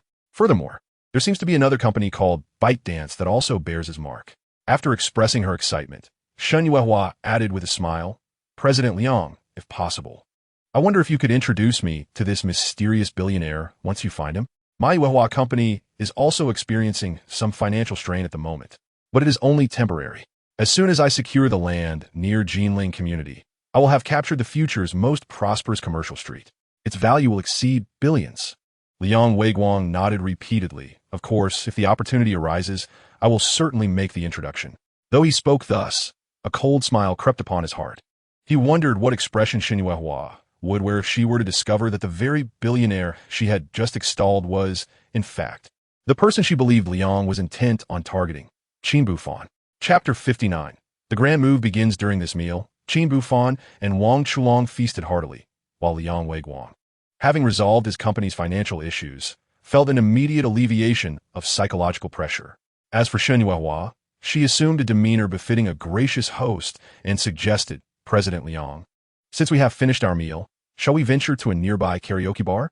It is not often that you are here, and I wish to extend my hospitality. What do you think? Liang Weiguang chuckled, singing in broad daylight. But why not? I am in no rush to return. After a brief pause, he seemed to recall something and said, By the way, did you not mention that you recently started dating someone? Why not invite her along? It would be nice for her to meet. Shen Yuehua felt a twinge of curiosity. After all, she had previously mentioned that Qin Buhfan was Xia Yun's ex-husband. Yet, Liang Weiguang was suggesting that Xia Yun come under these circumstances. What could his intentions be? However, Shen Yuehua quickly instinctively thought that he intended to mediate, hoping to reconcile her with Qin Buhfan. But how could that be possible? Unbeknownst to her, Liang Weiguang's true aim was to resolve the enmity between Qin Buhfan and herself and to create an opportunity for reconciliation. Soon, the group set off in a car, and after getting in, Shen Yuehua eagerly dialed the phone number to call Xia Yun. Xia Yun, I shall provide you with an address. You must hasten there. Indeed, my employer wishes to meet you. He is none other than Liang Weiguang, the individual I have previously mentioned. Moreover, allow me to share something amusing. Your former husband, Qin Buhfan, is acquainted with Liang Weiguang and intends to persuade him to intercede on his behalf, suggesting that I downplay the situation to prevent his family's company from facing bankruptcy.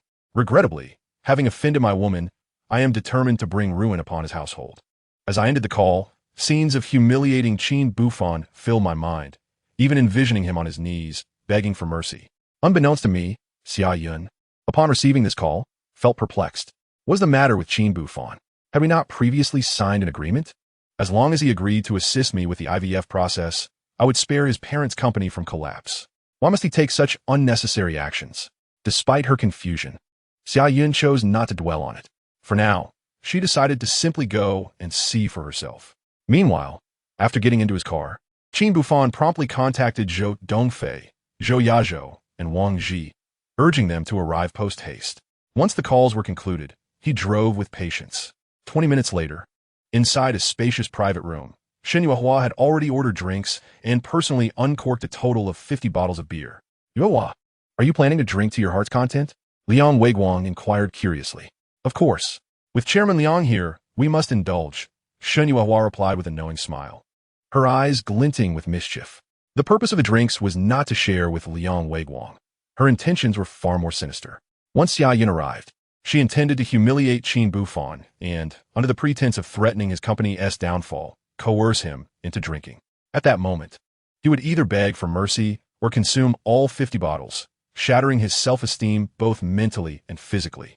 With great anticipation, Shen Yuehua awaited the arrival of her guest.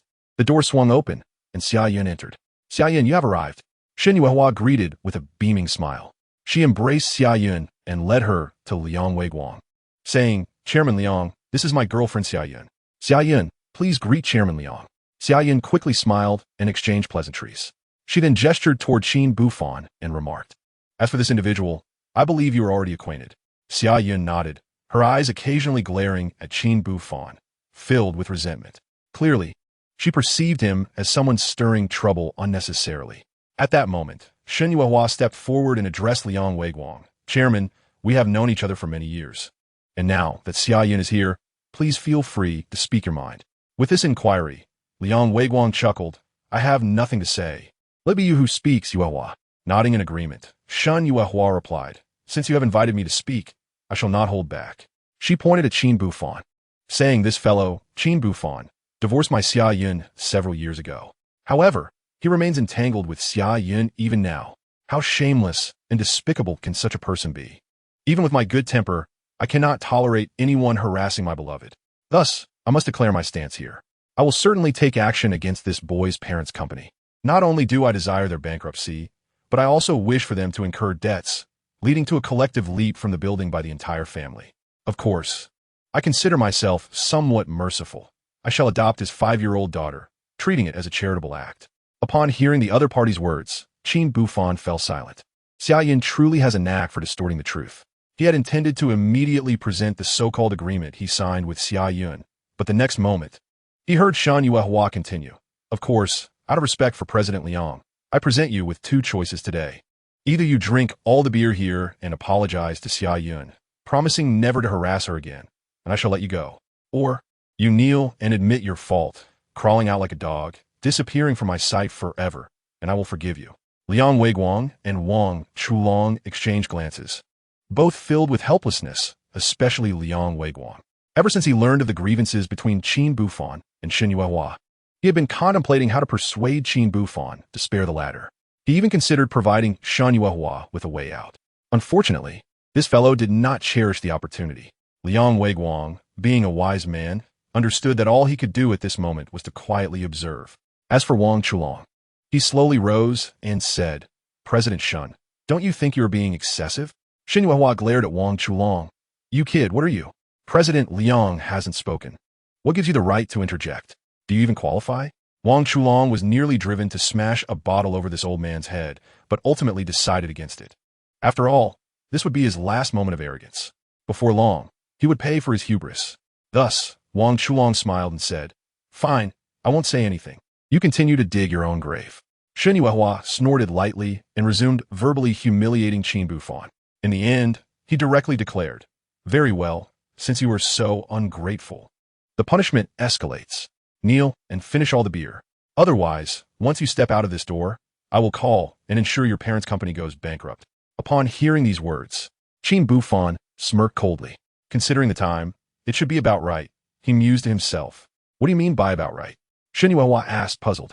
Before Qin Buhfan could respond, the door swung open, revealing Zhou Yazhou, Wang Ji, and Zhou Dongfei walking in side by side.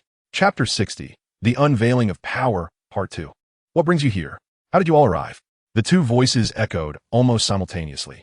Xia Yun was taken aback by Zhou Dongfei's unexpected presence, while Shen Yuehua was perplexed by the arrival of Zhou Yazhou and Wang Ji. After all, during the previous auction held above, he had indeed interacted with these 2 individuals. He was also acutely aware of their financial prowess. It baffled him as to why his foremost rival in the contest for the land near the Jinling community would appear here. In response to Xia Yun's inquiry, Zhou Dongfei remained silent, casting a cold glance at her before dutifully standing aside. In contrast, Zhou Yazhou and Wang Ji exchanged a knowing look before provocatively addressing Shen Yuehua, stating, "If you can be here, why can't we? Our presence is due to an appointment made by our boss." "Oh, I forgot to introduce him. My boss is that enigmatic tycoon who has recently been making waves in Suhai City." "What?" Shen Yuehua was taken aback. Yet, it didn't take long for him to regain his composure.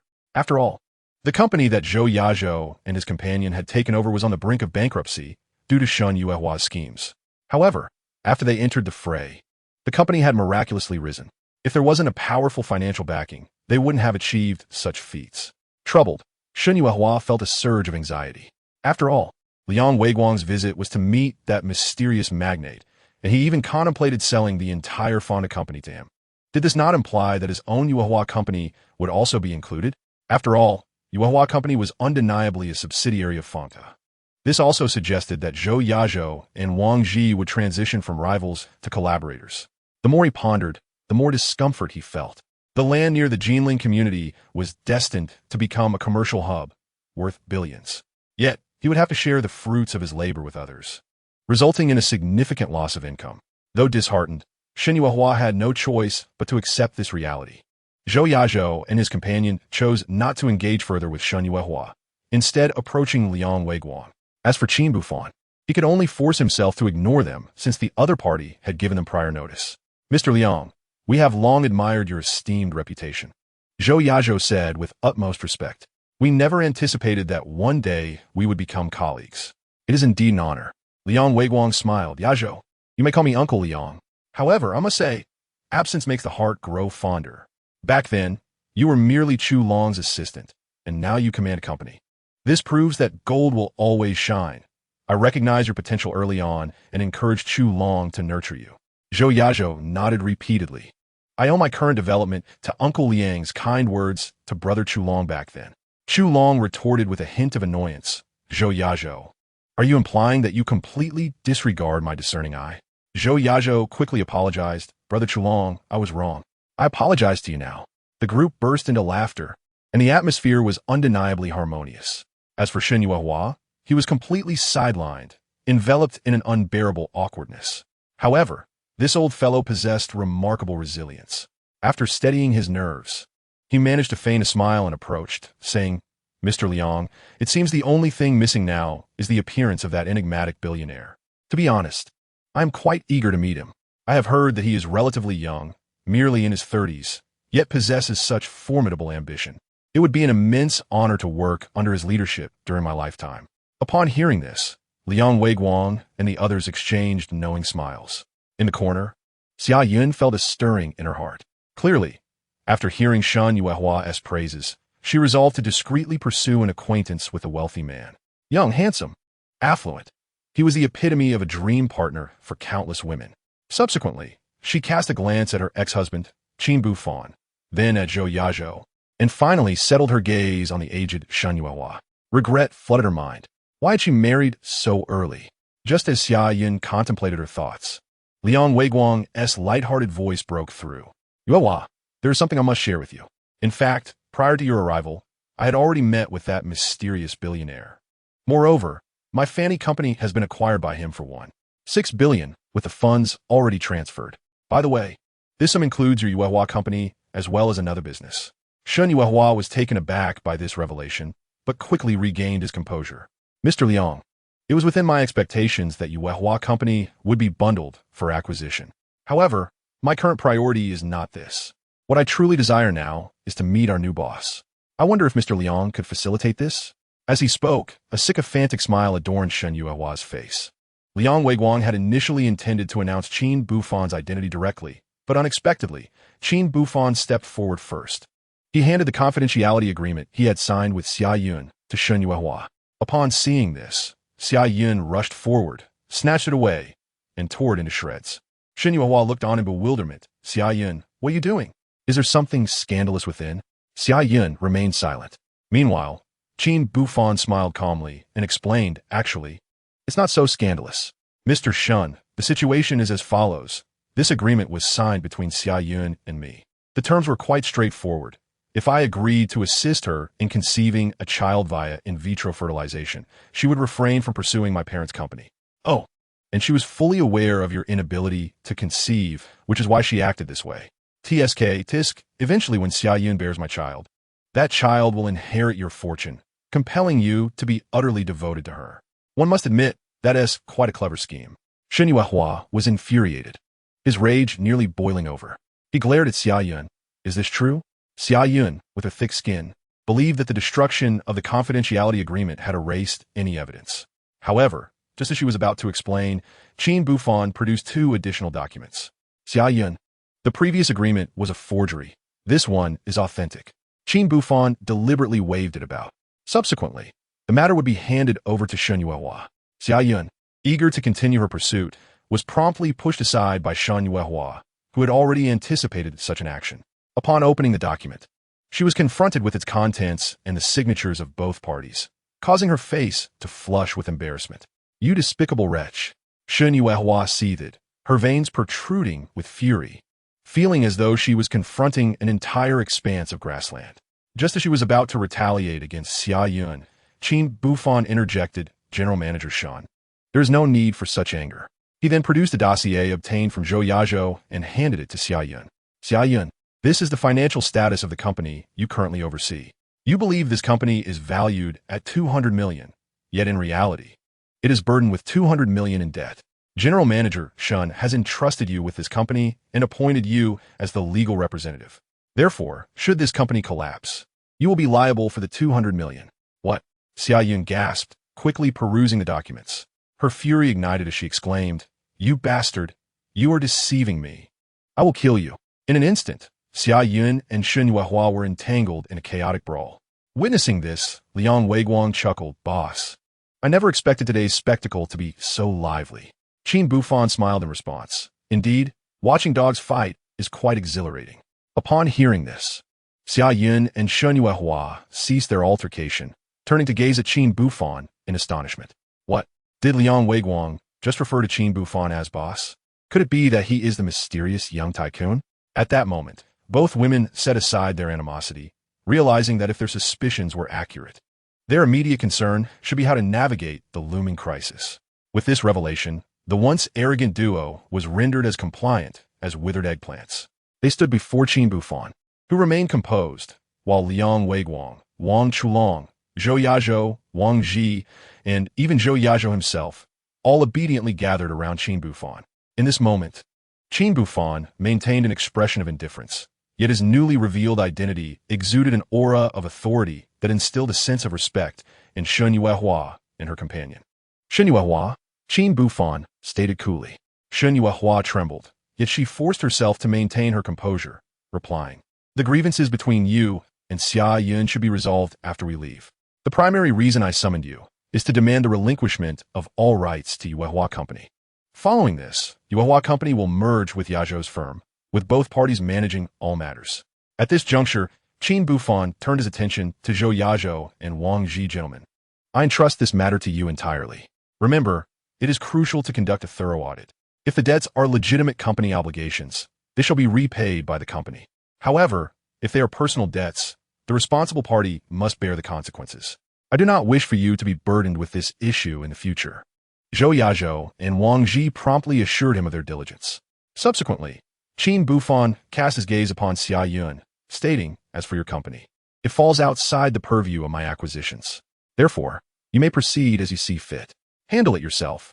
Your involvement here is no longer necessary. You may leave.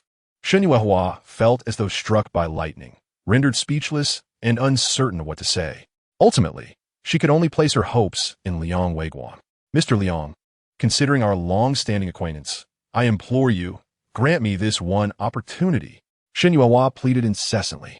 Liang Weiguang sighed. Yuehua, I wish to assist you, but regrettably, I have extended several chances already. I nearly had to directly advise you against provoking the boss.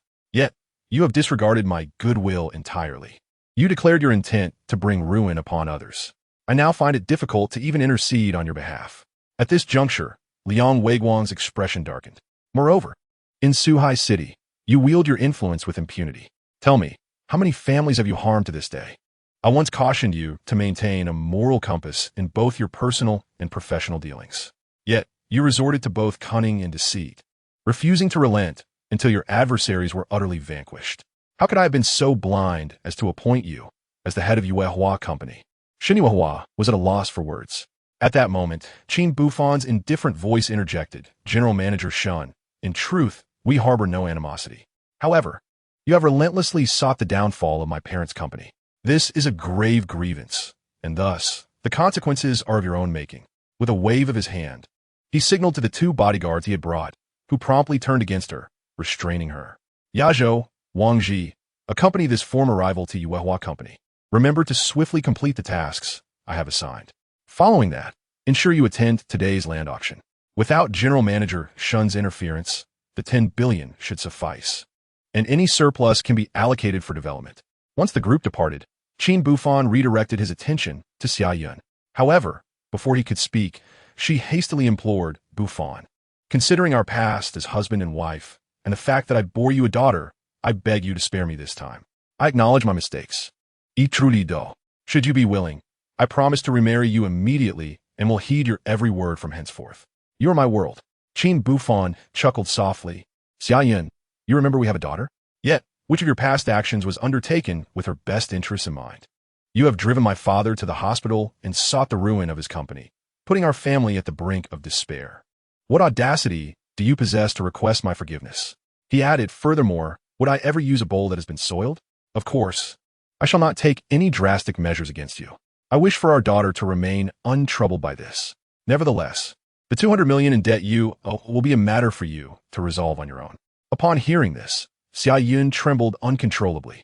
That was 200 million after all. How should one repay their debts? At this moment, Zhou Dongfei stepped forward immediately. Xia Yun, all of this is of your own making. Why aren't you as arrogant as you were last night in front of us? A clown is merely a clown. You dare to topple the boss? How absurd. However, before Zhou Dongfei could finish his words, a dispassionate voice from Qin Buhfan interrupted him. Zhou Dongfei, I almost forgot about you, Qin Buhfan said coldly. While it is true that Xia Yun is the main culprit, it seems you have also targeted my parents' company previously. Moreover, when we first met, you appeared quite arrogant as well. Therefore, I have decided to expel you from the company. What? Zhou Dongfei was taken aback, but soon he exclaimed, Boss, this joke is not funny at all. I admit I was wrong before, but I have turned over a new leaf. Furthermore, I have shared all my connections. Just this alone should be considered a great contribution. Qin Buhfan waved his hand to interrupt him. Indeed, it is precisely because you have shared your connections that you are of no further use to me. Besides, your intentions are not pure. Keeping you around poses a risk. So, will you resign voluntarily, or shall I announce it publicly at the company? Zhou Dongfei trembled, hastily kneeling and pleading. Unfortunately, Qin Buhfan paid him no mind. After all, in the previous life of his daughter Qin Ling'er, Zhou Dongfei had conspired with Xia Yun to indirectly cause the death of his parents. In this life, if it were not for his daughter's rebirth at the age of 5, the same tragedy might have repeated itself. The enmity towards his parents transcends any notions of past and present. 10 minutes later, Xia Yun and Zhou Dongfei departed in succession, while Qin Buhfan let out a heavy sigh of relief. Uncle Liang, Chu Long, the trivial matters have now been resolved, Qin Buhfan said with a smile. I wonder if you two would be interested in accompanying me to a certain place? What place? Wang Chulong inquired curiously. I am headed to the bidding conference for China's good voice to secure exclusive naming rights, as well as special sponsorship and interactive support. Chapter 62. Securing exclusive naming rights. What? Upon hearing Qin Buhfan's words, Liang Weiguang and Wang Chulong exchanged glances. Buhfan, you are not joking, are you? Wang Chulong was the first to ask. You plan to attend the bidding conference for China's good voice? Seeing Qin Buhfan nod, Wang Chulong continued, I advise you not to invest your money there. After all, as far as I know, although you hold several companies, aside from our few real estate development firms, the rest are all in software. It seems you do not possess any companies focused on tangible assets. Qin Buhfan nodded seriously. Indeed, I currently have Uncle Liang's Fauna Company, your hexing company, Zhou Yazhou and Wang Ji's real estate companies, along with Yuehua Real Estate Company. Apart from these 4 real estate entities, I also have associations with Douyu Live, Jinghe Douqiao, Ili. Me, Kuaishou, Xiang Lu and Qi. This time, my strategy involves bidding for the exclusive naming rights with 300 million, allocating 200 million for special sponsorship, and reserving the remaining 200 million for interactive support. Ideally, I hope to secure 2 interactive support sponsorships. This would allow for exposure from 4 companies. However, plans with Douyu Live have already been arranged, and thus, it is not under consideration for this round. Moreover, Kuaishou is currently undergoing a comprehensive upgrade, so it will not be included either. Nonetheless, I intend to invest a sum to purchase 15 seconds of advertising time. I will assign the exclusive naming rights to Jean Ritushio and grant the special sponsorship to Yeli. Me. As for the interactive support sponsorship, if 2 can be obtained, they will be allocated to Xiang Lu and Qi. Of course, the most critical of these is Xiang Lu. This game, without a doubt, is destined to become a nationwide phenomenon in the upcoming 4 years, starting at least from 2014. If we can seize this opportunity, disregarding the other 3 applications, this singular game could potentially yield profits in the range of billions. Upon hearing Qin Buhfan's words, Liang Weiguang and Wang Chulong were both astonished, their minds filled with skepticism. Could such a simple game possess such allure? Naturally, they kept these thoughts to themselves.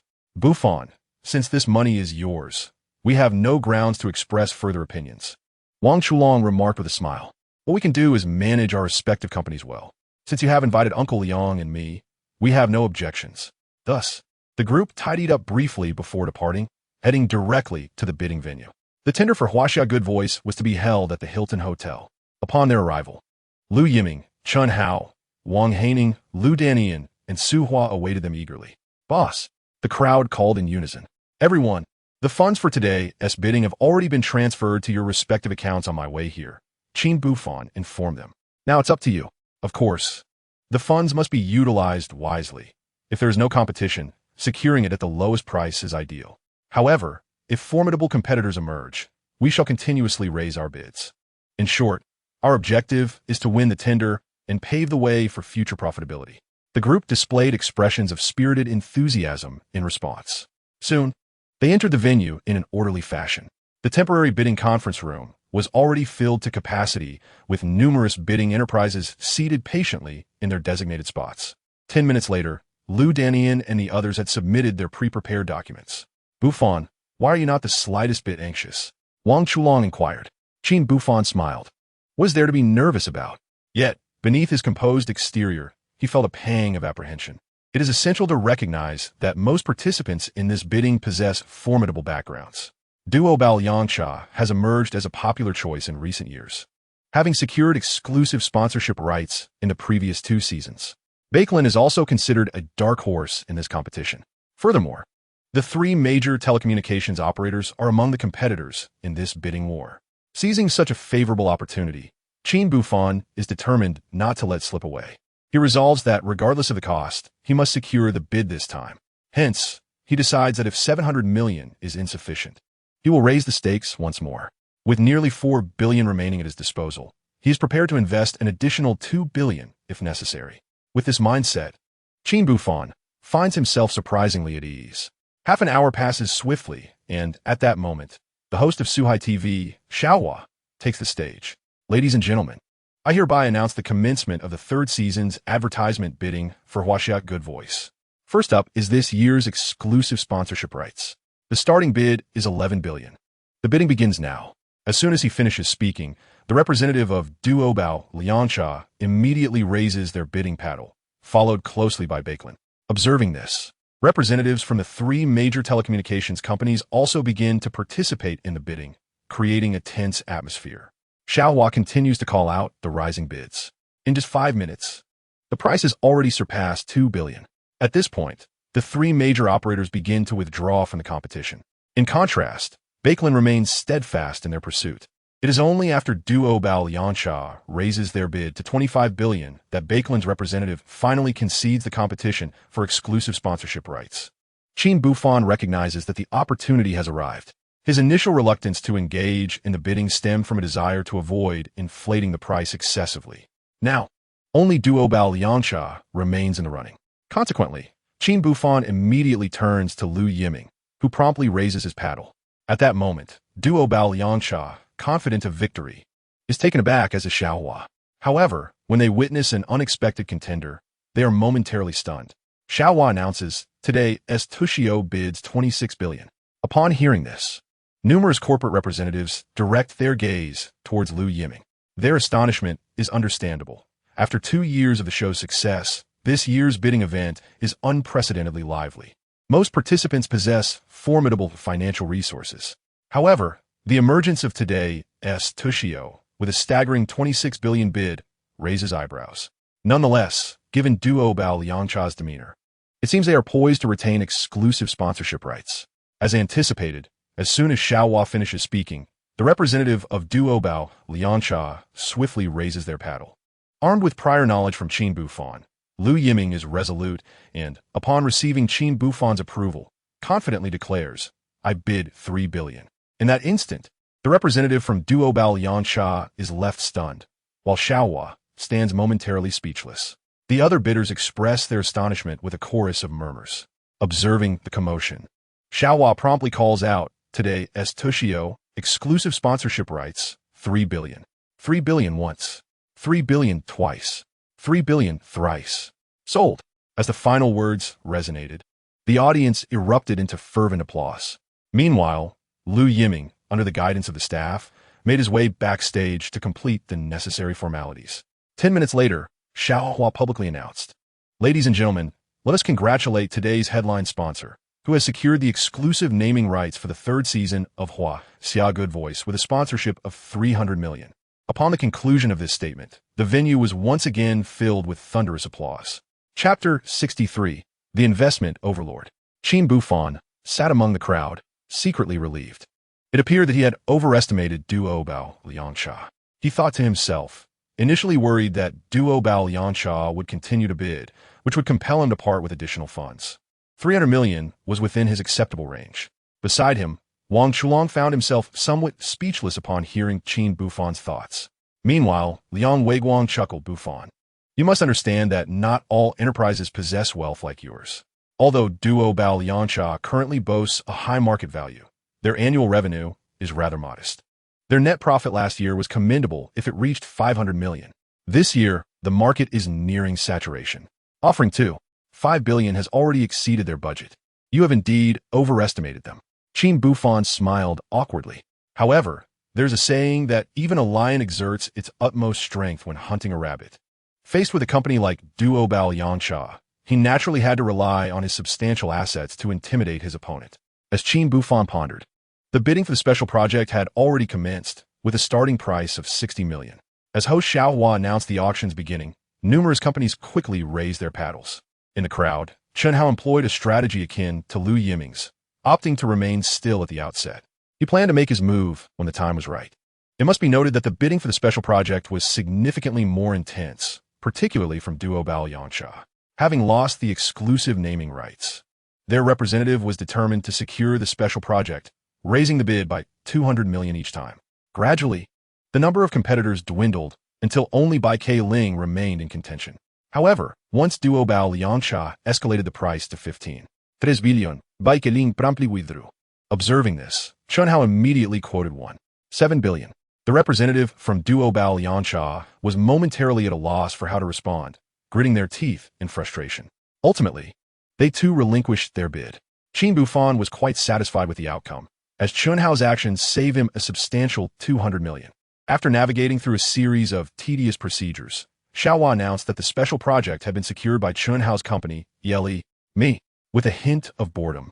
Qin Buhfan felt there was no need to continue watching the 3rd round of the auction. He promptly called Liang Weiguang and Wang Chulong to join him in the lounge as they awaited the next developments. Half an hour later, a knock resonated at the door of Qin Buhfan's lounge. Shortly thereafter, Liu Yiming, Chen Hao, and others entered. All sorted? Qin Buhfan inquired with a smile. The group nodded in unison. Then, a report was given. Upon hearing this, Qin Buhfan could not help but smile with satisfaction. Liu Yiming's Tushio secured exclusive naming rights for 300 million, while Chen Hao's ELE, Me acquired a sponsorship for 7 billion. Wang Haining's Ioxiol managed to obtain an interactive support sponsorship for 60 million. Although Yao Shi and Kuai Shou were not involved in these deals, Lu Danian and Su Hua negotiated with their respective representatives, securing sponsorships and 15 seconds of advertising time for 50 million each. This is excellent. Initially, I believed that this bidding would require a minimum expenditure of 700 million, and I even contemplated spending up to 2 billion. However, the final cost was merely 630 million. You truly are my exemplary employees, saving me a staggering 70 million. The group exchanged smiles. Well then, it seems we have concluded our business here. I shall treat everyone to dinner this evening. Of course, as it is a gathering, we shall not discuss work, but rather indulge in relaxation. Starting tomorrow, we must all collaborate and strive together. Having said this, Qin Buhfan intended to lead everyone out. Just then, a series of knocks echoed from outside the door. Host Xiaohua entered, accompanied by a cameraman. Ladies and gentlemen, I am Xiaohua, the host from Suhai TV. I apologize for possibly taking up some of your time. After all, you will soon be our partners at Suhai TV.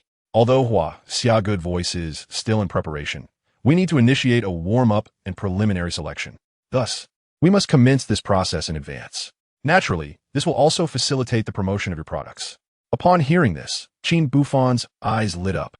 He had not anticipated that obtaining the naming rights would confer such advantages. This would serve as an indirect promotion for the software in his possession. As Qin Buhfan pondered this, Lu Yiming stepped forward slowly. There is no need for an interview with us.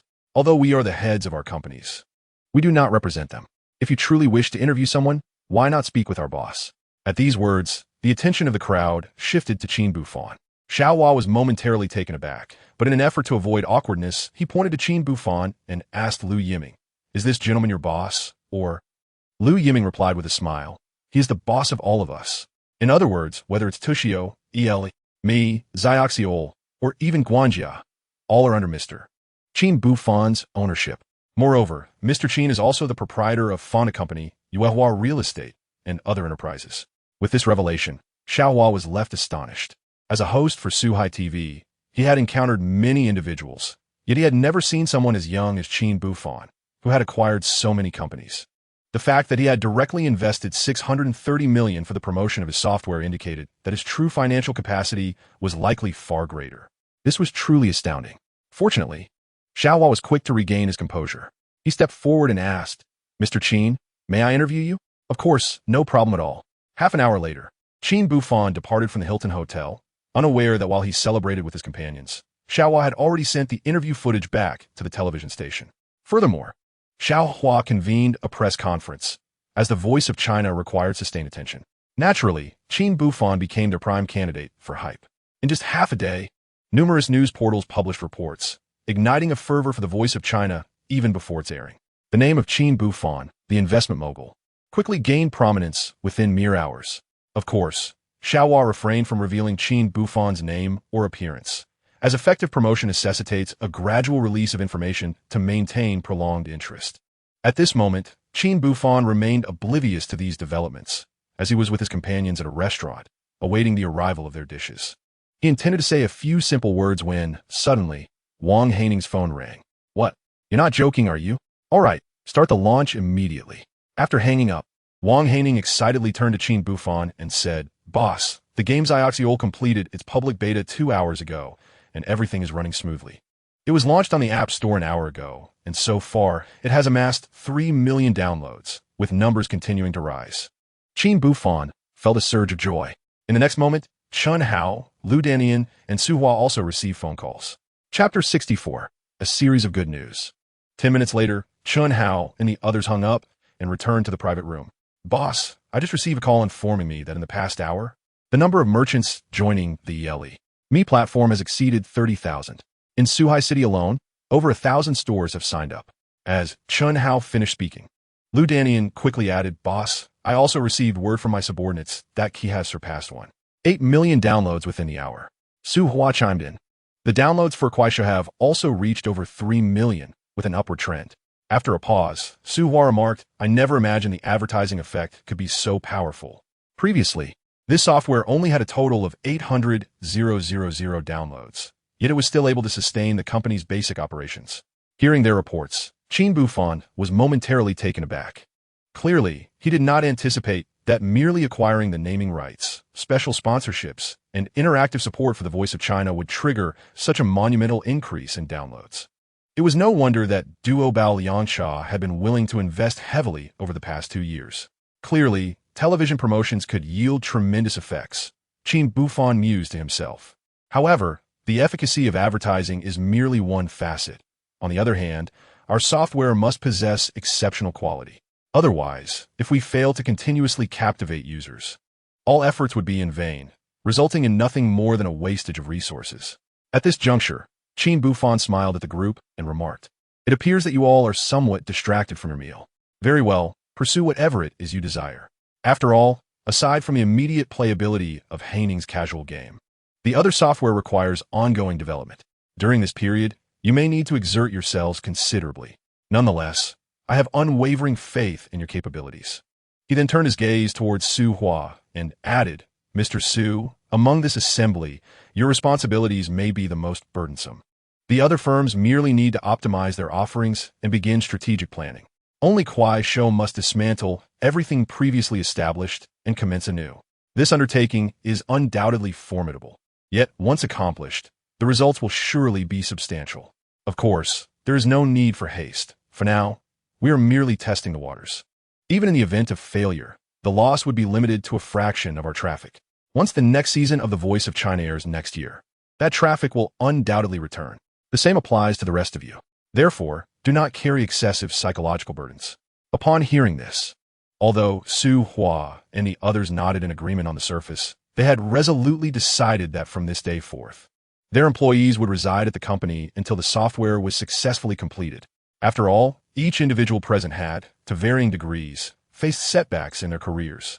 It was Qin Buhfan, this discerning mentor, who had transformed their previous predicaments. Now that an opportunity had presented itself, they were determined to reciprocate with efforts that would exceed 200%. With this thought in mind, they swiftly departed. "Well, it appears we are left with just a few of us," Qin Buhfan remarked with a wry smile, directing his gaze towards Liang Weiguang and Wang Chulong. Just as Liang Weiguang was about to speak, Qin Buhfan's phone rang. It was Zhou Yazhou calling. "Boss, I have wonderful news to share," Zhou Yazhou exclaimed with great enthusiasm. Qin Buhfan smiled and replied, "Oh, pray tell." Zhou Yazhou quickly elaborated. "After we departed, we headed straight to Shun Yuehua's company.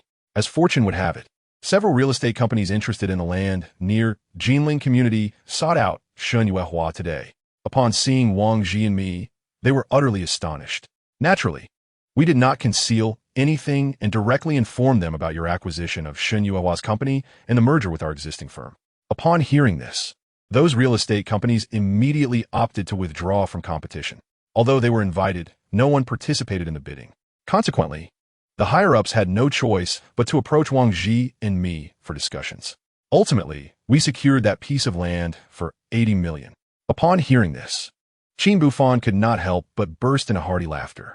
"Excellent, Yazhou. I truly did not misjudge you. You and Wang Ji are indeed my right and left arms. Did I not transfer 600 million to you previously? The remaining 2 billion, you may keep it for now. Should you come across other plots of land in the future, you can acquire them directly. Once you have made the purchase, simply inform me."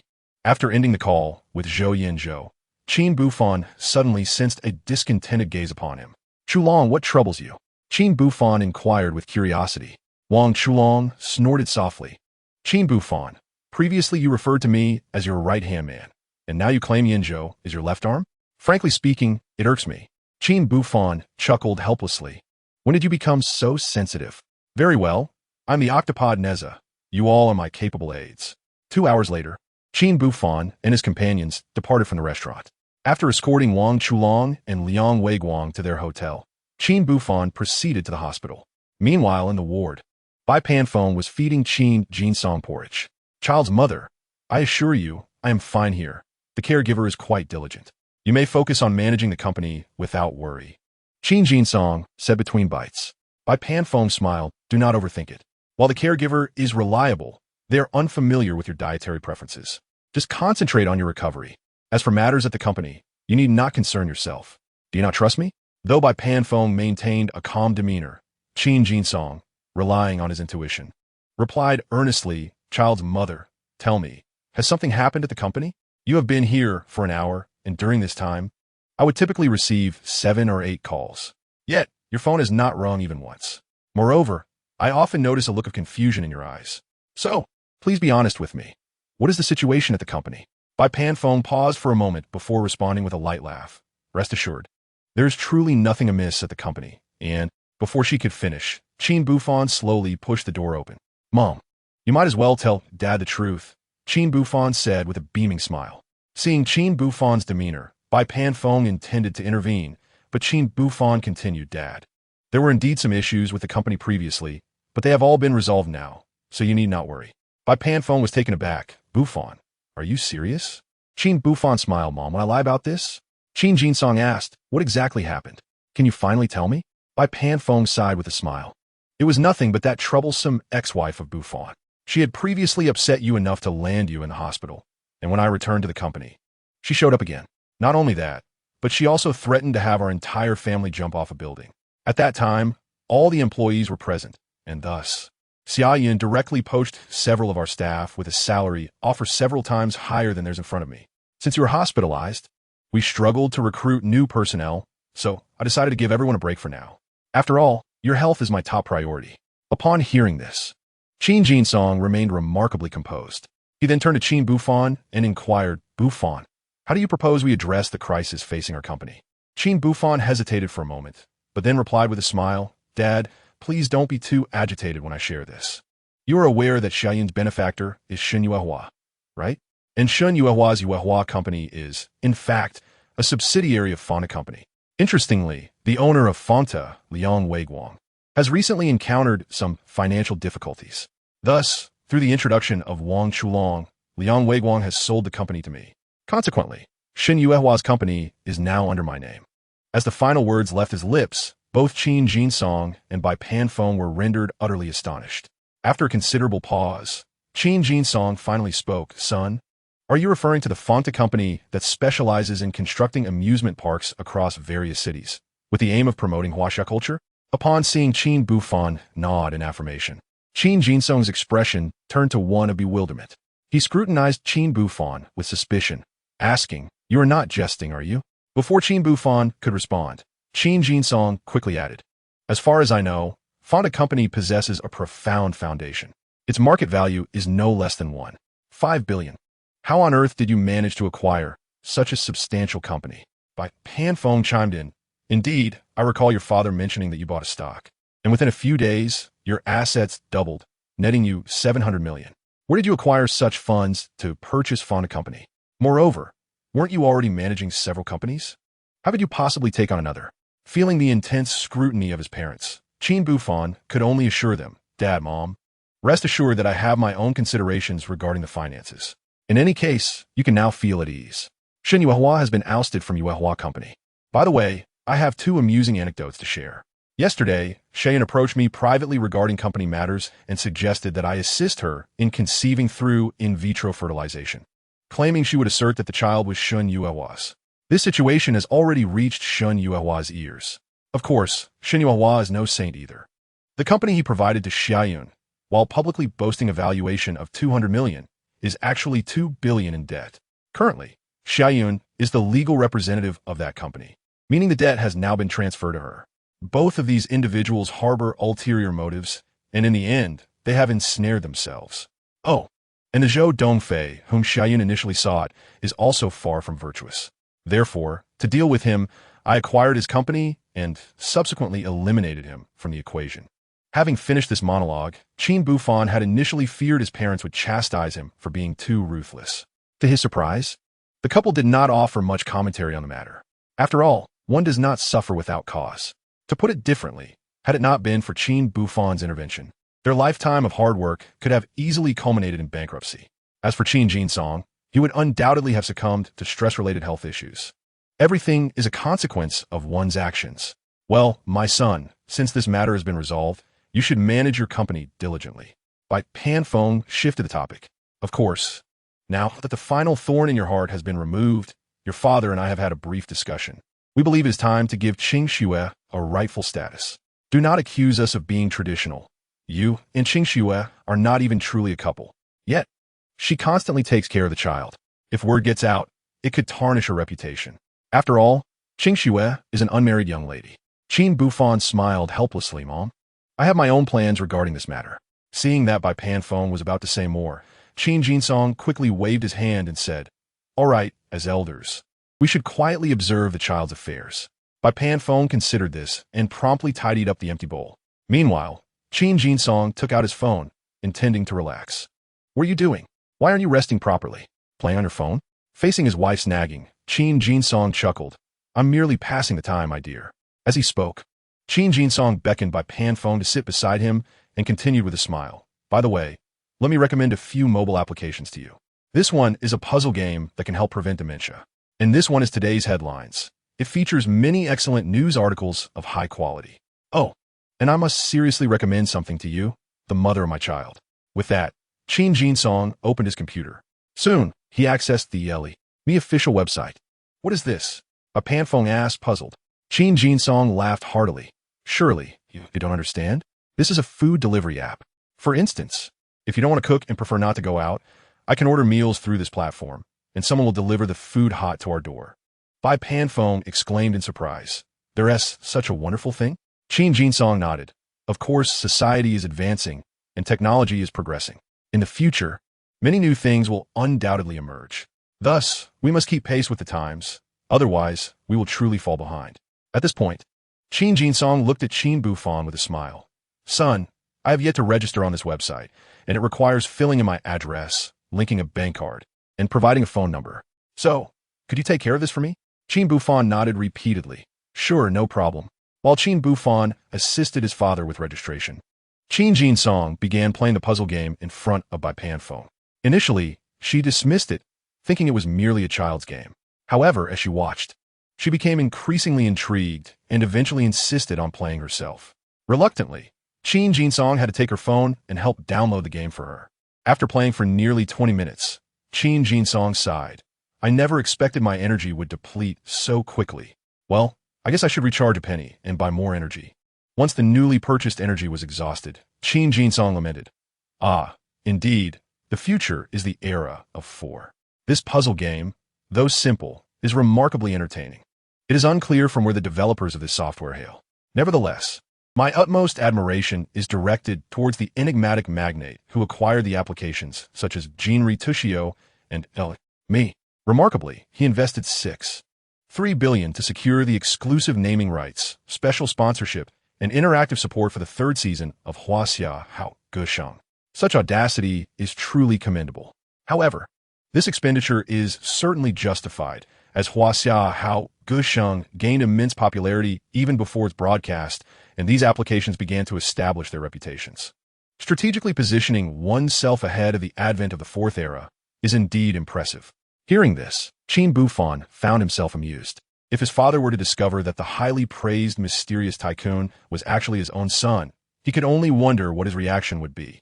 Time swiftly passed until it was time for his daughter, Qin Ling'er, to finish school. Qin Buhfan initially intended to go to the school to pick up his daughter and share the day's events with Jiang Qingxue. However, as he descended the stairs, he noticed a throng of people approaching. Among the crowd, he spotted the battered Xia Yun. Curiously, Qin Buhfan was about to inquire further when a bespectacled man with a small mustache stepped forward. Buhfan, may I ask where President Bai and President Qin are located? The man asked obsequiously. Noticing Qin Buhfan's silence, he hurriedly added, You don't remember me? I am Zhao Shulin. Chapter 66, The Malicious Woman. Upon hearing the man introduce himself, Qin Buhfan finally recognized him and understood the underlying situation. His mother had mentioned that when Xia Yun attempted to poach talent from her company, Zhao Shulin was the first to be approached. Zhao Shulin held an executive position in the company, having been a partner with his father in their entrepreneurial endeavors. However, to his astonishment, faced with the allure of a lucrative salary, he not only left, but also took a considerable number of employees with him. Now that Xia Yun had fallen from grace, these individuals dared to come seeking forgiveness? Did they truly believe his parents' company was a charitable institution, once disloyal, forever untrustworthy? While Qin Buhfan was well aware of the truth, he feigned ignorance, saying, Uncle Zhao, your actions seem rather excessive. You departed from my parents' company, and now, seizing the opportunity while my father is unwell, you come here to flaunt your presence. My father was once your brother. Don't you find this behavior excessive? Upon hearing this, Zhao Shulin quickly explained, Buhfan, please don't misunderstand. Uncle Zhao is not that kind of person. We have come to apologize to your father. After all, I have been with your father's company for many years. He treated us well. At this, Zhao Shulin slapped his own face, exclaiming, I was blinded by greed. He then pointed at Xia Yun, saying, it is all this malicious woman's fault. She coerced and enticed, and eager to pick up his daughter from school. Qin Buhfan had no intention of wasting time on these individuals. However, he felt compelled to avenge his parents. With this in mind, he remarked with a hint of amusement, Uncle Zhao, I perceive that you do not resemble a wayward son returning home. It seems that Xia Yun's company has encountered difficulties, hasn't it? So, you are now aware that Xia Yun's company is burdened with a debt of 200 million. Given their own precarious situation, they cannot possibly guarantee you a generous salary. To ensure their own survival, you resort to tormenting Xia Yun and subsequently offering an apology? Zhao Shulin was taken aback when Qin Buhfan directly unveiled his thoughts. At this moment, he was entirely preoccupied with the desire to meet Qin Jinsong in hopes of securing forgiveness. With this in mind, Zhao Shulin's eyes hardened, and he immediately addressed Qin Buhfan. Buhfan, tell me, what must I do for you to forgive us? Qin Buhfan cast a glance at Xia Yun, but remained silent. Zhao Shulin, clearly anxious, promptly picked up a brick and aimed it directly at Xia Yun's knee. Her cries of agony echoed through the air. Witnessing this, Qin Buhfan remained unperturbed. Zhao Shulin, undeterred, struck the other knee of Xia Yun. She fainted from the pain. After this, Zhao Shulin, with a sycophantic gaze toward Qin Buhfan, inquired, Buhfan, is this enough? This ugly woman sought to bring your father's company to ruin. I have shattered her kneecap. You must feel vindicated now, right? To his surprise, Qin Buhfan replied with a smile, Uncle Zhao, when did I ever authorize you to resort to violence? Are you not aware that assault is against the law? Very well. You may leave now. I shall relay your concerns to my father. From this point forward, you shall have no further dealings with his company. After a pause, Qin Buhfan added coldly, by the way, I should inform you that Shun Yuehua's company is now under my control. Should you wish to play any tricks, feel free to try, but the consequences? You may inquire with Xia Yun, Shun Yuehua, or even Zhou Dongfei. With that, Qin Buhfan patted Zhao Shulin on the shoulder and turned to leave, leaving Zhao Shulin and his companions in a state of shock, as if struck by lightning. After departing from the hospital, Qin Buhfan drove directly to the kindergarten. Daddy, upon seeing Qin Buhfan, Qin Ling'er rushed towards him. Let's go visit Grandpa in the hospital, Qin Buhfan said, holding her hand. He then turned to Jiang Qingxue and extended his hand. Jiang Qingxue was momentarily taken aback, but quickly grasped it. Their fingers intertwined as they entered the vehicle. Buhfan, you seem to be in good spirits today, Jiang Qingxue remarked with a smile. Of course, Qin Buhfan nodded in agreement. If I were in your position, I would surely be in high spirits as well. Jiang Qingxue spoke earnestly. After all, you spent 6.3 billion today to acquire the naming rights for China's Great Voice, along with exclusive and interactive sponsorships. This has become a sensational topic across the internet. I have seen the comments. You are now the most enigmatic tycoon in Suhai City, an investment mogul, and the dream suitor of countless young women. Qin Buhfan was taken aback, is that so? Jiang Qingxue let out a light huff before opening a news portal. Scrolling to the comments section, she found an array of remarks, many professing, Husband, I want to marry you. Qin Buhfan chuckled, while Jiang Qingxue teased, What is this? You seem quite pleased with yourself. Qin Buhfan chuckled lightly. There's no need for pride. I simply didn't anticipate that your jealous demeanor could be so playful and endearing. Observing the pout on the other's lips, Qin Buhfan's smile faded slightly. All right, I shall cease the jesting. Today, I am genuinely elated. I have resolved several pressing matters that weighed heavily on my mind. In addition to acquiring the sponsorship rights for Xia Good Songs, I have also secured Fonda Company. Furthermore, I have successfully brought Shun Yuehua's Yuehua Company under my wing. Not only that, but I managed to procure the land in Jinling community for a mere 80 million, saving several hundred million in the process. However, what brings me the greatest joy is that I have successfully ousted Shun Yuehua from the game. Zhou Yazhou has met a similar fate. As for Xia Yun, at this point, Qin Buhfan glanced at Qin Ling'er in the back seat, hesitating momentarily. Just then, Qin Ling'er spoke up, Dad. Rest assured, I am mentally prepared. She continued, Therefore, regardless of how you treat my irresponsible mother, I will be able to accept it. After all, In our past life, she was the one who caused your family to fall apart. Upon hearing his daughter's heartfelt words, Qin Buhfan felt a sense of relief wash over him. At that moment, Jiang Qingshu interjected, "Buhfan, what exactly did you do to her?" Qin Buhfan smiled. "This matter has nothing to do with me. It is merely Xia Yun's own self-destruction." After a brief explanation, Jiang Qingshu nodded. "It seems that you truly did not do much. You merely compelled Xia Yun to incur debts ahead of time." Qin Buhfan responded earnestly, "Of course.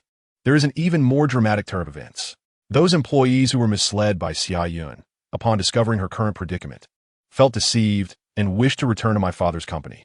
Zhao Shulin, in an attempt to curry favor with me, even resorted to breaking Xia Yun's kneecap with a brick.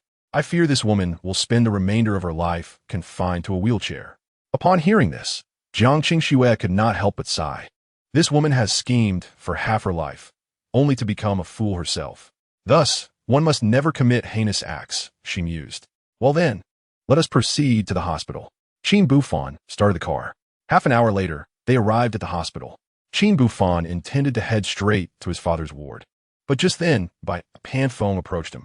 "Son, take Ling'er to see your mother," Bai Panfeng sighed. Noticing Qin Buhfan's puzzled expression, she explained, "I just had someone take her for surgery. She is fine now, but her leg is effectively ruined. She won't be causing any more disturbances. Therefore, I've decided to send her away. This will be Ling'er's last chance to see her." Bai Panfeng continued, "I have arranged everything with Xia Yun. She does not wish to make a scene, simply stating that after seeing her daughter, her wishes will be fulfilled." Qin Buhfan's gaze deepened. Although he did not wish to harbor malicious thoughts towards Xia Yun, it was clear that she was far from a competent mother. As Qin Buhfan hesitated, Qin Ling'er tugged at his sleeve and said, "Dad, let us go see her. We want to have another opportunity." Qin Buhfan nodded, "Very well." Soon, the two arrived at the hospital room. "Ling'er, go ahead. Your father is waiting outside." Qin Buhfan spoke softly. Qin Ling'er entered the room, and at that moment, Qin Buhfan received a phone call. However, upon returning to the door of the room, he was horrified to find that Xia Yun was forcefully gripping his daughter's neck. "You scoundrel!" Qin Buhfan's anger surged instantly. Chapter 67. Why don't you intervene? Seeing his daughter in peril, Qin Buhfan could not contain himself. He kicked the door open and rushed forward. To his astonishment, Xia Yun wore a fierce expression, her veins bulging. Moreover, her grip was incredibly strong. For the first time, Qin Buhfan found himself unable to make her release her hold. "Xia Yun, have you lost your mind?" Qin Buhfan shouted in fury. With a powerful kick, Xia Yun finally let go, and he quickly scooped up Qin Ling. "My daughter, are you all right?" he asked, concern etched on his face. At that moment, Qin Ling'er's eyes were brimming with tears, her expression blank. Clearly, even though a 25-year-old soul resided within the body of a 5-year-old, she struggled to comprehend that her own mother could be so heartless as to attempt to harm her. Qin Buhfan's heart ached for her. In his previous life, Qin Ling'er had witnessed her grandparents depart from her life, and due to her mother, her family had fallen into disarray. Now, having been reborn at the age of 5, she had nearly been choked to death by her biological mother. As Qin Buhfan pondered this distressing situation, Jiang Qingshu and Bai Panfeng arrived just in time. They were taken aback by the scene that unfolded in the hospital room. "Buhfan, what happened?" Bai Panfeng inquired. Qin Buhfan did not respond directly. Instead, he said earnestly, "Qingshu, take Ling'er to my father. Mother, please call the police." Realizing the gravity of the situation, Jiang Qingshu promptly led the still-dazed Qin Ling'er away, while Bai Panfeng hurried to make the call. Once the two departed, Qin Buhfan locked the door firmly, waiting intently for Xia Yun. At that moment, Xia Yun appeared utterly deranged. "Qin Buhfan, you coward," she mocked. "When I married you, you were so submissive like a lapdog. After our divorce, you must be filled with resentment, right? Go ahead and hate me. That way, you'll remember me for a lifetime. And what a pity about earlier. I almost choked your daughter to death. If I had succeeded, the Qin family would be left without heirs." "Ha ha ha, Qin Buhfan. You truly are a coward. With me treating you this way, you still dare not lay a hand on me." As she provoked him, Qin Buhfan clenched his fists, feeling his rage boil over. Nevertheless, he ultimately restrained himself. "Xia Yun, you have attempted murder. Prepare to spend the rest of your life in prison." With those words, Qin Buhfan turned to leave, leaving Xia Yun to unleash her feudal rage behind him. "Qin Buhfan, do you know? Your daughter is, in truth, not of your lineage. During our marriage, I have, in fact, betrayed you over 20 times. You are nothing but a fool. As for such matters, Qin Buhfan could hardly be bothered.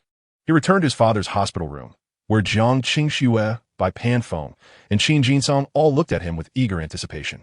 Jiang Qingxue seemed poised to speak, but Qin Buhfan smiled and shook his head, assuring her, "Do not worry, I am fine." He then approached his daughter, Qin Ling'er. At that moment, his gaze towards her was filled with profound regret. Noticing this, Qin Ling'er softly reassured him, "Father, do not worry, I am all right." However, despite her words, her heart was awash with myriad emotions. Previously, she had always believed that the notion of a mother causing her daughter's demise was merely a narrative reserved for television dramas. Little did she expect that one day, she would find herself in such a situation. Initially, she harbored some sympathy for her mother, but now she felt indifferent. After all, at the moment her mother sought to extinguish her life, the bond of motherhood between them had irrevocably severed.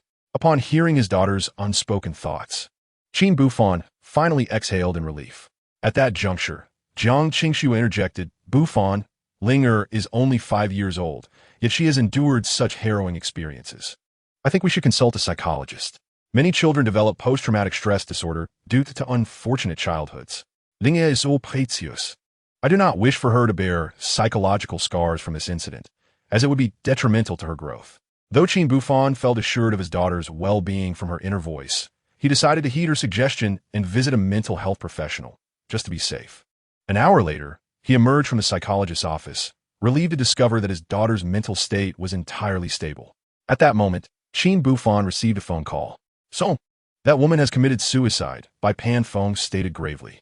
Hearing this, Qin Buhfan immediately turned his gaze towards the window, observing ambulances and police cars stationed outside. He remained silent, calmly addressing Jiang Qingxue.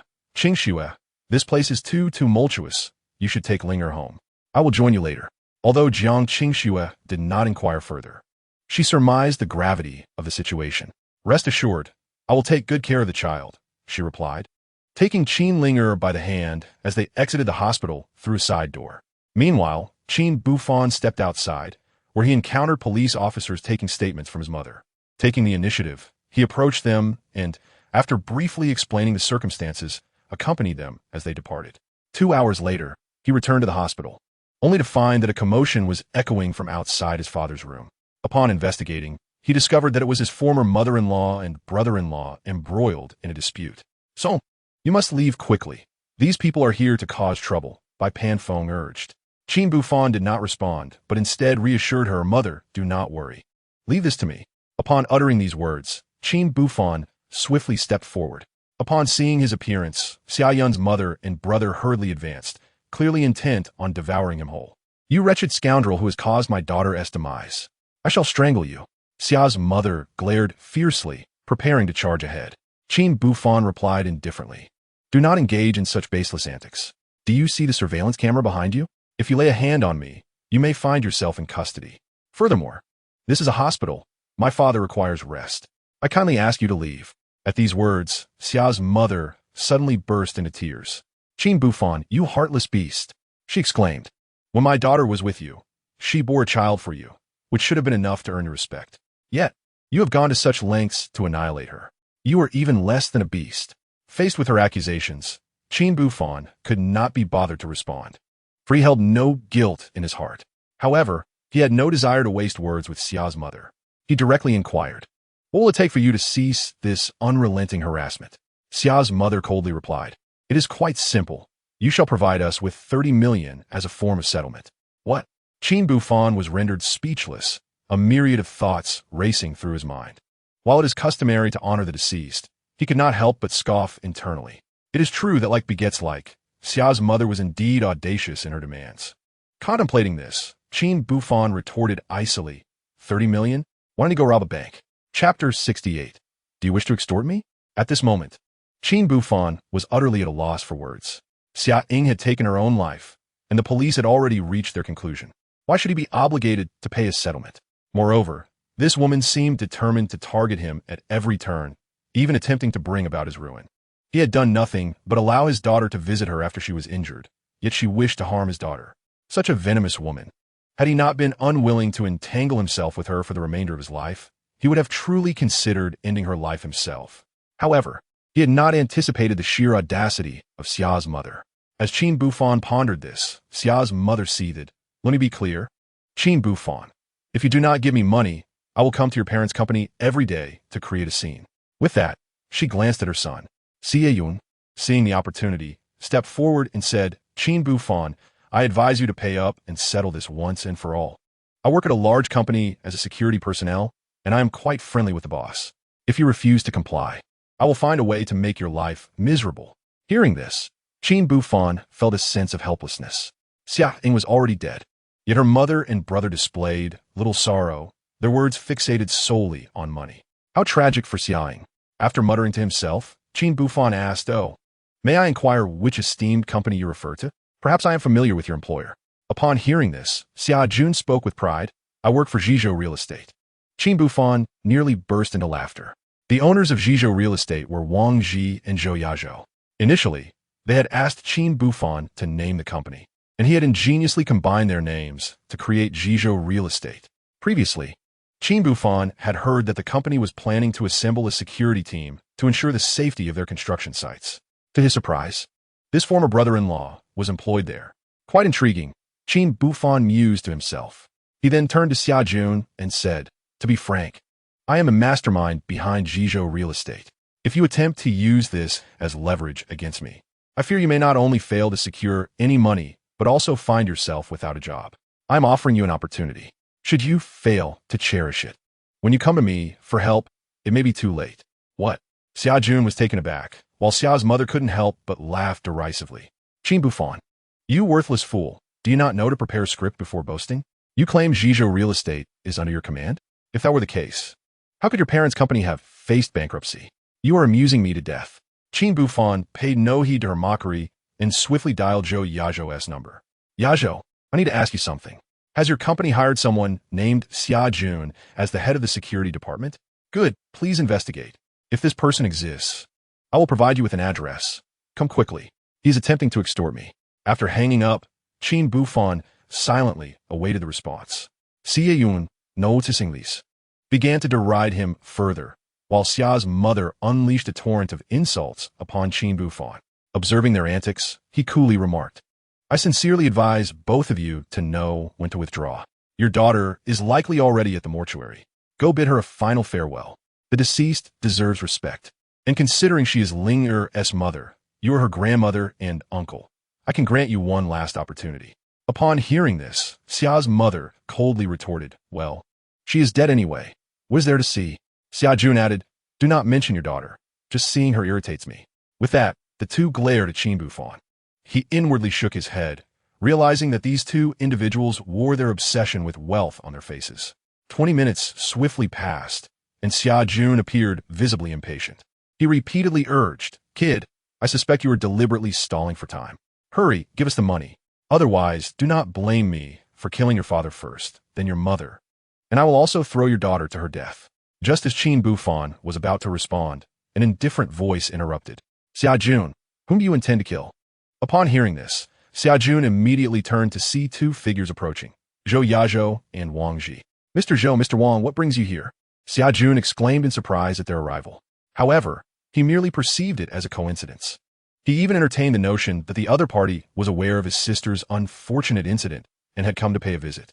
Contemplating this, Xia Jun feigned sorrow and implored, Mr. Wang, Mr. Zhou, I beseech you both to take a stand on my behalf. He gestured towards Qin Buhfan.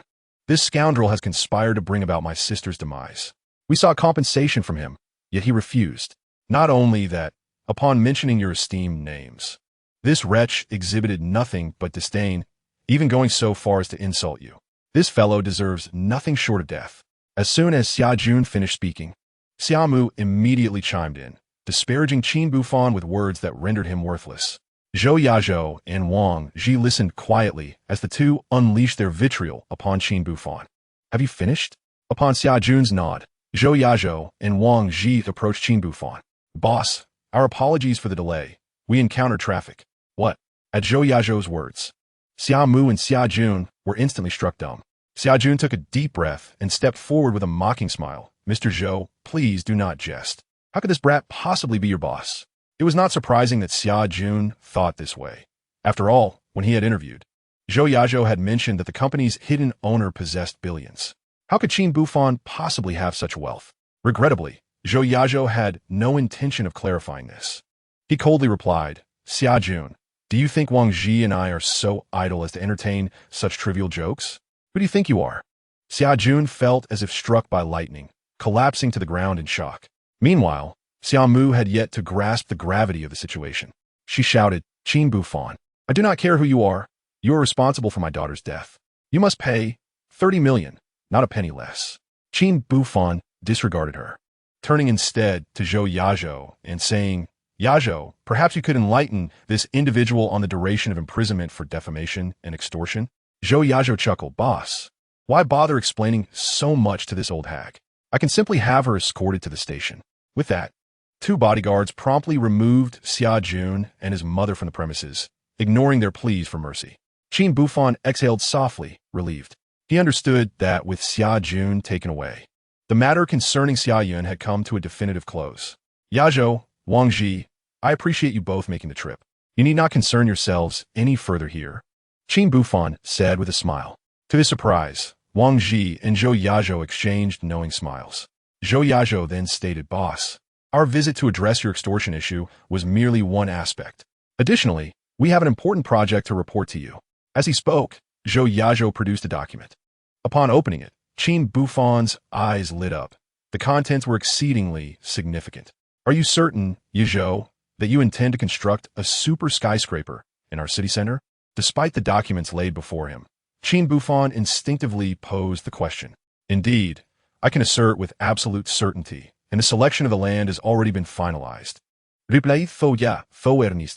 Meanwhile, Wang Ji, brimming with excitement, interjected, Boss, it is indeed time for us to prosper.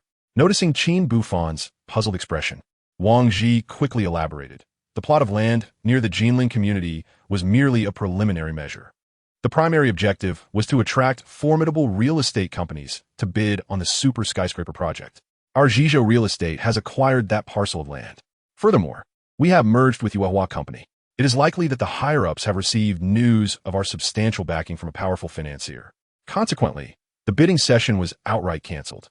However, securing the super skyscraper, the Zifeng Tower, will undoubtedly require a considerable sum. At this point, Wang Ji instinctively glanced at Qin Buhfan, while Zhou Yazhou wore a contemplative expression.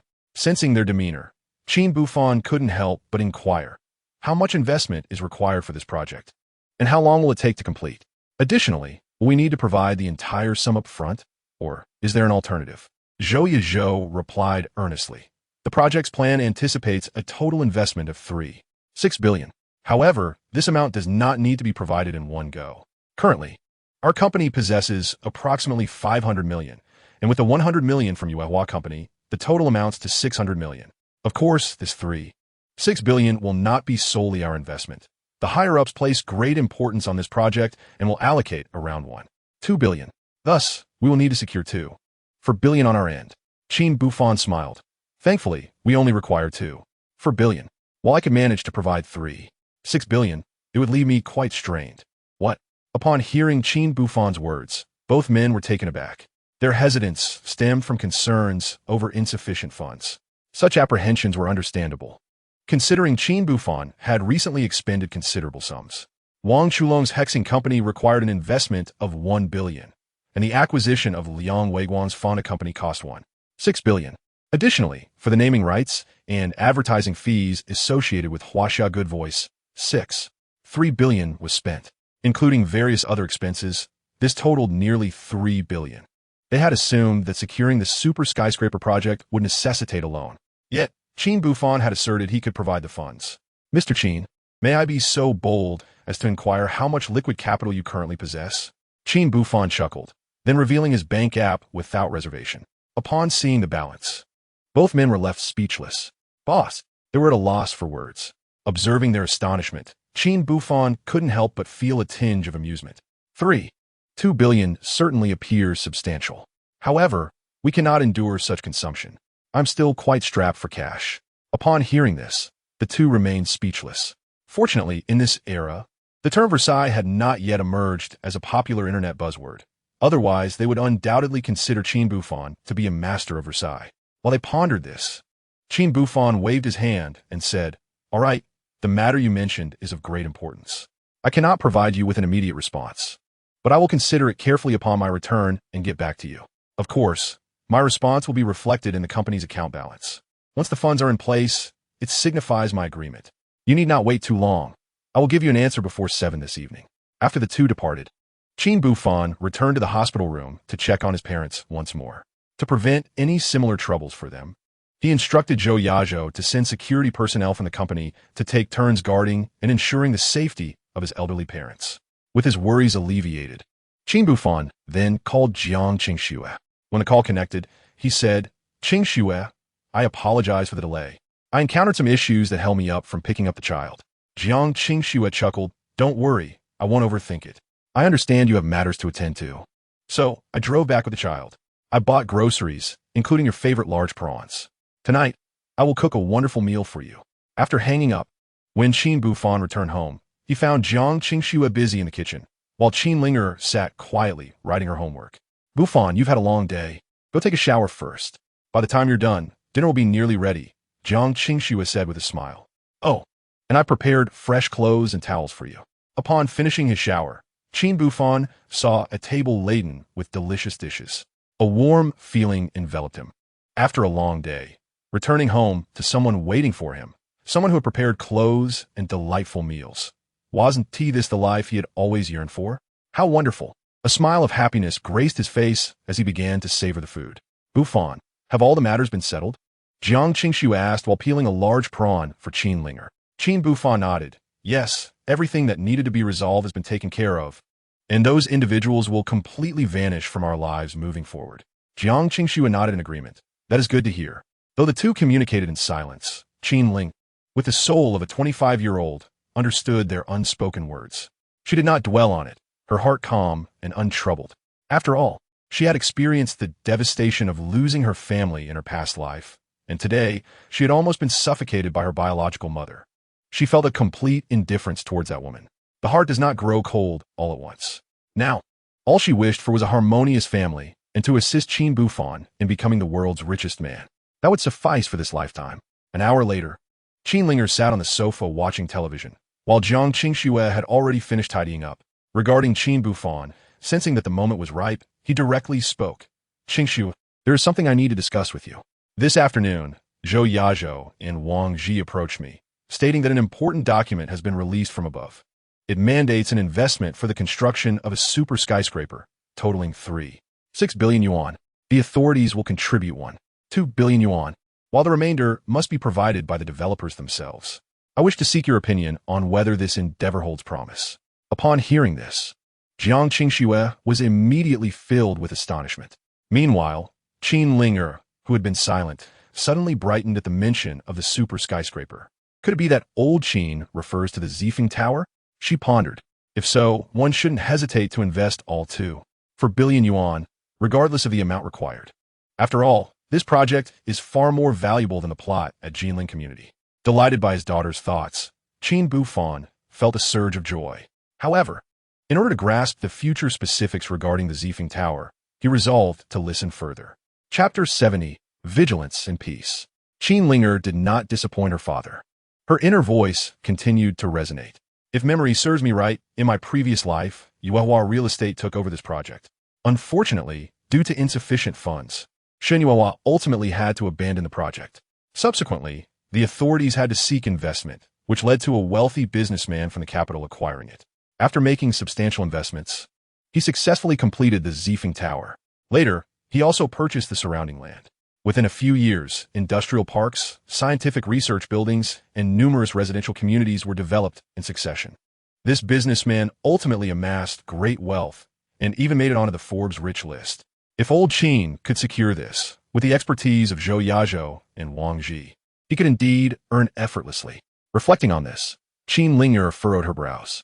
However, funding remains a significant challenge. After all, doesn't old Qin only have around 3 billion yuan at his disposal? If this sum is exhausted, he could face difficulties with future projects requiring liquidity. After considering his daughter's words, Qin Buhfan had resolutely decided to secure the Zifeng Tower. Yet, before proceeding, he felt it prudent to hear Jiang Qingshue's perspective. At that moment, her gentle voice broke through. Buhfan, knowing you as I do, I suspect you already have an answer in mind as you pose these questions. To be candid, my father mentioned the Zifeng Tower to me earlier today, suggesting that you should take it on. However, the primary concern remains the financial aspect. While you have a considerable amount of idle funds at present, have you contemplated what will happen once this money runs dry? For instance, if several of your internet companies simultaneously require substantial expenditures for operations, what will you do then? As she spoke, Jiang Qingxue regarded Qin Buhfan with utmost seriousness. I have never doubted your judgment. If we can resolve the issue of funding, everything else will pale in comparison. Qin Buhfan nodded slightly, then chuckled softly, saying, in truth, what troubles me is precisely this matter. Ultimately, it boils down to a lack of financial resources. While voicing these thoughts, his gaze inadvertently drifted towards Qin Ling'er, who appeared to be lost in contemplation. After a considerable pause, Qin Ling'er suddenly rose. Dad, Teacher Jiang, I feel a bit tired. I'm going to take a shower and then retire for the night. Noticing her departure towards the bathroom, Jiang Qingxue remarked softly, Buhfan, have you noticed that Ling'er has an air of maturity beyond her years? Having spent so much time with her, I realize that while she often presents a naive and adorable facade, there are moments when she bears a profound expression. Qin Buhfan smiled, replying, perhaps she has learned this from me. Of course, he could not divulge the truth, for it would be too much for her to bear. Well, let's not dwell on that for now. I'll take a shower as well. You must carefully consider the matter of Zifeng Tower.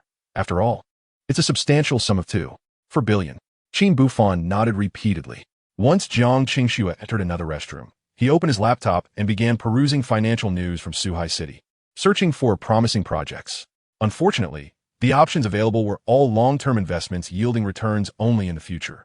Closing the webpage, Qin Buhfan felt overwhelmed. The fervor surrounding virtual currencies had temporarily waned. At least for this month, he would refrain from investing. Even if he were to buy, he could only sell at the peak of the virtual currency market in 2017. Thus, if he wished for swift profits, he would have to rely on stock trading. Just as these thoughts occupied his mind, a notification popped up in the lower right corner of his computer screen, a reminder for an update on Plants vs. Zombies. Initially intending to dismiss it, an epiphany struck him. How could he have been so foolish? The future belongs to the era of the 4th generation. At that time, the capabilities of 4th generation smartphones will undoubtedly surpass those of the current 3rd generation. Those games that had previously thrived on computers could easily be adapted for mobile platforms. With this realization, Qin Buhfan decided to call Wang Haining. However, just before he could do so, his phone rang. The caller ID displayed Wang Haining's name. Qin Buhfan quickly answered, Boss, I have 2 pieces of good news to share. The first is that our game, Match 3, has surpassed 13 million downloads to date, and the numbers continue to climb. Not only that, but the application has also generated revenue. I just checked, and the company has made over 6 million today. Upon hearing this, Qin Buhfan was elated, clearly surprised by such monumental earnings and download figures on the very first day of the game's launch. The advertising impact was astonishing. As Qin Buhfan contemplated this, Wang Haining continued, Boss, I have an idea I would like to share if you're interested. Qin Buhfan smiled and inquired, Please, speak your mind. Wang Haining paused for a moment, then responded earnestly, I have contemplated this matter extensively. Of course, I cannot ascertain whether my insights are accurate. If my thoughts diverge from yours, feel free to merely consider them. Having uttered his musings, Wang Haining proceeded directly to the crux of the issue. Although Zioxiol achieved commendable success on its launch day, we must remain vigilant. After all, in our homeland, games are frequently replicated. While we currently maintain the popularity of this software and continue to enhance it, the game is fundamentally too simplistic. Therefore, I believe this software may only thrive for a year or 2 before it faces obsolescence and ultimately fades into obscurity.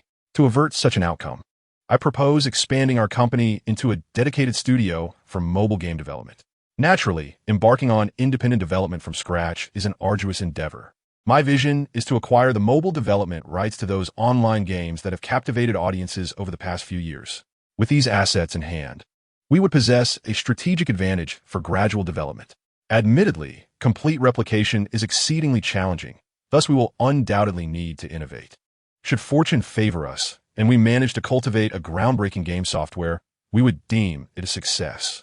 Conversely, if we falter, holding exclusive rights would compel other companies to seek our permission for utilization, thereby ensuring our security. Upon hearing Wang Haining's words, Qin Buhfan remained silent.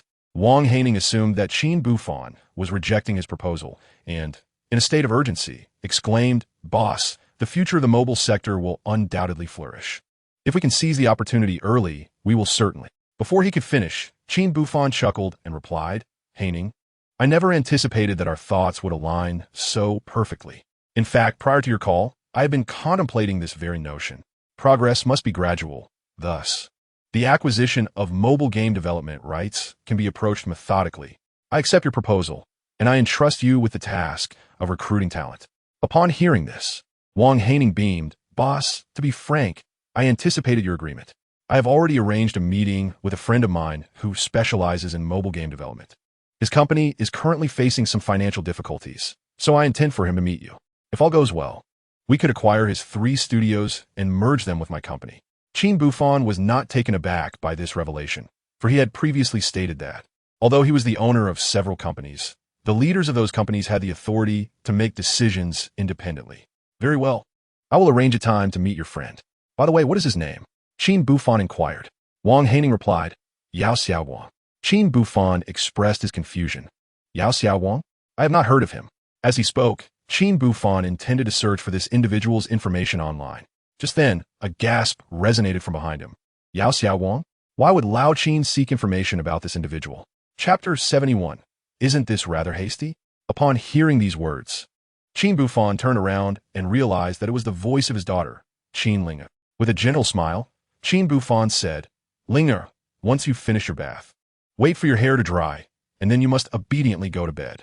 Qin Ling'er nodded, her voice sweet and innocent. "Daddy, you should also rest early and not stay up too late."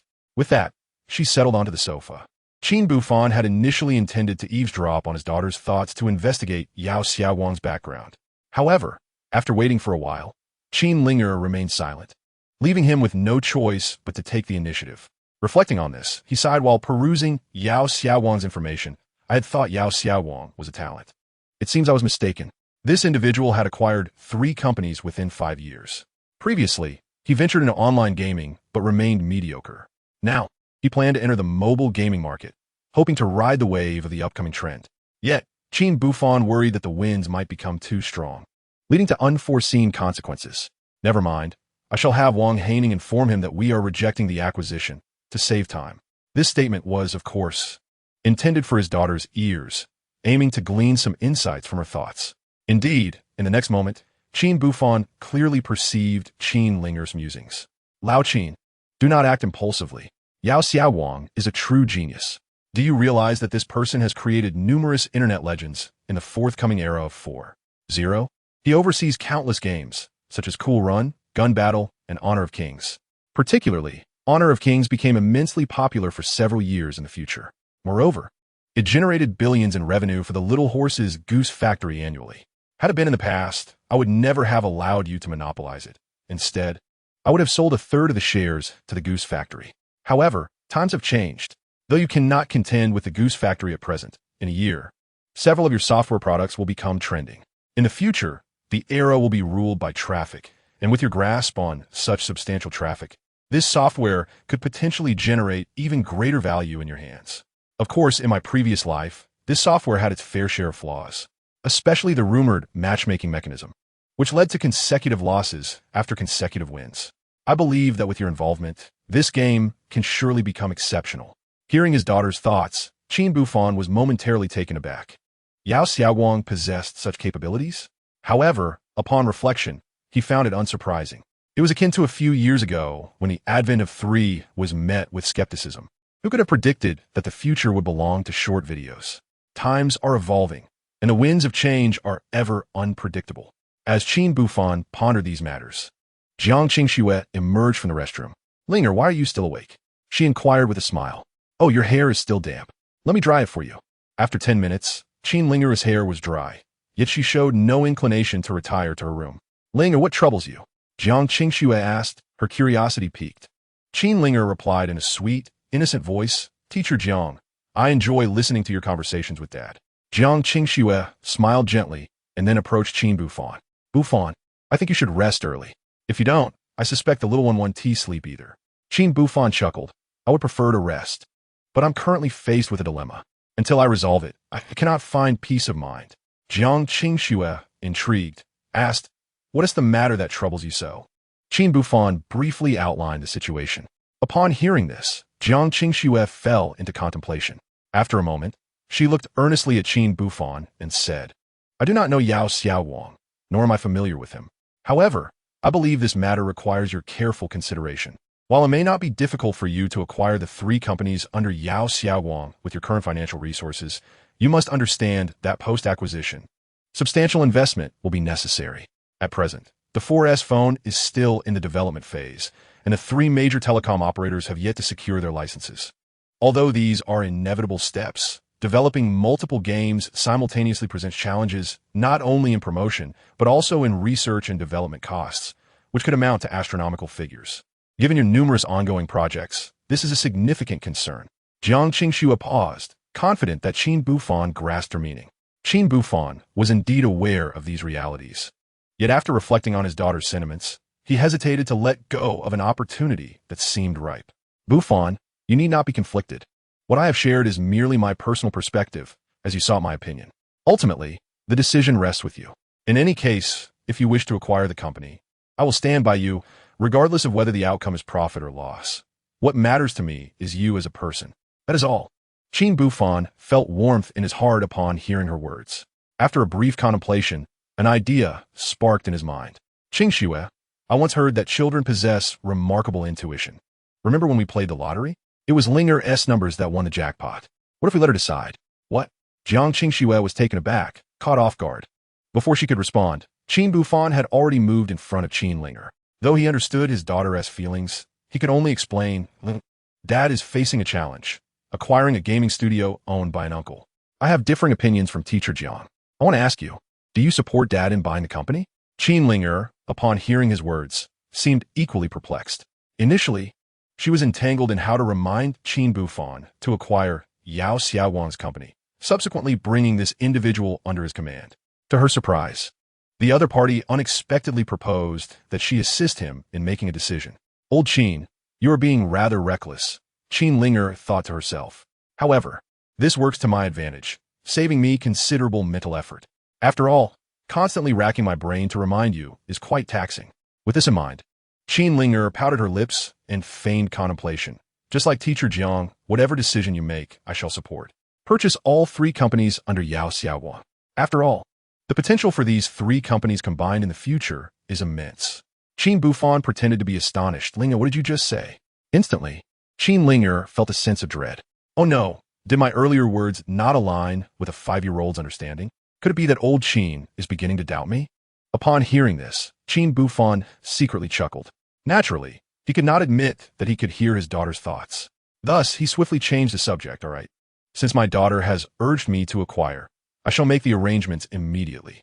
With that, Qin Buhfan picked up his phone and called Wang Haining, instructing him to arrange a meeting with Yao Xiaowang for the following day to discuss the details of the acquisition.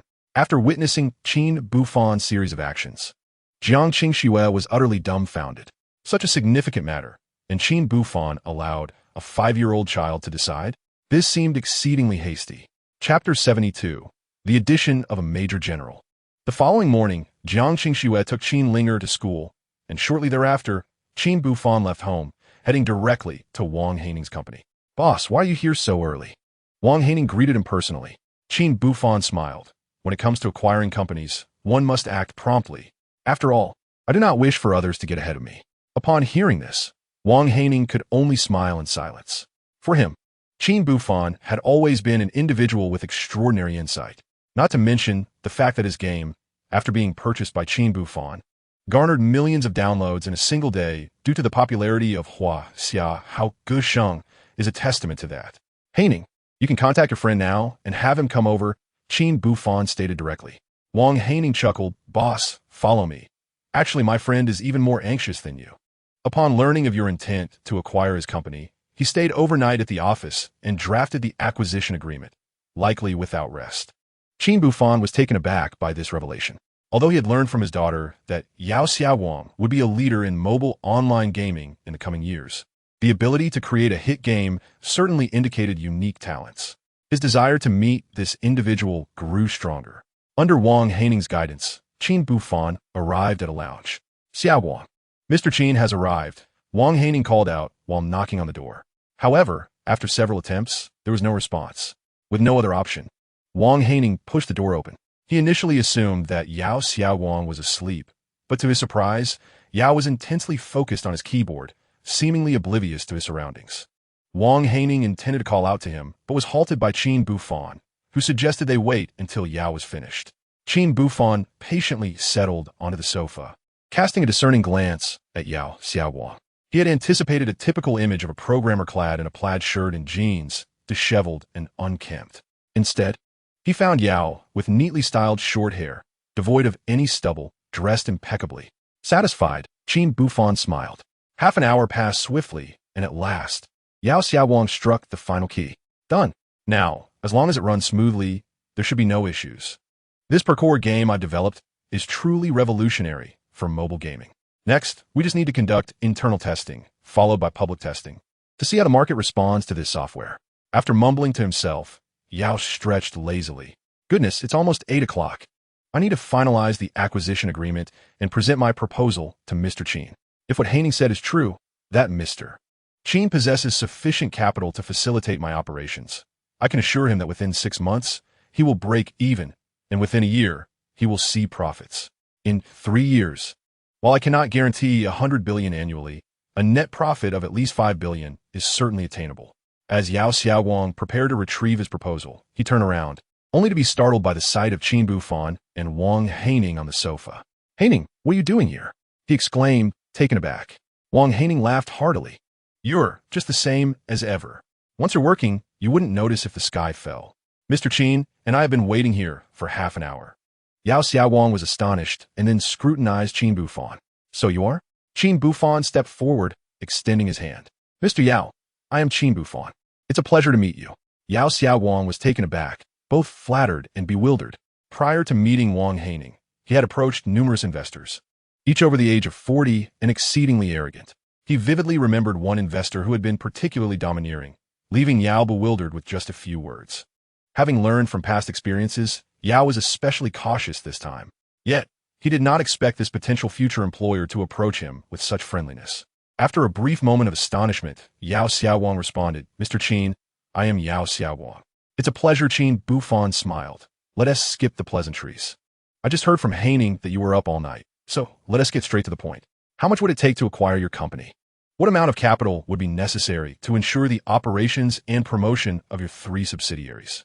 Yao Xiaowang was taken aback, gazing intently as he stammered, "Mr. Qin, you." Beside him, Wang Haining chuckled. "Did I not already mention that the boss possesses a discerning eye and acts decisively? Simply provide him with straightforward answers." Yao Xiaowang nodded, then retrieved a document, printing it out. "Mr. Qin, here is the detailed list I prepared. The first page outlines the monthly expenses of my 3 companies from the previous year. The second page details the investments required for new projects. The third page." Qin Buhfan listened quietly until Yao Xiaowang finished. He then returned the list and stated, "Let us proceed this way. I will acquire your 3 studios for this sum." As he spoke, he held up 5 fingers. "As for the initial operational costs and expenditures, I will offer you this amount." He then gestured in the shape of a cross. Yao Xiaowang was taken aback. "Mr. Qin, are you saying you'll give me 15 million? Qin Buhfan nodded with a smile. Yao Xiaowang felt a surge of excitement. However, the next moment, Qin Buhfan shifted his tone. "That is 15 million, and in US dollars. "What?" Yao Xiaowang's mouth formed a perfect O. Meanwhile, Wang Haining was equally astonished. 15 million US dollars equated to approximately 85 million Chinese yuan. Qin Buhfan's generosity was astonishing. Initially, Yao Xiaowang had thought that 15 million was already an exorbitant price, but now he felt as though he were in a dream. He repeatedly asked, "Boss, you're not joking, are you?" Qin Buhfan replied with utmost seriousness, "Do I strike you as someone who jokes? However, I do have one stipulation. The 3 studios under your purview must merge with Haining's company. Rest assured, this is not to strip you of your authority. The merger is merely for the sake of management efficiency." Each company will retain its decision-making power. As I mentioned, I am an outsider. I will solely provide the funding. And the execution is up to you. Naturally, both men had no objections to this arrangement. 10 minutes later, Qin Buhfan and Yao Xiaowang successfully signed the revised agreement. After the transfer was completed, Qin Buhfan finally exhaled in relief. At that moment, Wang Haining stepped forward, saying, "Boss, the employees have been eagerly anticipating your arrival and would love to hear a few words from you. Shall we hold a brief meeting to boost morale?" Qin Buhfan smiled and replied, "Let's skip the meeting. However, I do have 8 words to impart to both of you and the employees. Maintain your original intention for long-term success." With that, Qin Buhfan turned and left. Wang Haining and Yao Xiaowang pondered those 8 profound words, unable to shake their thoughts for quite some time. Meanwhile, Qin Buhfan had returned to his car, intending to head to the hospital. Just then, a commotion erupted nearby, drawing his attention. It is inconceivable that our Huawei mobile phone company could ever be acquired by foreign entities. As long as we endure this crisis, Huawei will undoubtedly emerge as the vanguard of the Chinese mobile industry. Upon hearing this declaration, Qin Buhfan was instantly intrigued. Chapter 73. The objective to seize Huawei Mobile Company. He followed the source of the commotion and discovered a middle-aged man embroiled in a heated argument with a woman before him. Their faces flushed with anger. They were locked in a fierce exchange, drawing the curiosity of several passers-by, yet the two remained oblivious to their audience. It seemed they believed that their dispute held no resolution. Thus, the woman began to plead earnestly. "Ren Fei, you are nearly 50 years old, and your Huawei brand has already been established for a decade. However, the sales of mobile phones have been dismal over the years. Currently, the company's revenue barely covers its expenses. If this continues, we will surely incur losses. I understand your deep affection for this company, even more than for me or our daughter, but you must bow to reality. Trust me, I have already made contact with Mr. Will, and if you agree, he will offer us $30 million to acquire our company. This would alleviate our immediate crisis. If you still wish to make a comeback, we can start anew together. What do you think?" Ren Fei, upon hearing her words, recognized that her intentions were for his benefit. He sighed deeply. "Meng Yao, I understand everything you're saying. However, you also know that selling the company would render all our previous achievements meaningless. A comeback, while seemingly simple, cannot leverage our past research. Even with funding, the company would struggle to revive. Do you know why Will is willing to spend $30 million to buy our company? It is because he desires the core technology of Huawei. Moreover, I have great confidence in this company. Within a month, the 4G licenses will be distributed to the 3 major telecom operators. My 4G chip has already been successfully developed. With sufficient funding, we can smoothly manufacture and sell the phones. Do you realize what this signifies?" Meng Yao raised her hand, interrupting Ren Fei. "Enough, I cannot make you understand." Ren Fei did not retort, but instead fell into silence. After a long pause, he finally looked at Meng Yao earnestly. "Let us divorce. The car and the house will be yours. I will not sell this company. I will bear the 100 million debts myself." Meng Yao gazed at Ren Fei in astonishment. She had initially wanted to lash out, but soon displayed a look of despondency. "Fine, you may live your life with Huawei. This afternoon, I will accompany you to the Civil Affairs Bureau." With that, Meng Yao stormed out in anger. Witnessing this scene, Ren Fei wore a pained expression. "Meng Yao, why can't you understand me? Huawei will undoubtedly shine in the forthcoming 4G era, yet you." Ren Fei had not finished his words when he sighed and turned to leave. At that moment, a voice interrupted him. "Sir, please wait." Upon seeing Qin Buhfan approach, Ren Fei inquired with curiosity, "And you are?" Qin Buhfan smiled and replied, "I suppose I could be considered an investor. I overheard part of your conversation with your esteemed wife. If I may be so bold, I am quite intrigued by what you mentioned regarding the 4-chip technology. Might you be able to?" However, before Qin Buhfan could finish, Ren Fei shook his head and said, "I'm afraid I have no interest." It was understandable, given that the Huawei Mobile Company was currently in a precarious situation, with American businessmen seeking to acquire it for the 4-chip technology. Ren Fei had every reason to suspect that this young man was merely here to gather intelligence.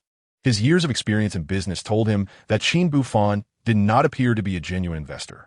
With that thought in mind, Ren Fei forced a smile and remarked, "I apologize, but I have matters to attend to. Excuse me." As he watched the figure of Qin Buhfan recede, Ren Fei did not pursue him. Nevertheless, the name was etched firmly in his mind. Half an hour later, Qin Buhfan arrived at the hospital to spend time chatting with his father. He stayed until 5 in the afternoon before departing to pick up his child from school. Has everything been resolved? Jiang Qingxue inquired. Qin Buhfan nodded. I have acquired Yao Xiaoguang's company for $15 million. Additionally, I have arranged for Wang Haining's company to merge with the 3 studios under Yao Xiaoguang's direction. From now on, they will jointly handle mobile game development.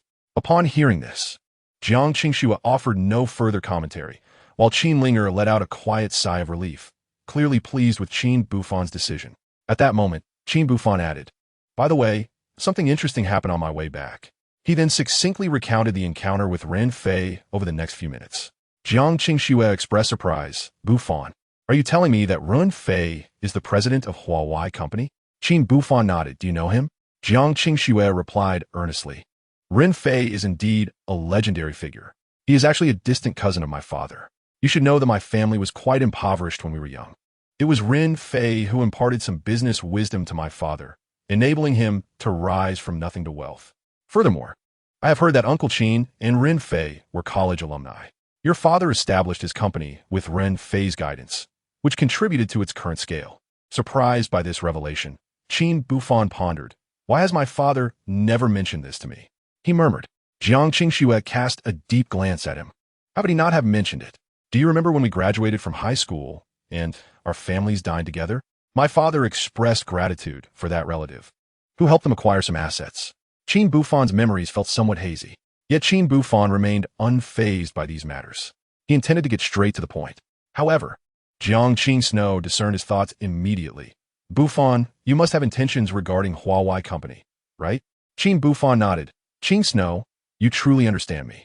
Jiang Qingxue chuckled lightly. If it were anyone else, I might advise against it. But for Uncle Ren, I wholeheartedly support it.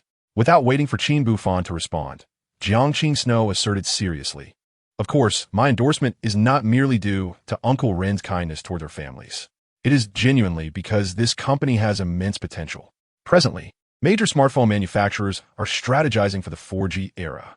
Huawei Company has already developed its 4G mobile chip. Unfortunately, due to the company's overly advanced actions, it has faced considerable suppression, and Western merchants are salivating over it. If Huawei can navigate through its current challenges, it will undoubtedly surge forward, unmatched by any competitor. Buhfan, this is a splendid opportunity. Perhaps, if you secure this company, you could recoup your previous investments within half a year. Upon hearing her words, Qin Buhfan appeared contemplative, while his gaze drifted towards his daughter, Qin Ling'er. Chapter 74. The Beautiful Nation's Merchant Pressures. At this moment, Qin Ling'er was thoughtfully considering Jiang Qingxue's remarks. Her heart brimmed with agreement.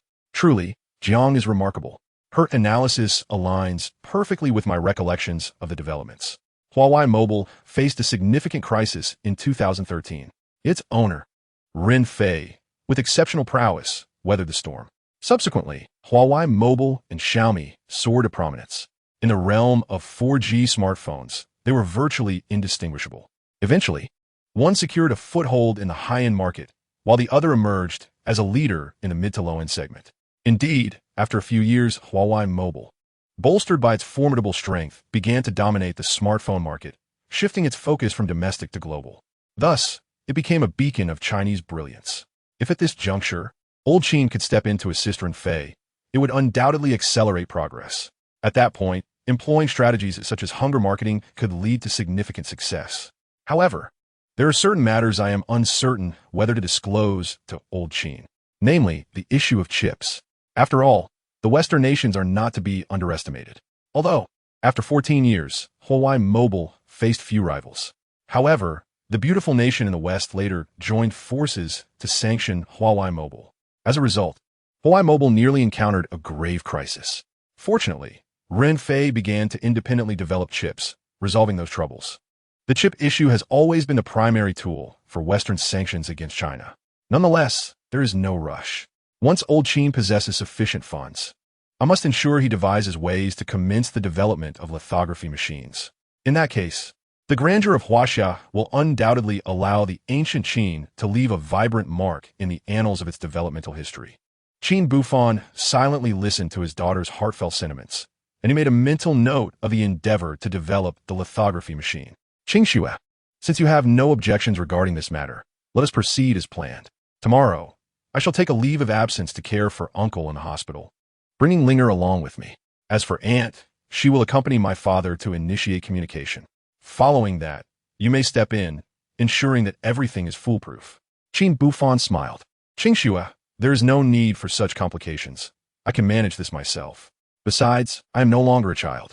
Matters such as these require my personal touch to convey sincerity. Seeing this, Jiang Qingxue chose not to press further. All right, I trust in your capabilities. The two continued their conversation. Once Jiang Qingxue and Qin Ling'er departed, Qin Buhfan sat before his computer, lost in thought. I had initially hoped to seize an opportunity to make some quick money, but acquiring the 3 studios of Yao Xiaowang has already cost me nearly 100 million. The funds at my disposal are woefully inadequate. As he mumbled to himself, the notification from his QQ account flickered in the lower right corner. Qin Buhfan's spirits lifted. Could it be that Ling'er has devised another scheme for quick profits? Or perhaps she has stumbled upon a remarkable stock. Indeed, upon opening the chat window, he found a photo sent by Qin Ling'er, dreaming back to 20 years. This is the information I have compiled over the past few days. You should purchase these stocks according to the specified timelines. Simple life. Aside from virtual currencies, you can also trade stocks. Dreaming back to 20 years. Just focus on these stocks, jot them down, then buy at the designated times, and sell everything on the second trading day. Simple life, understood. Dreaming back to 20 years. Go for it, old Qin. Qin Buhfan was momentarily taken aback, but just then, the other party promptly retracted the message. He chuckled, choosing to pretend he hadn't seen it. Meanwhile, in Qin Ling'er's room, she exclaimed, "Oh dear, that startled me." Fortunately, I reacted quickly and retracted the message in time. Otherwise, old Qin might have figured out my identity, though he would likely only suspect, considering I'm still just a 5-year-old child. After her murmuring, Qin Ling'er swiftly tucked away her tablet and went to sleep. The night passed in silence. The following morning, Qin Buhfan rose early. However, since the trading day was not until tomorrow, he felt no urgency. After enjoying breakfast and escorting Jiang Qingxue and Qin Ling'er to school, he proceeded to search online for the headquarters of Huawei and relevant news about Huawei phones, preparing for his visit. Indeed, Qin Buhfan was eager to acquire Huawei. However, judging by Ren Fei's attitude from the previous day, it seemed quite challenging. Nevertheless, should financing be an option, Qin Buhfan would certainly be interested. After all, once this company flourishes and I can secure a portion of the profits each year, why not embrace such an opportunity? Time swiftly passed, and soon it was 8:30. Qin Buhfan drove towards his destination. Meanwhile, at the headquarters of Huawei Mobile, in Ren Fei's office, he gazed at the divorce certificate in his hand and the family photo displayed on his desk, overwhelmed by a wave of nostalgia. He sighed, acutely aware that he could not afford to be mired in the sorrow of his divorce at this moment. The pressing matter at hand was how to resolve the company's predicament. A sudden knock on the door jolted Ren Fei back to reality. "President Ren, there's a guest outside who wishes to see you. He claims to be an old friend," his assistant stated earnestly. Ren Fei accepted the materials presented by the assistant, pondering the unexpected arrival of Jiang Hong. Although curious, he held great affection for this old acquaintance. It was through Ren Fei's guidance that Jiang Hong had established himself in Suhai City. Although he had found success, Jiang Hong had consistently maintained contact with Ren Fei over the years, demonstrating loyalty unlike others who, upon attaining wealth, forget their benefactors and may even betray them. With this thought, Ren Fei promptly instructed, "Quickly, please welcome Mr. Jiang Hong." Then he reconsidered, "Wait, I shall go personally. After all, it has been a while since I last conversed with this old friend." Upon entering the company's lobby and spotting Jiang Hong, he immediately approached him. "Brother Jiang, it has been some time since we last met. How have you been?" Ren Fei inquired with a smile. "Brother, I've been managing well enough. I thought I'd come visit you, because my company isn't too busy at the moment," Jiang Hong replied with a grin. He then presented a gift he had brought along. "I'm just glad you could come. You always bring me gifts, and I feel quite embarrassed." "Hey, faites-moi. Enough of the pleasantries.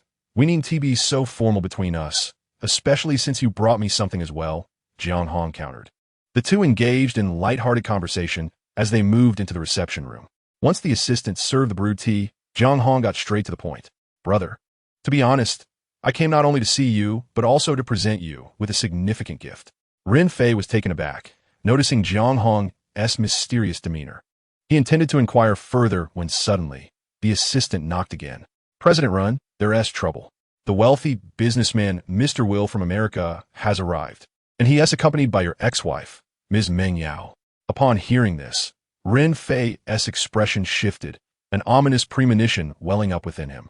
Brother Jiang, please take a moment to rest here. I need to attend to a personal matter. Although his mind was in turmoil, Ren Fei could only muster a faint smile, wishing to spare his old friend from witnessing his predicament. Jiang Hong, perceptive as always, recognized the undercurrent of Ren Fei's thoughts. He chuckled and said, Brother, I am already aware of the matters concerning Huawei Corporation. However, rest assured, this is merely a trivial issue. Just a moment ago, did I not mention a gift for you? I meant the resolution of Huawei's troubles.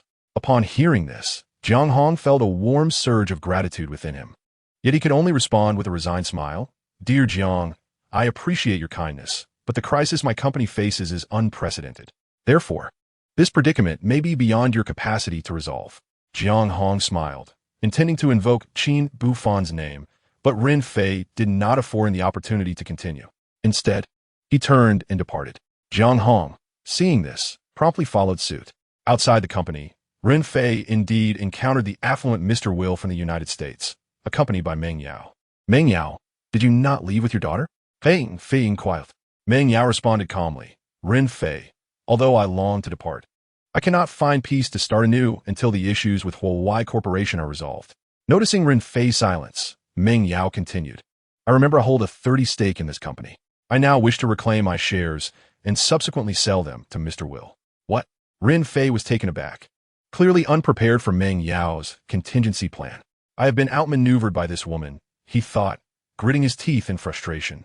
Yesterday, when they visited the Civil Affairs Bureau to handle formalities, Ren Fei's intention was to reclaim the equity, thereby shouldering the burden alone and decisively severing ties with Meng Yao, allowing her and her daughter to live peacefully abroad.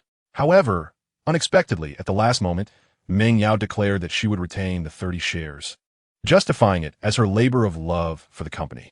She suggested that if feasible, she would help Ren Fei navigate through this difficult phase while developing abroad.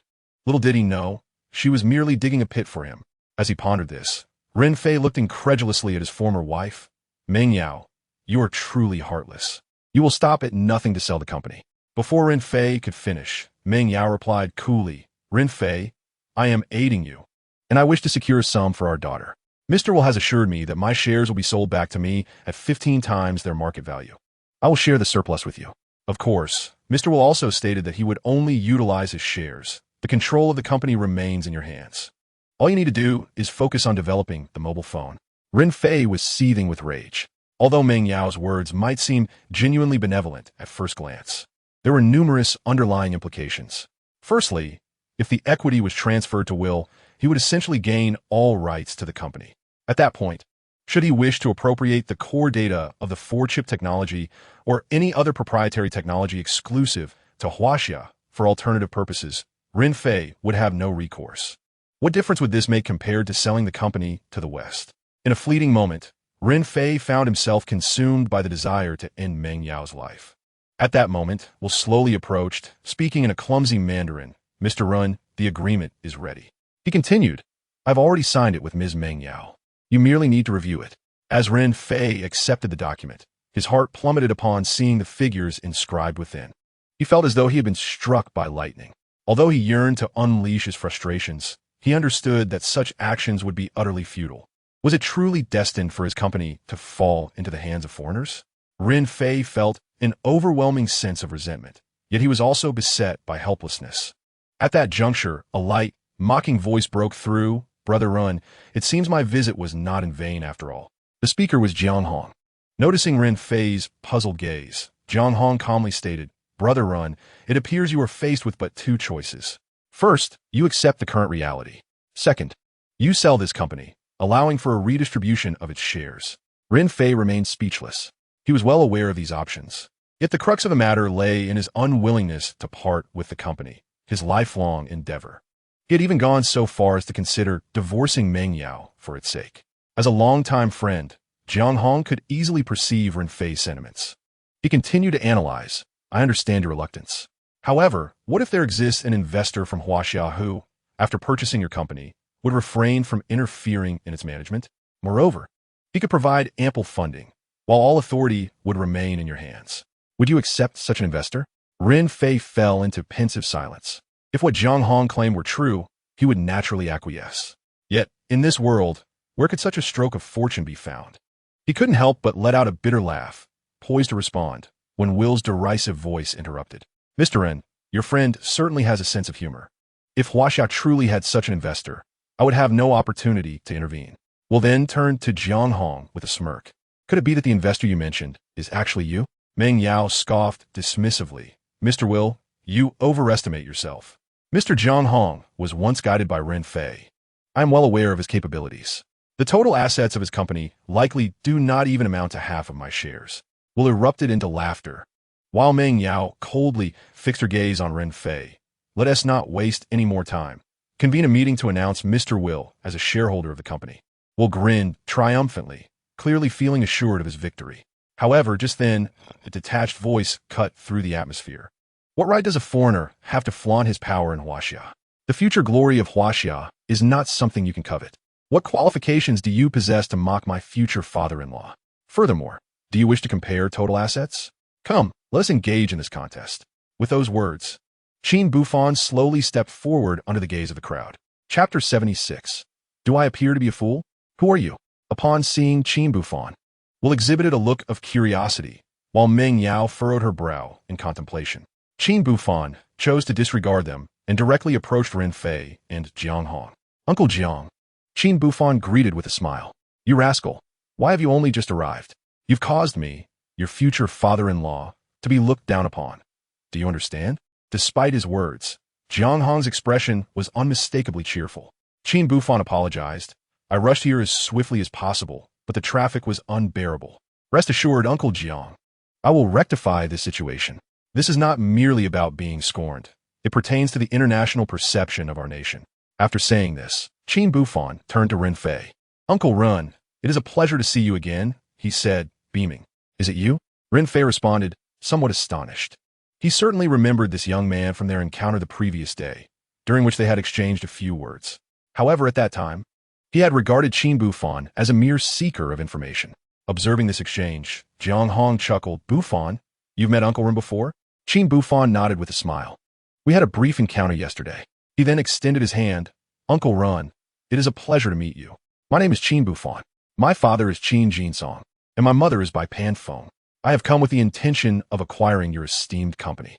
Initially, I plan to invest, but given the current circumstances, it appears that an acquisition is the only viable option. With that, Qin Buhfan turned to Will. I must express my gratitude to Mr. Will. Were it not for his interference, I would have remained merely an investor rather than the future owner of this company. At these words, Ren Fei appeared taken aback, while Will and Meng Yao exchanged glances, clearly surprised by this unexpected turn of events. However, upon learning of his identity, Meng Yao retorted disdainfully, Qin Buhfan, as far as I know, your parents' company recently faced a bankruptcy crisis. What audacity do you have to embarrass yourself here? Qin Buhfan chose not to respond to her, but instead approached Will. Mr. Will, I believe, he stated directly, I have heard you intend to acquire Huawei Mobile. May I inquire about your financial capabilities? Will certainly sensed the provocation in Qin Buhfan's words and replied with pride, I manage two publicly listed companies. One is valued at 50 million and the other at 100 million. Additionally, I have 90 million in disposable funds. And remember, I'm speaking in US dollars. Upon hearing this, Meng Yao was elated, convinced that Qin Buhfan would be intimidated by her substantial financial backing. Unbeknownst to him, Qin Buhfan casually remarked, so, your total assets amounted to 4 billion US dollars? That translates to approximately 148.56 billion Chinese yuan. Your wealth is rather modest. Qin Buhfan scoffed. What? Will was taken aback. At that moment, Ren Fei also furrowed his brow. In contrast, Jiang Hong wore a broad smile. Youngsters can indulge in various things. At worst, they might suffer a bout of diarrhea, Meng Yao mocked. But do not speak recklessly. Do you comprehend what 14 billion Chinese yuan signifies? Do you think it is merely a string of numbers? Qin Buhfan cast a deep glance at Meng Yao, saying, Aunt Meng Yao, we are somewhat acquainted. Initially, I had no intention of putting you in an awkward position. However, your actions have been disheartening. Qin Buhfan waved his hand dismissively. Never mind. Let's not dwell on trivial matters. He then retrieved his phone and dialed Wang Chulong. Chulong, I require your assistance in investigating an individual's background, Qin Buhfan stated. He is a Western merchant named Weir. Understood. I will await your response in 1 minute. After hanging up, Qin Buhfan patiently waited. Meanwhile, Ren Fei was plagued by doubts. Although Qin Buhfan's calm demeanor exuded confidence, Ren Fei was acutely aware of Qin Jinsong's background. How could Qin Buhfan possibly possess the capability to acquire his own company? Nevertheless, Ren Fei, in his current desperate state, had no choice but to place his hopes on Qin Buhfan. What other options did he have? Observing this, Jiang Hong quietly remarked, Brother Ren, do not worry. My future son-in-law is quite capable. He will undoubtedly resolve our pressing issue and restore dignity for us Chinese. A minute swiftly passed, and Wang Chulong's call came through. What? Such a coincidence? This is indeed intriguing. Qin Buhfan chuckled upon hearing the report. It turned out that was an old acquaintance of Liang Weiguang, the owner of Fangta. They were once friends. However, Wu was exceedingly envious. Witnessing Fangta's burgeoning success, he covertly sabotaged Liang Weiguang, creating a financial shortfall. Naturally, the ensuing events took a more dramatic turn. Upon learning that Fangta had received a 1.6 billion investment from a mysterious billionaire, breathing new life into the company, Weir immediately concocted a plan. He approached Liang Weiguang, feigning goodwill, and informed him that his own 2 companies were suffering significant losses. Although their market value appeared high, they were teetering on the brink of bankruptcy. Regrettably, Liang Weiguang, having seen through Weir's facade, would never divulge such information. Left with no other option, Weir conducted his own investigation. Upon discovering that the mysterious billionaire was in Suhai City, he hastily made his way there, contemplating the acquisition of Huawei Company. The reason for his actions in obtaining the core secrets of Huawei Company lies in 2 aspects. On one hand, he recognized the promising prospects of Huawei Company. On the other, he intended to use Huawei as leverage in negotiations with a mysterious wealthy individual. He understood that the people of Huaxia possess a deep sense of patriotism and would not stand idly by while such a promising enterprise fell into the hands of a Western outsider. It was truly a calculated maneuver. Qin Buhfan was astonished by this individual's tactics. Regrettably, it would ultimately amount to nothing. He ended the call with Wang Chulong and redirected his attention to Mr. Will. Mr. Will, I believe it is time for me to reintroduce myself, Qin Buhfan chuckled. I am Qin Buhfan, the newly appointed owner of Fangta Company, as well as the mastermind behind Hexing Group, Zhizhou Real Estate, ELE, me Kuaishou Zioxiol Qi, and Do You Live. You have gone to great lengths to attract my attention, hoping that I would purchase your 2 companies on the brink of bankruptcy. Is it not evident that you're not seeking investors, but rather a fool? Do I appear to be a fool to you? What? Upon hearing Qin Buhfan's words, Wu was momentarily taken aback. You are the mysterious tycoon who has recently been making waves in Suhai City? He asked incredulously. After a brief pause, he continued, You're not jesting, are you? Qin Buhfan replied indifferently. Do you think I have the time to engage in such trivial jesting with you? With that, he lost interest in further conversation and approached Ren Fei. Uncle Ren, may we discuss the acquisition of Huawei Company now? At that moment, Ren Fei appeared bewildered. He instinctively glanced at Jiang Hong and remarked, Your future son-in-law is truly. Jiang Hong chuckled. I cannot say for certain. Ultimately, the decision rests in your hands, Brother Ren. Ren Fei laughed heartily and then turned to Qin Buhfan, saying, Indeed, Qin Jinsong has raised a fine son. Years ago, I offered a few pointers to Qin Jinsong, and now, it is his son who is here to rescue my Huawei Company. Who says that good deeds go unrewarded? After saying this, Ren Fei burst into laughter. He then looked at Qin Buhfan and said, Buhfan, no, I should address you as boss now. This is not the place for casual conversation. Come, let's move to the conference room.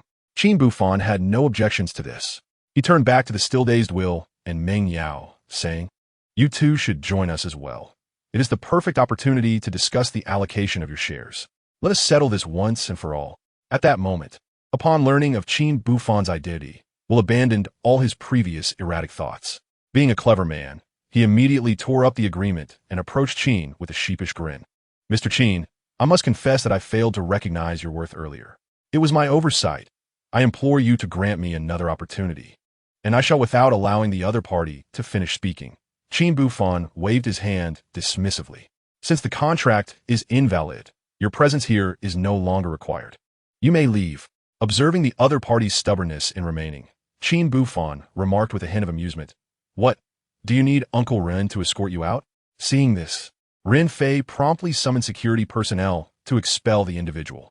At that moment, the most awkward of all was Meng Yao. Taking a deep breath, she approached with a smile. Buhfan, that was Aunt Meng just now.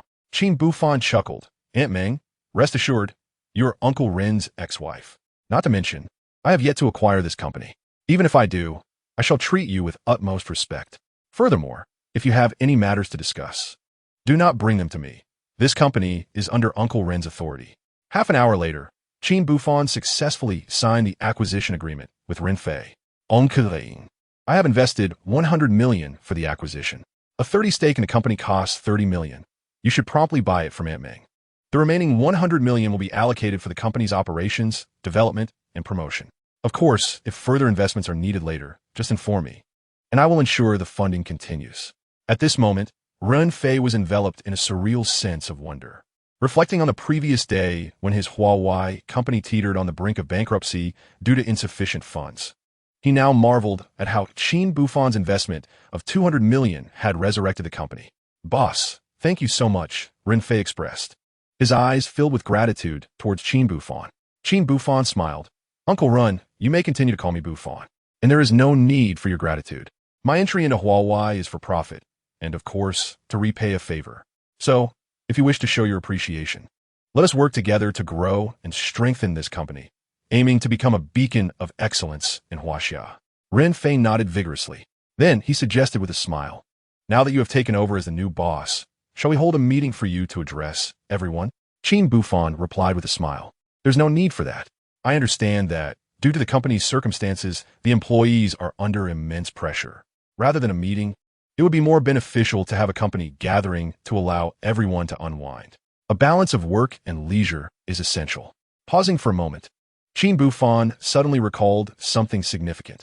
However, I do have an important matter to discuss with you, Uncle Ren. This concerns the issue of mobile phone chips. If I am not mistaken, Huawei has been reliant on importing raw materials for mobile phone chips from abroad, correct? I would like to propose that while developing mobile phones, we also focus on creating our own independently developed chips. Additionally, the mobile phone operating system should follow suit. Only in this way can the lifeblood of Huawei phones remain free from Western control. Upon hearing this, Ren Fei's face was filled with astonishment.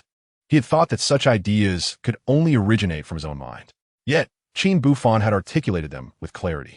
It seemed this young man was not merely a nouveau riche, but possessed genuine decision-making capabilities.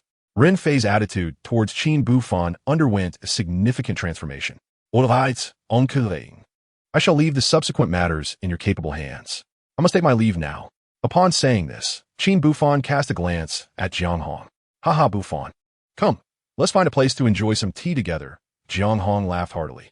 It was evident that with the crisis at Huawei company resolved, Jiang Hong felt a great weight lifted from his shoulders. Qin Buhfan departed with Jiang Hong. Meanwhile, Meng Yao drastically altered her previous demeanor. With a gentle tone, she inquired, Ren Fei, when shall we proceed with the formalities for our remarriage? Hearing this, Ren Fei couldn't suppress a cold laugh. Remarriage? Dream on. He presented the pre-prepared share transfer agreement before her. Once you sign, I shall promptly instruct the finance department to transfer the funds to your personal account. Now leave. I have no desire to see you. Watching Ren Fei walk away, Meng Yao stood there, dumbfounded, unable to regain her composure for a long time. She realized that Huawei company had embarked on its path to resurgence, yet this had become entirely irrelevant to her. Simultaneously, in a tea house, Jiang Hong exclaimed, Buhfan, you rascal. How deeply you've concealed your prowess. He laughed heartily. Initially, I presumed your assets to be at most 2 billion. Yet, you have acquired so many companies, with 3 billion in liquid assets at your disposal. Remarkable. You are truly exceptional. Qin Buhfan smiled modestly. Uncle Jiang, please refrain from jesting about this. I'm quite troubled. With so many companies under my wing, even a casual promotion requires substantial funds. That 3 billion is hardly sufficient. Jiang Hong chuckled. I regret that I cannot assist you with that. I heard from Qing Xue that the frenzy surrounding virtual currencies has reached its zenith. We are now entering a period of at least 3 to 4 years of dormancy. Thus, your best bet is to delve into stock trading. An area in which you surpass me. Qin Buhfan nodded in agreement, indeed. At that moment, Jiang Hong, with a knowing smile, inquired, "Do you have any formidable stocks you could recommend?" He recalled that Qin Buhfan had previously guided his father to a modest profit in stock trading. Qin Buhfan readily obliged, producing paper and pen to jot down several promising stocks that Qin Ling'er had previously shared with him, detailing the optimal times for buying and selling with precision. "Uncle Jiang, if you follow my advice here, you'll do well," he said. Jiang Hong laughed heartily. "Excellent, I trust you. I shall invest 10 million as a trial. Of course, if profits arise, I shall not touch them. Consider it a dowry for my daughter in the future." Half an hour later, after enjoying tea, Qin Buhfan and Jiang Hong prepared to return home. Just then, a call from Lu Yiming interrupted them. "Boss, it's bad news. Hua Gusheng has encountered negative press, and the repercussions are quite severe. What shall we do?" Upon hearing this, Qin Buhfan's expression shifted. "What's going on?"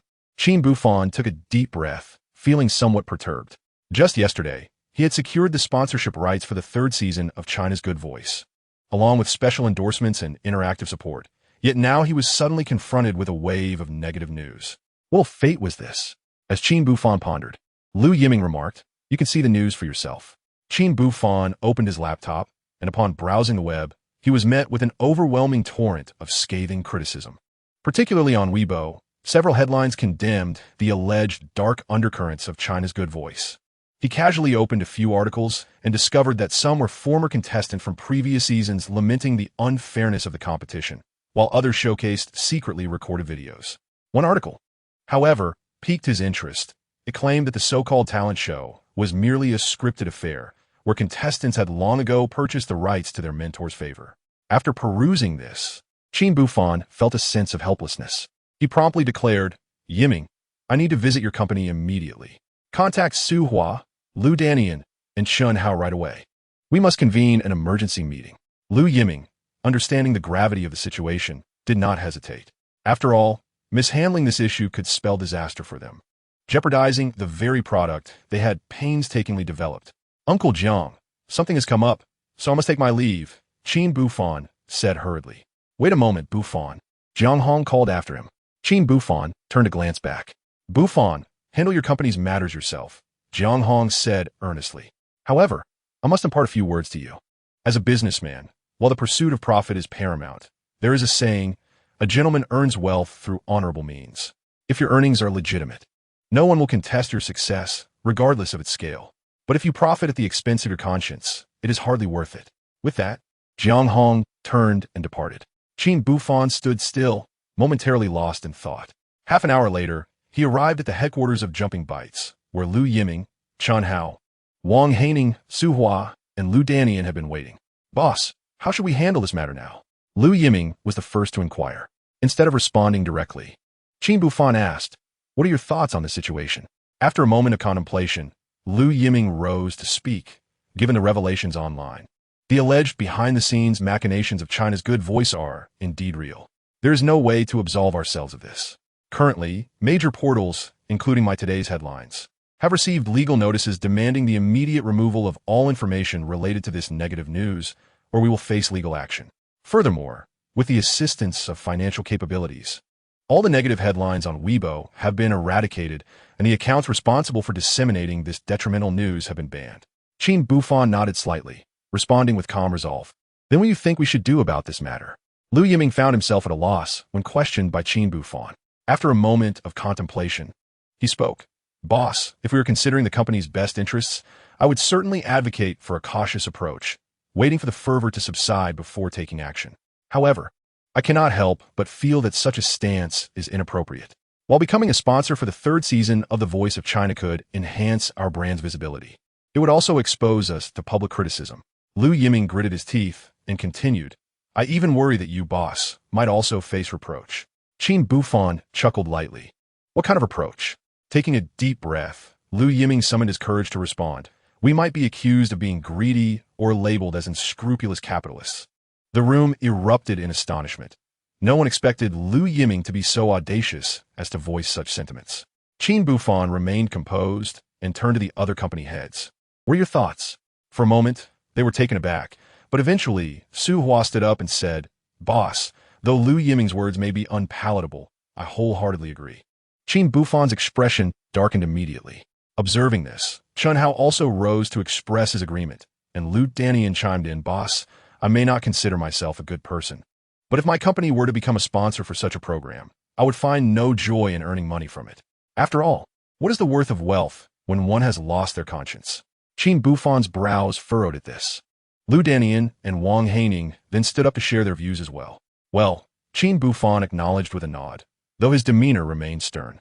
Lu Danian sighed, and the others, though silent, began to rise, preparing to leave, evidently disappointed by Qin Buhfan's unyielding stance. "What are you all doing?"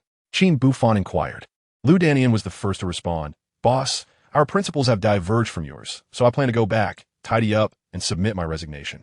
The others, though reluctant, also voiced their intentions to depart. Qin Buhfan remained calm, stating, "Who says our principles are different?"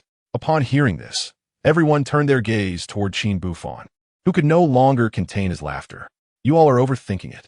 I was merely testing you. Well done. You have all passed my examination. This also serves to affirm my discerning eye for talent." Noticing the astonished expressions around him, Qin Buhfan continued nonchalantly, "This incident with the voice of China has imparted a lesson to me. In the future, when selecting sponsorships, we must be discerning. Let us consider this a valuable lesson. By the way, your companies have registered Weibo accounts, correct? Now, have the account managers issue a statement declaring that we are officially terminating all cooperation with the Voice of China. Moreover, we reserve the right to pursue accountability. After all, the adverse publicity surrounding Hua Xia Good Voice has significantly impacted our company's development. Should they seek a breach of contract fee, we shall sue them under the pretext of damaging the company's reputation. Although this incident may potentially undermine my previous strategies, it remains true that we shall not profit from this ill-gotten gain." As these words echoed in the conference room, a thunderous applause erupted. Chapter 79. Who is the true victor? Before long, Wang Haining and others began calling back to the company, urging the release of relevant statements. Meanwhile, the internet was inundated with an army of commentators attempting to steer public opinion. However, those enthusiastic netizens were far from convinced. The ensuing uproar was incessant. In response, Suhai Television issued a brief statement of condemnation and then chose to observe the unfolding situation. Despite being negative, they believed it was merely a matter of silencing those who published unfavorable news to mitigate the crisis. Furthermore, with their public relations strategies, they could even transform this incident into a favorable narrative. The fervor, after all, is paramount, regardless of its nature. Contemplating this, the person in charge of Hua Xia Good Voice couldn't help but beam with satisfaction. Let the uproar continue, the louder it gets. The more attention Hua Xia Good Voice will garner. Ultimately, we shall emerge as the true victors. Besides, the money has already lined my pockets. Am I expected to relinquish it? The crux of the matter is that those who spread the rumors are merely after financial gain. Pay them off, and they shall remain silent. With this thought, the person in charge triumphantly summoned an assistant, instructing them to find a way to contact those who had attacked Hua Xia Good Voice. Inform them that a sum of 1 million or 200,000 would ensure their silence. Of course, if they insist on digging in their heels, let them face the consequences. Having given these orders, he turned to another assistant. "Tell me, how is the heat on those news portals being managed?" The assistant replied candidly. "The trending topics on Weibo and other platforms have been largely addressed. Moreover, we have purchased several new trending topics. I believe public sentiment will soon shift in our favor." Pleased with this response, the person in charge smiled. However, at that moment, the assistant's expression suddenly changed. "Mr. Zhu, you must see this." He handed over a notebook. Upon viewing it, the person in charge's expression shifted dramatically, for he saw a video unilaterally announcing the termination of the contract by today's headlines. The assistant quickly opened several other accounts and discovered that all companies under Qin Buhfan had released statements. He felt as if struck by lightning. Yet, now was not the time for anger. He immediately pulled out his phone and dialed Qin Buhfan's number, only to be met with a busy signal. Was that man out of his mind? His unilateral decision could cost him a breach of contract penalty. With an investment of 6.5 billion, he would need to compensate 975 million Hua Xia currency. As he spoke, President Zhu gritted his teeth. He dialed Qin Buhfan's number once more, but regrettably, there was still no answer. "President Zhu, it's bad news." Upon hearing this, President Zhu immediately stepped forward to confront the individual speaking. What he saw left him utterly bewildered. Just moments ago, a news story had surged to the forefront. It was an audio recording featuring President Xu in discussion with another party regarding the pricing of a venture. The other party had even explicitly stated their desire to become a disciple of a particular mentor. This was disastrous. In that instant, President Xu felt as if struck by lightning.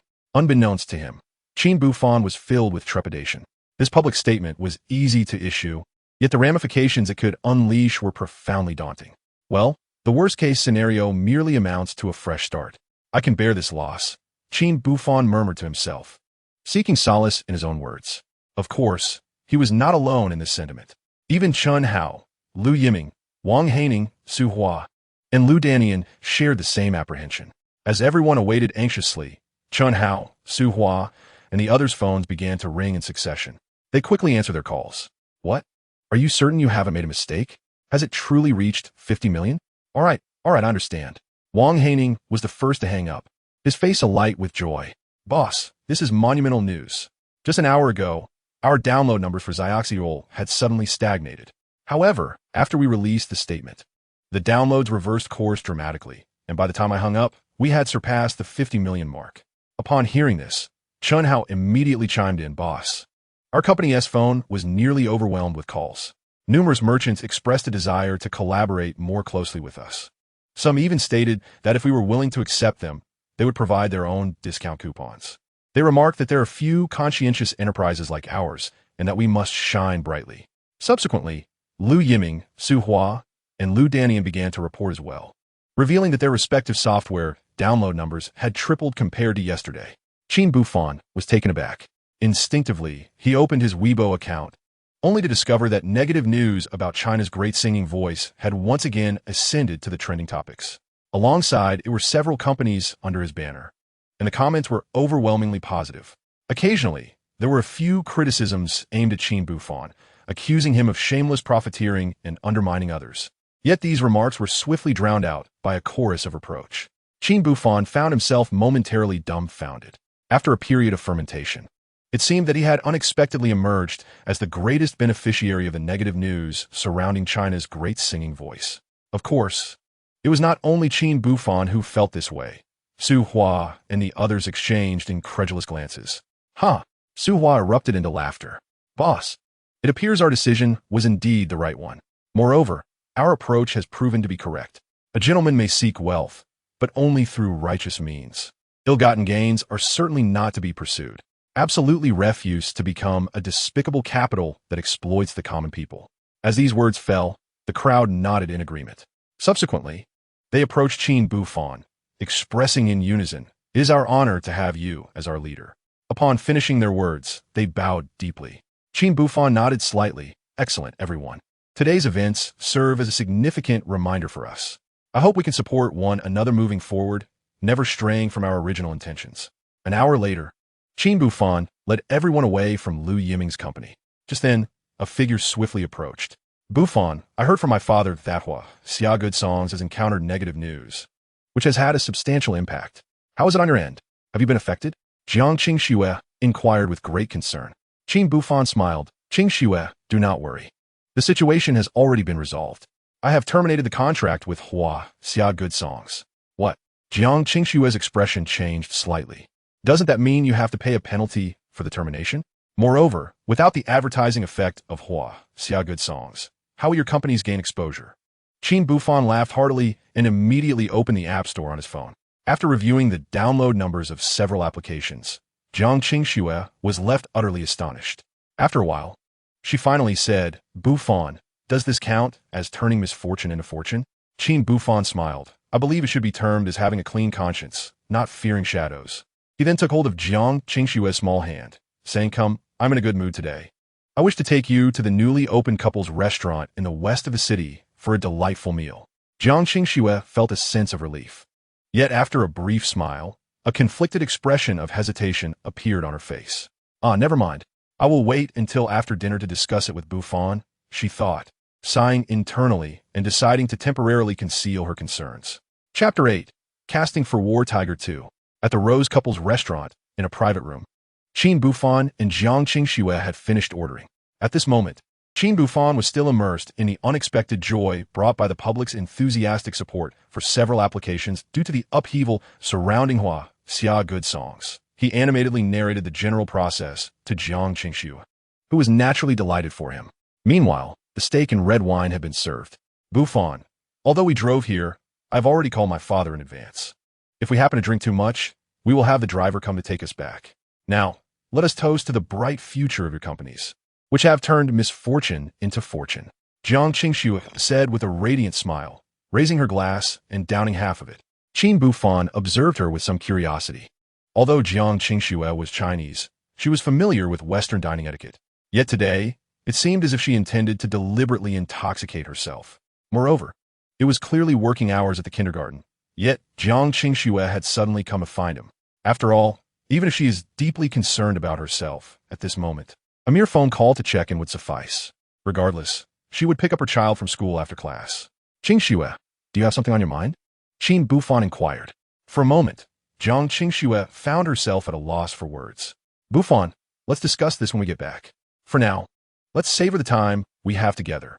It was, after all, their first genuine outing as a couple to a romantic restaurant. Understanding Jiang Qingxue's temperament, Qin Buhfan refrained from pressing further and instead accompanied her in relishing the delectable cuisine. An hour later, Qin Buhfan felt a pleasant intoxication settling in, while Jiang Qingxue's cheeks flushed a rosy hue. When Jiang Hong's driver arrived, they were swiftly transported home. Ah, this silly girl. What could she possibly want to tell me? Qin Buhfan chuckled helplessly. Observing her slightly tipsy demeanor, he poured her a glass of warm water and gently helped her clean up. Meanwhile, he poured himself a cup of tea to sober up. Half an hour later, Qin Buhfan had almost regained his composure, and Jiang Qingxue stirred from her slumber. Awake? Qin Buhfan asked. Without a word, Jiang Qingxue wrapped her arms around him. After a moment, he released her, only to find her cheeks glistening with tears. Qingxue, what is wrong? He asked with concern. I'm quite worried about you. If something troubles you, just tell me. We can face it together. If it's something else, I can help you with that too. Taking a deep breath, Jiang Qingxue pouted and said, Buhfan, I'm a bit thirsty. Qin Buhfan chuckled and moved to pour her some water. However, Jiang Qingxue pointed at the tea on the table, saying, I want a drink from your cup. With a fond smile, Qin Buhfan handed her his cup. After finishing the drink, Jiang Qingxue said, Buhfan, you must know that I have always dreamed of becoming an actress. Right? 5 days ago, I submitted my information to a film crew. This morning, they responded, asking me to audition at 3 this afternoon. If I succeed, I could land the leading female role. Upon hearing this, Qin Buhfan's brows furrowed slightly. He had always been aware of Jiang Qingxue's aspirations. However, the entertainment industry today is rife with chaos. Without the director's favor, breaking through is nearly impossible, and the means to gain such favor are often unacceptable. Though he trusted Jiang Qingxue implicitly and knew she would never do anything against her will, he still felt that in the murky waters of the entertainment world, achieving success is exceedingly difficult. While he harbored these thoughts, he did not voice them. Yet Jiang Qingxue sensed his concerns. Buhfan, I understand you have reservations, but rest assured, I will only marry you in this lifetime. Other men are simply not within the realm of consideration. Of course, my intention in pursuing this path is to elevate myself. After all, the current version of you is destined to become the future magnate. I aspire to be the woman who matches your stature. Beyond this, little did I know, before Jiang Qingxue could finish her thought, Qin Buhfan interjected. Silly girl, he chuckled. You've laid your cards on the table. If I were to withhold my support now, it would be a disservice to you. Very well, I shall oblige. However, I must accompany you to the afternoon audition. Not only that, but I will also bring Ling'er along. Consider this our first step towards realizing your dream of becoming an actress. Jiang Qingxue was overjoyed, hardly expecting Qin Buhfan to agree so readily. Unbeknownst to her, Qin Buhfan had already resolved certain matters in his mind. Thus, in the following half hour, the two tidied up briefly before calling Jiang Hong again. Once the driver arrived, they first picked up Qin Ling'er from kindergarten and then headed straight to the filming location. Fortunately, the set was not far, situated on the outskirts of Suhai City. An hour later, Qin Buhfan found himself before a small villa adorned with a banner that read, Battle Tiger, 2 Film Crew. His eyes sparkled with excitement. Qingxue, you're auditioning for the Battle Tiger 2 crew? He inquired eagerly. Yes, what's the matter? Jiang Qingxue replied, puzzled. Qin Buhfan laughed heartily. If you had mentioned you were entering the realm of the formidable director Wu Ling, I would have had nothing to say. Observing Jiang Qingshue's reaction, he continued earnestly. Director Wu Ling is exceptionally talented and possesses an admirable moral compass. His first film, Battle Tiger 1, achieved a staggering $500 million at the box office upon release. I had heard he was preparing a sequel, but I didn't expect casting to commence so soon. Honestly, when I see Wu Ling, I must have him sign something. Seeing Qin Buhfan's exuberance, Jiang Qingxue couldn't help but chuckle softly. One might think he was the one auditioning. After her musings, she smiled and said, "All right, if I succeed in the audition, I will definitely ask director Wu Ling for his autograph for you. Now, can we go inside?" To which Qin Buhfan had no objections. Soon, they arrived at the entrance of the film crew. "Hello, I am Jiang Qingxue, here for the audition," she said politely. A woman wearing an assistant director badge approached, visibly astonished by her presence. She circled Jiang Qingxue several times, finally clapping her hands and exclaiming, "Wonderful! You perfectly embody the character described in the script. Quickly, come with me for the audition.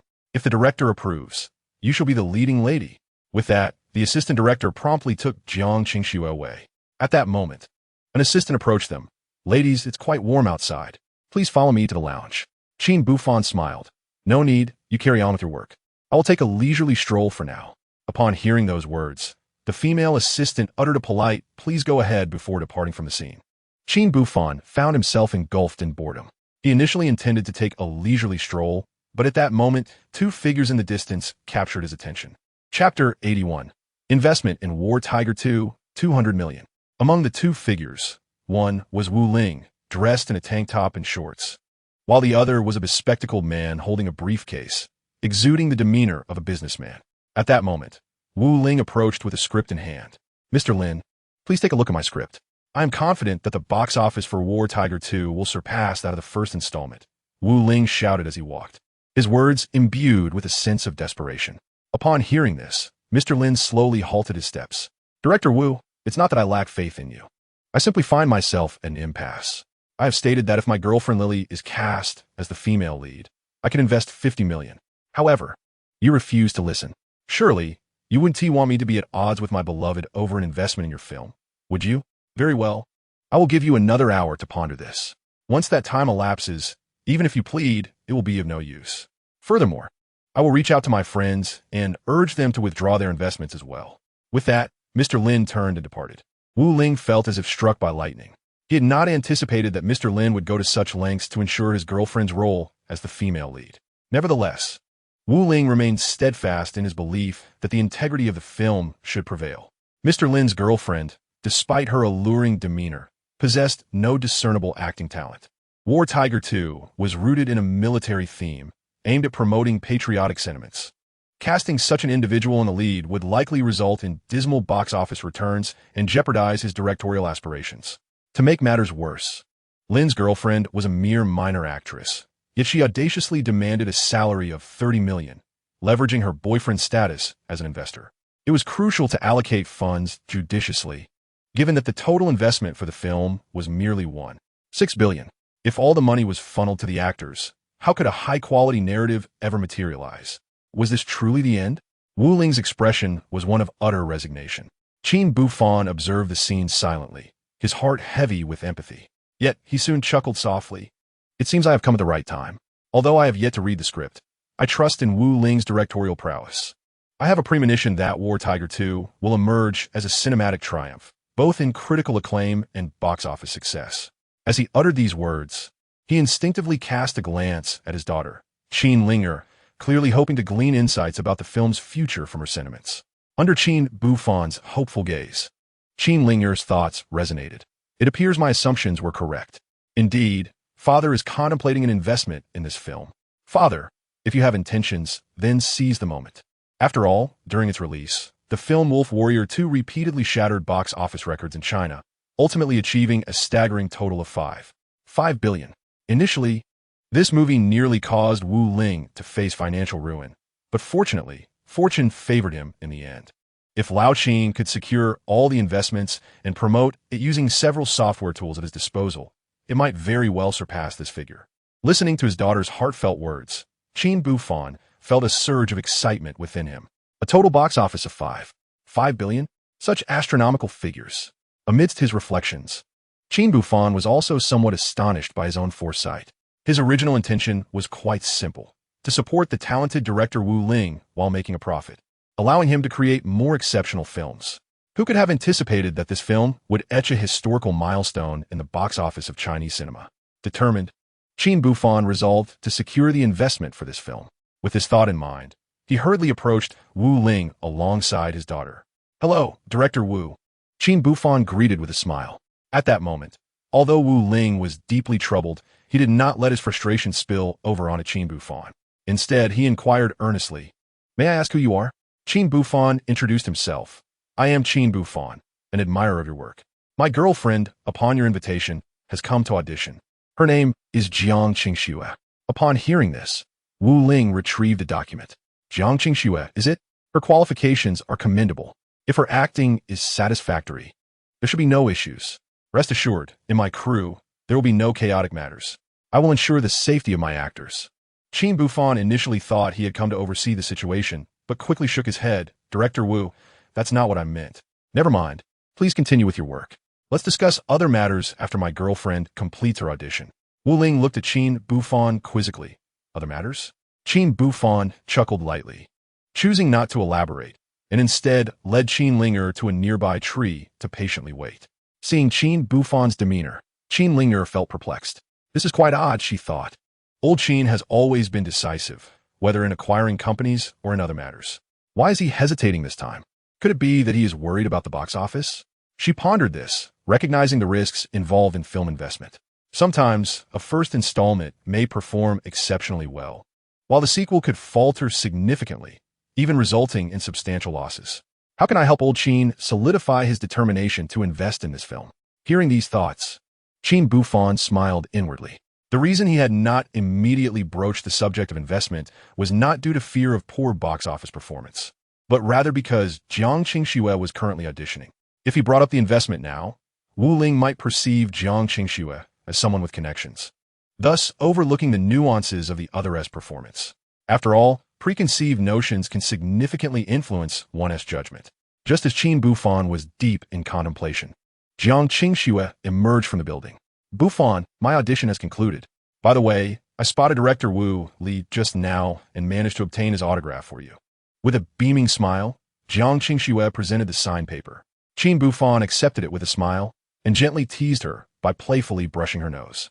Jiang Qingxue blushed and protested. "Stop it. We are in the production crew. It wouldn't be appropriate if someone saw us." Qin Buhfan laughed heartily. "Shall we retreat to the car for a more intimate moment?" Jiang Qingxue shot him an admonishing glance. "All right, enough of that. I must ask, what was the outcome?" Qin Buhfan inquired. Jiang Qingxue replied, "To be honest, I'm uncertain. Although I have perused numerous actor training materials during my studies abroad and participated in some Western film productions, I still find myself lacking in many areas. I fear the director might not find me suitable. But never mind, we will have the answer tomorrow. Let us head back." Just as Qin Buhfan was about to speak, they noticed Wu Li approaching briskly, accompanied by the assistant director and an aide. "Miss Jiang, please hold on for a moment," Wu Li said as he approached with a broad smile. "Congratulations, your audition was successful. I am thoroughly pleased with your performance in terms of acting, detail, emotion, and dialogue. Congratulations. You have been cast as the female lead in Battle Tiger 2. May I inquire if you are available to sign a contract now?" Jiang Qingxue was overwhelmed with joy. While Qin Buhfan remarked, "Qingxue, I told you, your acting would surely impress." Just as Jiang Qingxue was about to respond, Wu Li interjected, "Miss Jiang, before we proceed with the contract, there are a few matters I must clarify. Our production budget is constrained, and there may be several months during which we cannot provide your salary. However, rest assured, you will receive this payment eventually. Furthermore, you will also receive a share of the box office profits. Additionally, this film may require traveling to various locations, possibly even abroad, which could entail some unforeseen risks." Jiang Qingxue replied earnestly, "Director Wu, you need not worry. I am not afraid of hardship." And, however, before she could finish, Qin Buhfan interjected seriously, "Qingxue, I cannot bear to see you suffer. Moreover, working for an extended period without compensation is unacceptable." Jiang Qingxue was taken aback. She hadn't anticipated Qin Buhfan would undermine her at such a moment. Wu Li found himself in a somewhat awkward position as well.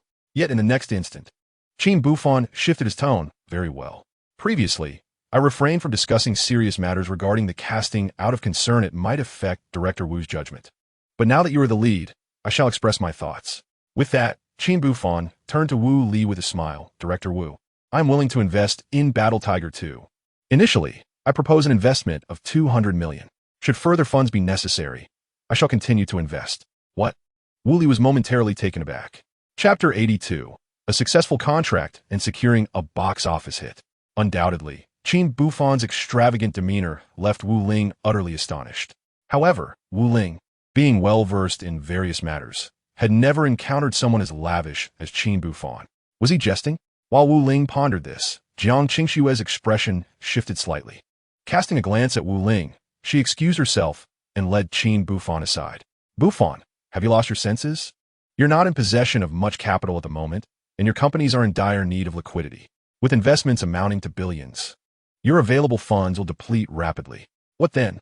Pausing briefly, Jiang Qingxue continued. I understand that your investment in this film is partly due to my role as the leading actress. However, there is no need for such extravagance. Qin Buhfan smiled. Qingxue, you're partially correct. My investment in Battle Tiger 2 indeed stems from your involvement. Since you intend to participate, while I cannot guarantee your meteoric rise, I hope it serves as a springboard for your success. Furthermore, I have my own ulterior motives. Consider this. If the film becomes a sensation, there will be extensive publicity. And as an investor, I will naturally be acknowledged. That is a walking advertisement. Moreover, should you become a sought-after actress, I could enlist you as a spokesperson. Wouldn't that be profitable for me? Jiang Qingxue shot him an exasperated glare. You only think of the positives. But have you considered that if this film flops, it could lead to... Qin Buhfan chuckled. Rest assured, I have faith in Director Wu. He will not disappoint me. As for the financial matters, you truly need not worry. I have already established connections, and I will commence implementation tomorrow. Just wait and see. Seeing Qin Buhfan's unwavering confidence, Jiang Qingxue could only smile helplessly. You really leave me at a loss for words. Qin Buhfan smiled back, then approached Director Wu. Director Wu, I have made my decision. I will invest 200 million in your film. However, I have a simple request. I need to collaborate with several of my companies for this investment. Is that acceptable? Additionally, I would like a brief advertisement for my companies at the film's onset. Noticing Qin Buhfan's earnest demeanor, Wu Ling inquired, Mr. Qin, you are not joking, are you? Without responding, Qin Buhfan proceeded to call Lu Yiming, Wang Chulong, Chun Hao, Wang Haining, Su Hua, Lu Danian, and even Liang Weiguang. 10 minutes later, Qin Buhfan looked at Wu Ling with a smile. Director Wu, they will arrive within half an hour. Let's first draft the contract, and once everyone arrives, we shall commence our discussions. What do you think? Half an hour later, in a conference room of the film crew, several film investment agreements lay before Wu Chang. At this moment, Wu Chang felt a tinge of trepidation. He could hardly believe that this young man, who appeared to be of similar age, possessed such an extensive array of companies. After a period of anxious waiting, Liang Weiguang and his entourage finally arrived. Boss, everyone exclaimed in unison. At last you have come. Qin Buhfan remarked with a cheerful demeanor, gesturing towards Wu Chang. This is Director Wu Chang. I trust you're all aware of his esteemed name. Upon hearing this, the group approached him, especially Liang Weiguang, who took the initiative to step forward, saying, Director Wu Chang, what a surprise it is to see you again. During the filming of Battle Tiger 1, our company, Fangta, regrettably missed the opportunity due to our own circumstances. This time, we absolutely cannot afford to let the investment in Battle Tiger 2 slip through our fingers.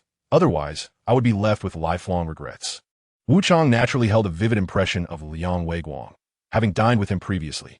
At that time, Liang had mentioned that if there were any financial issues during the filming of Battle Tiger 1, they could be addressed through him. Regrettably, when Wu Chang visited later, he learned that Liang had already gone abroad. He had even made a phone call, but it went unanswered, leading to the collaboration falling through. Wu Chang gathered his thoughts and gazed at Liang Weiguang in astonishment. Mr. Liang, isn't Fanta Company doing well? Why is it? He instinctively glanced at Qin Buhfan. Liang Weiguang offered an awkward smile. Well, that's a long story. In short, although I am still the highest-ranking official at Fanta, the ownership has changed hands. By the way, Mr. Qin invested 1.6 billion to acquire this company. Wu Chang couldn't help but gasp in surprise. Seeing that the groundwork had been laid, Liang Weiguang retreated. While Qin Buhfan slowly rose to introduce his companions, director Wu Chang, allow me to formally introduce these individuals beside me. This gentleman is Mr. Liang Weiguang, the head of my largest company, Fanta. These one he is Haji Alfieri. Me. After all the introductions were made, Wu Chang found himself at a loss for words. At that moment, he truly grasped the essence of Qin Buhfan's identity. Mr. Qin, you are indeed the enigmatic tycoon of Suhai City who has garnered much attention recently? Wu Chang inquired, astonished. Qin Buhfan nodded slightly. I did not expect my reputation to have reached the ears of director Wu Chang. Wu Chang chuckled, of course. When China's Good Voice was launched, various media outlets rushed to report on you, noting your acquisition of the record-breaking sponsorship fee of 6.3 billion. As negative news emerged, you promptly distanced yourself from Huaxia Good Songs. I genuinely admire this action. At this juncture, Wu Ling chuckled and remarked, "It is rather awkward to mention. In truth, it was only after I became aware of your existence that I contemplated relocating my crew to Suhai City, primarily to establish a connection and meet you. Regrettably, while there's an abundance of news about you, your identity remains shrouded in mystery. I have consulted numerous individuals, yet none were willing to divulge any information. However, I was unexpectedly approached by Mr. Qin, which is indeed an honor." Qin Buhfan laughed heartily. Director Wu Ling, if there are no further inquiries, may we proceed with the contract signing? An hour later, the signing ceremony was complete. Without hesitation, Qin Buhfan opened his laptop and transferred 200 million into the production team's account. After completing this, he intended to depart. Just then, he suddenly heard the inner voice of Qin Ling'er. Chapter 83, An Ambiguous Atmosphere. Oh dear, I have come up with a brilliant idea. Since I am aware of which films will be popular in the future movie market, I could certainly persuade old Qin to establish a company dedicated to investing in film and television. This way, old Qin would not only profit but also gain recognition. Surely, this is far superior to sponsoring a television station. How foolish have I been not to think of this sooner. However, the timing is not right yet. At least I must wait until Battle Tiger 2 is released, allowing old Qin to savor the sweetness of filmmaking before I hint at it. Otherwise, I would find no opportunity to broach the subject now. Upon hearing his daughter's thoughts, Qin Buhfan couldn't help but smile. Truly, she is my daughter, he mused. You share my vision. In fact, Qin Buhfan also believed that establishing a film investment company would be prudent. After all, with Qin Ling'er possessing memories of the next 20 years, she is well aware of which films will be hits. If he could have her oversee the selection of scripts, it would be a surefire venture. Yet at this moment, Qin Buhfan found himself in a quandary regarding how to initiate the conversation about starting the company. Just as he was deep in contemplation, Liang Weiguang spoke up. Boss, I have a suggestion, and I wonder if you might consider it? Qin Buhfan regarded him intently. Liang Weiguang continued earnestly. I believe we should establish a company specifically for investing in films. Given the advancement of technology and the progression of our era, the quality of future films will undoubtedly improve. Of course, this hinges on having good scripts. Upon hearing this, Liu Yiming immediately agreed. I think Chairman Liang's proposal is excellent. Following suit, Chun Hao, Wang Haining, and others expressed their opinions as well. Qin Buhfan smiled and said, Mr. Liang, I wholeheartedly agree with this proposal. However, I must confess that I am a novice when it comes to running a company. While the several enterprises under my management hold significant potential, it is primarily due to the remarkable capabilities of leaders like you. The establishment of a film and television investment company poses no issue. The real question is, who shall we appoint as the head of this new venture? After a moment of contemplation, Qin Buhfan's eyes brightened. He turned to Liang Weiguang and remarked, Uncle Liang, if I recall correctly, your Fonda company has an animation division, does it not? Furthermore, last year, it produced an animated series titled The Bear Appears, which I had the pleasure of watching with my daughter. Here, as my suggestion, I shall register a new company, and you could facilitate a merger with the head of that animation firm. You can oversee the personnel transitions and related matters. By the way, when it comes to film investment, I have an idea. Given the immense popularity of The Bear Appears, why don't we produce our own animated feature film? Upon hearing this, Liang Weiguang quickly responded with a smile. Boss, I have actually been preparing for the animated feature film for some time. I intended to report this to you for your approval. As he spoke, Liang Weiguang retrieved a project proposal from his briefcase. Qin Buhfan opened it and was pleasantly surprised. This looks promising. We can commence production. However, Liang Weiguang appeared pensive as he replied, Boss, I still believe we must approach the matter of the film investment company with caution. After all, this is no trivial endeavor. Although Xiao Wang has indeed made commendable achievements in animation, I have my concerns regarding film investment. Qin Buhfan waved his hand to interrupt Liang Weiguang, asserting, Uncle Liang, I have faith in your team, just as I do in you. I urge you to let your people take the reins. As long as the script is sound, proceed with the investment. Of course, if any uncertainties arise, feel free to consult me beforehand. Hearing this, Liang Weiguang sighed with resignation. Very well, you are the boss. I shall adhere to your directives. Qin Buhfan chuckled heartily and continued, by the way, regarding the animated feature film. I believe it is imperative to maintain high standards of quality. If the bear appears, the treasure-seeking hero performs well at the box office, we could easily create a series. My stance remains. As long as it is lawful and aligns with our conscience, we should pursue profitable ventures. Additionally, since this is an animated feature, we must ensure the visual quality is meticulously crafted. Liang Weiguang promptly assured him of his commitment. Half an hour later, after parting ways with Liang Weiguang and other company leaders, Qin Buhfan accompanied Jiang Qingxue to the school to complete her resignation formalities. Subsequently, they returned home. Buhfan, I need to continue attending classes at school for another 2 weeks. Once the new teachers are in place, I shall be busy running around with the film crew. You needn't worry about me. As for you, I hope you will take care and avoid relying too often on takeout. If you truly dislike cooking, consider hiring a nanny. That would also resolve the issue of picking up and dropping off the children. Qin Buhfan chuckled and said, All right, my meticulous housekeeper. I shall certainly take good care of our daughter. Jiang Qingxue lightly scoffed, What? Are you weary of my nagging? However, in a week's time, you may wish to hear my chatter. It will be beyond reach. As she spoke, Jiang Qingxue retrieved vegetables from the refrigerator and busied herself in the kitchen. Qingxue, allow me to assist you. Qin Buhfan offered with a smile. This time, Jiang Qingxue did not decline, for her moments with Qin Buhfan were precious and fleeting. An hour later, the three of them enjoyed a sumptuous meal. Daddy, Qin Ling'er exclaimed, pulling out a tissue to wipe her mouth. What is it, my dear daughter? Qin Buhfan inquired with a smile. I miss Grandma a little. Qin Ling'er replied earnestly. How about I stay at Grandma's today? Qin Buhfan shook his head. That won't do. Your grandmother is busy with company matters during the day and must find time to care for your grandfather in the hospital. She has no time to look after you. Qin Ling'er was about to voice her thoughts when Jiang Qingxue interjected with a smile. Buhfan, why not let Ling'er accompany Aunt? As for Uncle, I will have my father keep him company. Think about it. Aunt has always lived with Uncle. Now, staying home alone must be rather dull and could lead to feelings of loneliness. Ling'er, being so sweet and charming, is sure to bring joy to Aunt. Moreover, how could you bear to refuse a child's request? Qin Buhfan gazed at Jiang Qingxue in astonishment. Yet, she said no more and simply took Qin Ling'er to her room to pack. Yay, I'm off to see Grandma. Qin Ling'er exclaimed cheerfully, though her heart harbored different thoughts. Old Qin, Teacher Jiang, is about to enter the film crew. Previously, you refrained from acting due to my presence. But now, I'm going to accompany Grandma. If you do not take the initiative now, I shall truly look down upon you. Qin Buhfan felt somewhat speechless. This girl truly worried excessively for her old father. Half an hour later, Jiang Qingxue returned with Qin Ling'er. With a soft thud, Jiang Qingxue closed the door, causing Qin Buhfan's heart to skip a beat. They exchanged glances, and the atmosphere instantly grew intimate. Chapter 84, Embracing Sleep. Buhfan, I'm going to take a shower.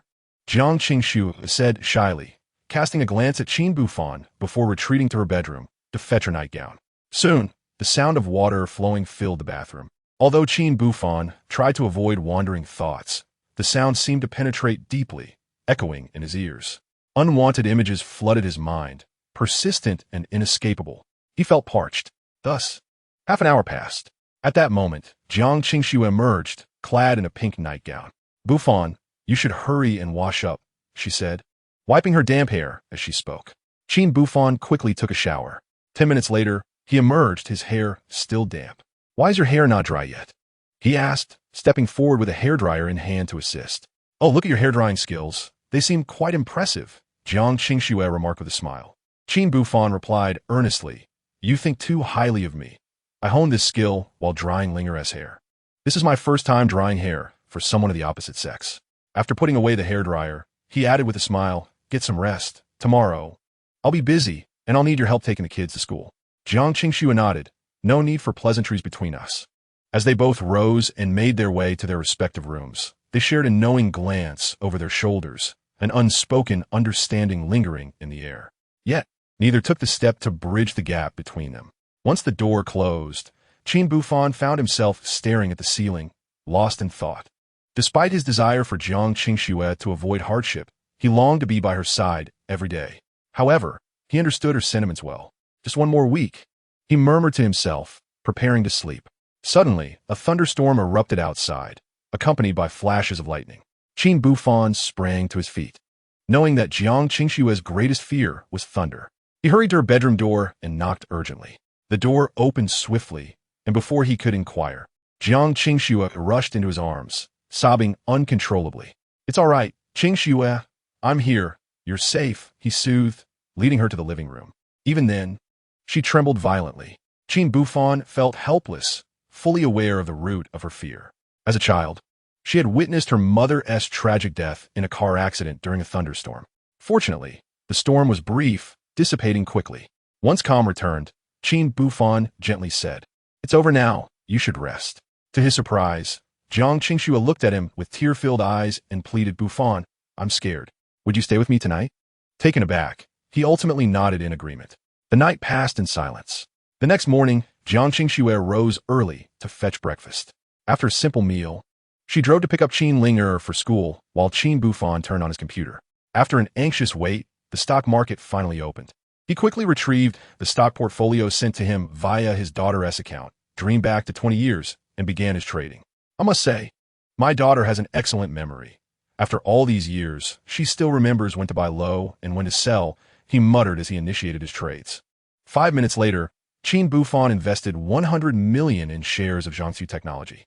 Jiangsu Technology appears to be poised on the brink of a significant breakthrough. Qin Buhfan murmured to himself, "I recall that this particular stock began to soar at the start of this year. Previously, they had exclusively focused on browser-based games. But upon learning that the 3 major telecommunications operators were about to acquire 4 licenses, they shifted their focus to mobile game development, which has shown promising results in various tests. Nevertheless, even so, the price skyrocketed by 200 points from one trading day to the next, surpassing my expectations." Having finished his musings, Qin Buhfan suddenly realized that facilitating the merger between Wang Haining and Yao Xiaowan's companies was indeed a sagacious decision. Moving forward, all that was required was for Xiao Lu to launch its inaugural battle, followed by the sequential development of other mobile games, which could potentially lead to the company's public listing within a year. For a moment, Qin Buhfan felt a surge of anticipation. However, there was no need for haste. Gathering his thoughts, he resumed his wait. 20 minutes later, Qin Buhfan invested an additional 200 million to acquire shares in Dafeng Technology. As such, 2 hours later, his initial capital of over 3 billion had dwindled to 1 billion. According to the data provided by Ling'er on the next trading day, I could earn 400 million solely from Jiangsu Technology and a staggering 6 billion from Dafeng Technology. If this trend continues, my assets of 1 billion would soar to 6 billion in just 2 days. With such a sum, I would finally be able to rest easy. Qin Buhfan felt an overwhelming sense of excitement. Alas, during this period, I have invested in numerous companies, and the outflow of funds has been relentless. Apart from my own stock trading, those companies have yet to yield substantial revenue. It is no wonder they say business is challenging. If I lacked sufficient capital, I would have surely found myself in dire straits by now. Just as Qin Buhfan was lost in thought, Liang Weiguang's call came through. "Boss, I have 2 pieces of news to report to you. The first is that the script for The Bear's Treasure has been completed, and we are now ready to begin production. The plan is to release it during the winter break of 2014. The second matter is regarding the investment company. I have arranged for personnel to register it, and it will officially launch in about 15 working days. I have several tentative locations in mind for the company, which I will send to you shortly for your approval." Qin Buhfan chuckled. "Uncle Liang, you truly are swift." On the other end, Liang Weiguang responded with a cheerful tone, "Of course, I must execute the boss's orders. Moreover, the sooner we establish the film investment company, the better. We cannot afford to delay when it comes to making money." Qin Buhfan was thoroughly satisfied with this. "Uncle Liang, I trust you to handle this matter." After hanging up, Qin Buhfan intended to take a moment to rest. After all, He had been in a state of heightened tension for several hours, and now that everything was settled, he merely needed to wait for the next trading day when the funds would be credited. However, before he could even sleep for 10 minutes, his phone rang once more. It was a call from Wang Chulong. Buhfan, splendid news. My doctor friend, along with his mentor, has altered their itinerary and will arrive in Suhai City ahead of schedule. They are set to land in an hour. You simply need to pick them up at Suhai Meiyu International Airport. Upon hearing this, Qin Buhfan was instantly invigorated. Chapter 85. Profit-driven? Given that the distance from Qin Buhfan's residence to Suhai Meiyu International Airport was approximately a 40-minute drive, he swiftly tidied himself up and headed directly to the airport. Concurrently, he relayed the news to his mother by panphone. Before long, he arrived at the international airport. After waiting for a while outside the terminal, he finally spotted the individuals he had been eager to meet. Dr. Weir, Mr. Wulin, greetings. Qin Buhfan welcomed them with a bright smile. Wulin chuckled. Mr. Qin, let's forego the pleasantries for now. My mentor and I are pressed for time, so let us first visit your esteemed father to ascertain his condition. Qin Buhfan had no objections and promptly drove towards Suhai People's Hospital. As the vehicle came to a halt, an unexpected sight unfolded before Qin Buhfan. A large crowd had gathered outside the hospital, brandishing banners to welcome Doctors Weir and Wulin.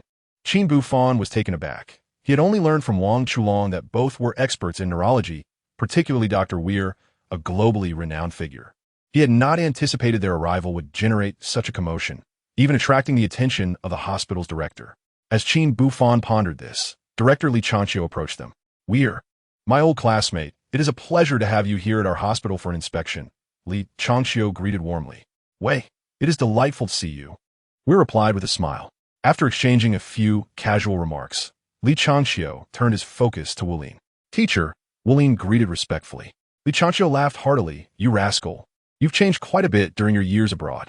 I've heard that under Weir's guidance, you've made significant progress. I hear you've even established your own biopharmaceutical research lab. When you plan to return to your homeland and contribute to our country? Wulin replied earnestly. I have indeed contemplated this, but I must wait until the special medication I am developing is successfully completed before making any decisions.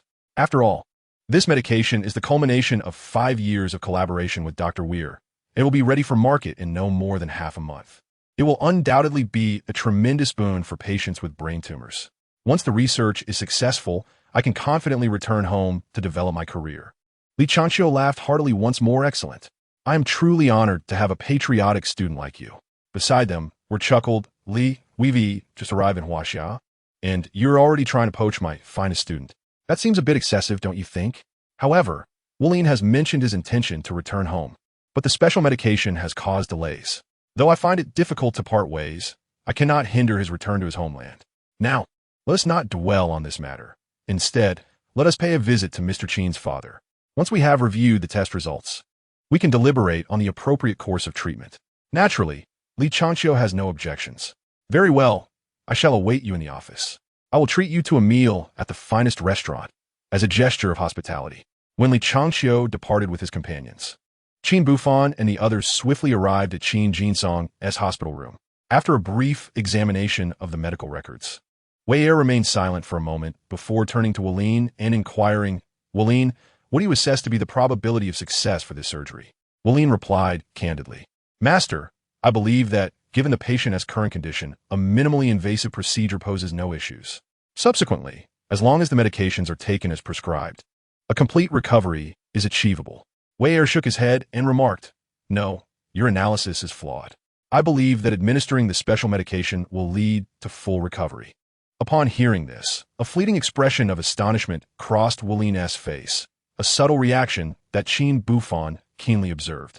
Curiously, Qin Buhfan asked Mr. Wei, Is it not true that your special medication has yet to be developed? Wei smiled and replied, Mr. Qin, my special medication has indeed been successfully developed and has already been tested on laboratory mice with promising results. Although it has not formally hit the market, I believe it is entirely feasible to conduct clinical trials on patients now. At this revelation, Wulin furrowed his brow but chose to remain silent, as did Qin Buhfan. Despite his lack of medical knowledge and understanding of the special medication, he grasped one crucial point. The process of bringing a drug to market is exceedingly intricate, involving research, animal testing, and clinical trials, followed by rigorous evaluations by designated institutions. Only after confirming the drug's safety can it be released. The notion of applying an unapproved special medication on his father felt profoundly irresponsible to Qin Buhfan. As Qin Buhfan pondered this, Wulin finally spoke up, "Master, I believe we should exercise caution regarding the special medication." After all, he sought to counter Wei Er's assertions, but Wei Er interjected with a grave expression, "Wulin, you are my student. You must heed my advice." Wulin fell silent, and an awkward tension enveloped the room. At this juncture, Dr.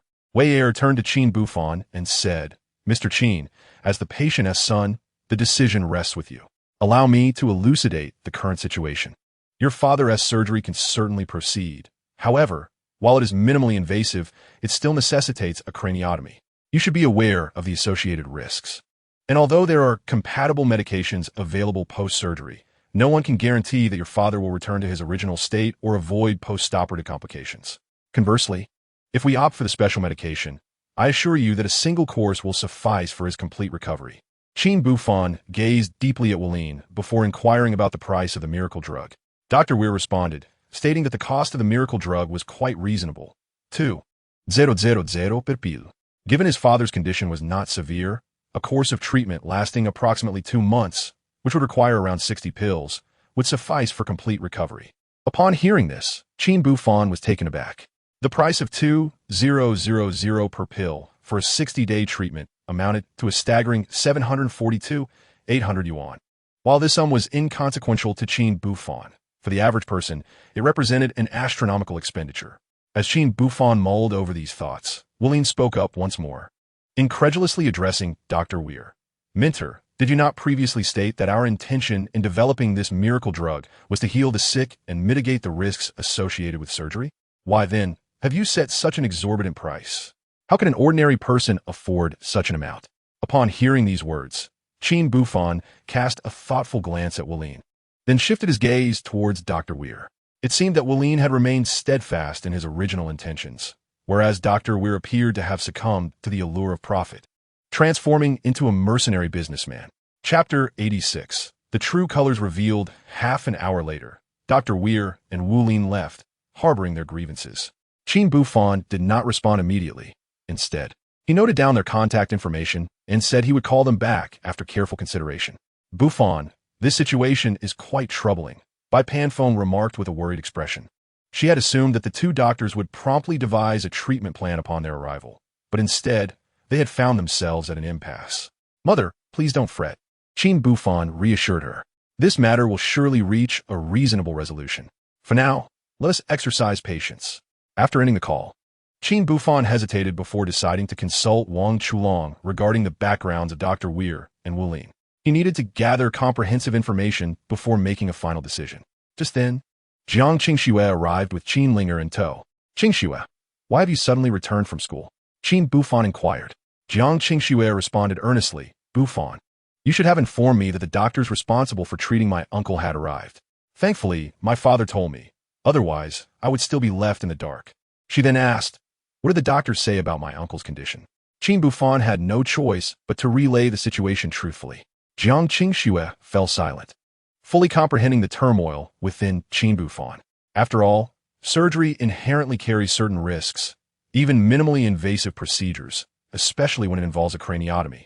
However, the miracle drug developed by Mr. Weir had yet to receive approval. While the claims about its efficacy were extravagant, as a son, Qin Buhfan knew he had to tread carefully.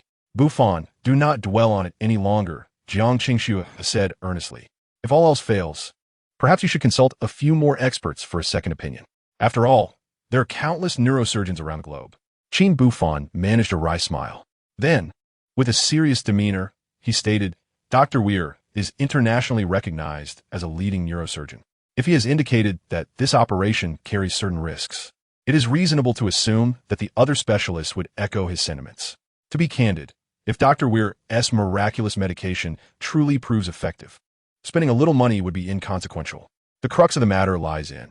Upon hearing Qin Buhfan's words, Jiang Qingxue found herself ensnared in a web of conflicting thoughts. Just then, the inner voice of Qin Ling'er pierced through the silence. "Dr. Weir? Wulin, the miracle drug for brain tumors? Why do these names sound so familiar to me?" Qin Buhfan felt a surge of hope. Could it be that his daughter possessed information regarding these two doctors within her memories? With anticipation, he awaited further revelations from Qin Ling'er. Her thoughts soon echoed again. Oh, I remember now. Weir and Wu Lin appear to have developed a miracle drug for brain tumors this year. Moreover, after navigating a myriad of bureaucratic hurdles, it has been successfully approved for the market. However, it seems that a significant rift emerged between Weir and Wu Lin due to the pricing of the drug.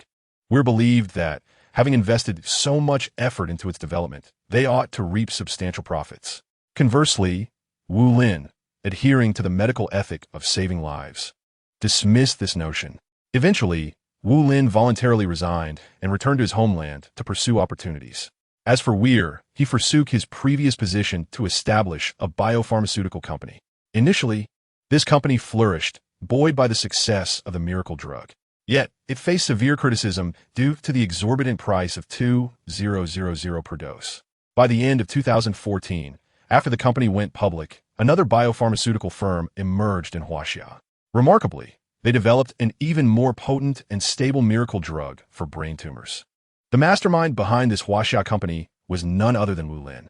In contrast, although Weir's company experienced rapid growth, it proved to be fleeting.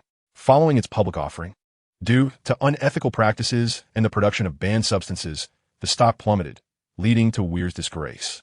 It was only after Weir was imprisoned that he deeply regretted his actions, for he finally comprehended that without Wu Lin's assistance, the brain tumor medication would have never come to fruition.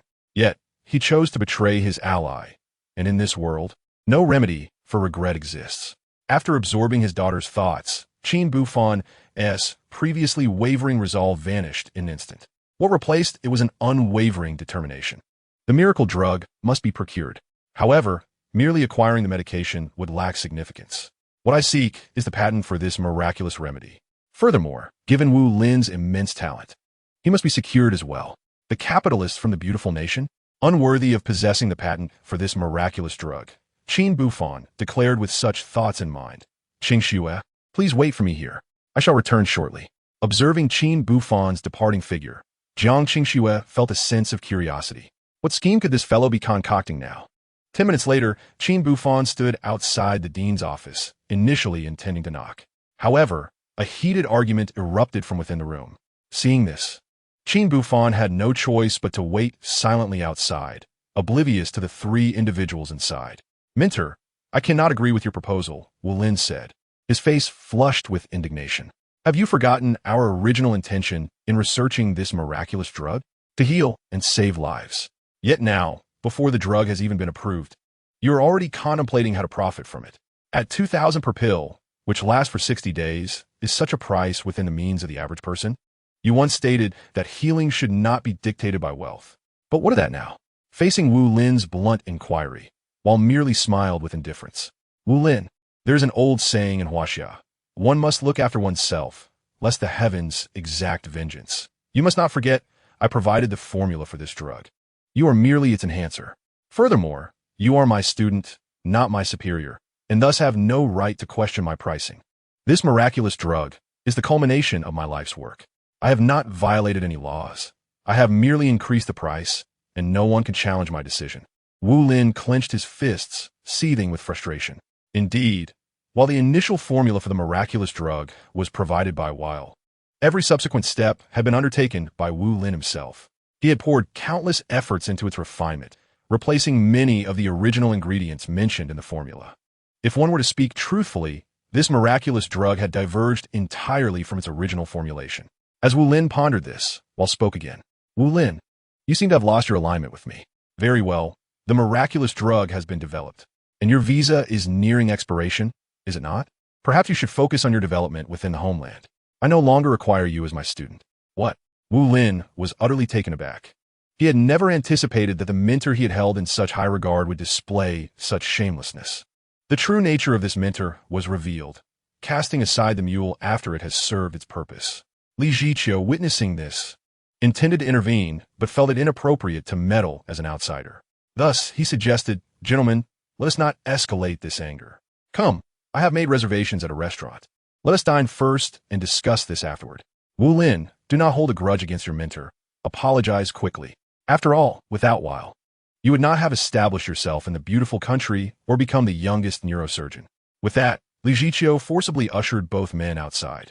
Upon opening the door, they found Qin Buhfan standing at the entrance, a smile adorning his face. What brings you here?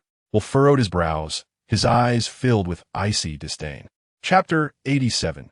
$5 million to acquire the patent. In response to Will's inquiry, Qin Buhfan offered no reply, but turned to Mr. Wulin, asking Mr. Wulin, "Might I have a moment of your time?" Wulin appeared puzzled. He had assumed Qin was seeking him out regarding his father's surgery. He promptly reassured, "Rest assured, Mr. Qin, I will arrange for your father's operation. Moreover, I can guarantee, with a decade of medical experience, that your father will make a full recovery." However, Qin Buhfan shook his head, saying, "You misunderstand. I have never doubted your medical skills. My purpose in approaching you concerns a different matter, specifically, the special medicine developed in collaboration with Dr. Will." Wulin was taken aback, preparing to inquire further when Dr. Will interjected, "Young man, if you wish to discuss the special medicine, you should be speaking to me. Wulin has already been dismissed from my team. Once the paperwork is finalized, he will leave my biopharmaceutical group. Furthermore, I am quite dissatisfied with your attitude, and thus I have decided against using the medication on your father." In the face of this provocation, Qin Buhfan chose to ignore it and continued to address Wulin. "Mr. Wulin, your talent has left me profoundly impressed. Your recent statements have made me acutely aware of what true medical integrity entails. Therefore, I would like to propose a long-term collaboration. I will provide the funding, and you need only to contribute your expertise. I believe that with your creativity, you can develop an even more effective and affordable special medicine than the current one." Wulin was taken aback. In fact, during his earlier debate with Dr. Will, he had already conceived a contingency plan to create a special medicine for brain tumors that would belong to China. Who could have anticipated that his thoughts would be echoed by Qin Buhfan's unsolicited offer of financial support? Though surprised, Wulin, being well-versed in such matters, began to harbor doubts about Qin's intentions. Sensing Wulin's skepticism, Qin Buhfan spoke earnestly. "Mr. Wulin, you are a talent in the field of neurology for our nation. My aim in recruiting you is secondary. My primary objective is to ensure that individuals like my father, who suffer from brain tumors, receive the treatment they deserve without enduring the associated pain of surgery. I believe that your initial motivation for researching the special medicine was similar, was it not?" Seeing that Wulin remained silent, Qin continued with sincerity, "The moment you agree, I will immediately arrange for the establishment of a biopharmaceutical company, with you as the chief responsible party. Of course, if you prefer that your previously developed special medicine not be exploited for profit by others, I can purchase the patent." At this juncture, Qin finally turned his attention to Will. "Dr. Will, I would like to inquire how much you intend to sell the patent for this special medicine?" Qin asked, but was momentarily taken aback. Suddenly, Qin Buhfan's phone rang. It was Liang Weiguang calling. "Boss, where are you right now?" Qin Buhfan inquired abruptly. With a smile, he added, "Uncle Liang, what brings you to call at this hour?" On the other end, Liang Weiguang asked, "Buhfan, I just heard from Chu Long, that doctor. Where has gone to Suhai City? Have you two met?" Qin Buhfan glanced at Dr. Weir and replied, "I am here, currently in discussions regarding the procurement of that specific brain tumor medication." Liang Weiguang was taken aback. "Haha, that old rascal is indeed swift. Just the day before yesterday, he called me to inquire about the identity of my backer, and I never anticipated he would act so quickly." After a pause, Liang Weiguang continued, "Boss, what is your perspective on this medication?" Qin Buhfan responded earnestly, "As long as the price is reasonable, there would be no issues." Liang Weiguang fell silent for a moment before saying, "In that case, I have no objections. By the way, I called to report something significant to you. You may acquire the patent for Weir's medication, but be aware that he is not a doctor of integrity. He has been influenced by Western capital and is, in truth, a shrewd businessman. He is not to be trusted, otherwise, it could tarnish your reputation." Upon hearing this, Qin Buhfan chuckled, "Uncle Liang, I have already witnessed what you mentioned. One dose of the medication requires a 60-day regimen, and the price per dose is $2,000. Even if I were blinded by greed, I wouldn't dare charge such an exorbitant price. I'm not so morally bankrupt." He ended the call with Liang Weiguang. Dr. Weir stood before him, bewildered, gazing at Qin Buhfan. Noticing this, Qin Buhfan decided to cut to the chase. "Haha, who would have thought after going in circles that the person Dr. Weir sought was actually me?" Dr. Weir was at a loss for words. Meanwhile, Wulin seemed to grasp the situation and promptly asked, "Master Weir, what is going on?" Qin Buhfan chuckled and said, Mr. Wu Lin, allow me to elucidate. Mr. Liang Weiguang is the owner of Fonda Company, which was on the verge of bankruptcy due to financial troubles.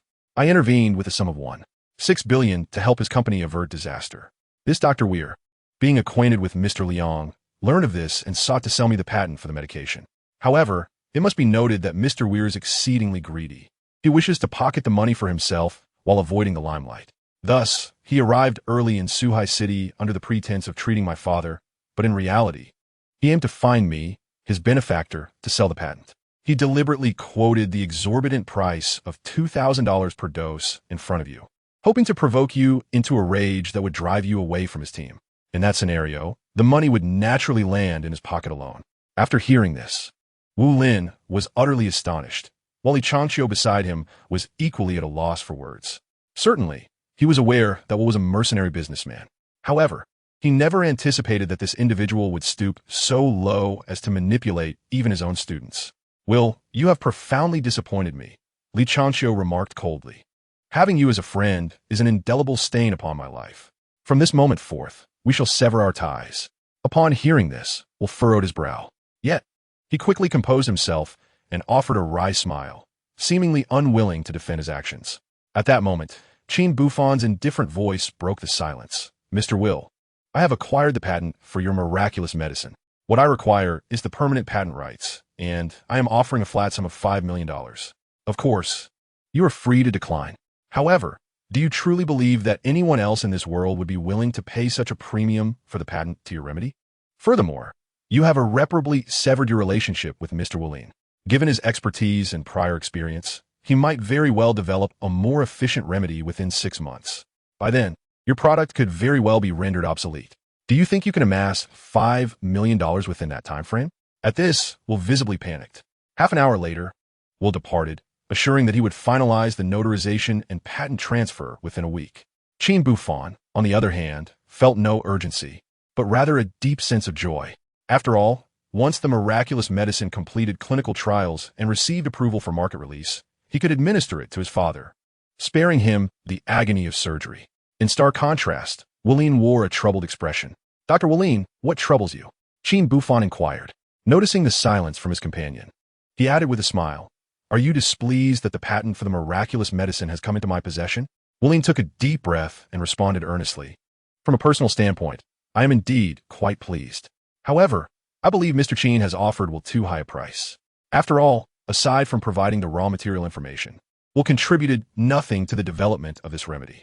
All the work was accomplished independently by my research team and me. Yet in the end, Will is poised to reap the entire financial reward. Frankly, I feel it is unjust. It is akin to having my own child snatched away by another. Qin Buhfan understood Wu Lin's sentiments. He placed a reassuring hand on his shoulder, saying, Rest assured, Mr. Wu Lin. Initially, I intended to offer $10 million for the patent. However, upon reflection, I realized that Will is insatiable, and no matter how much I offer, he would not share it with you. Thus, I decided to have a price. Nevertheless, I will allocate the remaining $5 million to you. The condition is that you and your team will work for my biological research company in China. Consider that $5 million as an advance on your salaries and expenses. What do you think? Wu Lin was left speechless. However, he soon displayed a look of indecision. It was evident that after the events in the martial arts world, he harbored reservations, fearing that Qin Buhfan might be akin to that businessman, Weir, who prioritized profit above all else. Qin Buhfan discerned the other's thoughts and immediately chuckled, saying, Mr. Wu Lin, I must confess that I possess no experience with so-called miracle drugs. Therefore, my role is solely to manage the company, while your task is to diligently research the efficacy of the drug. Rest assured, I shall not involve myself in matters of pricing. In fact, I can candidly assure you that as long as this company remains profitable and operates smoothly, I shall be content. At this juncture, Qin Buhfan sighed, adding, Though I'm a businessman, I recognize that some profits are earned at the expense of integrity.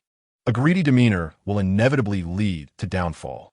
Take this miraculous drug, for instance. My initial intention in acquiring it was to contribute to our nation. After all, we have a significant number of patients suffering from cardiovascular issues. If a miracle drug could eliminate the risks associated with surgery, allowing patients to recover merely by taking it, who would not welcome such a solution? Furthermore, Consider my father. Had I not possessed some wealth, I would have been unable to bear the staggering medical expenses of 120,000. Thus, I do not wish for ordinary families to be driven to financial ruin in their quest to provide treatment for their loved ones.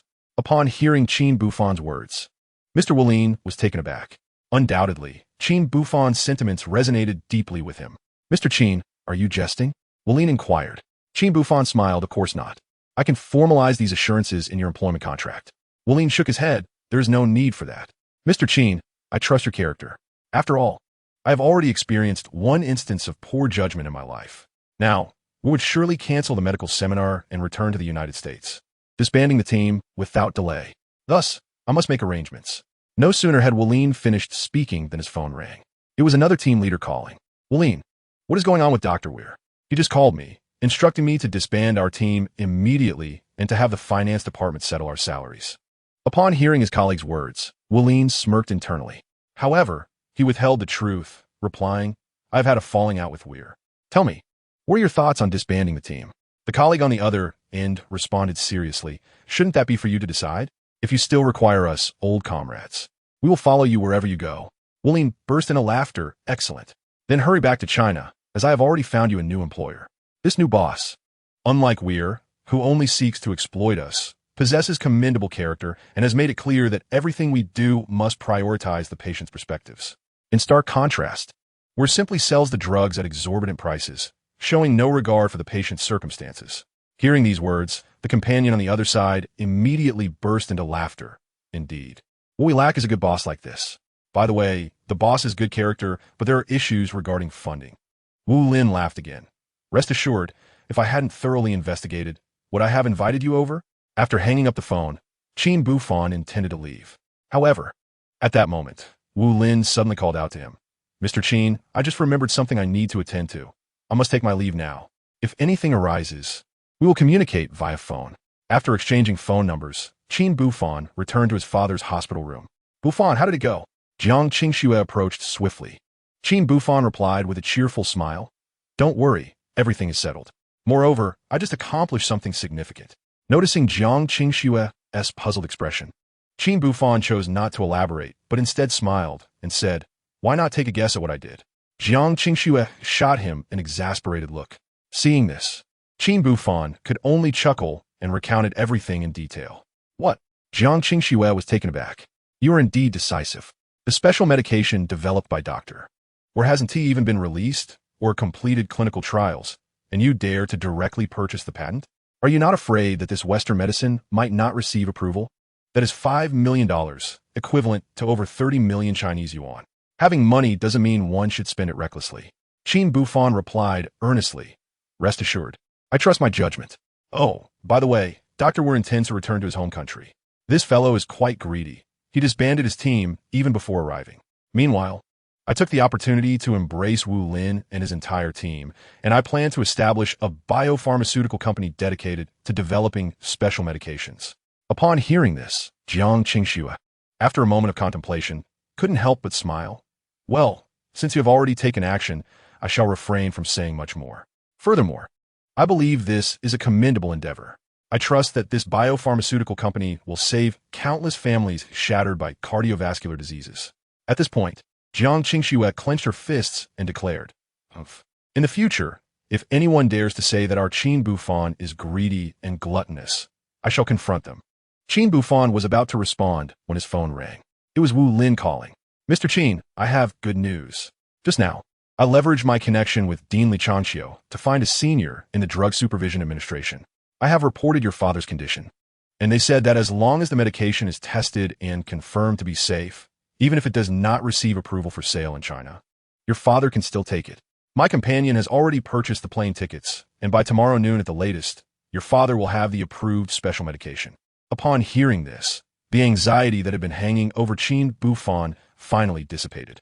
At that moment, Qin Ling'er, who had been silent all along, suddenly exclaimed in her heart, activate system? What is the situation? Chapter 89, An Extraordinary Task, Targeting $20 billion. Upon hearing his daughter's heartfelt thoughts, Qin Buhfan was filled with immense curiosity.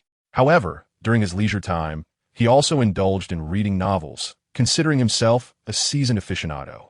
He naturally understood that the so-called system was akin to a traverser's golden finger, capable of assigning tasks to the host and subsequently awarding corresponding rewards. Although Qin Buhfan was fully aware of this, he could only lend an attentive ear to discern the functionalities of his daughter's system. With Qin Buhfan's anticipation mounting, his daughter Qin Ling'er spoke once more. "The father's aspiration system?" she inquired. "It covertly maneuvers to assist my father in generating wealth. This system has been bound to me since my rebirth. The activation condition is to resolve the myriad grievances of my past life. Thus, only when grandfather is on the verge of obtaining the miracle drug will the system be fully activated. It is only with this extraordinary medication that grandfather can achieve complete recovery." Qin Ling'er analyzed this in her heart.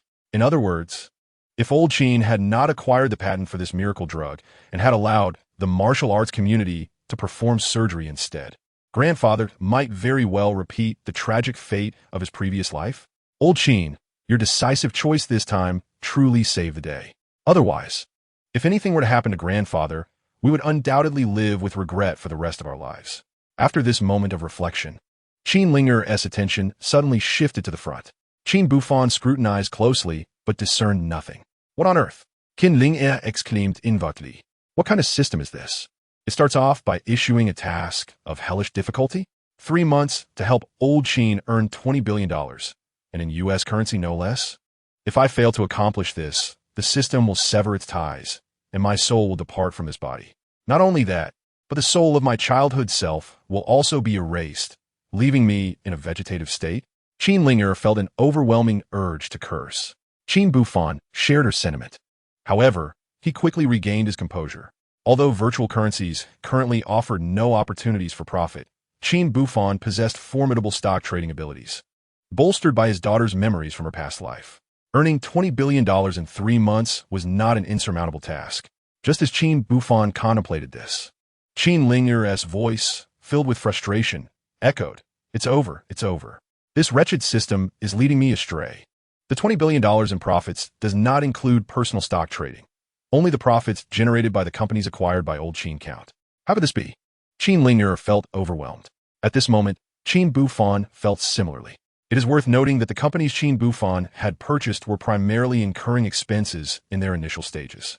Although, due to the negative news surrounding Hua Xia good songs, Qin Buhfan unexpectedly became a winner in life, leading to the accelerated development of several software products under his purview. According to the current trajectory, do not speak of 3 months. Even a year would not suffice to amass $2 billion, let alone in US dollars.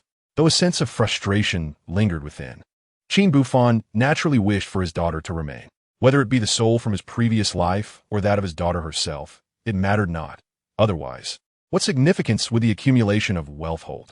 Just as Qin Buhfan pondered this, Jiang Qingxue seemed to sense an oddity. Unable to restrain herself, she inquired, "Buhfan, what troubles you both?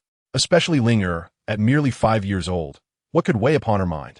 Upon hearing this, Qin Ling'er awoke from her reverie and innocently replied, "Teacher Jiang, I'm hungry." Jiang Qingxue, not suspecting anything amiss, promptly said, "All right, I shall order some food." With that, she sought out Qin Buhfan's south computer to place an order. Once the meal was ordered, Jiang Qingxue led Qin Buhfan outside. "Buhfan, it's understandable that Schwerer is dazed from hunger, but what about you?" Jiang Qingxue asked earnestly. "Do not tell me you are also hungry." Qin Buhfan chuckled softly before responding. "Qingxue, I must ask you, is there a way, without engaging in stock trading or purchasing cryptocurrencies, for my companies to turn a profit within 3 months?" Jiang Qingxue looked at him quizzically. "What prompts such an inquiry?" Qin Buhfan replied earnestly, "This is of paramount importance to me." After a moment's contemplation, Jiang Qingxue retorted, "That depends on how much you wish to earn. If it's merely a few hundred million, it should be feasible. However, if you desire a greater sum, say several billion, then you will need to exert considerable effort." Qin Buhfan smiled wryly. "What if my aim is to earn $2 billion US dollars within 3 months?" Jiang Qingxue did not respond, but reached out, placing the back of her hand against Qin Buhfan's forehead. You do not have a fever. Why then are you speaking nonsense?" A bitterness settled in Qin Buhfan's heart. He could hardly confess that his daughter, due to the activation of his system, required him to fulfill this task. Otherwise, she would face erasure. Buffon, what is truly the matter with you? Jiang Qingxue pressed again. Why do I feel something is amiss? Qin Buhfan remained silent, stating earnestly, this is not something I can elucidate at the moment. Never mind, there is still time. I shall ponder it further. Observing his demeanor, Jiang Qingxue refrained from pressing further. Soon, the delivery arrived. After Qin Buhfan hastily consumed a few bites, he excused himself, citing pressing matters, and departed the hospital. Half an hour later, he arrived at Wang Haining's company. In the conference room, Lu Yiming, Chun Hao, Wang Ji, Su Hua, and the heads of various companies were gathered. Boss, why the urgency in summoning us? What has transpired? Su Hua was the first to inquire. Qin Buhfan, weary of pleasantries, immediately addressed the matter at hand. Everyone, I have come with an important inquiry that requires your attention. The gravity of Qin Buhfan's demeanor was unprecedented, piquing their curiosity. Qin Buhfan then spoke again. What I wish to inquire is whether, given our company's current operational status, we can generate $20 billion within the span of 3 months? Upon hearing this, the room erupted in astonishment. They gazed incredulously at Qin Buhfan, their hearts echoing the sentiment that he had perhaps lost his mind. Noticing their reaction, Qin Buhfan could not help but smile wryly. You needn't voice your thoughts. I already know the answer. Su Hua, the eldest among them, discerned that Qin Buhfan harbored concerns and promptly asked, Boss, what exactly is amiss? Why the sudden urgency to amass wealth? Naturally, Qin Buhfan could not divulge the truth. He merely replied, I seek to challenge myself. I wish to see if I can achieve profitability in a short time without relying on stock trading or virtual currencies. Furthermore, the profit I aim for is an amount currently beyond my reach. Upon hearing this, the attendees shook their heads in unison, evidently regarding Qin Buhfan's so-called challenge as a whimsical fantasy. However, at that moment, Su Hua smiled mysteriously and said, Boss, if you truly wish to challenge yourself, I have a splendid idea. Qin Buhfan's eyes brightened. Really? Chapter 90, The Best Gift. Observing Qin Buhfan's eager expression, Su Hua cheerfully replied, Boss, this matter is actually quite simple. You mentioned that you cannot trade stocks in your personal capacity, but you did not specify that you cannot do so in the name of the company. Thus, you could select a few promising stocks for us to purchase on your behalf. In that way, you would circumvent the conditions you just outlined. Noticing Qin Buhfan's silence, Su Hua earnestly continued, Boss, this is the only solution I could conceive at the moment. After all, the companies you acquire must undergo continuous operation to begin generating revenue. Currently, the industry has not yet reached a boom period, hence our strategy must continue to unfold. While we can hasten our pace, such matters cannot be rushed. At this juncture, Su Hua, filled with curiosity, inquired, Boss, you seem a bit off today. What exactly transpired? Qin Buhfan shook his head with a smile, replying, It's nothing. Su Hua, let us proceed as you suggested. This endeavor will commence with the next stock market trading day. To facilitate this, I will allocate $1 billion to each of your companies as startup capital. Additionally, I will provide you with a specific stock, and you are to trade according to the timeline I stipulate. Remember, it is crucial to adhere strictly to my instructions. The profits generated will be accounted for within the company. Of course, all of this must be executed after ensuring that our current tasks are completed. We must not delay the company's primary affairs. Half an hour later, Qin Buhfan departed from Wang Haining's company, finally feeling a sense of relief. At this moment, he truly comprehended the meaning of anxiety breeds chaos. Under ordinary circumstances, Su Hua's method would have undoubtedly crossed his mind. But his worry over his daughter's potential erasure by the system due to mission failure had momentarily disoriented him. Chuckling to himself, he mused, If Ling'er were aware that I had devised a solution, she would surely be delighted. With such anticipation in his heart, Qin Buhfan swiftly returned to the hospital. Inside the hospital ward, Qin Jinsong and Jiang Hong were enjoying a meal together. Upon noticing Qin Buhfan's arrival, Qin Jinsong remarked, Son, what brings you here? Why haven't you returned home? Qin Buhfan found this somewhat puzzling. Beside him, Jiang Hong chuckled and said, Buhfan, you should hurry home. Qingxue has prepared a surprise for you. This girl, to be with you, dragged me along to keep your father company. It seems, in her eyes, your status far surpasses mine as her biological father. Observing the hint of jealousy in Jiang Hong's tone, Qin Buhfan offered an awkward smile and promptly shifted the conversation, asking, What about Ling'er? Qin Jinsong replied, That girl said she feared grandma would feel lonely, so she went home with your mother. Noticing Qin Buhfan's composed demeanor, Jiang Hong rose with a serious expression and pulled Qin Buhfan aside. He earnestly stated, "You rascal. My daughter is about to start filming for Battle Tiger 2. Your time alone together is limited, so cherish it. By the way, you know her personality well, so don't worry about her being bullied on set. I'm getting older and wish to enjoy family bliss sooner. My hope is that once this film is released, you two can figure things out. Buhfan, you're a good kid. I trust you wouldn't want Qing Xue to be with you without proper acknowledgement, would you?" After listening to Jiang Hong's words, Qin Buhfan responded earnestly, "Uncle Jiang, I understand your intentions. I have complete faith in Qing Xue. Moreover, I look forward to the day I can address you as my father-in-law." Hearing Qin Buhfan's clear affirmation, Jiang Hong laughed heartily. "Good, I anticipate that day too. Now, hurry along and don't interrupt my meal with your father." When Qin Buhfan left the hospital and returned home, it was already 2:30. He opened the door only to find the hall shrouded in darkness. Just as he intended to turn on the lights, candles suddenly flickered to life at the dining table.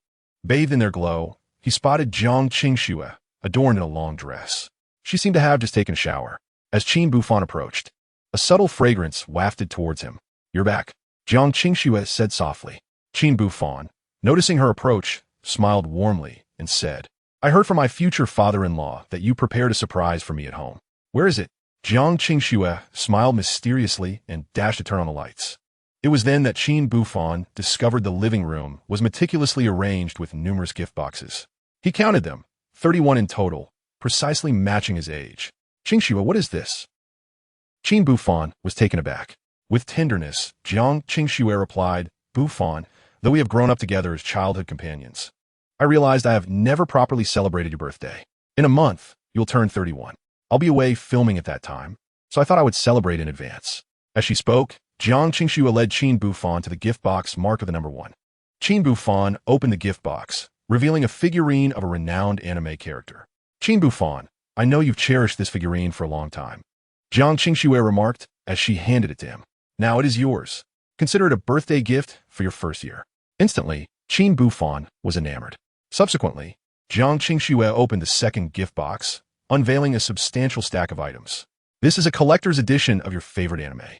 I had to enlist many friends to obtain it. I hope you will enjoy it," she added. A radiant smile blossomed on Qin Buhfan's face.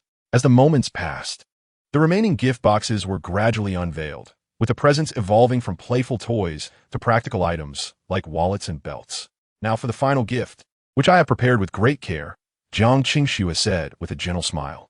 She adorned herself with a bow and slowly retrieved a gift box from her pocket. Upon opening it, a dazzling diamond ring emerged, shimmering under the light. Just as Qin Buhfan stood in astonishment, Jiang Qingxue took the ring and, with utmost sincerity, gazed into his eyes. Then she knelt on one knee.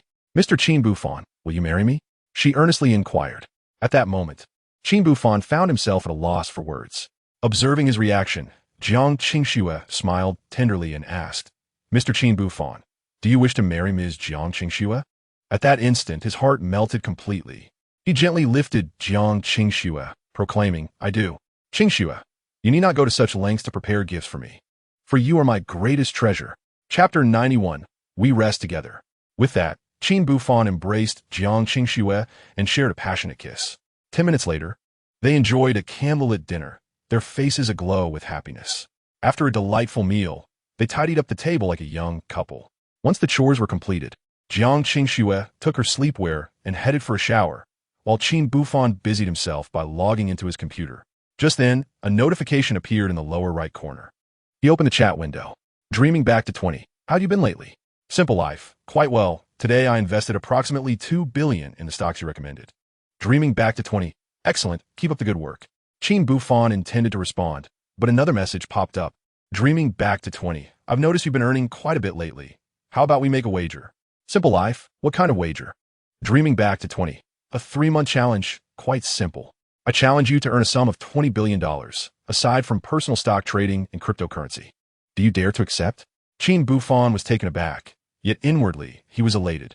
Ling'er, that clever girl, has indeed astounded me with her ingenuity, as she discovered a means to convey the system's assigned tasks through the dreaming back 20 years penguin account.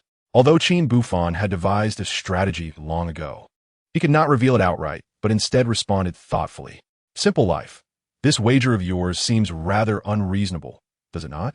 My current company, though valued substantially, has yet to reach the stage of profitability. A year might be manageable, but 3 months to amass 20 billion US dollars feels like a trial by fire. At that moment, on the other side of the penguin account, in a bedroom, Qin Ling'er read Qin Buhfan's reply, her face etched with helplessness. Old Qin, I am acutely aware that this is indeed asking too much. Yet, this wretched system has mandated such a task. Even more infuriating is that while it warns me of severe penalties for failure, it remains silent on the rewards for success. Alas, I foolishly bound myself to this dreadful system. It vexes me to no end, Qin Ling'er muttered. She then resumed her messaging. Dreaming back 20 years, I simply ask you, do you dare to accept this challenge? Simple life. Since it is a challenge, I naturally accept. However, I must clarify, regarding the $20 billion in profit you mentioned, there is a strict prohibition against personal stock trading and cryptocurrency speculation. Are there any other stipulations? Upon being questioned by Qin Buhfan, Qin Ling'er promptly opened the system's panel and replied, indeed, personal stock trading and cryptocurrency speculation are forbidden, but there are no further requirements. Simple life. Very well. Starting from the next trading day, I shall transfer my personal funds into the various company accounts and trade stocks using the company accounts. That should pose no issue, correct? Qin Ling'er paused momentarily before bursting into laughter. Old Qin, you are truly astute. Are you attempting to outsmart the system? Nevertheless, it is indeed you who has come up with the solution. I have been racking my brain to resolve this issue, and yet, you have found this clever workaround. With this thought in mind, Qin Ling'er quickly responded, all right, 3 months hence, I shall expect to see your results. Of course, during this period, I will provide you with varying stock price trends. As per usual, you may execute trades according to the timelines I provide. After a brief exchange, Qin Ling'er logged off the Penguin account. Seizing the opportunity, while Bai Panfeng was showering, she retrieved paper and pen and began writing down her projections for certain stocks based on her recollections. Half an hour later, having completed her notes, Qin Ling'er took a photograph and sent it to Qin Buhfan. Old Qin, my survival hinges on you now. With that, she crumpled the note and tossed it into the trash before quickly drifting into slumber. Meanwhile, Bai Panfeng had finished her shower and dried her hair. Ling'er, have you taken Grandma's pen? She inquired. However, Qin Ling'er, exhausted from the day's deliberations, did not respond. Ultimately, Bai Panfeng discovered the pen on the table. This girl, is she playing with my pen again? Bai Panfeng mumbled to herself and intended to put away her fountain pen. However, at that moment, she noticed a crumpled piece of paper in the trash can. What is this? A look of curiosity crossed her face. Driven by her inquisitiveness, Bai Panfeng picked it up. To her astonishment, how could such a young child as Ling'er write so beautifully? Wait a minute, isn't this about stocks? How could Ling'er possibly understand stocks? Moreover, she seems to know precisely when to buy and sell. What on earth is going on? Bai Panfeng initially thought of waking Qin Ling'er, but seeing how deeply she was asleep, she ultimately decided against it. Perhaps this was something Uncommon had taught Ling'er. That child Uncommon is truly something else. At just 5 years old, does he intend to cultivate her into a stock prodigy? After mumbling to herself, Bai Panfeng glanced at the stock information in her hand. Momentarily lost in thought. Why not buy some and see for myself? If what is written on this paper is true, I could certainly trade according to this trend. After all, I have some savings accumulated over the years. If I can profit, that would be splendid. Even if I do not, I could take this to Uncommon later, and I am sure he would compensate me for any losses.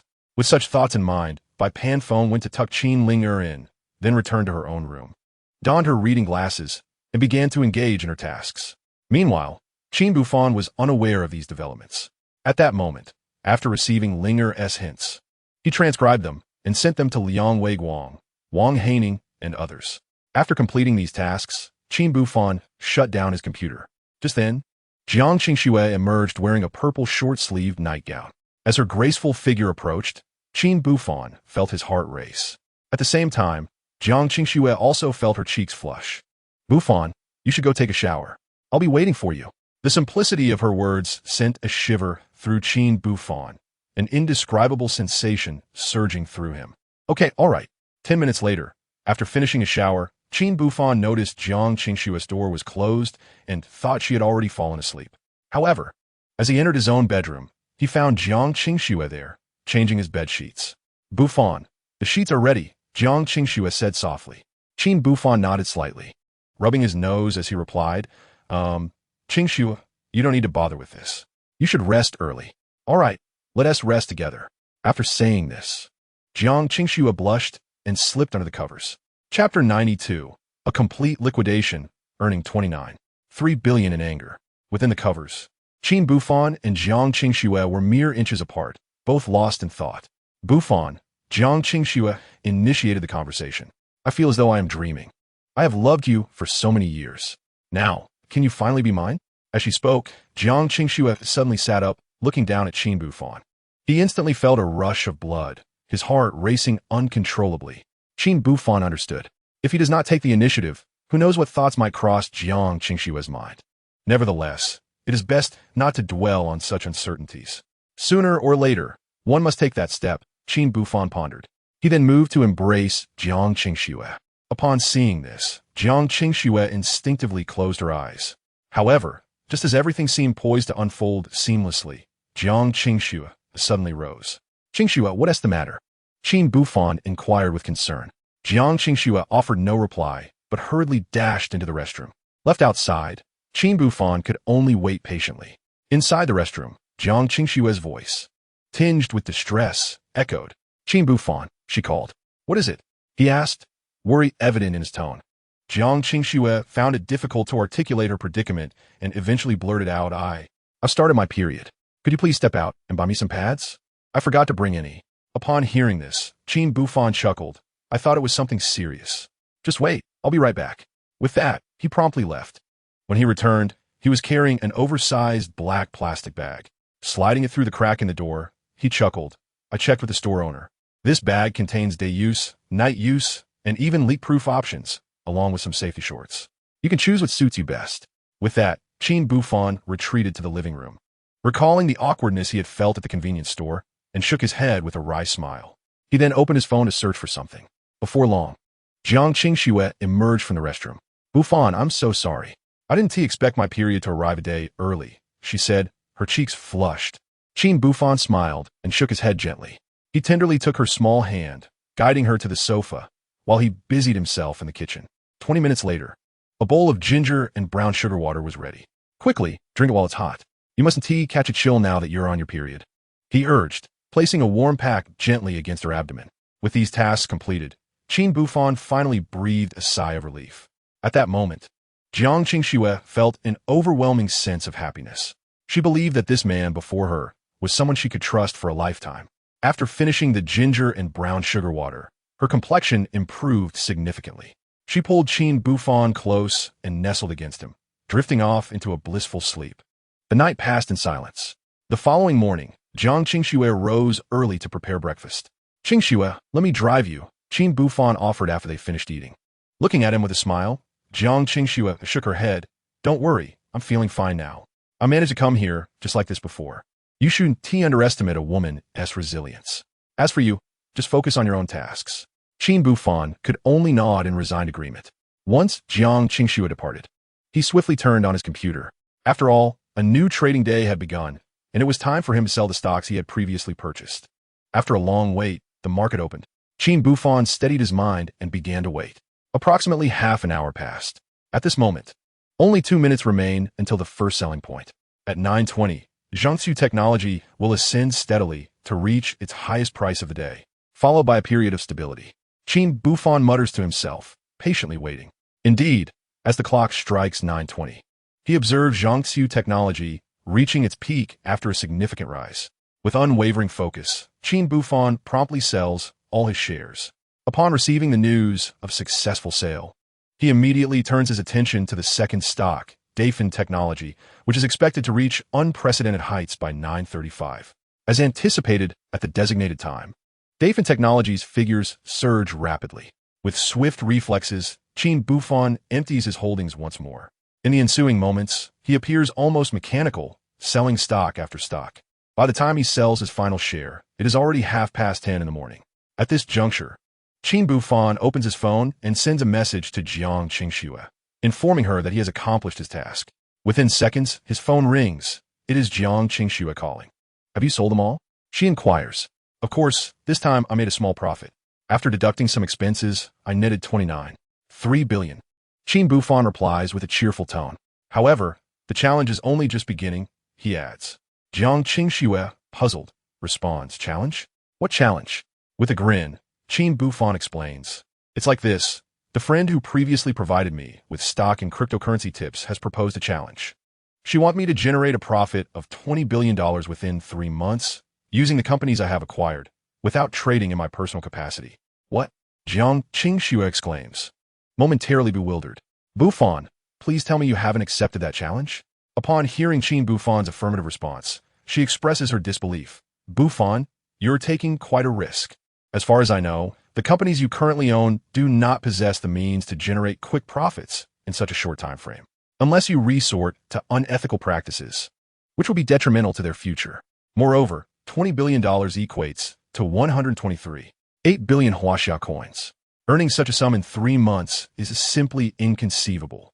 Qin Buhfan seems to have anticipated Jiang Qingxue's reaction. He smiles enigmatically and reassures her. Rest assured, I have my own clever strategies. The challenge explicitly forbids trading in my personal name, yet it does not prohibit trading under the company's name. Therefore, I have conferred with Uncle Lian Suhua and Wang Haining. I will inject continuous capital into the company, specifically allocated for stock trading. This way, it will not be under my personal name. After a brief moment of silence, Jiang Qingxue chuckles. All right then, since you were so confident, I have no objections. By the way, since you have accepted the challenge, how about I propose one of my own? Let us speculate on the total box office earnings of the film War Tiger 2 after its release. I predict it will reach a total box office of 2 billion. Qin Buhfan chuckled and remarked, the scope is rather limited. I estimate that this film will achieve a total box office of at least 5 billion, if not more. After a moment of contemplation, he added with a playful grin, how about this? If I am correct, you shall marry me. What do you say? His expression bore the unmistakable confidence of someone who held all the cards. Chapter 93, A Gamble from Motorcycle to Range Rover. On the other end of the line, Jiang Qingxue couldn't help but laugh at his words. Qin Buhfan, with such a statement, I am left wondering whether you truly wish to marry me or not. Hearing this, Qin Buhfan responded earnestly, of course I do. I dream of marrying you. However, I possess immense confidence in this film, War Tiger 2. I believe it will set a new box office record in Huaxiao upon its release. Jiang Qingxue scoffed. I don't believe you. You are just trying to avoid marrying me by making such a lofty box office prediction. Qin Buhfan, I see through you. Qin Buhfan could only smile ruefully. He knew he couldn't disclose that it was precisely his faith in the film's potential that prompted him to invest so generously. Nevertheless, Qin Buhfan recalled that when Qin Ling'er initially mentioned this film, it seemed that it had not been adequately promoted at its launch. Fortunately, the film's quality was exceptional, leading audiences to flock to it. This time, with Qin Buhfan's involvement, he had resolved to leverage his various companies for vigorous promotion once filming was completed. In his previous life, War Tiger 2 garnered around 5 billion in total box office. In this lifetime, he wondered if he could surpass that record. Perhaps a modest goal of 10 billion would suffice. Lost in these thoughts, Qin Buhfan felt a surge of ambition. Buhfan, why are you ignoring me?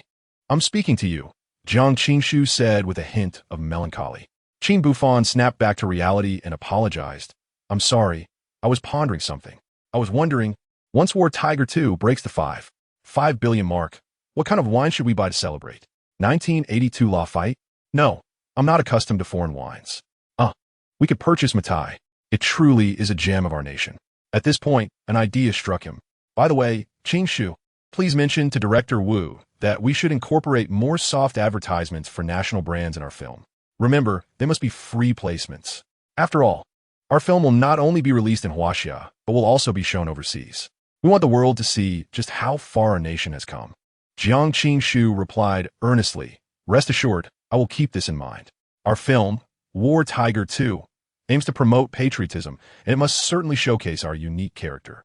Pausing for a moment, she continued, however, after reading the script, I have concern. Thus, the protagonist, with unwavering resolve, breaks through the encirclement and rescues his compatriots. Might this plot be criticized by certain internet trolls as overly exaggerated? Of course, this is merely my personal conjecture. Perhaps the audience holds no dissent. Qin Buhfan chuckled and reassured. Qingxue, rest assured, there will indeed be detractors. After all, no script can ever achieve perfection. However, I have faith in director Wu Ling's narrative. Since he has crafted this scene, there must be a reasonable explanation behind it. Moreover, is it permissible for Western films to feature lone heroes akin to Rambo, while we, in Huaxia, cannot showcase formidable warriors? Should any critic raise this point, I believe that even without director Wu Ling's explanation, patriotic individuals would vehemently defend it. Upon hearing this, Jiang Qingxue felt a sense of relief, for she was soon to attend class. Reluctantly, Qin Buhfan ended the call. In the subsequent half-hour, Qin Buhfan retained a sum of 4.8 billion, transferring the remainder to the accounts of Wang Haining, Chun Hao, Liang Weiguang, and others. Once the transfer was completed seamlessly, he called each of them, urging adherence to the data he previously provided, ensuring timely sales. After reiterating his instructions, Qin Buhfan descended to a nearby restaurant to order takeout, intending to bring it to the hospital. Upon arriving at the hospital, Qin Jinsong immediately called out to him. "Son, you should check on your mother. She seems a bit unhinged," Qin Jinsong said with a serious tone. Curiously, Qin Buhfan asked, "Dad, what is wrong with Mom?" Qin Jinsong hurriedly recounted the events. It turned out that earlier that morning, by panphone, Qin Buhfan's mother had arrived at the hospital. After attending to Qin Jinsong, she commandeered his laptop, registered on a stock trading website, and verified her personal information.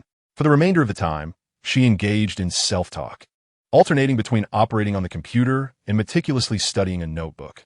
After listening to his father's account, Qin Buhfan found it quite peculiar. He approached his mother from behind and, upon seeing her, his expression turned to one of bewilderment. "Mom, what made you take an interest in stock trading? You were never knowledgeable about this before." Facing her son's inquiry, Bai Panphone replied with a mysterious smile, "Son, let us not delve too deeply into that. Just allow me to experiment on my own. ISNT, they're saying, take a gamble, and a bicycle becomes a motorcycle. Take a risk, and a motorcycle becomes a Land Rover. You, my dear boy, have earned quite a fortune recently, and I find myself envious. Therefore, I too wish to give it a try."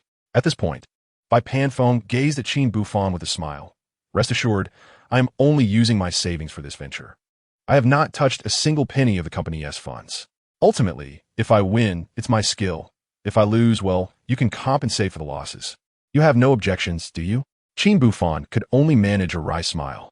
"Is this how you treat your own son?" sighed the elder with a hint of exasperation. "Never mind, mother, as long as it brings you joy, I can bear this minor loss." Upon hearing these words, Bai Panphone chuckled softly before resuming her tasks at the computer. However, with each passing moment, Qin Buhfan's unease grew, for the stocks his mother had purchased were identical to those previously sent to him by Qin Ling'er. To exacerbate the situation, his mother had acquired them at the lowest price of that very day. Unable to contain his amusement, Qin Buhfan remarked, "Take your time with your purchases, mother. However, I suggest you invest a bit more. In fact, I currently possess a capital of 4.8 billion, and I could lend it all to you. Of course, if you profit, simply return the principal. If you incur losses, consider it a lesson learned. By the way, we could also mortgage Father's company. What do you think?" At these words, Bai Panphone shot a disapproving glare at Qin Buhfan. "Buhfan, I'm merely experimenting, yet you want me to gamble everything away?" she retorted, exasperated. Meanwhile, Qin Jinsong, standing nearby, appeared equally perplexed. "Buhfan, I intended for you to persuade your mother to be cautious, yet you seem intent on playing a dangerous game. You even proposed to mortgage my company. Do you not realize that this company is my lifeblood?" he expressed, bemused. Seeing their reactions, Qin Buhfan felt a sense of resignation. "Mother, father, you will surely regret today's actions," he murmured inwardly, refraining from further persuasion. Instead, he retrieved his own computer and, after a brief moment of anticipation, proceeded to purchase a promising stock.